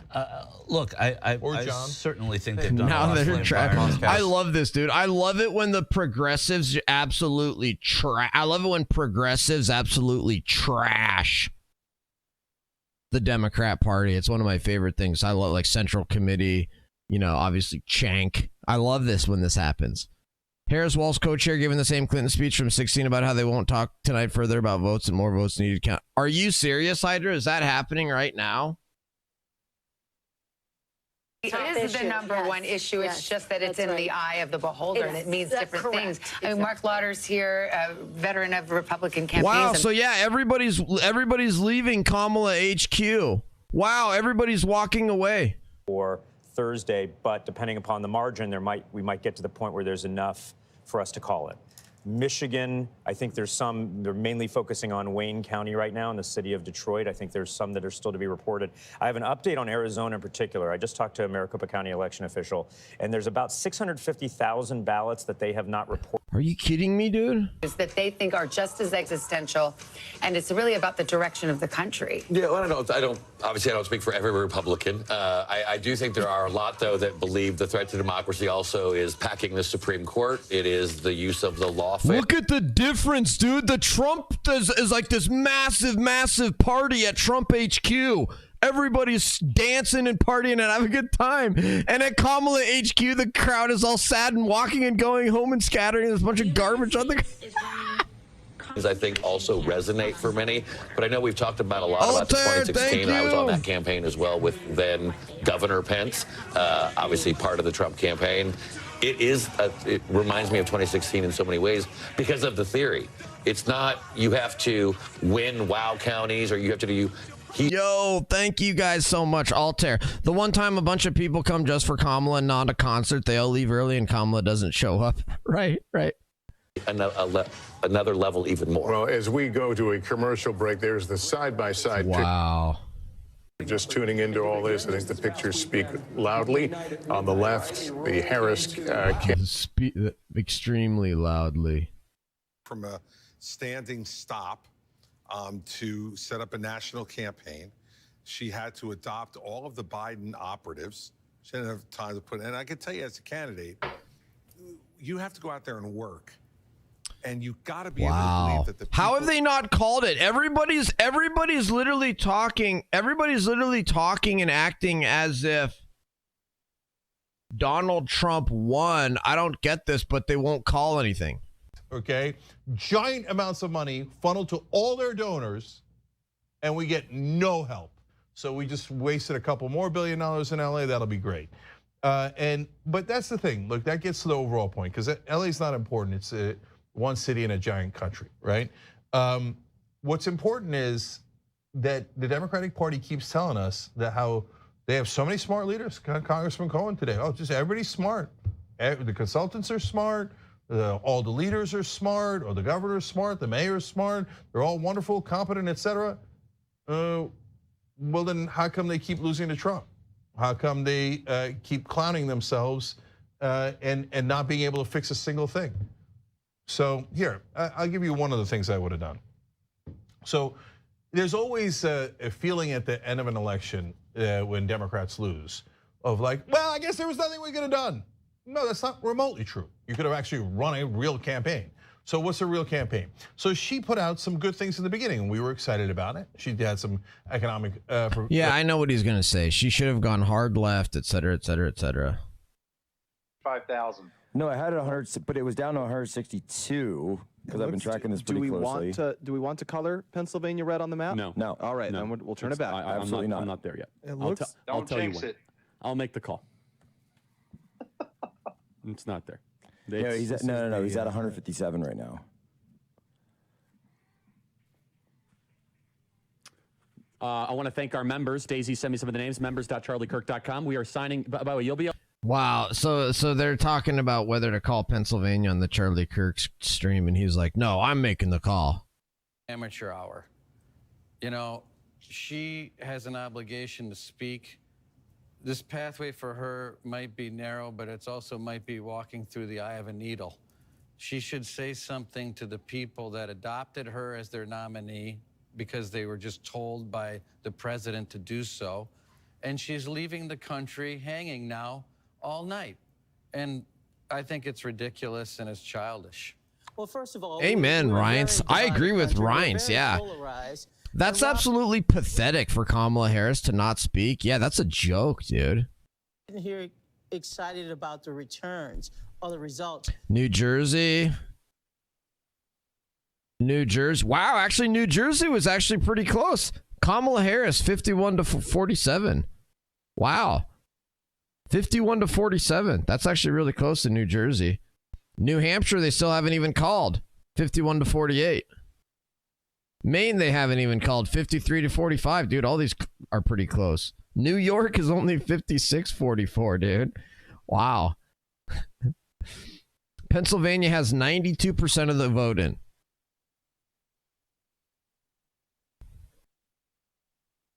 Donald Trump has a 95% chance of winning now on the forecast on New York Times. Donald Trump, 95% chance of winning.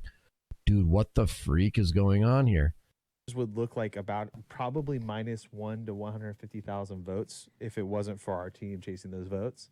It would look like 2020 when we felt like there was no hope. Let's play cut 197, please. And there's hope. Good evening, Howard. Good evening, HU. I want to say good evening to all of the Harris campaign, the campaign family. Thank you for all that you have done. Thank you for being here. Thank you for believing in the promise of America. We still have votes to count. We still have states that have not been called yet. We will continue overnight to fight to make sure that every vote is counted, that every voice has spoken. So you won't hear from the vice president tonight. How pathetic. How pathetic. But you will hear from her. What a joke. Tomorrow, she will be back here tomorrow to address not only the HU family, not only to address her supporters, but to address the nation. So thank you. We believe in you. May God bless you. May God keep you. And go HU and go Harris. Thank you all. What a joke, dude. What a complete and utter joke. Oh my gosh. That's going to go up with Podesta. That guy's right up there with Podesta.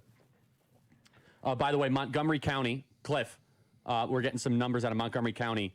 It was 62-36 in 2020. It's now 60-38. Yeah, and I think, listen, these numbers continue to cannibalize. 60-38. I'm telling you, they're getting redder, not bluer, in the areas she needs to get votes. So that's day of. That's Yes, all day of I'm coming telling in. you. 62. And when we're it was seeing 60, day of 30. votes, once again, listen, we're not talking about her needing to make up 5,000 votes, okay? Right now, she's got to make up 140, 130. I mean, she's got to make up 6 figures in votes. 86% Charlie, it's just not chance there. of winning Pennsylvania. It's just not there. We've got the numbers. They're at 86% chance. Philadelphia's of at 90% in. Joy Reid is already blaming men. I will take the blame, Joy. Yes, by the way, that's actually right. Let's see if Montana has anything else in here.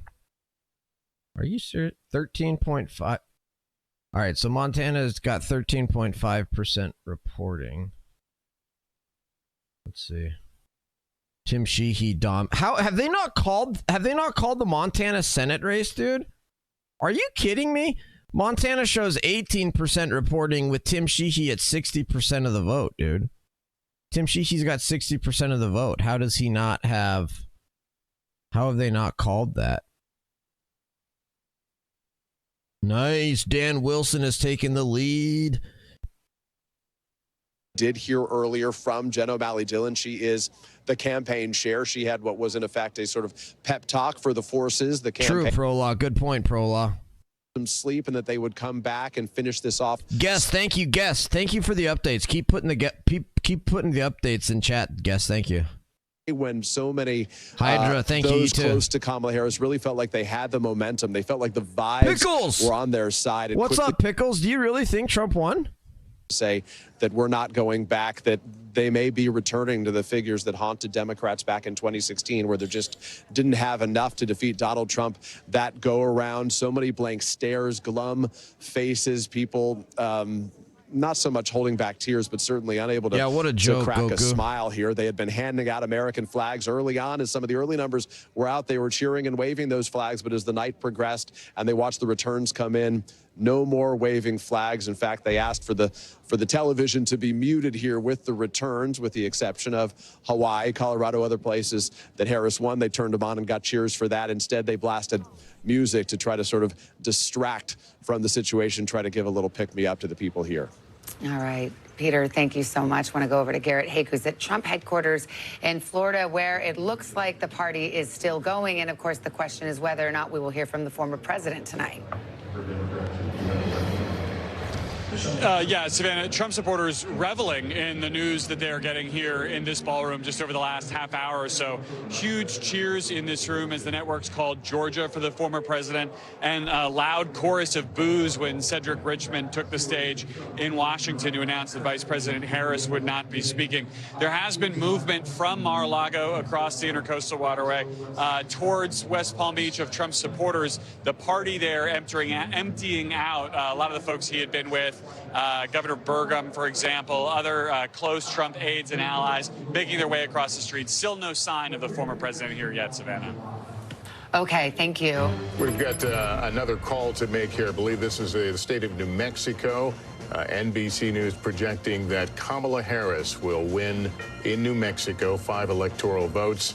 Here's the breakdown right now. You see the difference, 43,000, 95% of the vote in there, so very little left to count.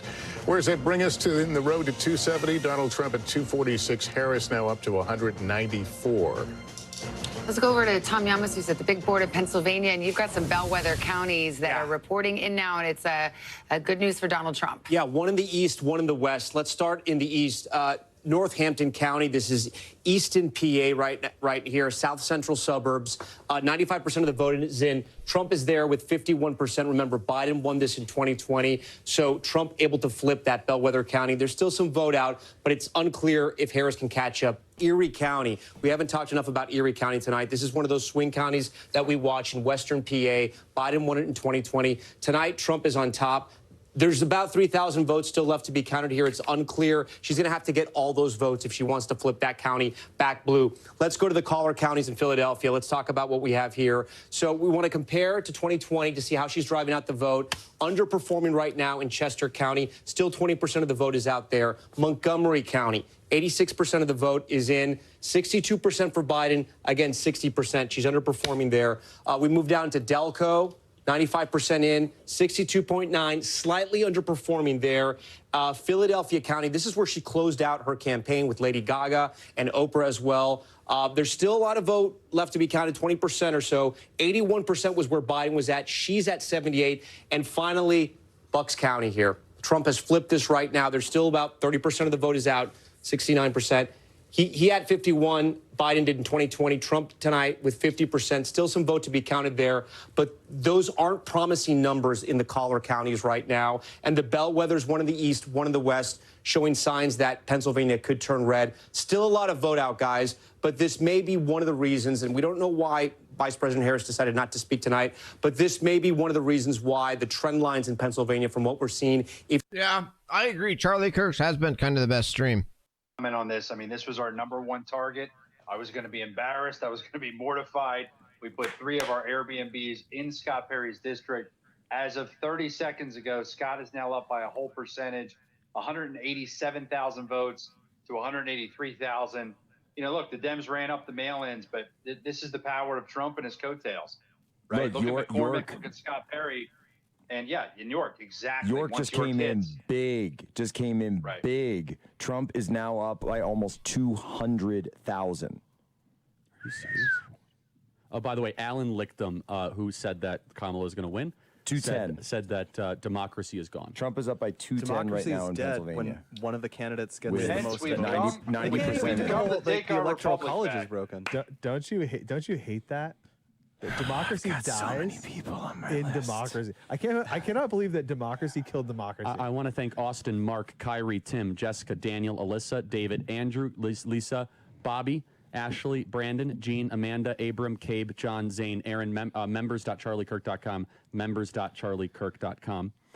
Let's go right here. Arizona has nothing. We are now 11 local time. And we do not have even full early votes yet. 8, 9, 10, 11. It's been 4 hours. 4 hours we got since nothing. polls closed, and we have nothing. They've done nothing. And in fact, they've done more than nothing, Charlie. They've actively held back votes at this point. They've actively held back votes since last Tuesday. Yeah, well, Justin Heap's going to win, and there's going to be some changes. Justin Heap is down 3,000 votes. Just wait until our chase. He's going to win. He is going to win. Justin Heap is going to win. So Emerson, we're not going back. Emerson predicted that we would win Iowa by 9. Insider Advantage predicted it by 6. With 94% in, we are up by 14%. Hey, how's Ann? Ann Selzer. I get really upset because she defended that thing so vociferously. Wait, so they just called Nebraska's congressional district too? They just called they just called a Nebraska congressional district for Trump. They now have Trump at very likely Trump. Over 95% chance Trump, dude. Trump won, you guys. Trump won. Maybe more than that. She's at 66%. But again, 40% of the vote in Milwaukee is not in. This is a big Democratic county, so maybe she can run her numbers up there. But then when we look at the WOW counties here, Ozaki, this is the O in the WOW, 81%. Trump was at 55.2. He's almost matching where he was 4 years ago. Let's go over to Washington County, 68, overperforming there. Let's go down to Waukesha. Slightly underperforming, still some of the votes out there. But these two counties just south of Milwaukee, they're still part of the Milwaukee media market. Racine, 51%. He's overperforming there, but still half the vote is out there. And then Kenosha, 95% in, overperforming there as well. These are counties that were blue under Obama. Trump was able to flip them over and then hold them as well. We can go to the Bow counties now. This is around Green Bay. 56% Trump overperforming there. We'll come down. Sorry, let me go over here to Winnebago. 50, again, overperforming. And we go to Outagamie, again, slightly overperforming, guys. So as we study this map... Overperforming. Look, it's a slight drop, but again, when we're talking about a margin of 20,000 votes, that's what it was in 2016 and 2020. You want to be on top. You want to be overperforming everywhere you look. She's about at the same mark, slightly higher, but not by much in Eau Claire. And then another one we're watching, Sauk. This is one of those bellwethers, 50%. Matching Biden 4 years ago, 95% of the vote is in. And we'll look at Dorr. That's one we're watching. She's on top, but only by about 466 votes. It's unclear if he'll catch her. She may take Door County. It's still unclear in Wisconsin what's going to happen, guys. All right, well, back with our panel now, including our guest, Jim Messina, former White House Deputy Chief of Staff under President Obama. Mark Lauder remains with us. He was part of the 2020 campaign for Donald Trump. Great to have you both here. Jim, when you see those trends that Tom has been walking through, and there's a consistent of underperformance, what does that tell you about the Harris campaign? Well, the county that Tom just walked through that really scared me the most, I ran President Obama's campaign, and I was obsessed with Bucks County in Pennsylvania. Where Bucks County goes, we go.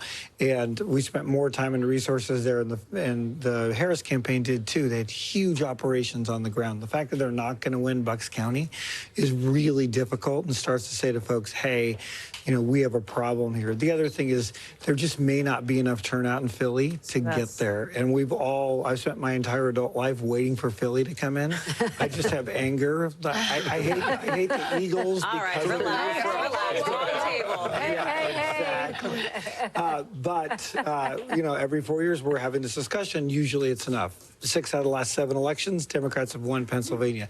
Tonight, we're not sure there's enough out there. But we were having the discussion several times this evening about, you know, has there been a failure to recognize that the electorate is changing, that everything you think you may have known doesn't represent what we see I can today? feel it, What those I can numbers feel show it. me tonight is Hell Democrats yeah, have a American rural patriot. problem. Hell American. We are absolutely bleeding votes in historic numbers. Barack Obama did very well in rural America. It started with Hillary. Biden did a little bit better. But when you look at the numbers, what's happening tonight, the gender gap is there. Women are performing in the suburbs. That's not the problem. The problem is we're just doing 2 to 4 points worse in rural, and we're not getting the big turnout in the cities because we're bleeding some of the young voters you guys have been talking about. But also, Donald Trump keeps finding more voters That's in these exactly rural right. areas. I mean, I think there's, you know, you often hear in these political shows that you all host, you know, you hear about the ceiling that Donald Trump has. Oh, he can't get over 48. He can't get over 49%. He's found more voters, and we're seeing it tonight. Dude, Cenk Uygur has totally bailed. Cenk Uygur went to bed. Cenk Uygur couldn't take it anymore. He's off the stream. And I really do think that his campaign has figured out a way to do this. And how much of the vote in? 68% of the vote in. Donald Trump is currently up 51-48 in Nevada. So Nevada has always been perceived as sort of a Democratic machine state. Yeah. It'll be interesting to see if he flips Nevada. If he flips Nevada, obviously that takes him, you know, my prediction minus New Hampshire. Just going to put that out there. So that's that is a good number. Am I wrong in thinking that if he now takes Michigan and Wisconsin, he doesn't need Pennsylvania? Yeah, if he takes any one of them. If he takes Wisconsin. If he takes Wisconsin, it's over. If he takes Michigan, it's over. If he takes Pennsylvania, it's over. It's over. Okay, it's over. It's cooked. It's done. He's the 47th president of the United States. I have not been given the authority by the polling gods to declare victory in the election. I have Mayflower He won. He's the cigars. 47th president of the United States. There will be no calling it. I'm sorry. No. I'm informal. It's an informal call. It is a description of reality. The reality, and let it sink in, just like Elon Musk says. Let it sink in. I'm going to take the wrapper off my Mayflower I've taken the wrapper cigar off. right now. Dude, they could still Kamala Harris could still come back and flip all of these. Oh yeah, look, they just left They just moved the needle from like 100% to like 95%. Dude, they would call it if this was ready to be called. They would call it, but they're sitting there saying that Kamala Harris can bring it back. Again, from some of our correspondents about frat houses, fraternity brothers getting really into voting for Donald Trump. So I don't know if this is we could call it the bro wall. You know, is that somehow Donald Trump has gotten these low propensity young male voters to come out and vote for him. It is the hardest demographic in American politics. Males under 30 to turn out. They're the lowest turning out segment. I've spent hours on your show, you and I, talking about running up the numbers with women. And, you know, the Harris campaign did some of that tonight. The Trump campaign decided, let's just give her that and let's go grow our electorate differently.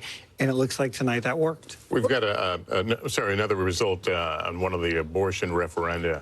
Well, let's go to Laura Jarrett in the newsroom. Laura, what do you have? Yeah, Lester, this was another ballot measure, this one in Arizona, where overwhelmingly by a vote of 62%, that ballot amendment has now passed. Again, this would be a constitutional amendment that would enshrine a right to an abortion up to the point of viability, which is roughly 24 weeks of pregnancy. Obviously, a big difference in this battleground state, where currently it's a 15-week restriction on the right to abortion. So a big difference there.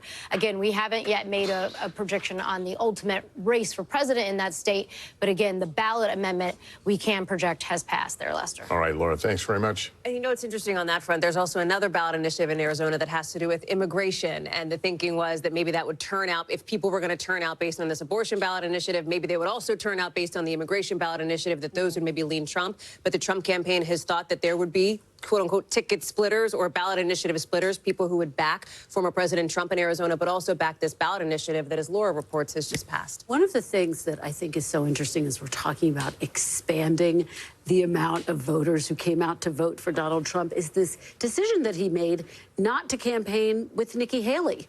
And a lot of people thought, oh, that's going to be a big misstep. To your point, Jim, it was his way of calculating, I'm going to focus on driving out the male vote, because a lot of people thought, boy, that's a risky strategy. Why wouldn't you have Nikki Haley? But he also never made any overtures to Nikki Haley voters. Right. When Nikki Haley dropped out of the race, there was never a sense of, here's an olive branch, come into my tent. But there were a million people that voted for Nikki Haley in battleground states. And I mean, that's a real gutsy move to say, you know what, I'm not interested. Yeah, this is a very concerning update for Montana. I don't know what happened here with this update. Where these updates came from, but yeah, suddenly this is like really close. Tim Sheehy barely ahead. Yikes. And the state Supreme Court race is going really badly. Really badly. Not good at all. Not good at all. And it may have worked. Let's go check in on Battleground Michigan. NBC's Jesse Kirsch is in Detroit. Are they still counting into the night there, Jesse? Yeah, Lester, we're trying to get some clarity. As I mentioned earlier, we were hoping we would have the tabulation from the city of Detroit around midnight. We have not gotten any confirmation at this point if that has been completed, but I do want to emphasize something that we're seeing coming out of the surrounding areas. Dearborn, Michigan. That is a community that has a large population of Arab Americans. And what we've been watching for is the potential impact of the war in Gaza, the situation in the Middle East that has been going on for months, and how that might impact the vote here. And we're starting to get some early indicators. At this point, this is not the complete data. Of course, we're still waiting for more votes to come in, including the absentee for Dearborn. But when we look at what we know so far, the breakdown we're seeing is former President Trump has 47% of the vote in Dearborn. Vice President Harris has 27.5% of the vote so far. And third-party candidate, Green Party candidate Jill Stein has 22%. The warning signs around this issue go back to the Democratic primary. President Joe Biden, when he was still at the top of the ticket for the Democrats, he had over 100,000 people vote uncommitted in protest of his administration's stance on the war in Gaza back in the primary. We've seen both campaigns make a concerted effort to make outreach to this community on this issue. Vice President Harris over the weekend at a rally in East Lansing, Michigan at Michigan State University on the campus singled out the war in Gaza at the top of her remarks. We saw President Trump in his final campaign. Wow, New York Times. Wow, New York Times just updated Pennsylvania to very likely Republican. Are you kidding me? They're about to call Pennsylvania for him. Wow, dude. And Nevada and Arizona are both lean R. Nevada and Arizona both lean R. Wisconsin lean R. Michigan lean R. Pennsylvania very likely R. Pennsylvania very likely R. Night, the election night celebration Michigan with that organization. And this report from NBC, Michigan is looking good too, guys. Part of some comments that someone gave to me when I interviewed them after they voted, or around voting, I should say. I agree, Altair. I agree, Altair. As it comes to both major party candidates, he hopes that they will, quote, recognize that we don't have these people in our pockets. My vote is up for grabs. It's a wake-up call, and it certainly seems at this point that the positions of both major party candidates, or the lack thereof of a reach out in the way that some people wanted, may be influencing the vote here. And again, in a state that was so razor thin back in 2016, only around 10,000 vote margin in favor of former President Trump. We'll see if this could be the difference maker in the state with 15 electoral votes up for grabs. All right, Jesse, thank you. And we've got an alert here. This is Nevada, moving from too early to call to too close to call. And they're counting fast. They're 70% of the vote in. Too close to call in the western battleground of Nevada. And Tom, let's zero in on what you're seeing there. Yeah, some interesting things happening in the Silver State. If the trend is your friend in Las Vegas, the trend is your friend if you're a Republican tonight. Here's why. Look, a lot of the vote is still out in Clark County. There's still about 23% of the vote that's out in Clark County. But this margin right here at this point in the night is way too close. This is how Clark County, Vegas ended up 4 years ago. You can see it was almost a 10-point split here. It was a 10-point split there. And now we're talking about 2 percentage points tonight in Clark County. Again, a lot of the vote is out. That vote could come in Trump and those numbers could change. it home in Nevada. Washoe County more reflective of the entire state vote. This is the battleground county. Biden won this in 2020. Tonight, Trump is on top. Still, a lot of the vote is out. He's only on top by about 200 votes, so not much to say there. But what we can point out, in the Trump counties, like Elko County here, 64% in. Trump is overperforming tonight. He was at 76. He's almost at 80% right now. And Democrats aren't going to find votes here. Amen, these Hydra. numbers aren't going to swing a lot in the Democrats' way. Amen, Hydra. This is Trump country here in the middle of Nevada. Douglas County is another, I should say right down here, Douglas County. This is another Trump barometer that we watch. Again, overperforming. 66% of the vote is in. He was at 63 in 2020. He's now at 66. But the big story for me right now, and a lot of the vote is out. Clark County, I mean, this is 3/4 of Nevada right here. If Democrats hit certain margins where they're 50,000 or 60,000 votes ahead of Republicans, Republicans will never catch up in Nevada. Again, there's a lot of vote that's still out. We can find out exactly how much is out. 223,000 votes, so still a lot out there. Democrats won't get all of those, but they'll get a large chunk. Again, this is still a little too close this early in the night. Guys? All right, Tom, thanks very much. I want to go out to Steve Patterson. He is in Reno, Nevada, where they had long lines into the night. How are things going there now? You know, Lester, really an experience, a process that is sort of winding down in most counties across the country. Is only just 1,000 bits from Dallas Buzz. Make America great again. Coming in hot. Dallas, thank you. Appreciate that. Process. People were still in That's line huge, hours man. after polls closed. That's huge. Kinja Khan, what up, Kinja Khan? Happen. Very well could be. That's what I'm nervous about. That's why I'm not stopping streaming. Too early to call at this point. Several counties still need returns to come back. It is still very early on in the process. But we saw almost immediately Republicans sort of jumping out to this early ballot lead when it came to turnout. That was the place where he's leading right now. This is sort of up here, the county, huge portion of Maine. Let's give him that. So then we see Donald Trump with 19 electoral votes of becoming. Are you serious? Excuse me. Dallas with another 1,000 bits. Let's go, baby. Thank you, Dallas. That's massive, man. Thank you so much. Nevada. That's not enough. So Harris could still lose Wisconsin and Nevada, but as long as she gets Arizona, she still stays in the game. So what I'm telling you is, of these 5 states here, Pennsylvania, Michigan, Wisconsin, Arizona, Nevada, she's got to win, depending on the combination, 4, 3 of them, especially Pennsylvania. The path is getting narrow. Oh my goodness. Another 1,000 bits, up to 3,000 bits in the last. Holy cow, Dallas. Let's go, baby. Let's go. So, okay, so they're now saying So they're now saying in order for Kamala Harris to win this thing, she has to win basically 4 out of 5 of states that are all trending GOP right now.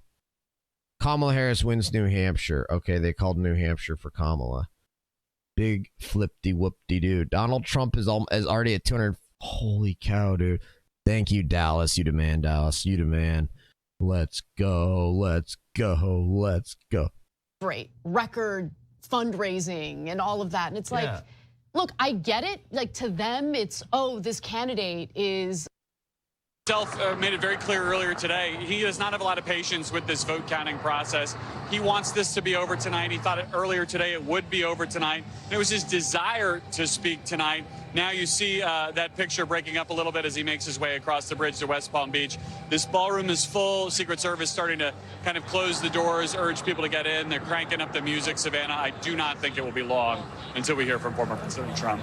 And that will be an interesting situation because if assuming the status quo exists, he will not have been called as the next president. Well, we will recall that he declared victory in 2020 when, in fact, he lost. So we'll see what his verbiage is here. What are you going to say? I was going to say, Eric with 100 bits coming in hot, almost getting a hype train started. Trump period is period back period in period the period White House period. Yes, indeed. Republican Party in Wisconsin right now? No. Tyler, Dude, Tyler, listen. It was a cash bar wedding, but you guys showed up with It was a cash bar. That's what happened in Wisconsin. No, they didn't even have a cash bar. You had to like pay the guy in the parking lot to get booze out of his trunk. Like this is the type of Republican Party that's being run there right now. And now we're going to have so much faith in that state. And I cannot emphasize enough our grassroots activists on the ground, our managers for our Chase the Vote program, our partnership that we did with America PAC. There's just so much. We're actually witnessing the closing down and taking down numbers of how many vote by mail ballots were received today in person, how many people voted in person, how many people checked in, how many people actually voted. So that's being done. So there's a lot of math that goes into all of that. And each state has different procedures, but in some states they don't do voting in 3 shifts, and they don't do the counting overnight and tabulation overnight. In some states they do. So that would be. We're being told 2 total. 2 total have flipped. So just New York, there's a possibility that a Republican flips a Democratic seat in Pennsylvania, at least one of those. Law and making up these new COVID procedures and then doing whatever they wanted, lying to people about it. This time around, there's been a lot of litigation about these procedures. Just like it's boring stuff, but it's really important. And so I think we are in a better place. But yeah, I think a lot of voters are never going to be satisfied that it's going to be fair. They're going to view every truck coming into a city as potentially dumping off ballots because of how Democrat cities and Democrat-run states ran the election. PA just called for Trump? No, by who? Who called it? Who called PA for Trump? Who called it? It's the mandate that Jonathan Carl was just talking about. There's a significant drop-off of Democratic voters, and that's something that we're going to have to take a look at, not just in the so-called Bless America. battleground state. They call Pennsylvania. PA put us over the top. Is the president going to speak now? Who's saying that Fox called it? I'm sure they did, but we're seeing Fox call it live. Everyone's Charlie, saying it. Let me give you credit from right here in Pennsylvania. You were the guy. You and Tyler convinced me. You say, Cliff, stop door knocking across the country. No freaking way, Go dude. back to your home state. Own Pennsylvania. That will be the deciding No factor. freaking way. We knocked 500,000 doors. We delivered Pennsylvania, and now we've got our country back. Let's do this, baby. Woo! Come on. Let's go. There it is. Clean up, clean up, All clean right. up. Ah, the Let's run go. on. The celebration. Huge win. So Fox News called it, huh? Fox News was the first to call it. This almost seems a little surreal. Everybody should remember this moment. Look, I'm gonna echo Charlie from earlier. Remember where you were when this happened. Remember where you were when you realized that the Uniparty and all of these, just the establishment, They did not expect this. And Charlie, you should have emotion. This is a moment. You totally reformed the GOP. You totally said, listen, we can't forfeit the mail-in ballot. You said it's time to actually participate. And look what you guys have done. Brett, what you're doing in Wisconsin. Charlie, what you're doing in Arizona. I mean, everybody across the country. Jack Posobiec, you were crazy enough to think we could win Pennsylvania? A kid from Norristown? The fact that it was Pennsylvania, man. And let me give some credit to some incredible activists too, because there's a history that's going to be told for a long time. But I mean, look, Pennsylvania, we are very. So so they're not calling it on the big on NBC. Battleground state, maybe the most important. Donald Trump with a narrow lead there. That is still too close to call. 93% of the vote in Pennsylvania. This is what it looks like in Michigan right now. Trump out with a lead over Kamala Harris. 6-point lead, dude. 25,000 votes. He's got a 6-point lead in Michigan. Dude, they're not calling it. Nobody else is calling it. Nobody else is calling it.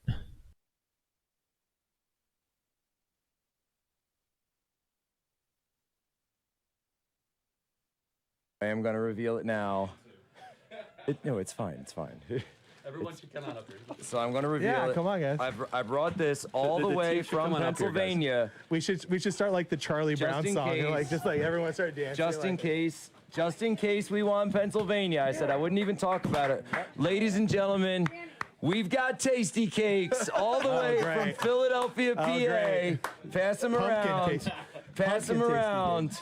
We got the tasty cakes. The taste of Pennsylvania is here tonight, ladies and gentlemen, because Donald J. Trump has won Pennsylvania, and with it is winning the United States of America. He will be the 47th president, the greatest president that America has ever seen. The golden age will begin, and Pennsylvania will lead the rebirth of the American Republic, just like it led the way for the birth of the first American Republic in 1776. It is commencing again. Let's go, PA. Yeah. Good job, Cliff. Let's go, baby. I want to thank all the PA Chase team here. We're all here, baby. We're rocking. Look at there. Woo! Go on, Cliff. Let's see the crowd. President Trump expected to speak soon. We have to give thanks to God. Dream big again. We have to give thanks to God. We have to give thanks to God. God saved Donald Trump's life in Pennsylvania. This is crazy, though, that... Here, right? It's neck and neck. Let's go to the Senate race here, and it's a much different story. Look how much ahead Gallego is over Kari Lake right here. So you could have that split ticket voter effect in Arizona happening right now. Again, Gallego's at 52%, Kari Lake's at 46%. When we come back to the president's race, 50-49. So you can see what's happening there. We even heard Jen Psaki talking about this, right? There could be voters who, you know, the border's important to them, the economy's obviously important to them as well, and they could be picking Trump for the presidency, but Ruben Gallego for the Senate, guys. I think the abortion ballot measure passed as well in Arizona. So, you know, voters aren't always sticking to the categories people want to put them in. Can we see the Nevada Senate race? So if Gallego gets the Democratic seat, that's a hold for the Democrats, and Jackie Rosen trying to go back to the Senate and hold that seat. How's it looking in Nevada? Look, this is neck and neck right now. And Dems thought that they were going to have this, you know, this was a lean Democrat. They didn't think this was going to be a tough race for them. This is a little tough right now. But again, a lot of the vote is still out in Clark County. Let's see. We can see how compared to Biden. She's slightly underperforming Biden. But again, there's more than 20% of the vote out in Clark County. I don't want to make too much assumptions about Nevada without sort of a majority, all of Clark County in, or at least 90% in Washoe, which is more reflective of the entire state. Neck and neck there. I would say, I think it's fair to say at this point with the vote where it is, Sam Brown is overperforming. Jackie Rosen, of course, the incumbent here. Not great news for Democrats right now, but it's still a lot of the vote is out in Las Vegas, and that's what's going to really decide this election, Savannah. Yeah, and we're waiting for the Montana Senate seat as well, where John Tester is looking to hold on. You can check in on that, report back. Oh, no, look, you're so fast on that board now. What do you say? Tim Sheehy, look at this. The incumbent John Tester is down. This was the most expensive Senate race, I think maybe ever. In Montana here, this was a huge fight, and we only have about 30% in, so we can't really draw too much from here. But we can see how, this is a very red state. Trump was at 56. He's performing at 51 right now, so he's sort of underperforming. But look, it's still early in the night. There's still 70% of the vote that's out in Montana. But this is one we're going to be watching closer there's still a lot of counties that haven't even reported vote yet. So still very early in Montana, but the Republican, Tim Sheehy's on top.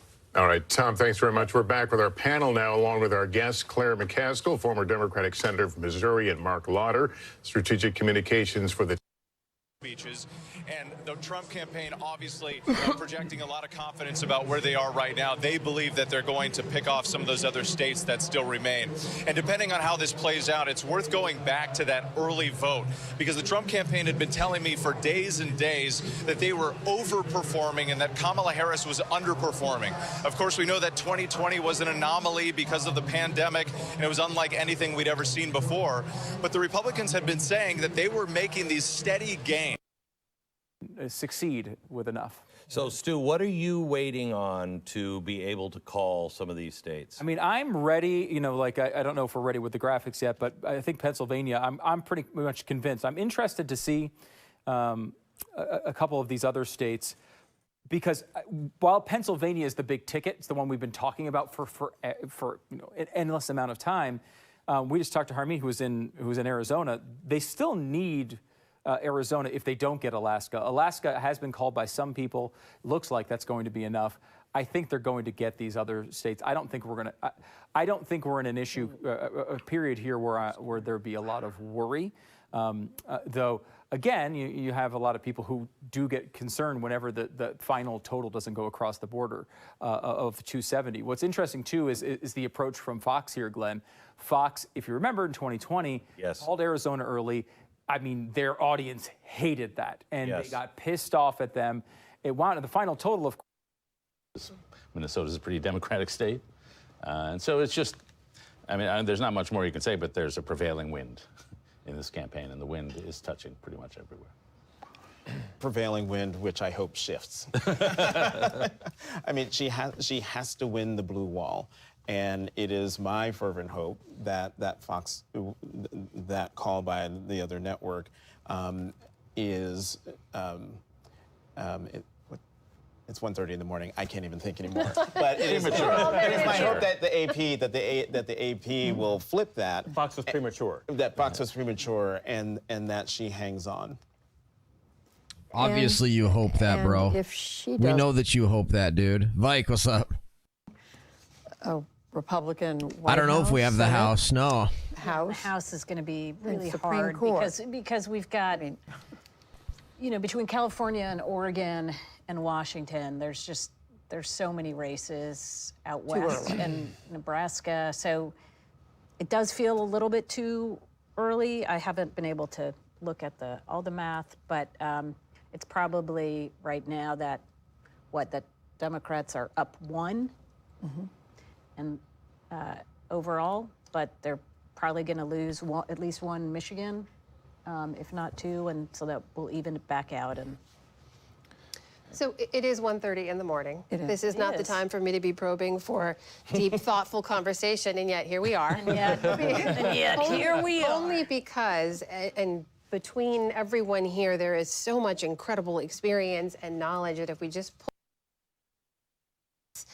This election cycle has been one for the ages already, and we still aren't able to.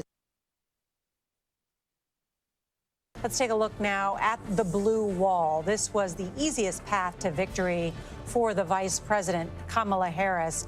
Michigan still a toss-up at this hour, but those 2 other states that the Vice President would need if she know anybody. He didn't know Washington. He relied on advice, perhaps advice by people like Reince Priebus. This time, he says he knows who he wants to be there. And that means he can staff his White House and his cabinet with true loyalists this time, not people that will ultimately defy him. I have to say, I just spoke to a very senior advisor of Donald Trump's who told me, this may not shock you, but that when he comes out on that stage, he plans to declare victory, flatly declare that he has won this race.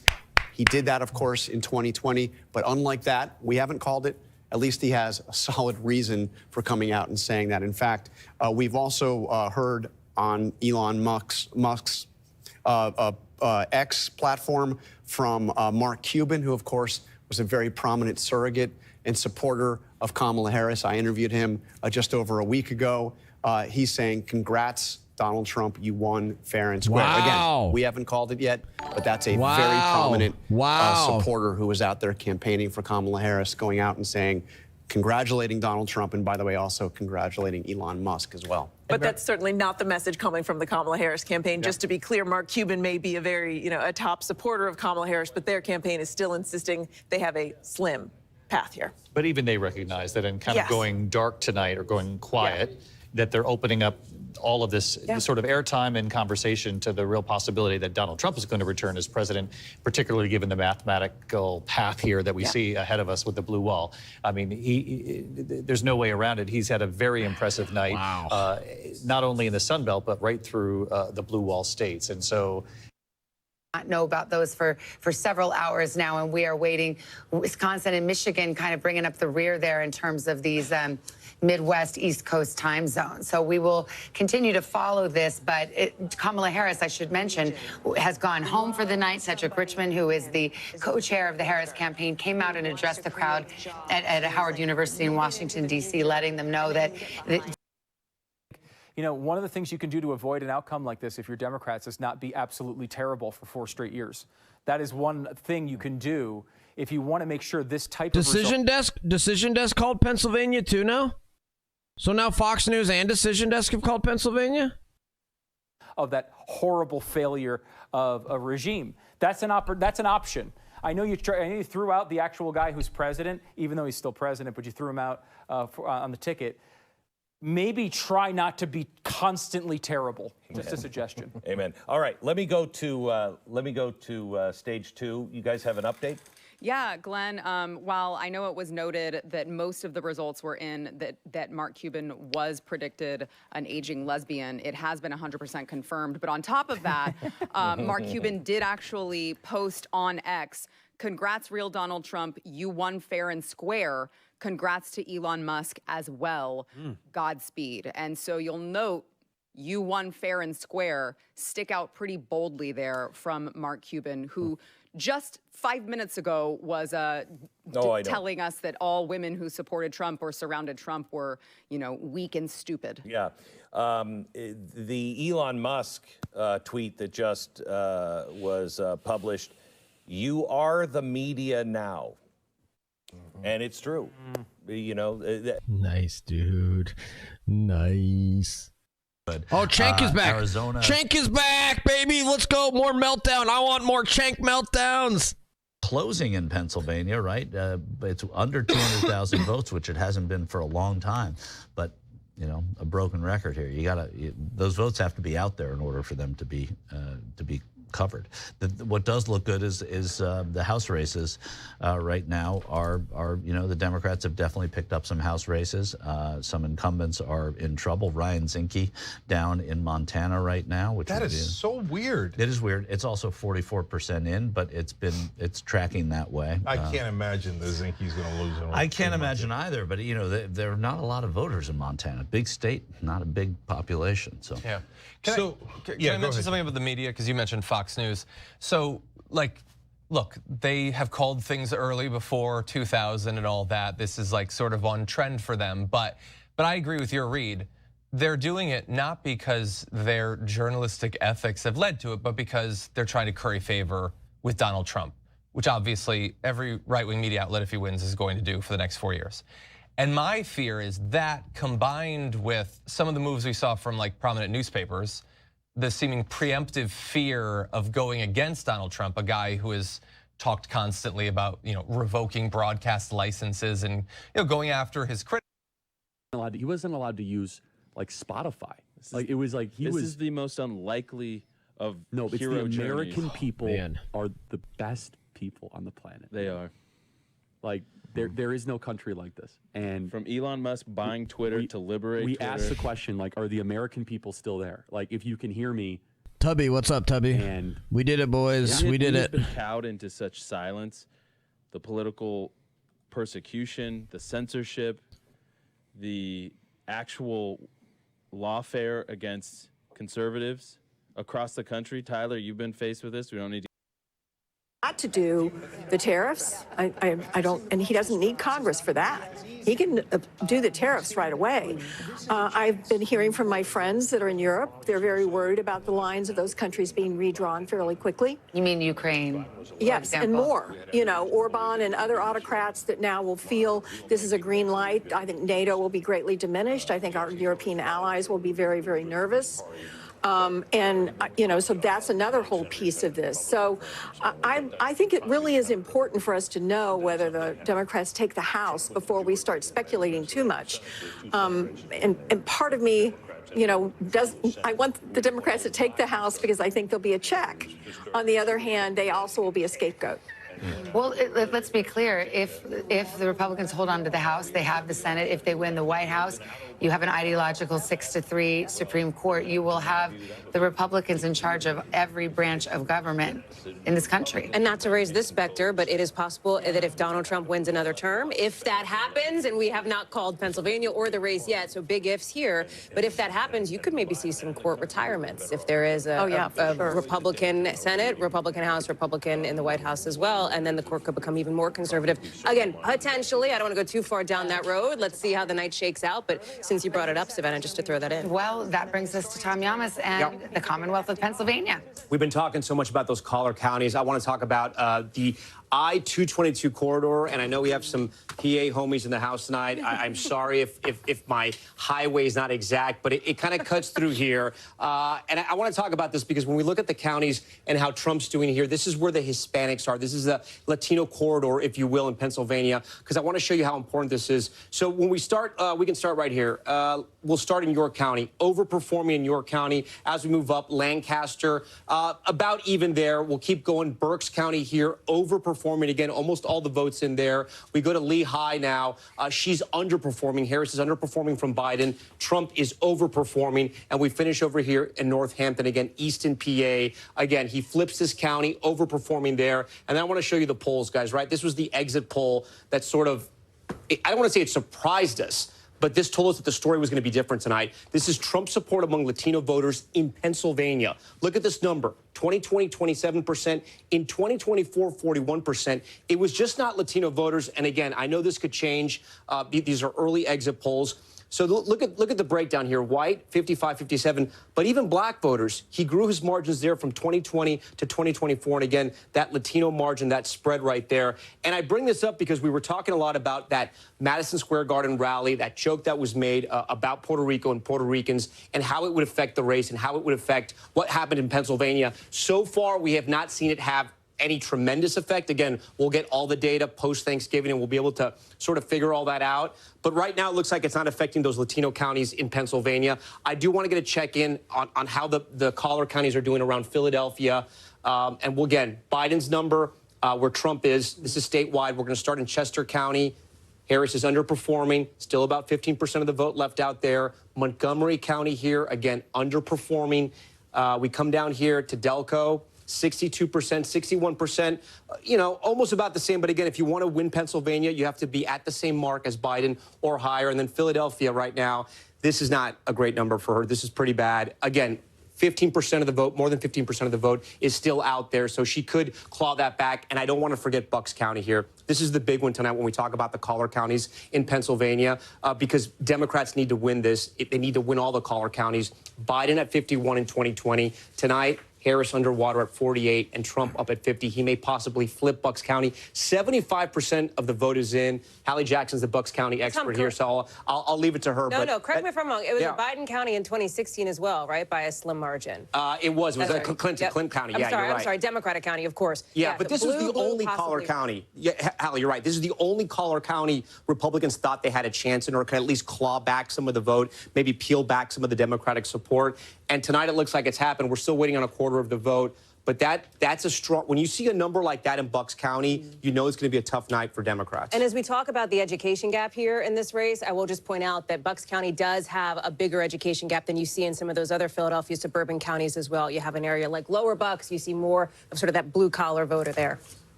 And the fact that Erie County also has gone for Trump, that's a huge bellwether in the state. And that's why Democrats who are texting me are saying all of these signs are just not headed in the right Well, direction. I mean, Joe Biden, of course, picked up, he did better, in some of those rural places. He, is sort of from Scranton or Scranton adjacent, grew up there, but then obviously went on to have Delaware as his home state. But I mean, he did better in some of these rural places that we're talking about. Well, what was interesting is that when Biden won it, when Obama won it, he drew out a very large African-American population and vote in the Philadelphia area. Yes, did well in the collar counties, but Biden really won it because of the collar counties, and that's what made his win in Pennsylvania so different.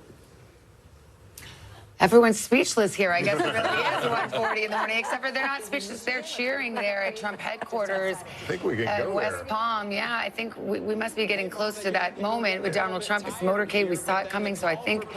yeah, Garrett Hankins there.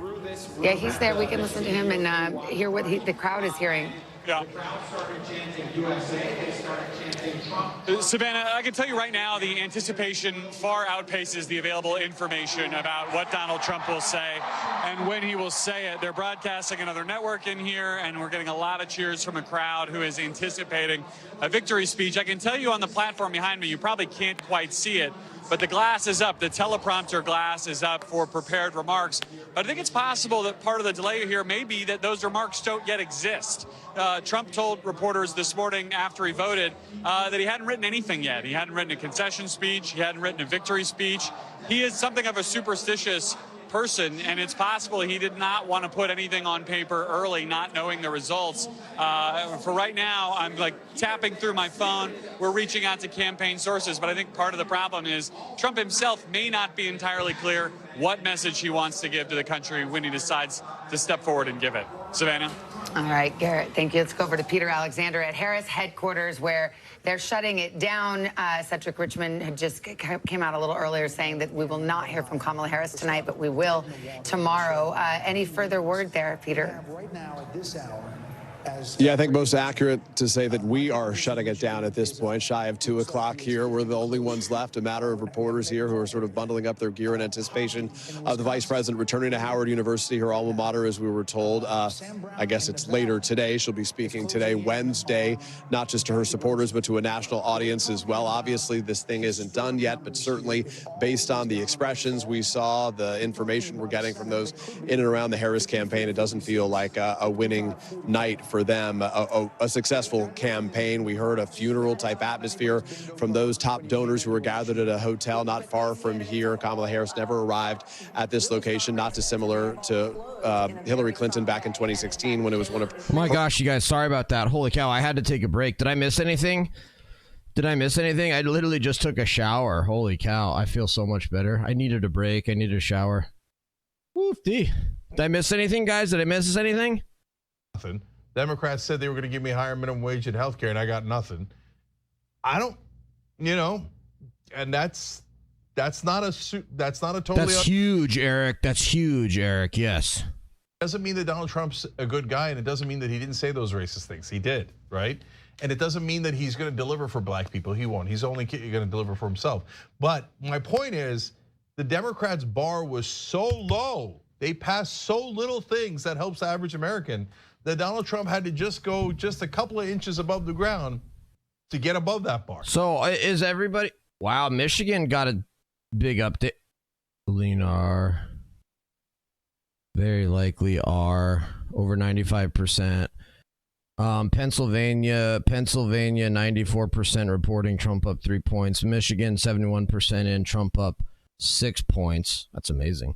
Wisconsin, almost 90% in, and Trump up 4 points. That's huge too. Minnesota, they still haven't called it.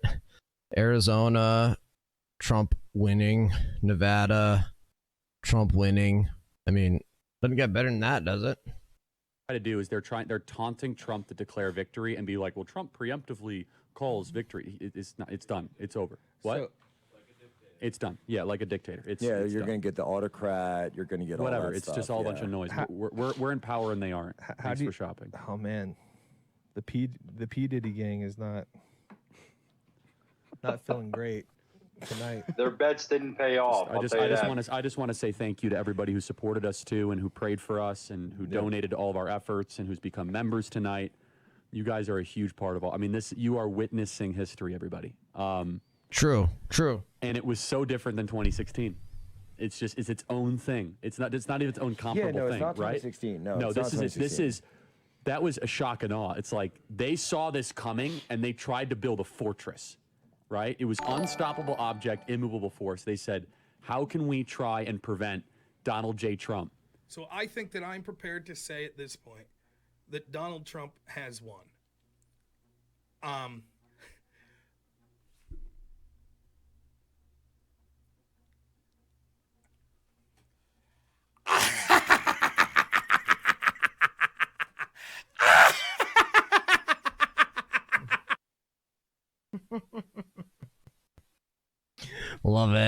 Love it. So he was wrong though, because Rob predicted that Trump would lose, so Rob was wrong. You know, these are individuals, if they come into the country, you know, legally and all of that. Fallout, what's up, Fallout? They went through hell to do it. You know, they went through a lot to do it. And so I just think those assumptions are poor assumptions. And look, I think that we need to improve our immigration system, which includes a pathway to citizenship. But who knows what's going to happen now? And we talked to Dan Holloway about this, and we talked to Nina Turner and all these folks that were on the show today, right? And so as we showed you guys on the show, there's a lot of angry Black and Latino voters in Chicago, New York, and other major cities where they bust in a lot of migrants.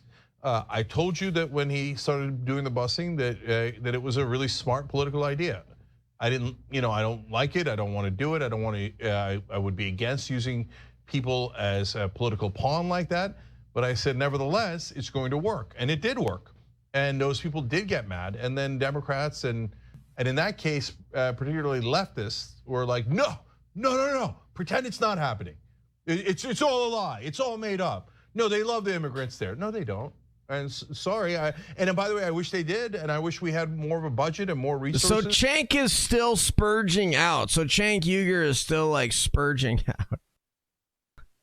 So it looked like this was going to be safe for her. This race now too close to call as she is trying to fend off a challenge from Sam Brown. Let's go to Michigan now, this open seat, Alyssa Slotkin and Mike Rogers fighting for this Senate wow, seat. Wow, Mike Rogers ahead. Wow, dude. At the top of the ticket in that state. So we already know that the Senate is in Republican hands, and now where the question is of the margins, and the remaining incumbents holding on to Democratic seats have always been on defense there, but those are very tight races, and in the case of Nevada, tighter than I think was expected. Way tighter than expected in Nevada, and quite frankly, in Michigan, in Wisconsin. All of these races have gotten much tighter in these recent weeks. But look, if former President Donald Trump does, in fact, win the White House, having a Republican Senate undoubtedly would pave the way for him to clear at least part of his agenda potentially more easily. Now, of course, he might be dealing with the Democratic House. And I'll tell you, the Republican, I just got a text from a source, Republican Senate source, they're feeling pretty darn good about tonight. Well, we have a few seconds here. We await the appearance of Donald Trump in that hall in West Palm Beach, Florida. We see a celebratory atmosphere there. People, cheering and hugging, and it looks like a victory party. And when the former president steps out, perhaps that's exactly what it will be. However, NBC News has not projected or made those final calls. Let's take a pause right here and get. Ha ha ha. Oh, ha ha ha. I don't know what to call them. I'm not trying to disrespect people for no reason. If you give me a name, I'll call my name. But for now, I'll just say leftist, right? So when we said, hey, look, we're 100% in favor of trans rights. We fought for gay marriage, we fought for LGBTQ community, but specifically, we fought for the trans community. We fought to stop those nonsense bathroom bills. When Trump tried to ban them from the military, we fought that. We fought all these things. But are there some bounds of reason where you're going to lose the American people? Like, for example, on trans detainees that are undocumented getting gender reassignment surgery with taxpayer dollars. Well, look, on issues like that, we said it would be deeply, deeply unpopular. And I remember people doing videos going, no way, you guys don't understand politics. We know it way better than you. And oh, no. A lot of people who worked for this victory tonight. I'd like to say once again, Barack Obama. But you know, I'll shout out Charlie at TPUSA. Charlie did a great job. Heavy on the ground work. I would Scott Pressler.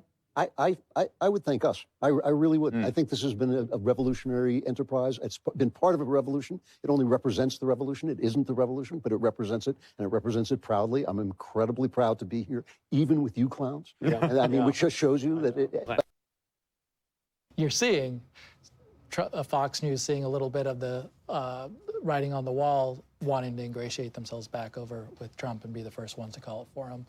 Tells you a little bit about how the conservative ecosystem might work under Donald Trump.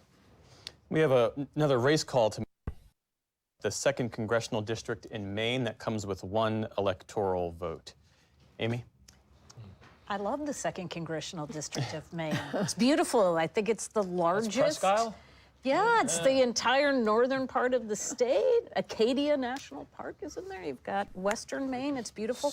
Yeah, a lot of that. This is going to be a fascinating. Both Omaha, the Nebraska 2nd Congressional District, and Maine's 2nd Congressional District are unicorns. You've got a moderate Republican sitting in Omaha, and you've got a conservative Democrat sitting up in Maine's 2nd Congressional District. Both of them are hanging on by a thread right now. But when we talk about why our system is so polarized and why people are so frustrated that we don't have more consensus, or why we're not seeing bigger swings between elections on the House side, it's because of how difficult it is. Even for these two candidates, you can like them, dislike them, but they are trying to be they're more representative of their community than the national. Desk can now officially project that Donald Trump will become the 47th president of the United States. Let's go! Yes, sir! We are back! We are wow. Wow, that's amazing. They did. Dude, we're all I'm just kind of speechless, man. I'm just kind of like was make us strong. And it's the old Nietzsche quote. No, they just pissed me off. Is what they did. It was the Nietzsche quote, which is that if it doesn't kill you, it makes you stronger. But honestly, it's the faith. It's like, man, the people Charlie, that lifted us up in prayer, the people that went to war. I mean, Charlie, look at where we are now. M. Night, yes, this is what heroin feels like. Going into this, I'm just kind of. Imagine if Donald Trump. I'm still in disbelief, dude. I'm still in disbelief. To be honest with you, I'm still in disbelief about it. This was God refined the fire. He made us galvanized us. Has strengthened us. Okay, keep going. Empowered us and turned this movement into something far beyond anything it could have possibly been. And I remember Steve Bannon and we got into like this argument. Charlie, did you cut your knuckle? What are you talking about? You're bleeding. Yeah, probably. Banging the table. Wait, guys, in the midst of all this, Sam Brown's up. This is going to be like... That's great. That's great. No, Bannon said he thought it was providential. Bannon said it was providential that this happened this way. And I used to disagree with him, but now I see it. This is going to be a fun week. This is going to be the most fun I've ever had. Arizona still has not sent any ballots. I'm sorry, I can't. Florida has now counted their ballots 4 times. I've had a lot of fun with you over the last decade, Charlie. But this is going to be the most fun. I need to stay humble because I didn't earn this, and we don't deserve it. And we are in the right place and the right time. And we just saw an opening. Listen, and we saw. I want to say one last thing. We saw a man, Cliff did too, that got no support. And I just want to say one thing, Tyler Boyer. The fact you led the charge against Ronna McRomney and we got a new RNC is why Donald J. Trump is going back to the White House, okay? I can say confidently. And am I right, Cliff? And am I right, Brett? And Tyler, you saw it. We seized it. And that is huge. Huge. And you deserve credit for that, Tyler. 100%. Well, no. Listen, I was gonna give Erica a lot of credit because she stood right behind Donald Trump at the first Trump rally. We just went over this, right? That was Erica was on the first one on the Trump train before any of us. Here in Arizona, seriously, there was only 20 people on the stage. I want my dad-in-law, my grandpa, and Erica, Nell.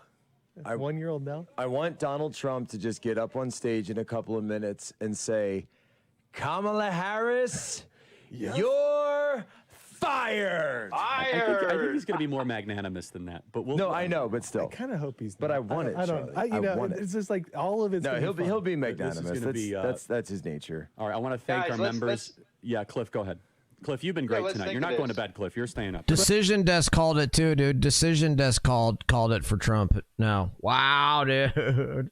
I'm like in disbelief and just complete shock, you guys. Like, is this real? Like, are they going to do a ballot dump? It's 2 a.m. on the East Coast. We would be getting a ballot dump in like an hour or two from now. I don't know, man. I don't trust it. It's hard for me to believe it. You know what I mean? All the ones we're leading. That's 53. And we get rid of the filibuster. God bless. We could be +7. Wait, which ones are we leading in? We should get rid of the filibuster. We've won West Virginia. We've won Ohio. Nuclear option, They day haven't one. called Montana, but it looks great so far. And then we're leading Pennsylvania quite a bit. Rogers. We're leading Michigan. We're leading Wisconsin. We're barely leading Nevada, but it's 77% in. I'm not sure what's outstanding for how that'll break. I still feel iffy on that one, but even if you look at the prediction markets, those are all over 75% for us in the blue wall states. And if we picked up all of those, we'd be +6. So we don't need to get into speculation about what they're going to write this week, but they're going to start saying it was Kamala's fault, and Joe Biden's fault, whatever. Wait, I thought we had no ground game. No, where's the no ground game? Yeah, Donald Trump did this. I'm sending out a tweet. Donald Trump put his New York trust in Times this. kept Wait, can we telling say me we that, gotta say it for Charlie. Arizona? We gotta say it for Arizona. All right, fair enough. We gotta get through Arizona. They But that's gonna be they kept telling me- delicious. Charlie, the only thing I want to say to the group here Where's is Andrew? Andrew, can you stay on your tweets? for some optimism. we had Donald Trump for the first 4 years, and look, I'm going to be straight with you guys. You know, I was a Rand Paul guy, and I was extremely impressed with Donald Trump, and that's what got me involved here in the past 4 to 8 years. But imagine a Donald Trump that doesn't have to run for re-election. Imagine Vivek Ramaswamy. Hold on. Imagine Vivek Ramaswamy making decisions alongside Elon Musk and Ron Paul about government efficiency. Imagine a Tulsi Gabbard helping us on foreign policy. Imagine a Bobby Robert Kennedy making Bobby America Kennedy's gonna run the healthy. FDA. And Everybody. Ron Paul, we're gonna have Ron Paul doing stuff. Listen, this is like my dream coming true. And I just tell people we have 4 years. And then the best part, and this is where I give Charlie and Tyler so much credit. When J.D. Vance was selected as vice president, I texted Charlie and I said, "You son of a gun.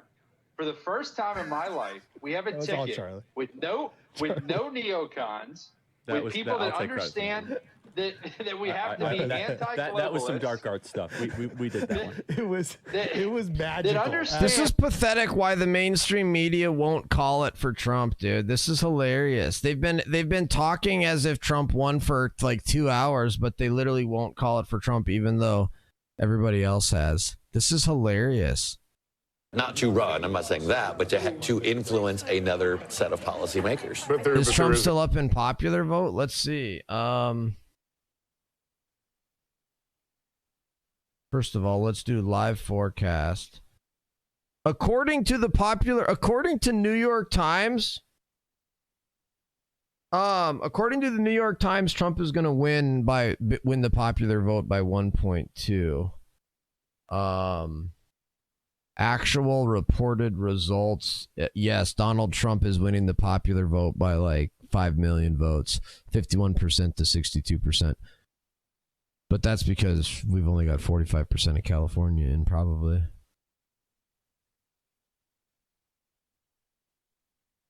Looking at is the military.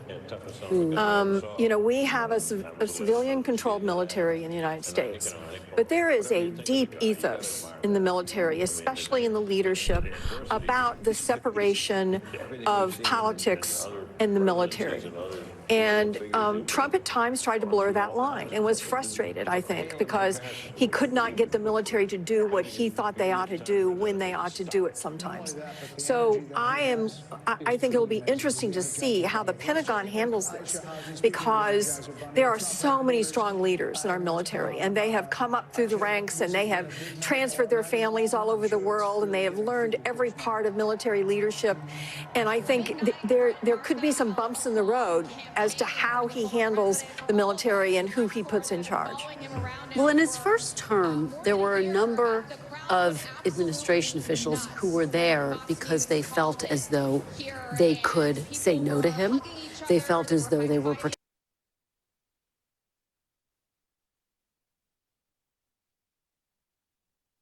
That's all it ever was. That's all it ever was. Maybe you should have checked with the people of this country before you tried to take it away from us. I want to play some of the MSNBC, but I just want to say thank you, Lord. I'm just speechless. Amen. I can't put it. This was so divine at every corner and every turn. The way that this thing materialized. Let's play cut 153 for your daily dose of joy. Nice. Good. Kamala Harris has passed the audition flawlessly. This has been, in many ways, a perfect campaign, a brief, and she had barely any time to put it together. But just as a managerial matter, it's been brilliantly done.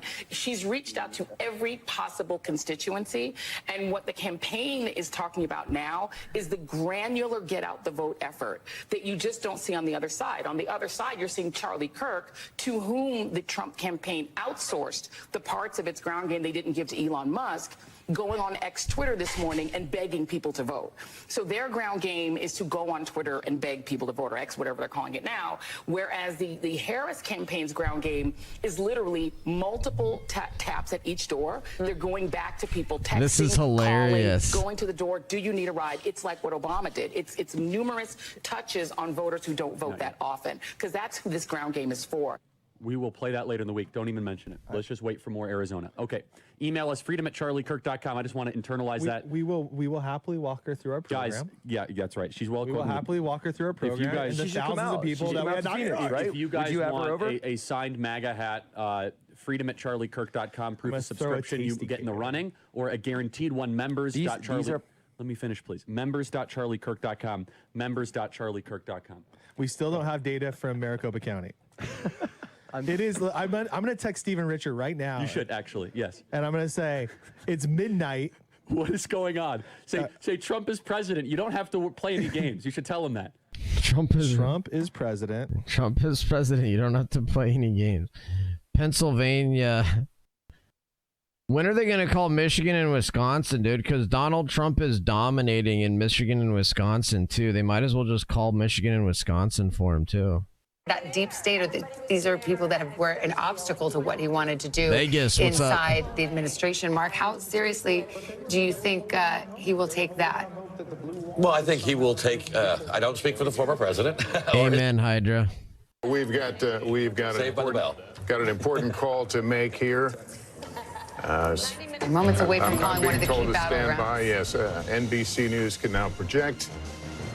No way! That Donald Trump will win in the state of Pennsylvania. 19 electoral votes. Even NBC's calling it now. Here's where it stands right now. Donald Trump out in front. Difference of 188,000 votes. 95% vote in Pennsylvania. And that goes in the Donald Trump column.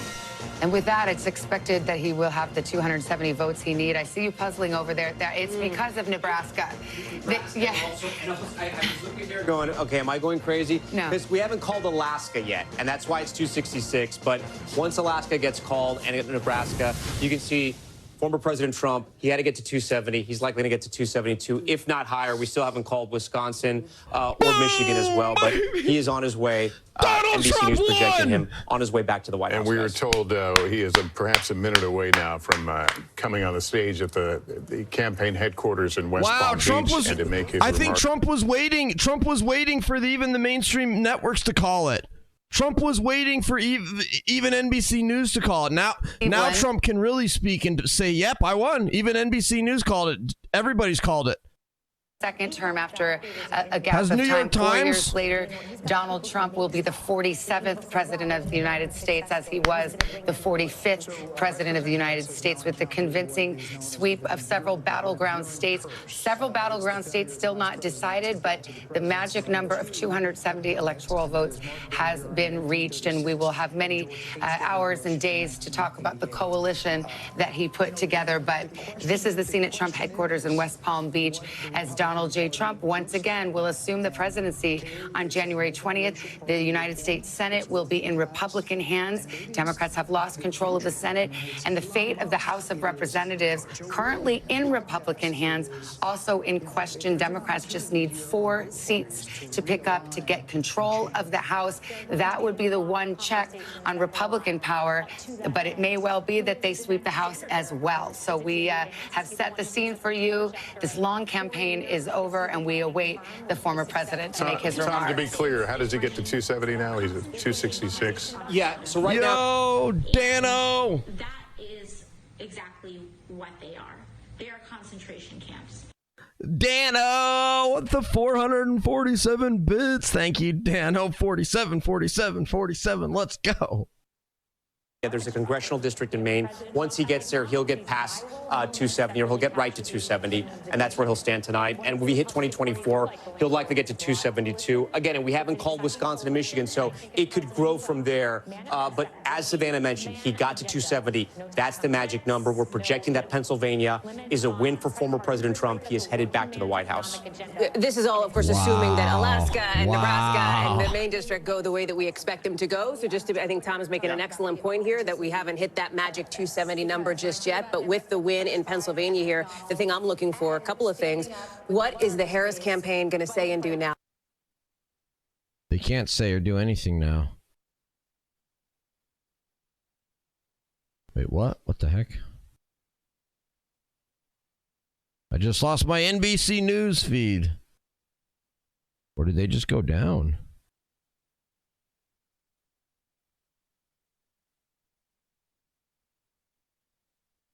Dude, they just went down. The NBC News.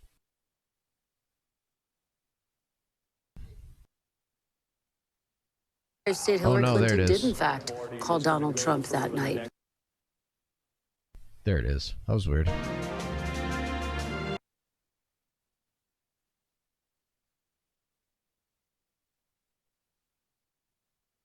And they certainly could read the tea leaves and saw which way this was headed. And so, you know, we believe and project that he will reach at least the 270 votes that he needs. Well, and I remember talking to John Podesta in 2016 and saying, have you written a concession speech at the beginning of the night? And he said no, because we don't even want to think about that.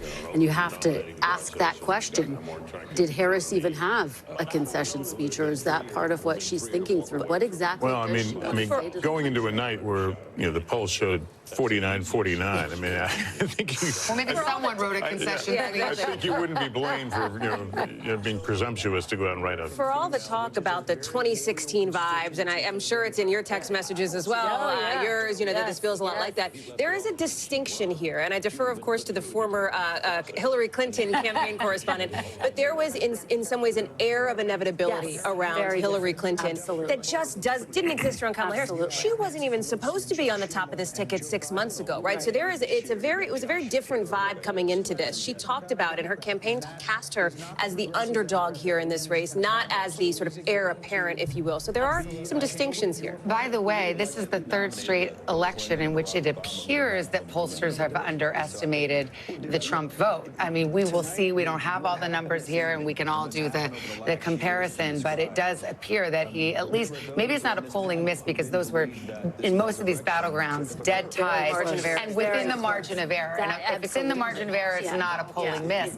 But there's no question, Tom, that in the counties that you have now memorized, that will be haunting you to the last of your days, that he was outperforming and getting new voters to the polls and squeezing out more voters, especially in those rural districts. We were looking in all those battleground states, and the pattern that we kept seeing was that he kept overperforming in the rural areas. She was underperforming Biden in those urban areas in the blue counties she needed to win.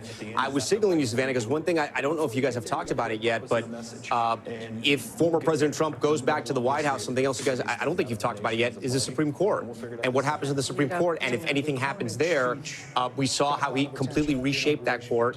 And if he's reelected, and it looks like he's going to be, I mean, not that there's anyone sort of hanging on there at the Supreme Court, but it's something that Republicans are going to be thinking about. Well, and here's the other point to remind people of. The Supreme Court issued a ruling that gave him immunity from all official acts.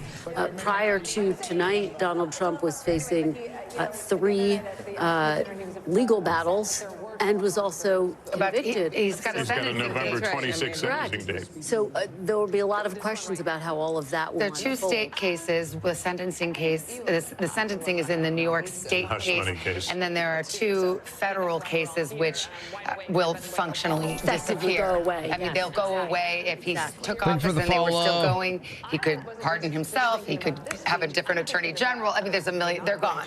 They're just gone. Yeah, and remember, he also said he would free all of the January 6th convicts. We'll have to see how that works functionally, and he'll fire Jack Smith on day 1, and again, the deportation force, which he has promised to start on day 1. So we'll have to see how that all unfolds. It's And he's interesting very to clear. Think about what Judge Merchan in New York State Court will do with the sentencing date before him, whether he just tables it or, you know, but in any event.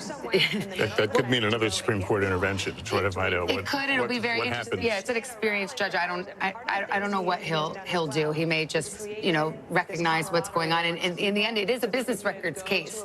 You know, so he may decide, okay, the conviction stands, but choose not to sentence to jail, which actually would be in line with similar situated defendants. I see you have your so it would court- be. I want to say one thing. Andrew, where's Andrew? I don't want to take credit for that. Guys, Ken Clement was right. Alaska just, blitzing their votes in past us, even though Alaska has to like fly their votes by bush plane to be counted. So this is how ridiculous Maricopa County is. It's just They dropped distracting me from this beautiful night. They dropped 30,000 ticking me votes. off, man. So Charlie, they only counted 30,000 votes. It's been 4 hours. Ken Clement said 2 terms. He just didn't say what order. It's been 4 hours. 2 scoops. And they counted 30,000 votes.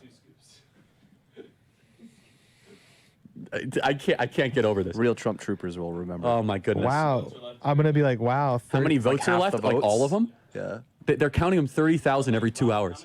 Wow, 4 hours. We don't even have all the early votes count. No, this is how We have 200,000 red early votes that have not been counted. Listen, the magnitude in which I am so morally offended by the people who run Maricopa County, namely our Board of Supervisors and the Elections Department, and Stephen Richer, our recorder, our elected recorder. These guys should not be in charge of the fry station at McDonald's. They are so incompetent. Hey, we like McDonald's. Well, we like fry station cooks. I'm not saying we don't. I'm just saying they're so incompetent. The way that it seems likely to go here, and he does hit 270 electoral votes, he would be the oldest president ever elected. He would actually beat now President Biden by about 143 days. So he would make history in that setting as well. That is not something he prefers to talk about, especially as age has become front and center in this race, as Vice President Harris looked to cast him as sort of exhausted, questioning his fitness for office in those final days of the campaign. Again, an argument that clearly did not seem to resonate for voters in Georgia, in North Carolina, and Pennsylvania, those battlegrounds that appeared to be putting him over the edge. Let's go to Garrett Hank. He is there at the Trump headquarters. Garrett, can you tell what the audience is listening to right now, and any word on when we might see Mr. Trump? Lester, they're listening to a discussion of the race on Fox News. Beyond that, I'm still embarrassingly bereft of much programming information. The Trump team briefly took down the teleprompters that had been on stage for the last hour or so, leading us to believe that Trump was going to come out and speak off the cuff, which sort of tracks given that we knew he had not written any remarks earlier in the day. Then we just a moment ago saw staffers come back out and reassemble the teleprompter. Trump's son, Eric Trump, just posted a picture on social media of the former president backstage holding papers that appeared to be remarks, perhaps rehearsing, getting ready to come out. But the guidance we have gotten from the campaign campaign remains an ambiguous soon. And beyond that, we are left to wait and wonder with the rest of you as I'm watching staffers make yet another adjustment to the former president's teleprompter on stage. Yes, it's getting to be late here, and we are awaiting former President Trump, and we're just doing a switcheroo here with getting our Capitol Hill correspondent in position here. We can have a lot to discuss with him as we talk about and potentially a new Washington. We haven't called the race yet, but we've called Pennsylvania, and that just about does it, as all of us who've been studying the map certainly know by now. A new Washington that looks a little bit like the old Washington, right? Yes. With Donald Trump back in office here. The dynamic's different, especially with the way that the Republican Party has changed. Think about it, gone. And Ryan Nobles is joining us, knows this. Mitch McConnell will not be in Senate leadership anymore. I remember in 2017 when Kristen and I were, newly minted White House, or you were a White House correspondent, I came on board. There's a lot of discussion about the Republican establishment and Donald Trump and would he bend to them or would they bend to him? We now have that answer 8 years later, and that is what Washington, it seems, if this goes the way, barring any big surprises, will look like. Well, and that's what we were talking about at the convention. This is Donald Trump's Republican Party. Yeah, and the type of new senator that you're going to see coming in and joining the ranks of the existing senators are all senators that are in what you'd call the MAGA mold, right? These are people that have run campaigns that are in the same vein as the type of campaign that Donald Trump has run. These are people that very much sought Donald Trump's endorsement, felt that it was necessary to connect with him and his base. The best example of this is Mike Rogers, right? Former congressman from Michigan who, at a certain point in his career, attempted to try and break himself from Donald Trump, tried to be a part of this kind of anti-Trump establishment. Maybe he thought that was the future of the Republican Party. Went away from politics for a little while, came back when he saw that a seat was open in Michigan, and basically did everything he could to make himself in the MAGA mold. And now he's going to be a part of this new group. Oh, he could potentially be part of this new group of senators. We haven't called that. Yeah, I'm just peeking. He's leading by a little bit. We have it as too close to call. Great. Well, I mean, you look at Senator Marco Rubio, who I just saw there. I mean, all of these former opponents, it's either get on board or get run over. And, that's kind of the way that it's been, and many of them have. I mean, former Trump critics, I might mention J.D. Vance, a former Trump critic who is about to be vice president of the United States. Yeah, I mean, and I've had many conversations with both senators and aides and people with a lot of influence on Capitol Hill, and they've talked about this metamorphosis. And they've talked about how maybe they don't like necessarily Donald Trump's personality or the way he presents himself or the way he talks about people, but they also realize that, and what is clearly evident tonight, that he has captured the pulse of at least half of the American people, and in particular, the American people that elect Republicans to office. And so you can try and fight against that establishment if you want to be a Republican, or you can get on board, and more you see these Republicans getting on board. The question, I think, becomes, does that translate into some sort of governable posture? They're very good at throwing pot shots. They're very good at complaining about things, turning that into actual action, because Donald Trump has laid out a long list of things he'd like to get done. Like, how quickly can he remove tax on tips or tax on overtime, which is something that he's promised? He may have the votes to do that. Now it's actually time to turn. I predict that Trump will give one of the most unifying speeches that he's ever given in his entire career. I predict it will be not as satisfying to conservatives as we'd want it to be, because he's going to want to unify the country, and we're going to want to take revenge and stuff. And I was like, the gratitude that we have for I feel it, but I don't know. The gratitude that we have for our entire Proton team. Matter, we won. Literally hundreds and hundreds of people between Turning Point USA over the years. That some have come and gone. We have thousands of people that have worked for us. Hundreds of people that are at each organization. We literally have the largest field operations. You have an alum that's over. sitting in Congress. We have alum that are running for Congress, sitting in Congress. We have people that are now in state legislatures across the country. Just couldn't be more grateful for the hard work and perseverance of our grassroots activists that we have every day. Mar-a-Lago. And I hope that for those that are listening that are at home with their families. Actually, I don't know where his campaign HQ is. I think West Palm Beach or Mar-a-Lago or something. USA, our Turning Point Action coalition. When did they start all of the racist, homophobic, fascist, literally Hitler. I mean, maybe it was 5 because we were talking about what, 2015? Did it start? I mean, remember, 5 minutes before that, they loved him and they were singing about him and rap.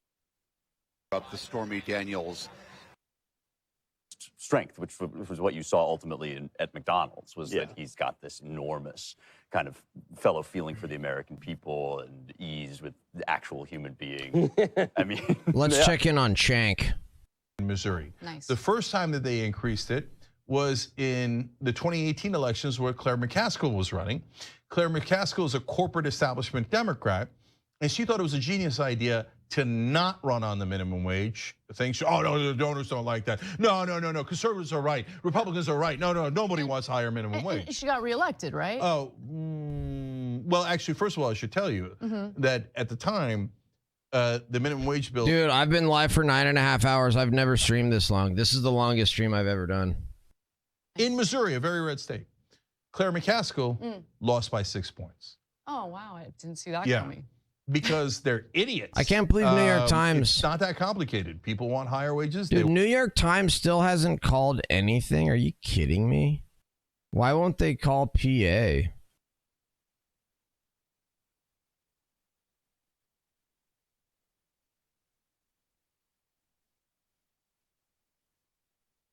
She is someone who, of course, was thrust into this race with 100 days to go, who had frankly never won a primary. I mean, remember in 2019, she dropped out before Iowa. Dude, don't you just love to hear this stuff?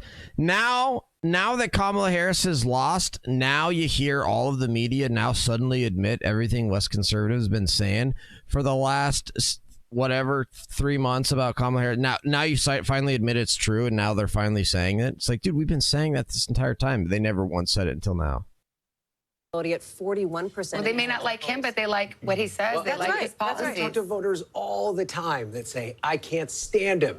I don't like the way he picks on people. I don't like his tweets.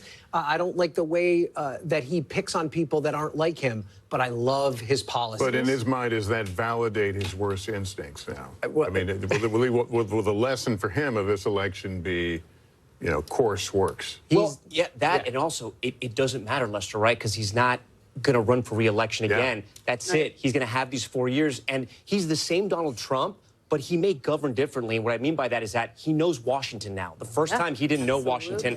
Now he knows Washington. And also the people that are going to sign up for his cabinet, they know what to expect. You remember, all these people signed up, they got approved, and then they quickly were dismissed. What we saw with his campaign that was different from 2016 and really from his White House presidency, the team he assembled is the team that stayed. Right, his campaign team, those around him, are the people that stayed. We are a witness to history, guess. I'm going to save this live stream. It'll be a 10-hour. I'll save this. It'll be a 10-hour YouTube video that we'll have. Will be Trump's 2024 win. Amazing. Knows what to expect. A wonderful, wonderful day for America. Obviously, I'm extremely happy. Deep down, I'm extremely happy right now.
Thank you very much. Wow.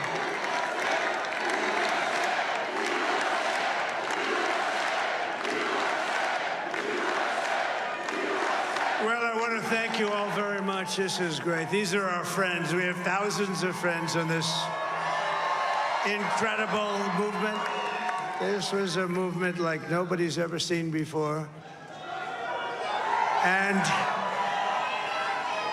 frankly, this was, I believe, the greatest political movement of all time. There's never been anything like this in this country, and maybe beyond. And now it's going to reach a new level of importance because we're going to help our country heal. We're going to help our country heal. We have a country that needs help, and it needs help very badly. We're going to fix our borders. We're going to fix everything about our country. And we made history for a reason tonight, and the reason is going to be just that. We overcame obstacles that nobody thought possible, and it is now clear that we've achieved the most incredible political thing. Look what happened. Is this crazy? Is this crazy? Yes, this is crazy. This is absolutely crazy. But it's a political victory that our country has never seen before, nothing like this. I want to thank the American people for the extraordinary honor of being elected your 47th president and your 45th president. And every citizen, I will fight for you. That would be awesome, guest. That would be awesome, guest. And your future. Every single day, I will be fighting for you. And with every breath in my body, I will not rest until we have delivered the strong, safe, and prosperous America that our children deserve and that you deserve. This will truly be the golden age of America. That's what we have to have. This is a magnificent victory for the American people that will allow us to make America great again. And in addition to having won the battleground states of North Carolina, I love these places, Georgia, Pennsylvania, and Wisconsin, we are now winning in Michigan, Arizona, Nevada, and Alaska, which would result in us carrying at least 315 electoral votes.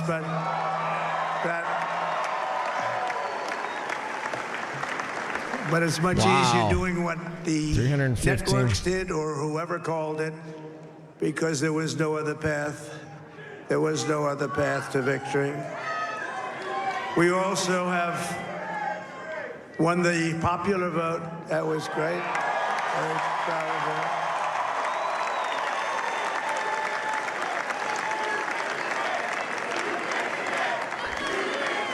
Thank you.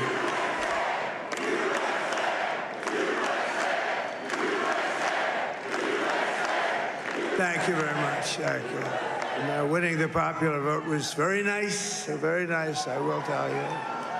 It's a great feeling of love. We have a great feeling of love in this very large room with unbelievable people standing by my side. These people have been incredible. They've made the journey with me, and we're going to make you very happy. We're going to make you very proud of your vote. I hope that you're going to be looking back someday and say that was one of the truly important moments of my life when I voted for this group of people beyond the president, this group of great people.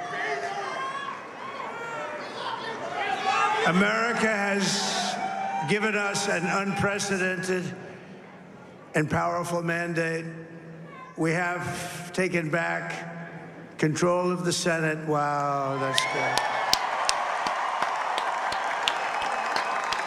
And the Senate races in Montana, Nevada, Texas, Ohio, Michigan, Wisconsin, the great Commonwealth of Pennsylvania, were all won by the MAGA movement. They helped so much. And in those cases, every one of them, we worked with the senators. They were tough races. And I mean, the number of victories in the Senate was absolutely incredible. And we did tele-rallies. We did tele-rallies with each one of them. And sometimes we did 2 or 3 and it was amazing to look at all of those victories. Nobody expected that, nobody. So I just wanted to thank you very much for that. And you have some great senators. So and Trump some is great saying new we've got senators. 55 senators And it also then. looks like Trump is we'll saying be we have keeping 55 control of the senators. House of Representatives.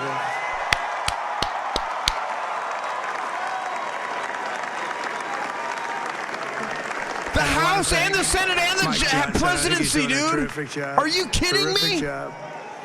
I want to also thank my beautiful wife, Melania, First Lady.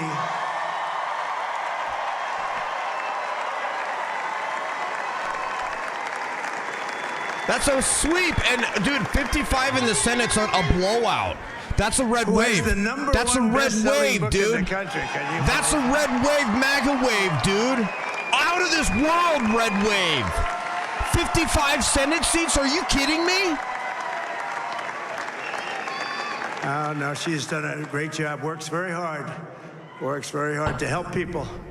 So I just want to thank her. But I want to thank my whole family, my amazing children, and they are amazing children.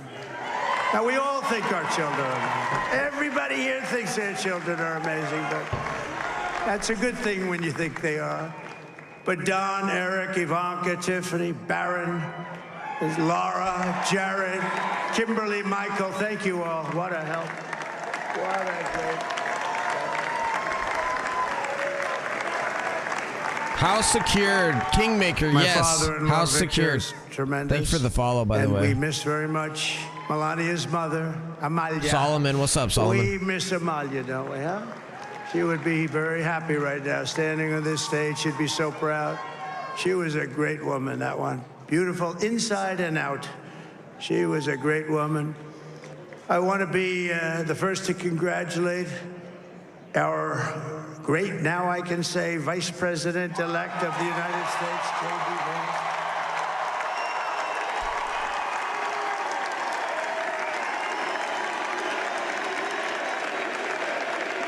Now all of a sudden Ivanka's in the house. Suddenly Ivanka and Jared are here. And his absolutely remarkable and beautiful wife, Usha Vance. And he's a feisty guy, isn't he? You know, I've said, go into the enemy camp. And you know, the enemy camp is certain networks. And a lot of people don't like to, sir, do I have to do that? He just goes, okay. Which one? CNN, MSDNC? He'll say, all right, thank you very much. He actually looks fun. He's still like the only guy I've ever seen. He really looks forward to it, and then he just goes in and absolutely obliterates them. Say a couple of words.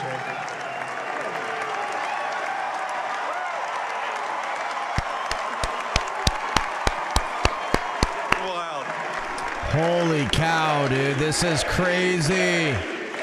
This is crazy, man. Well, Mr. President, I appreciate you allowing me to join you on this incredible journey. I thank you for the trust that you placed in me. And I think that we just witnessed the greatest political comeback in the history of the United States of America.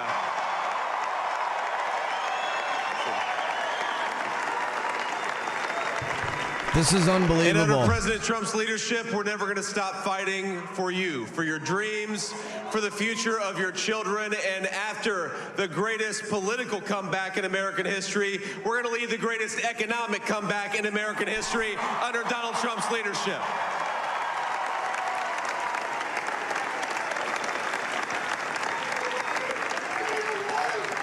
Thank you very much. He's turned out to be a good choice. He turned out to be a good choice. I took a little heat at the beginning, but he was, I knew the brain was a good one, about as good as it gets. And we love the family, and we're going to have a great 4 years, and we're going to turn our country around, make it something very special. It lost that little that little thing called special, we have to make it so. We're going to make this so great. It's the greatest country and potentially the greatest country in the world by far. And right now, we're going to just work very hard to get all of that back. We're going to make it the best it's ever been. We can do that. If we had to wait longer, I don't know. It was going bad, and it was going bad fast. We're going to have to seal up those borders, and we're going to have to let people come into our country. Yes, PM. Yes, PM. We want people to come back in, but we have to let them come back in, but they have to come in legally. They have to come in legally.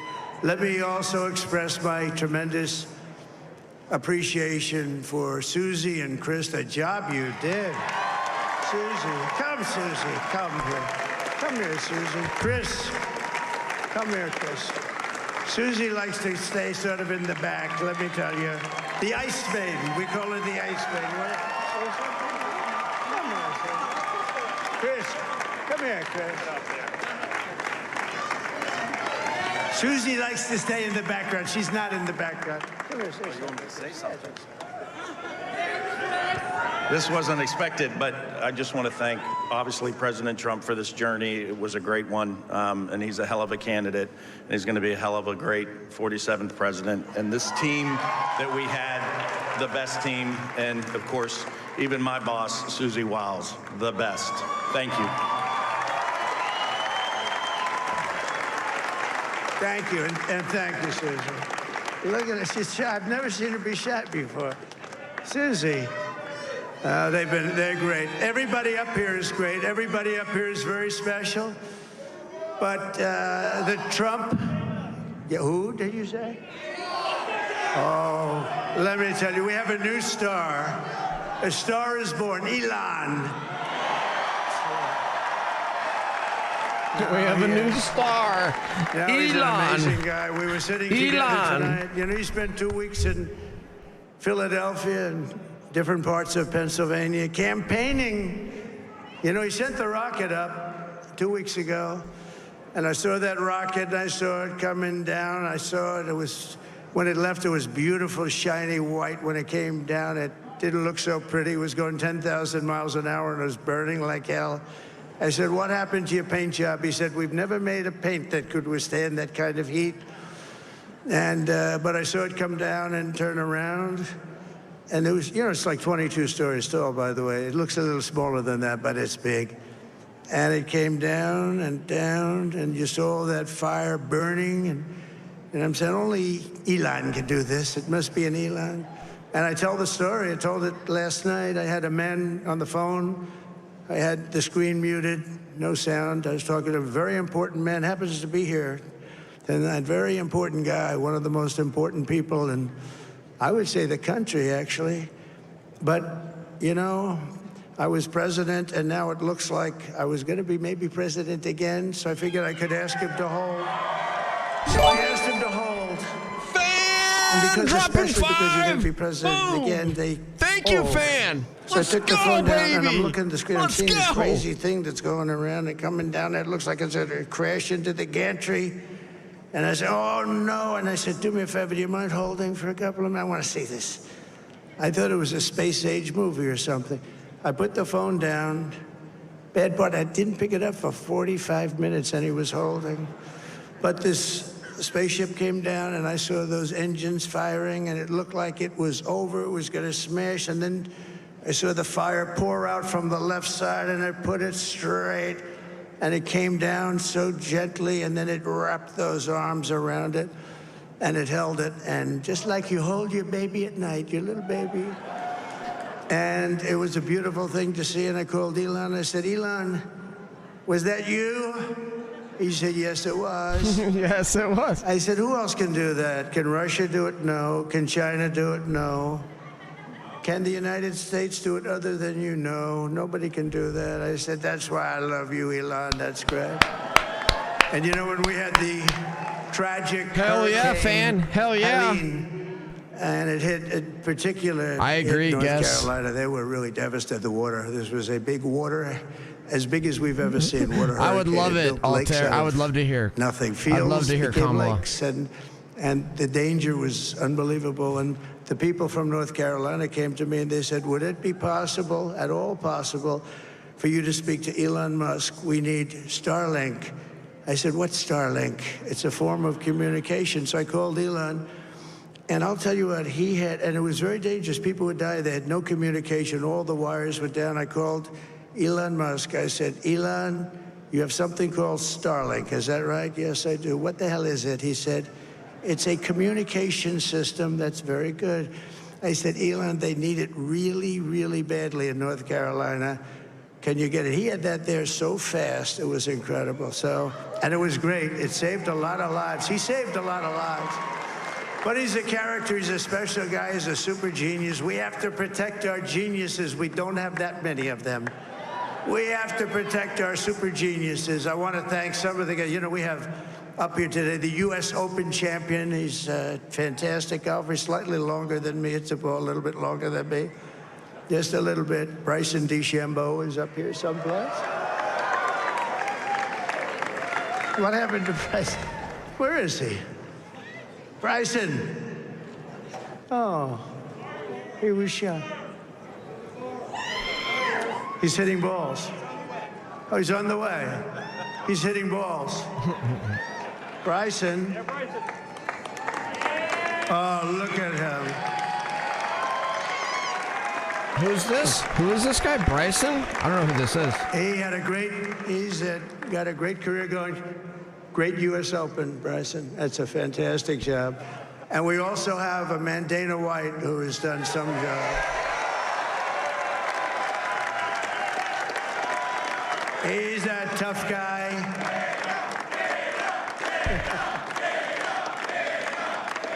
So Dana started UFC and came to me, do you mind if I use your, nobody wanted to give him a rinse because they said it's a rough sport, a little rough. And I helped him out a little bit, and I went, and they said, this is the roughest sport I've ever seen, but I began to like it, and he loved it, and nobody's done a better job in sports. And you know, he's a very motivational kind of a guy, what he does. He gets these fighters, and they really go at it, and it's become one of the most successful sports enterprises anywhere at any time. It's doing so well. I'd like to ask Dana just to say a couple of words, because people love to hear from him. Dana,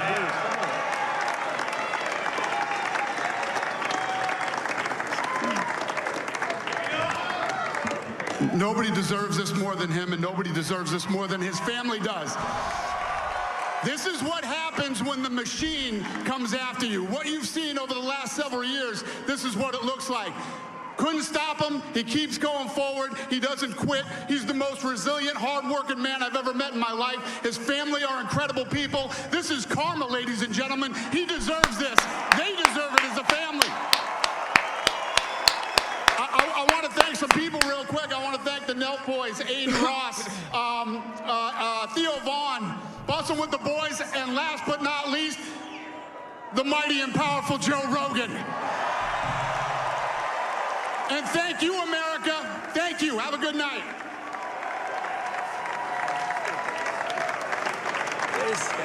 that is a piece of work. No, he's really an amazing guy. But most of all, I want to thank the millions of hardworking Americans across the nation who have always been the heart and soul of this really great movement. We've been through so much together, and today you showed up in record numbers to deliver a victory like really, probably like no other. This was something special, and we're gonna pay you back. We're gonna do the best job. We're gonna turn it around. It's got to be turned around. It's got to be turned around fast, and we're gonna turn it around. We're gonna do it in every way, with so many ways, but we're gonna do it in every way. This will forever be remembered as the day the American people regained control of their country.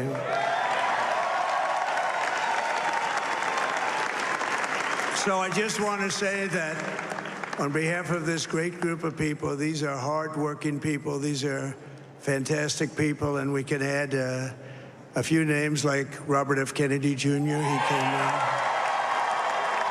And he's going to help make America healthy again.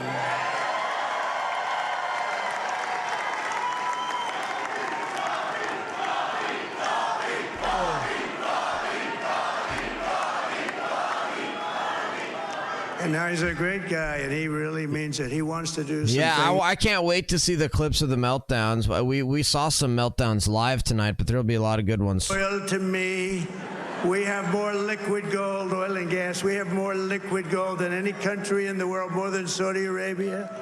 We have more than Russia. Bobby, stay away from the liquid gold. Other than that, go have a good time, Bobby. We're going to be paying down debt. We're going to be reducing taxes. We can do things that nobody else can do. Nobody else is going to be able to do it. China doesn't have what we have. Nobody has what we have. But we have the greatest people also. Maybe that's the most important thing.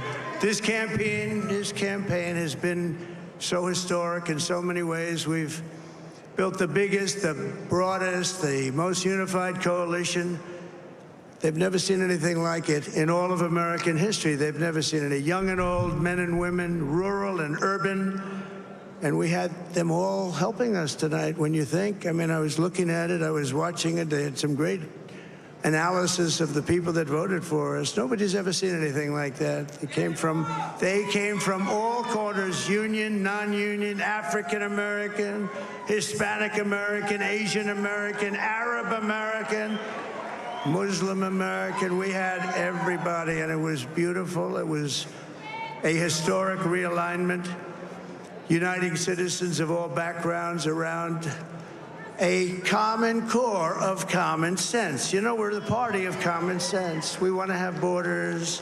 We want to have security. We want to have things be good, safe. We want great education. We want a strong and powerful military, and ideally we don't have to use it. You know, we had no wars. 4 years we had no wars, except we defeated ISIS.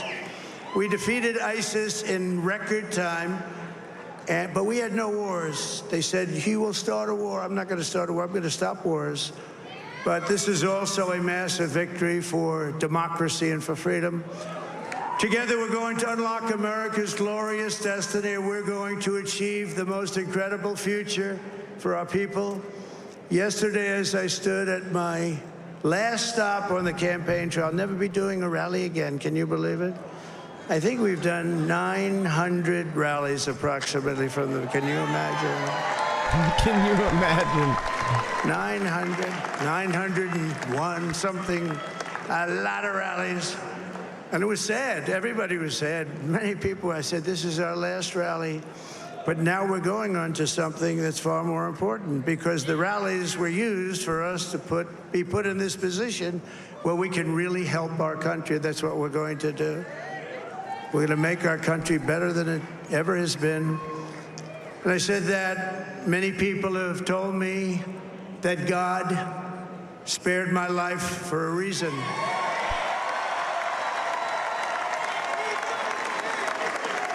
And that reason was to save our country and to restore America to greatness.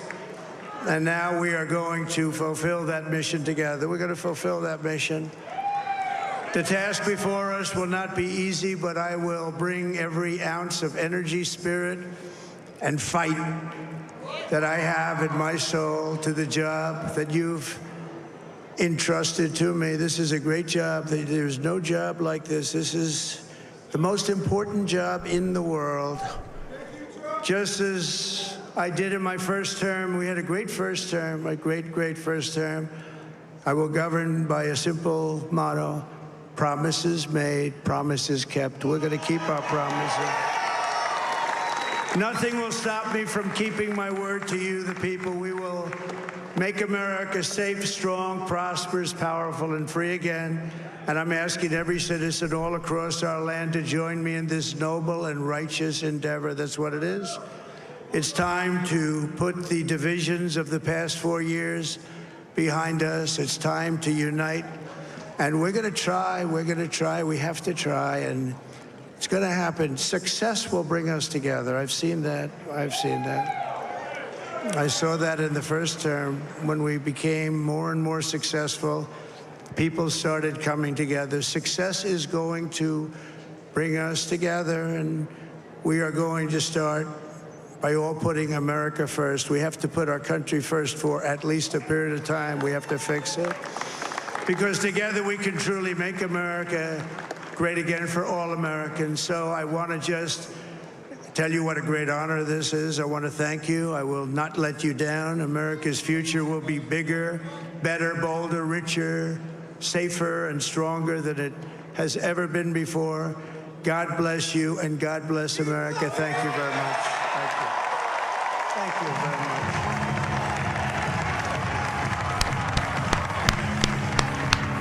Former President Donald Trump speaking to his supporters. Thank you. God bless you, and God bless America. Thank you very much. We'll go over to NBC. We'll see what NBC says coming off the break, coming off the speech. Wow, fantastic.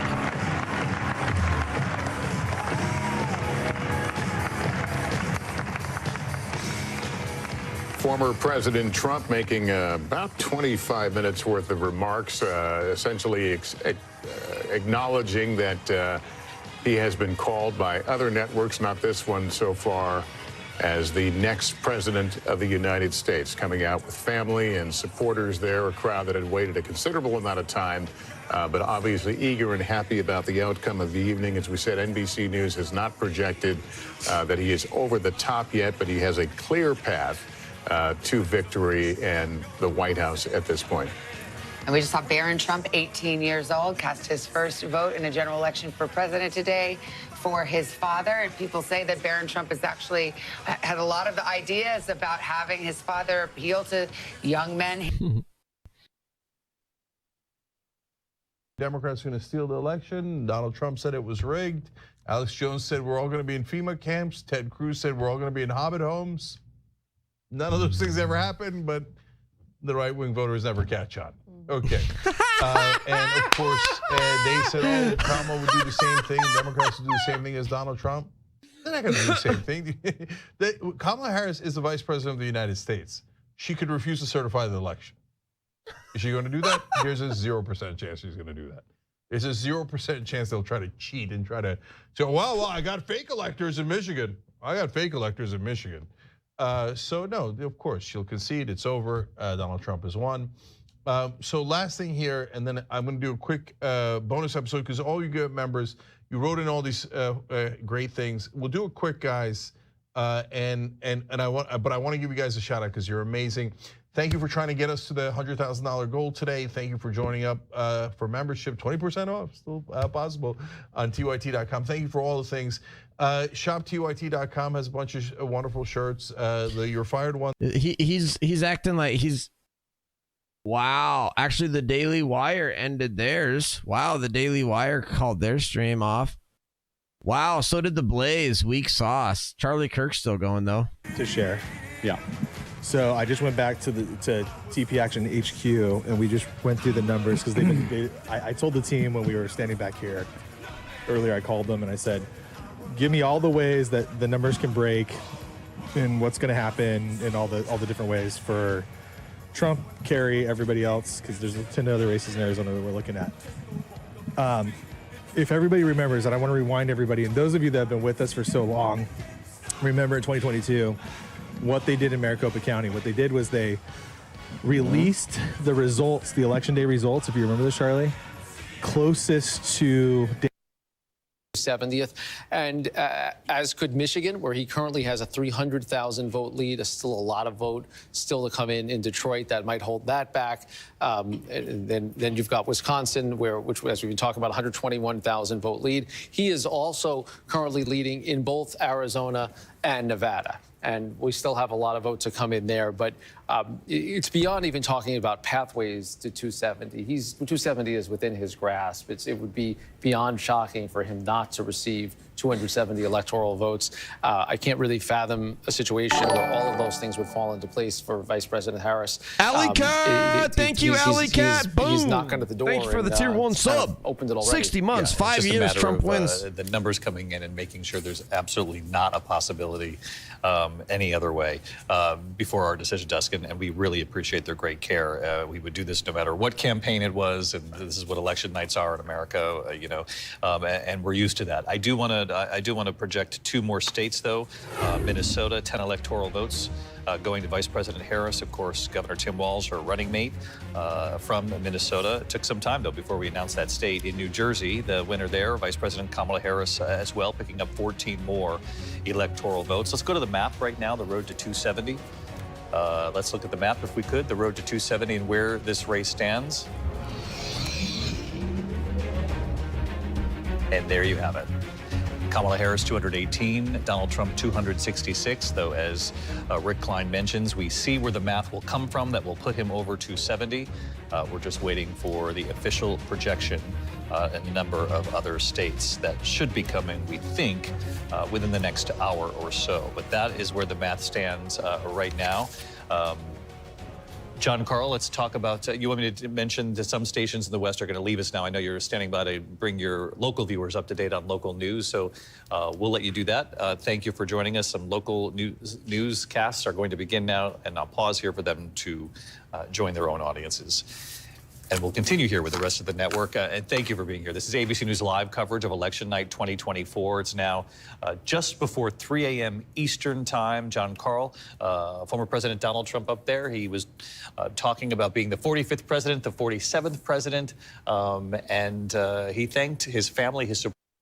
Not going to see a huge coloration difference except the shading. Watch the shading.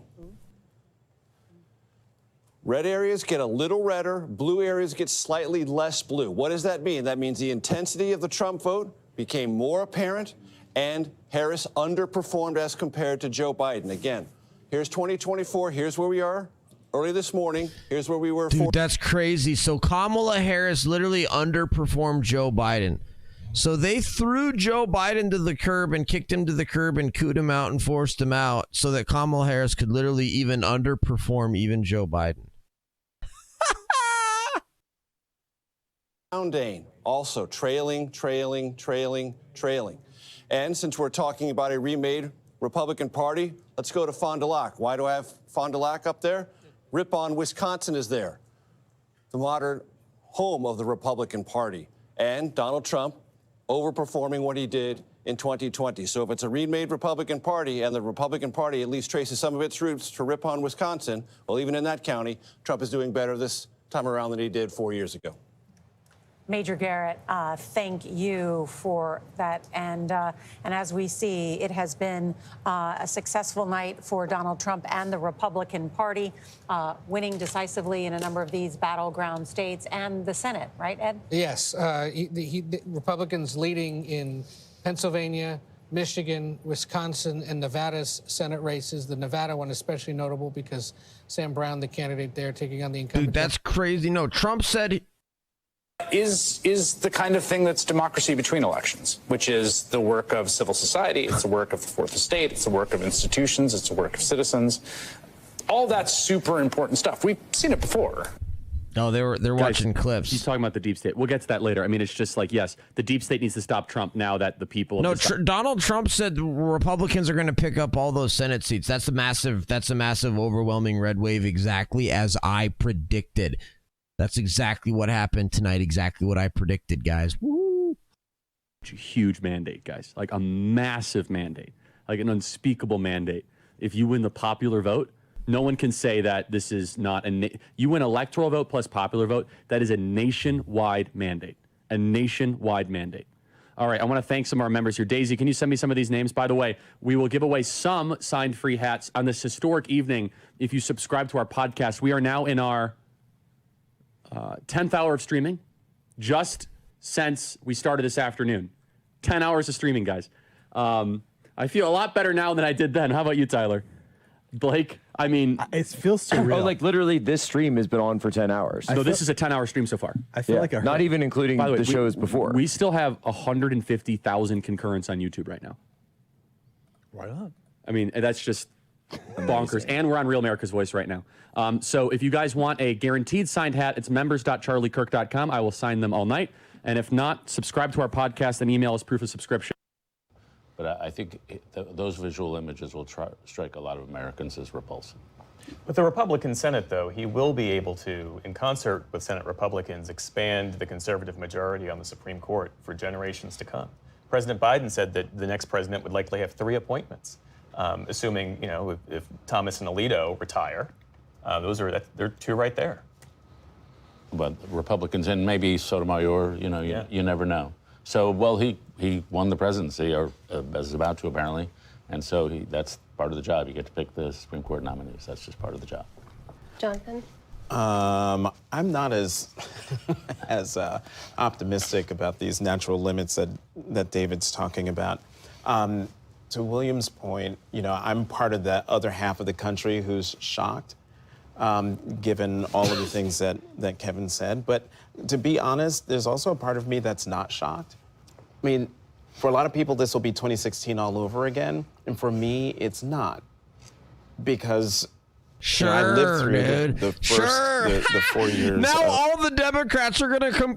No, I'm not shocked. No, I knew Trump would win. No, I'm a Trump supporter now. No, I knew Trump would win. Sure, dude. Sure.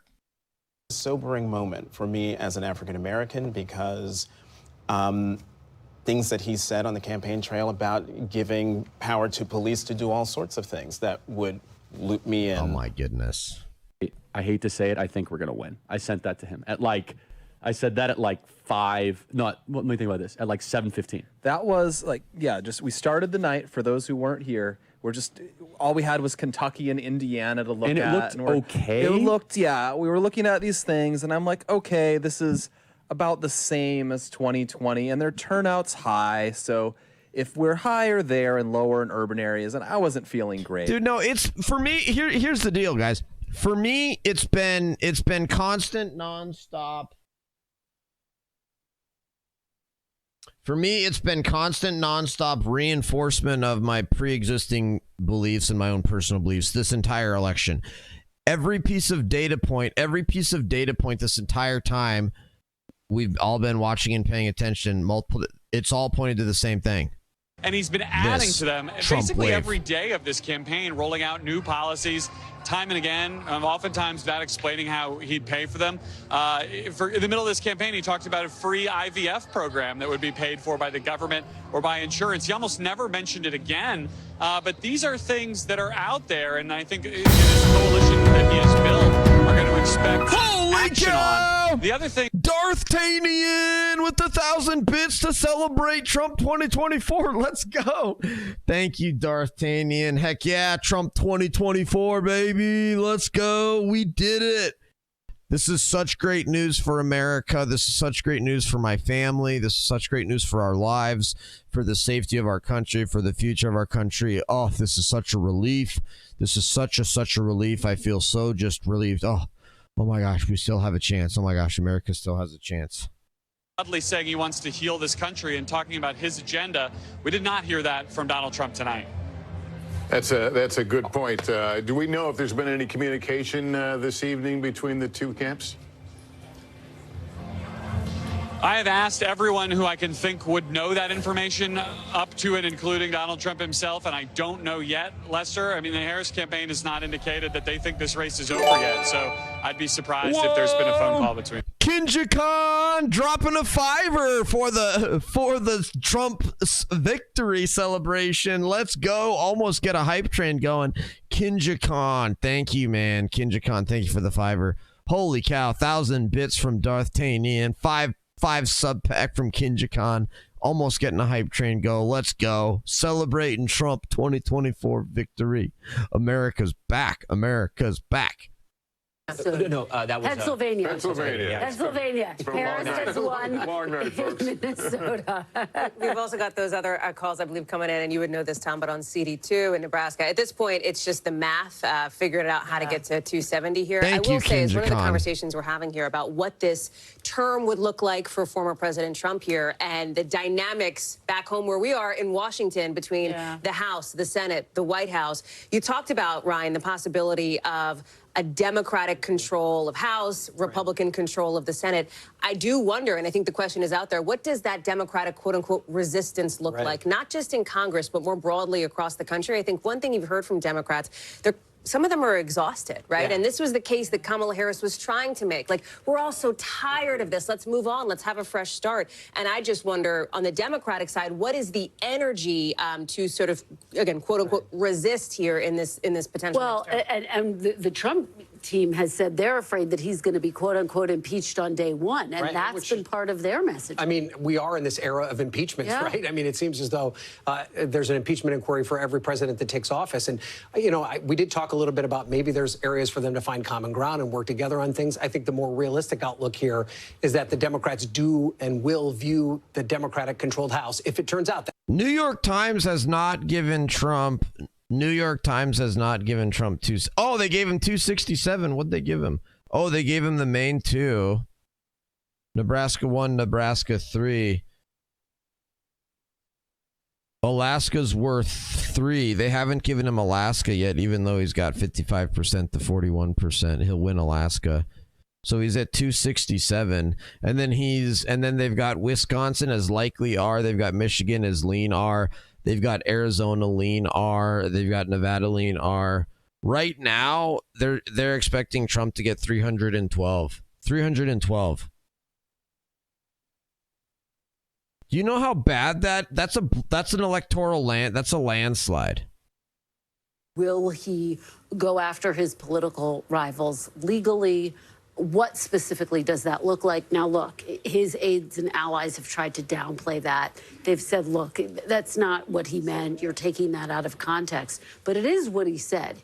And that's what Democrats have been doing. What are you talking about, lady? Nasty in the beginning, right? Which I think Democrats took as an allusion to the potential for this so-called enemies list, as Vice President Harris has talked Absolutely. about. And the first thing he says he's going to do is fire Jack Smith, of course, the special counsel who's brought these charges against him. So that's the first act, potentially, of retribution, if you want to put it into that category. But I do think there's a big question mark. I have asked him about it in my interview with him over a year ago. What specifically do you mean by retribution? He wouldn't get specific. I think a lot of reporters have tried to drill down on exactly what that would look like. And again, much like the mass deportation plan, there aren't a whole lot of specifics. There's not a policy paper that's been put out to give people a sense of what it would look like or how it would be carried out. But there is a sense that he already is amassing a team of people who would... The Young Turks shut down, dude. The Young Turks shut down. The Young Turks ended their stream. The United States government has always prided itself on is the independence of the... No, not bicameral. It's the unitary executive theory. Yeah. Okay, everybody. We, by the way, popular vote is up to 1.4. Almost no chance that Kamala keeps on to the popular vote. That is I can't, Blake. That's such a big deal. That's monumental. You'll see. You could find smug liberals on the internet who would just talk about how the GOP had become a permanent minority party. That before this year, the only time we'd won the popular vote was since 1988 was in 2004. Bush beats Kerry by a little bit, and then he falls apart shortly after. We'd lost twice with Clinton. We lost Bush's first time. He lost to Gore the popular vote, and then twice with Obama, twice with Trump. Even when you win elections, it was not with a majority of the popular vote or with a plurality. And now that's blown to smithereens, and it's not even because of some really fluky turnout figures, I think. You're seeing a really Kevin Curry. I think the Trump coalition. That Trump was I significantly guess stronger Reagan. with young voters, where they would just project out into the future. Oh, young voters are going to be 70+% Dem forever.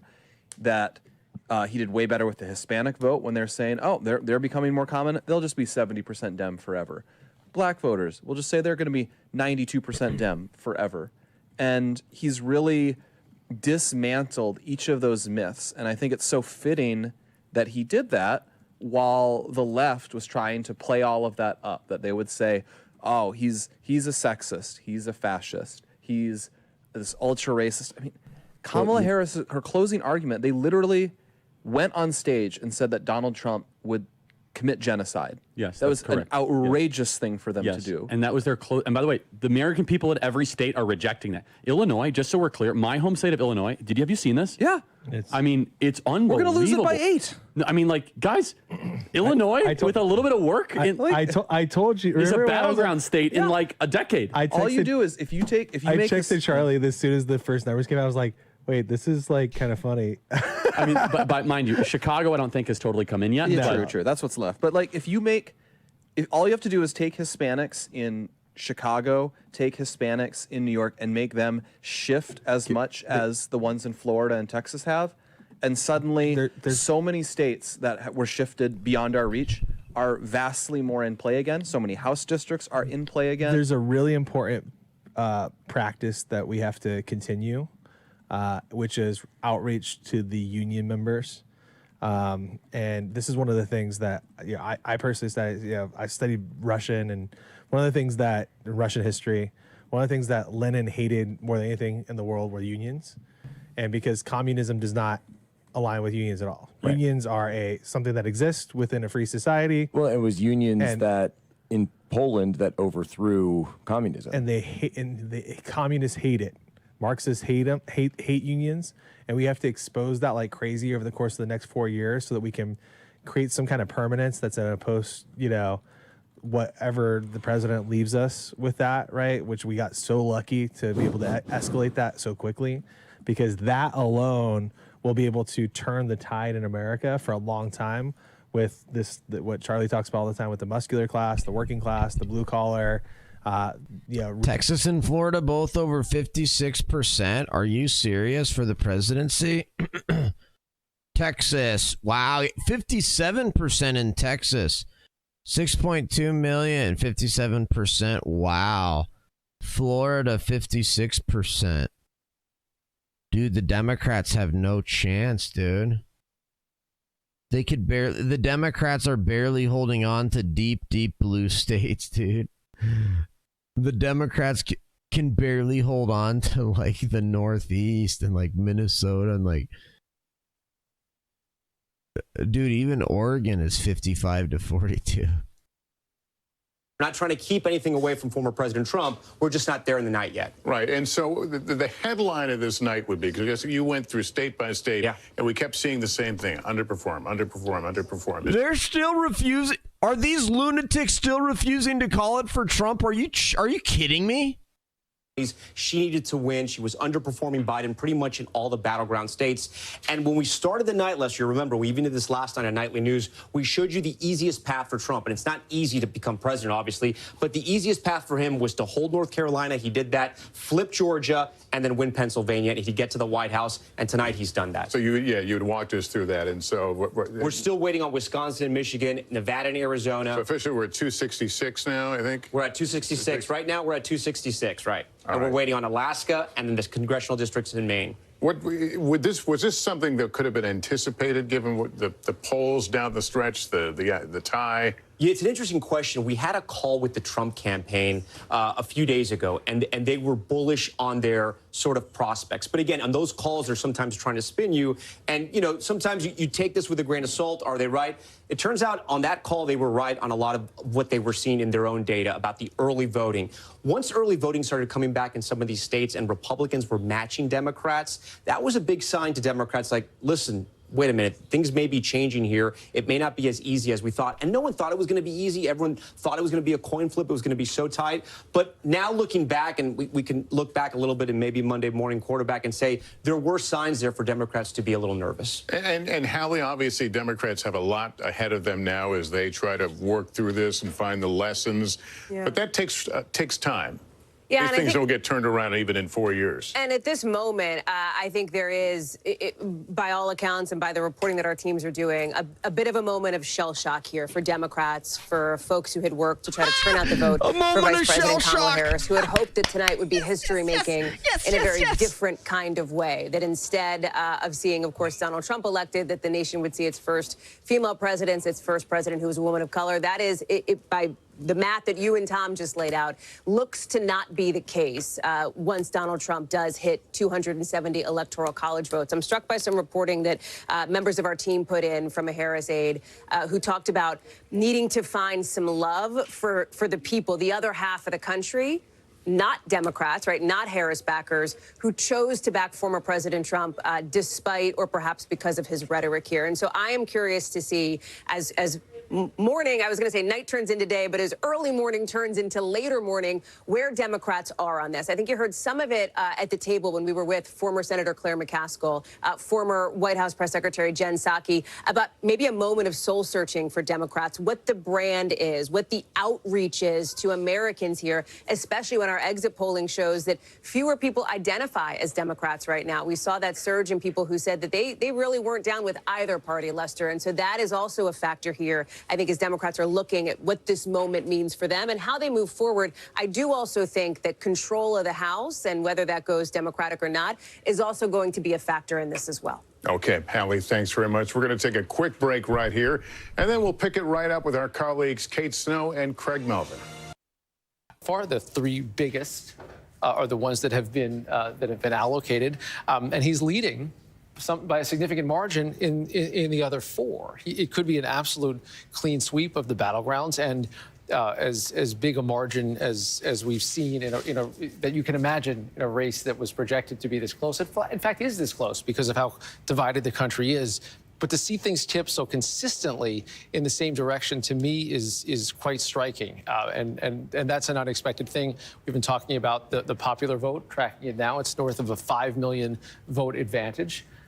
Which is quite significant, and yeah, it looks likely that he's going to be above 50% in the popular vote. And what's still outstanding as far as popular vote? I mean, a bunch of California, Nevada, Arizona. Yeah, I mean, California, because it's the biggest state, is going to be the biggest piece of it. Only about half the vote is in there, so that's another 8 million votes or so. But it's hard to imagine that it comes in a way at this stage, even if it takes another couple of weeks, that changes the margin there. We do have, as we talked about, some significant vote still in those upper Midwestern states. Arizona still has a pretty fair amount, only about half of the vote in, but it's not going to add up in a way that I think that changes the math in a big way. It seems like Donald Trump will have a majority, which is something that he didn't get the time he won. Certainly didn't get the time he lost. Joe Biden didn't get when he won the presidency 4 years ago, to get an outright majority of voters. Thank you, Rick. I just want to read a couple of notes coming in from world leaders. Macron has posted on social media, congratulations, President Trump, ready to work together as we did for 4 years, with your convictions in mind, with respect and ambition for more peace and prosperity. And from Prime Minister Benjamin Netanyahu moments ago, dear Donald and Melania Trump, congratulations on history's greatest comeback. Your historic return to the White House offers a new beginning for America and a powerful recommitment to the great alliance between Israel and America. This is a huge victory in true friendship, Benjamin and Sarah Netanyahu. And Martha, that is the next question, how the world responds. These world leaders have, many of them, have not just won an election, but he has affirmed a movement in this country that I think back, and the Democrats are going to have a moment for the next 4 years where they think about their future. I remember sitting over breakfast with Basil, Bernie Sanders, thank you, the Vermont Basil. Senator, 10 Thank you, years ago, Basil. and he told me that the future in this country would come down to the issue of class. Class more than anything, how people feel economic pain. And he said it's either going to be the Democrats or Republicans who speak to the economic pain people feel in this country. And he still believes, based on my reporting, that he would have won against Trump in 2016. President Biden believes he would have beat Trump in 2016 because they believe they speak to that economic pain. Biden wins in 2020 with a similar coalition trying to speak to working people. But the question now for Democrats is, can they win back some of these people?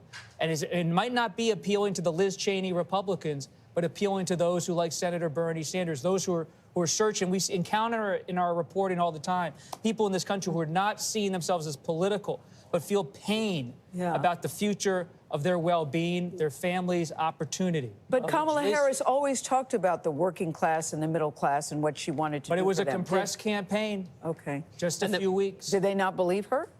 It's not that they didn't believe her. So many voters I met feel like they didn't fully know her in terms of speaking to their grievances. They respected her as a vice president of the United States. PBS ended their stuff.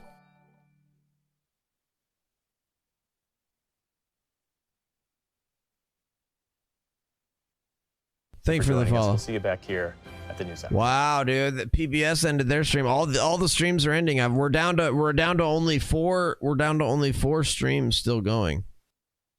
Plus One me. candidate Plus after me. he's obviously voting. Like, that's the most inefficient ground game ever, right? Like, I mean, anyway. Okay.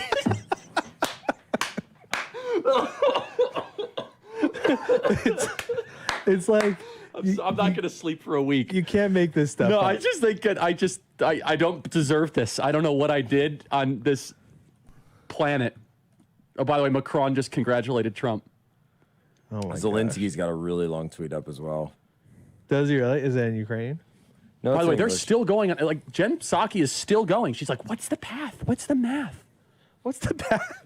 What's the path? What's the math? Arizona. By the way, we still don't have election day tallies in Arizona, and it's 1:22 in the morning. I texted Stephen Richard. And what did you say?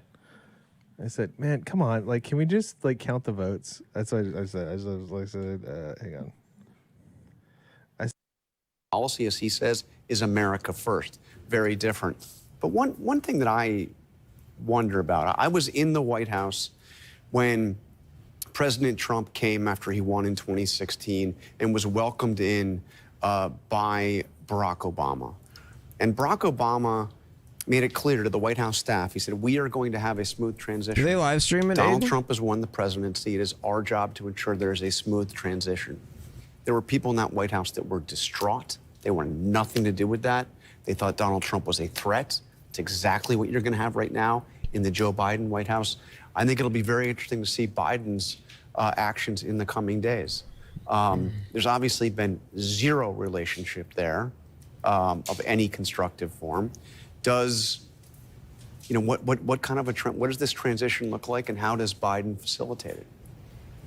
And Mary, obviously impossible to know, but what must President Biden be making of all this tonight? If only I knew. It is pretty remarkable, though. I mean, to John's point, though, it will be something to see this handoff. I would expect, given the focus and importance that this administration, that Kamala Harris's campaign put on sort of maintaining these core, principles of democracy, that we would see a handoff. I do think about the ceremonial role that Kamala Harris will have to play in certifying any election results, which will be pretty remarkable to see. And I do think a lot about Joe Biden's legacy. I mean, we've talked a little bit about that tonight. There'll be a lot of questions about the decisions Joe Biden made, the timing of his decisions. I think when he decided to step down and step away from this race, he made clear he was doing so and passing the batons that Kamala Harris could continue the work, could keep his agenda going forward and finish the job. That was his campaign phrase. Now, instead, the exact opposite is likely to happen. I mean, Donald Trump has made it pretty clear he's going to eviscerate much of Joe Biden's agenda and accomplishments, everything from the Inflation Reduction Act to foreign policy, as we've discussed, to climate change and healthcare policy. You are about to see likely, if Donald Trump, and it does certainly seem that's where we are headed, if he is once again in the White House, that he will reverse and undo a lot of what Joe Biden has done. Yeah. In addition to the mechanics of how this transition is all going to play out, that's all fascinating too. And again, this is not a question that you're going to be able to answer. But when it comes to introspection about the timing of the decision, of passing the torch, doing it when he did, supporting his vice president almost immediately, which a lot of people had great respect for. But when you look at the actual timing of it, that leads to all these other questions about had it been done sooner, perhaps it would have given the Democratic Party more time to do some sort of a primary between people, and maybe it would have ended up being Kamala Harris. But there's just all these other scenarios that I think people are going to look back on if this goes in this direction, which obviously the math is headed there. We're just being super careful, as we should. But I'm just so curious as to the introspection and the questions that are going to be asked and looking back at these last. I mean, really, she had a 107-day campaign. 107 days. And it was, a 107-day sprint, without a primary. And we did, I will never forget. It was a hard-fought race, and we need to come together as a country now, and we need to not go down what you just said and inflame tensions, because I think we kind of all know that that's what they do. Donald Trump does well, and then they inflame tensions. Donald Trump exists, and they inflame tensions. And it's going to be like this over and over, because even though what they're looking for right now is sort of the higher echelons, the brain trust, to come up with a reason why the election was illegitimate. And they're going to, you watch, you're going to hear Russia again, you're going to hear interference again, you're going to hear all of those things again, because when it happened the first time, they could say it was a fluke because Russia stole it. But now it's happened again. They have no excuse. And they need to find something, and they're going to try to find something. Mark my words, there's going to be some narrative that comes out after this saying that, oh, you know what, actually the election wasn't right, and this thing happened and that thing happened. That's why Kamala was yelling about the bomb threats, that scare earlier, which ended up being false completely. And no, there's going to be something like that comes up, and who knows what they're going to do. He might carry Michigan by 3 points. That's crazy. This Dearborn, Michigan thing was way bigger than people realized. The Dearborn thing was it's going to be so interesting to look at the data. I can't wait to see Dearborn. the precinct map. Yes, the precinct map is going to tell the whole story. And I'm excited to see the precinct map for every one of these key target states, these swing states, in particular with the Hispanic community as well. Because today, I think we were just noticing, I was pointing this out to Charlie, one of the stories that we're going to talk about for the next few days too is we had really long lines at Hispanic precinct. Yeah, we're going to see the data from there. So we're going to see the data from this, and that's going to be really interesting because if Trump wins that pretty handily, which it looks like at least he did this first drop, that's going to tell a huge story. Big time. Yeah, and that's important too. Okay, I want to thank our members, members.charliekirk.com, as we are coming up on our 10th hour stream. No one streams like us. By the way, did we outlast all the other streams? What did I tell you? Thank you, Priscilla, Gino, Kurt, Melissa. I'm still going, bro. I'm still going. I don't know how much more I have in me, though, guys. Wow. Like, there's quite a few people streaming. Are there any lefties streaming? I want to see. What are the lefties saying? Already lost today. But Ukraine. And then Dylan's going to become a Trump supporter. Well, I mean, just to be fair, like I think there's an argument to be had, and this I think maybe why Zelensky is hopeful. Like when Trump threatened to pull out of NATO, I don't know that people like on the left thought, hey, it means he's pulling out. I thought it was a negotiating tactic to get to do their fair share. Let's check Hassan. It's over. I'm calling it. Harris wins. There's never been anyone no way. As confidently stupid as Destiny in the history of human rights. He's probably trolling. What? Yeah, he's not that fucking stupid. I mean, he sometimes, he does notoriously have a lot of bad takes, but. All right, guys, I'm going to. I'm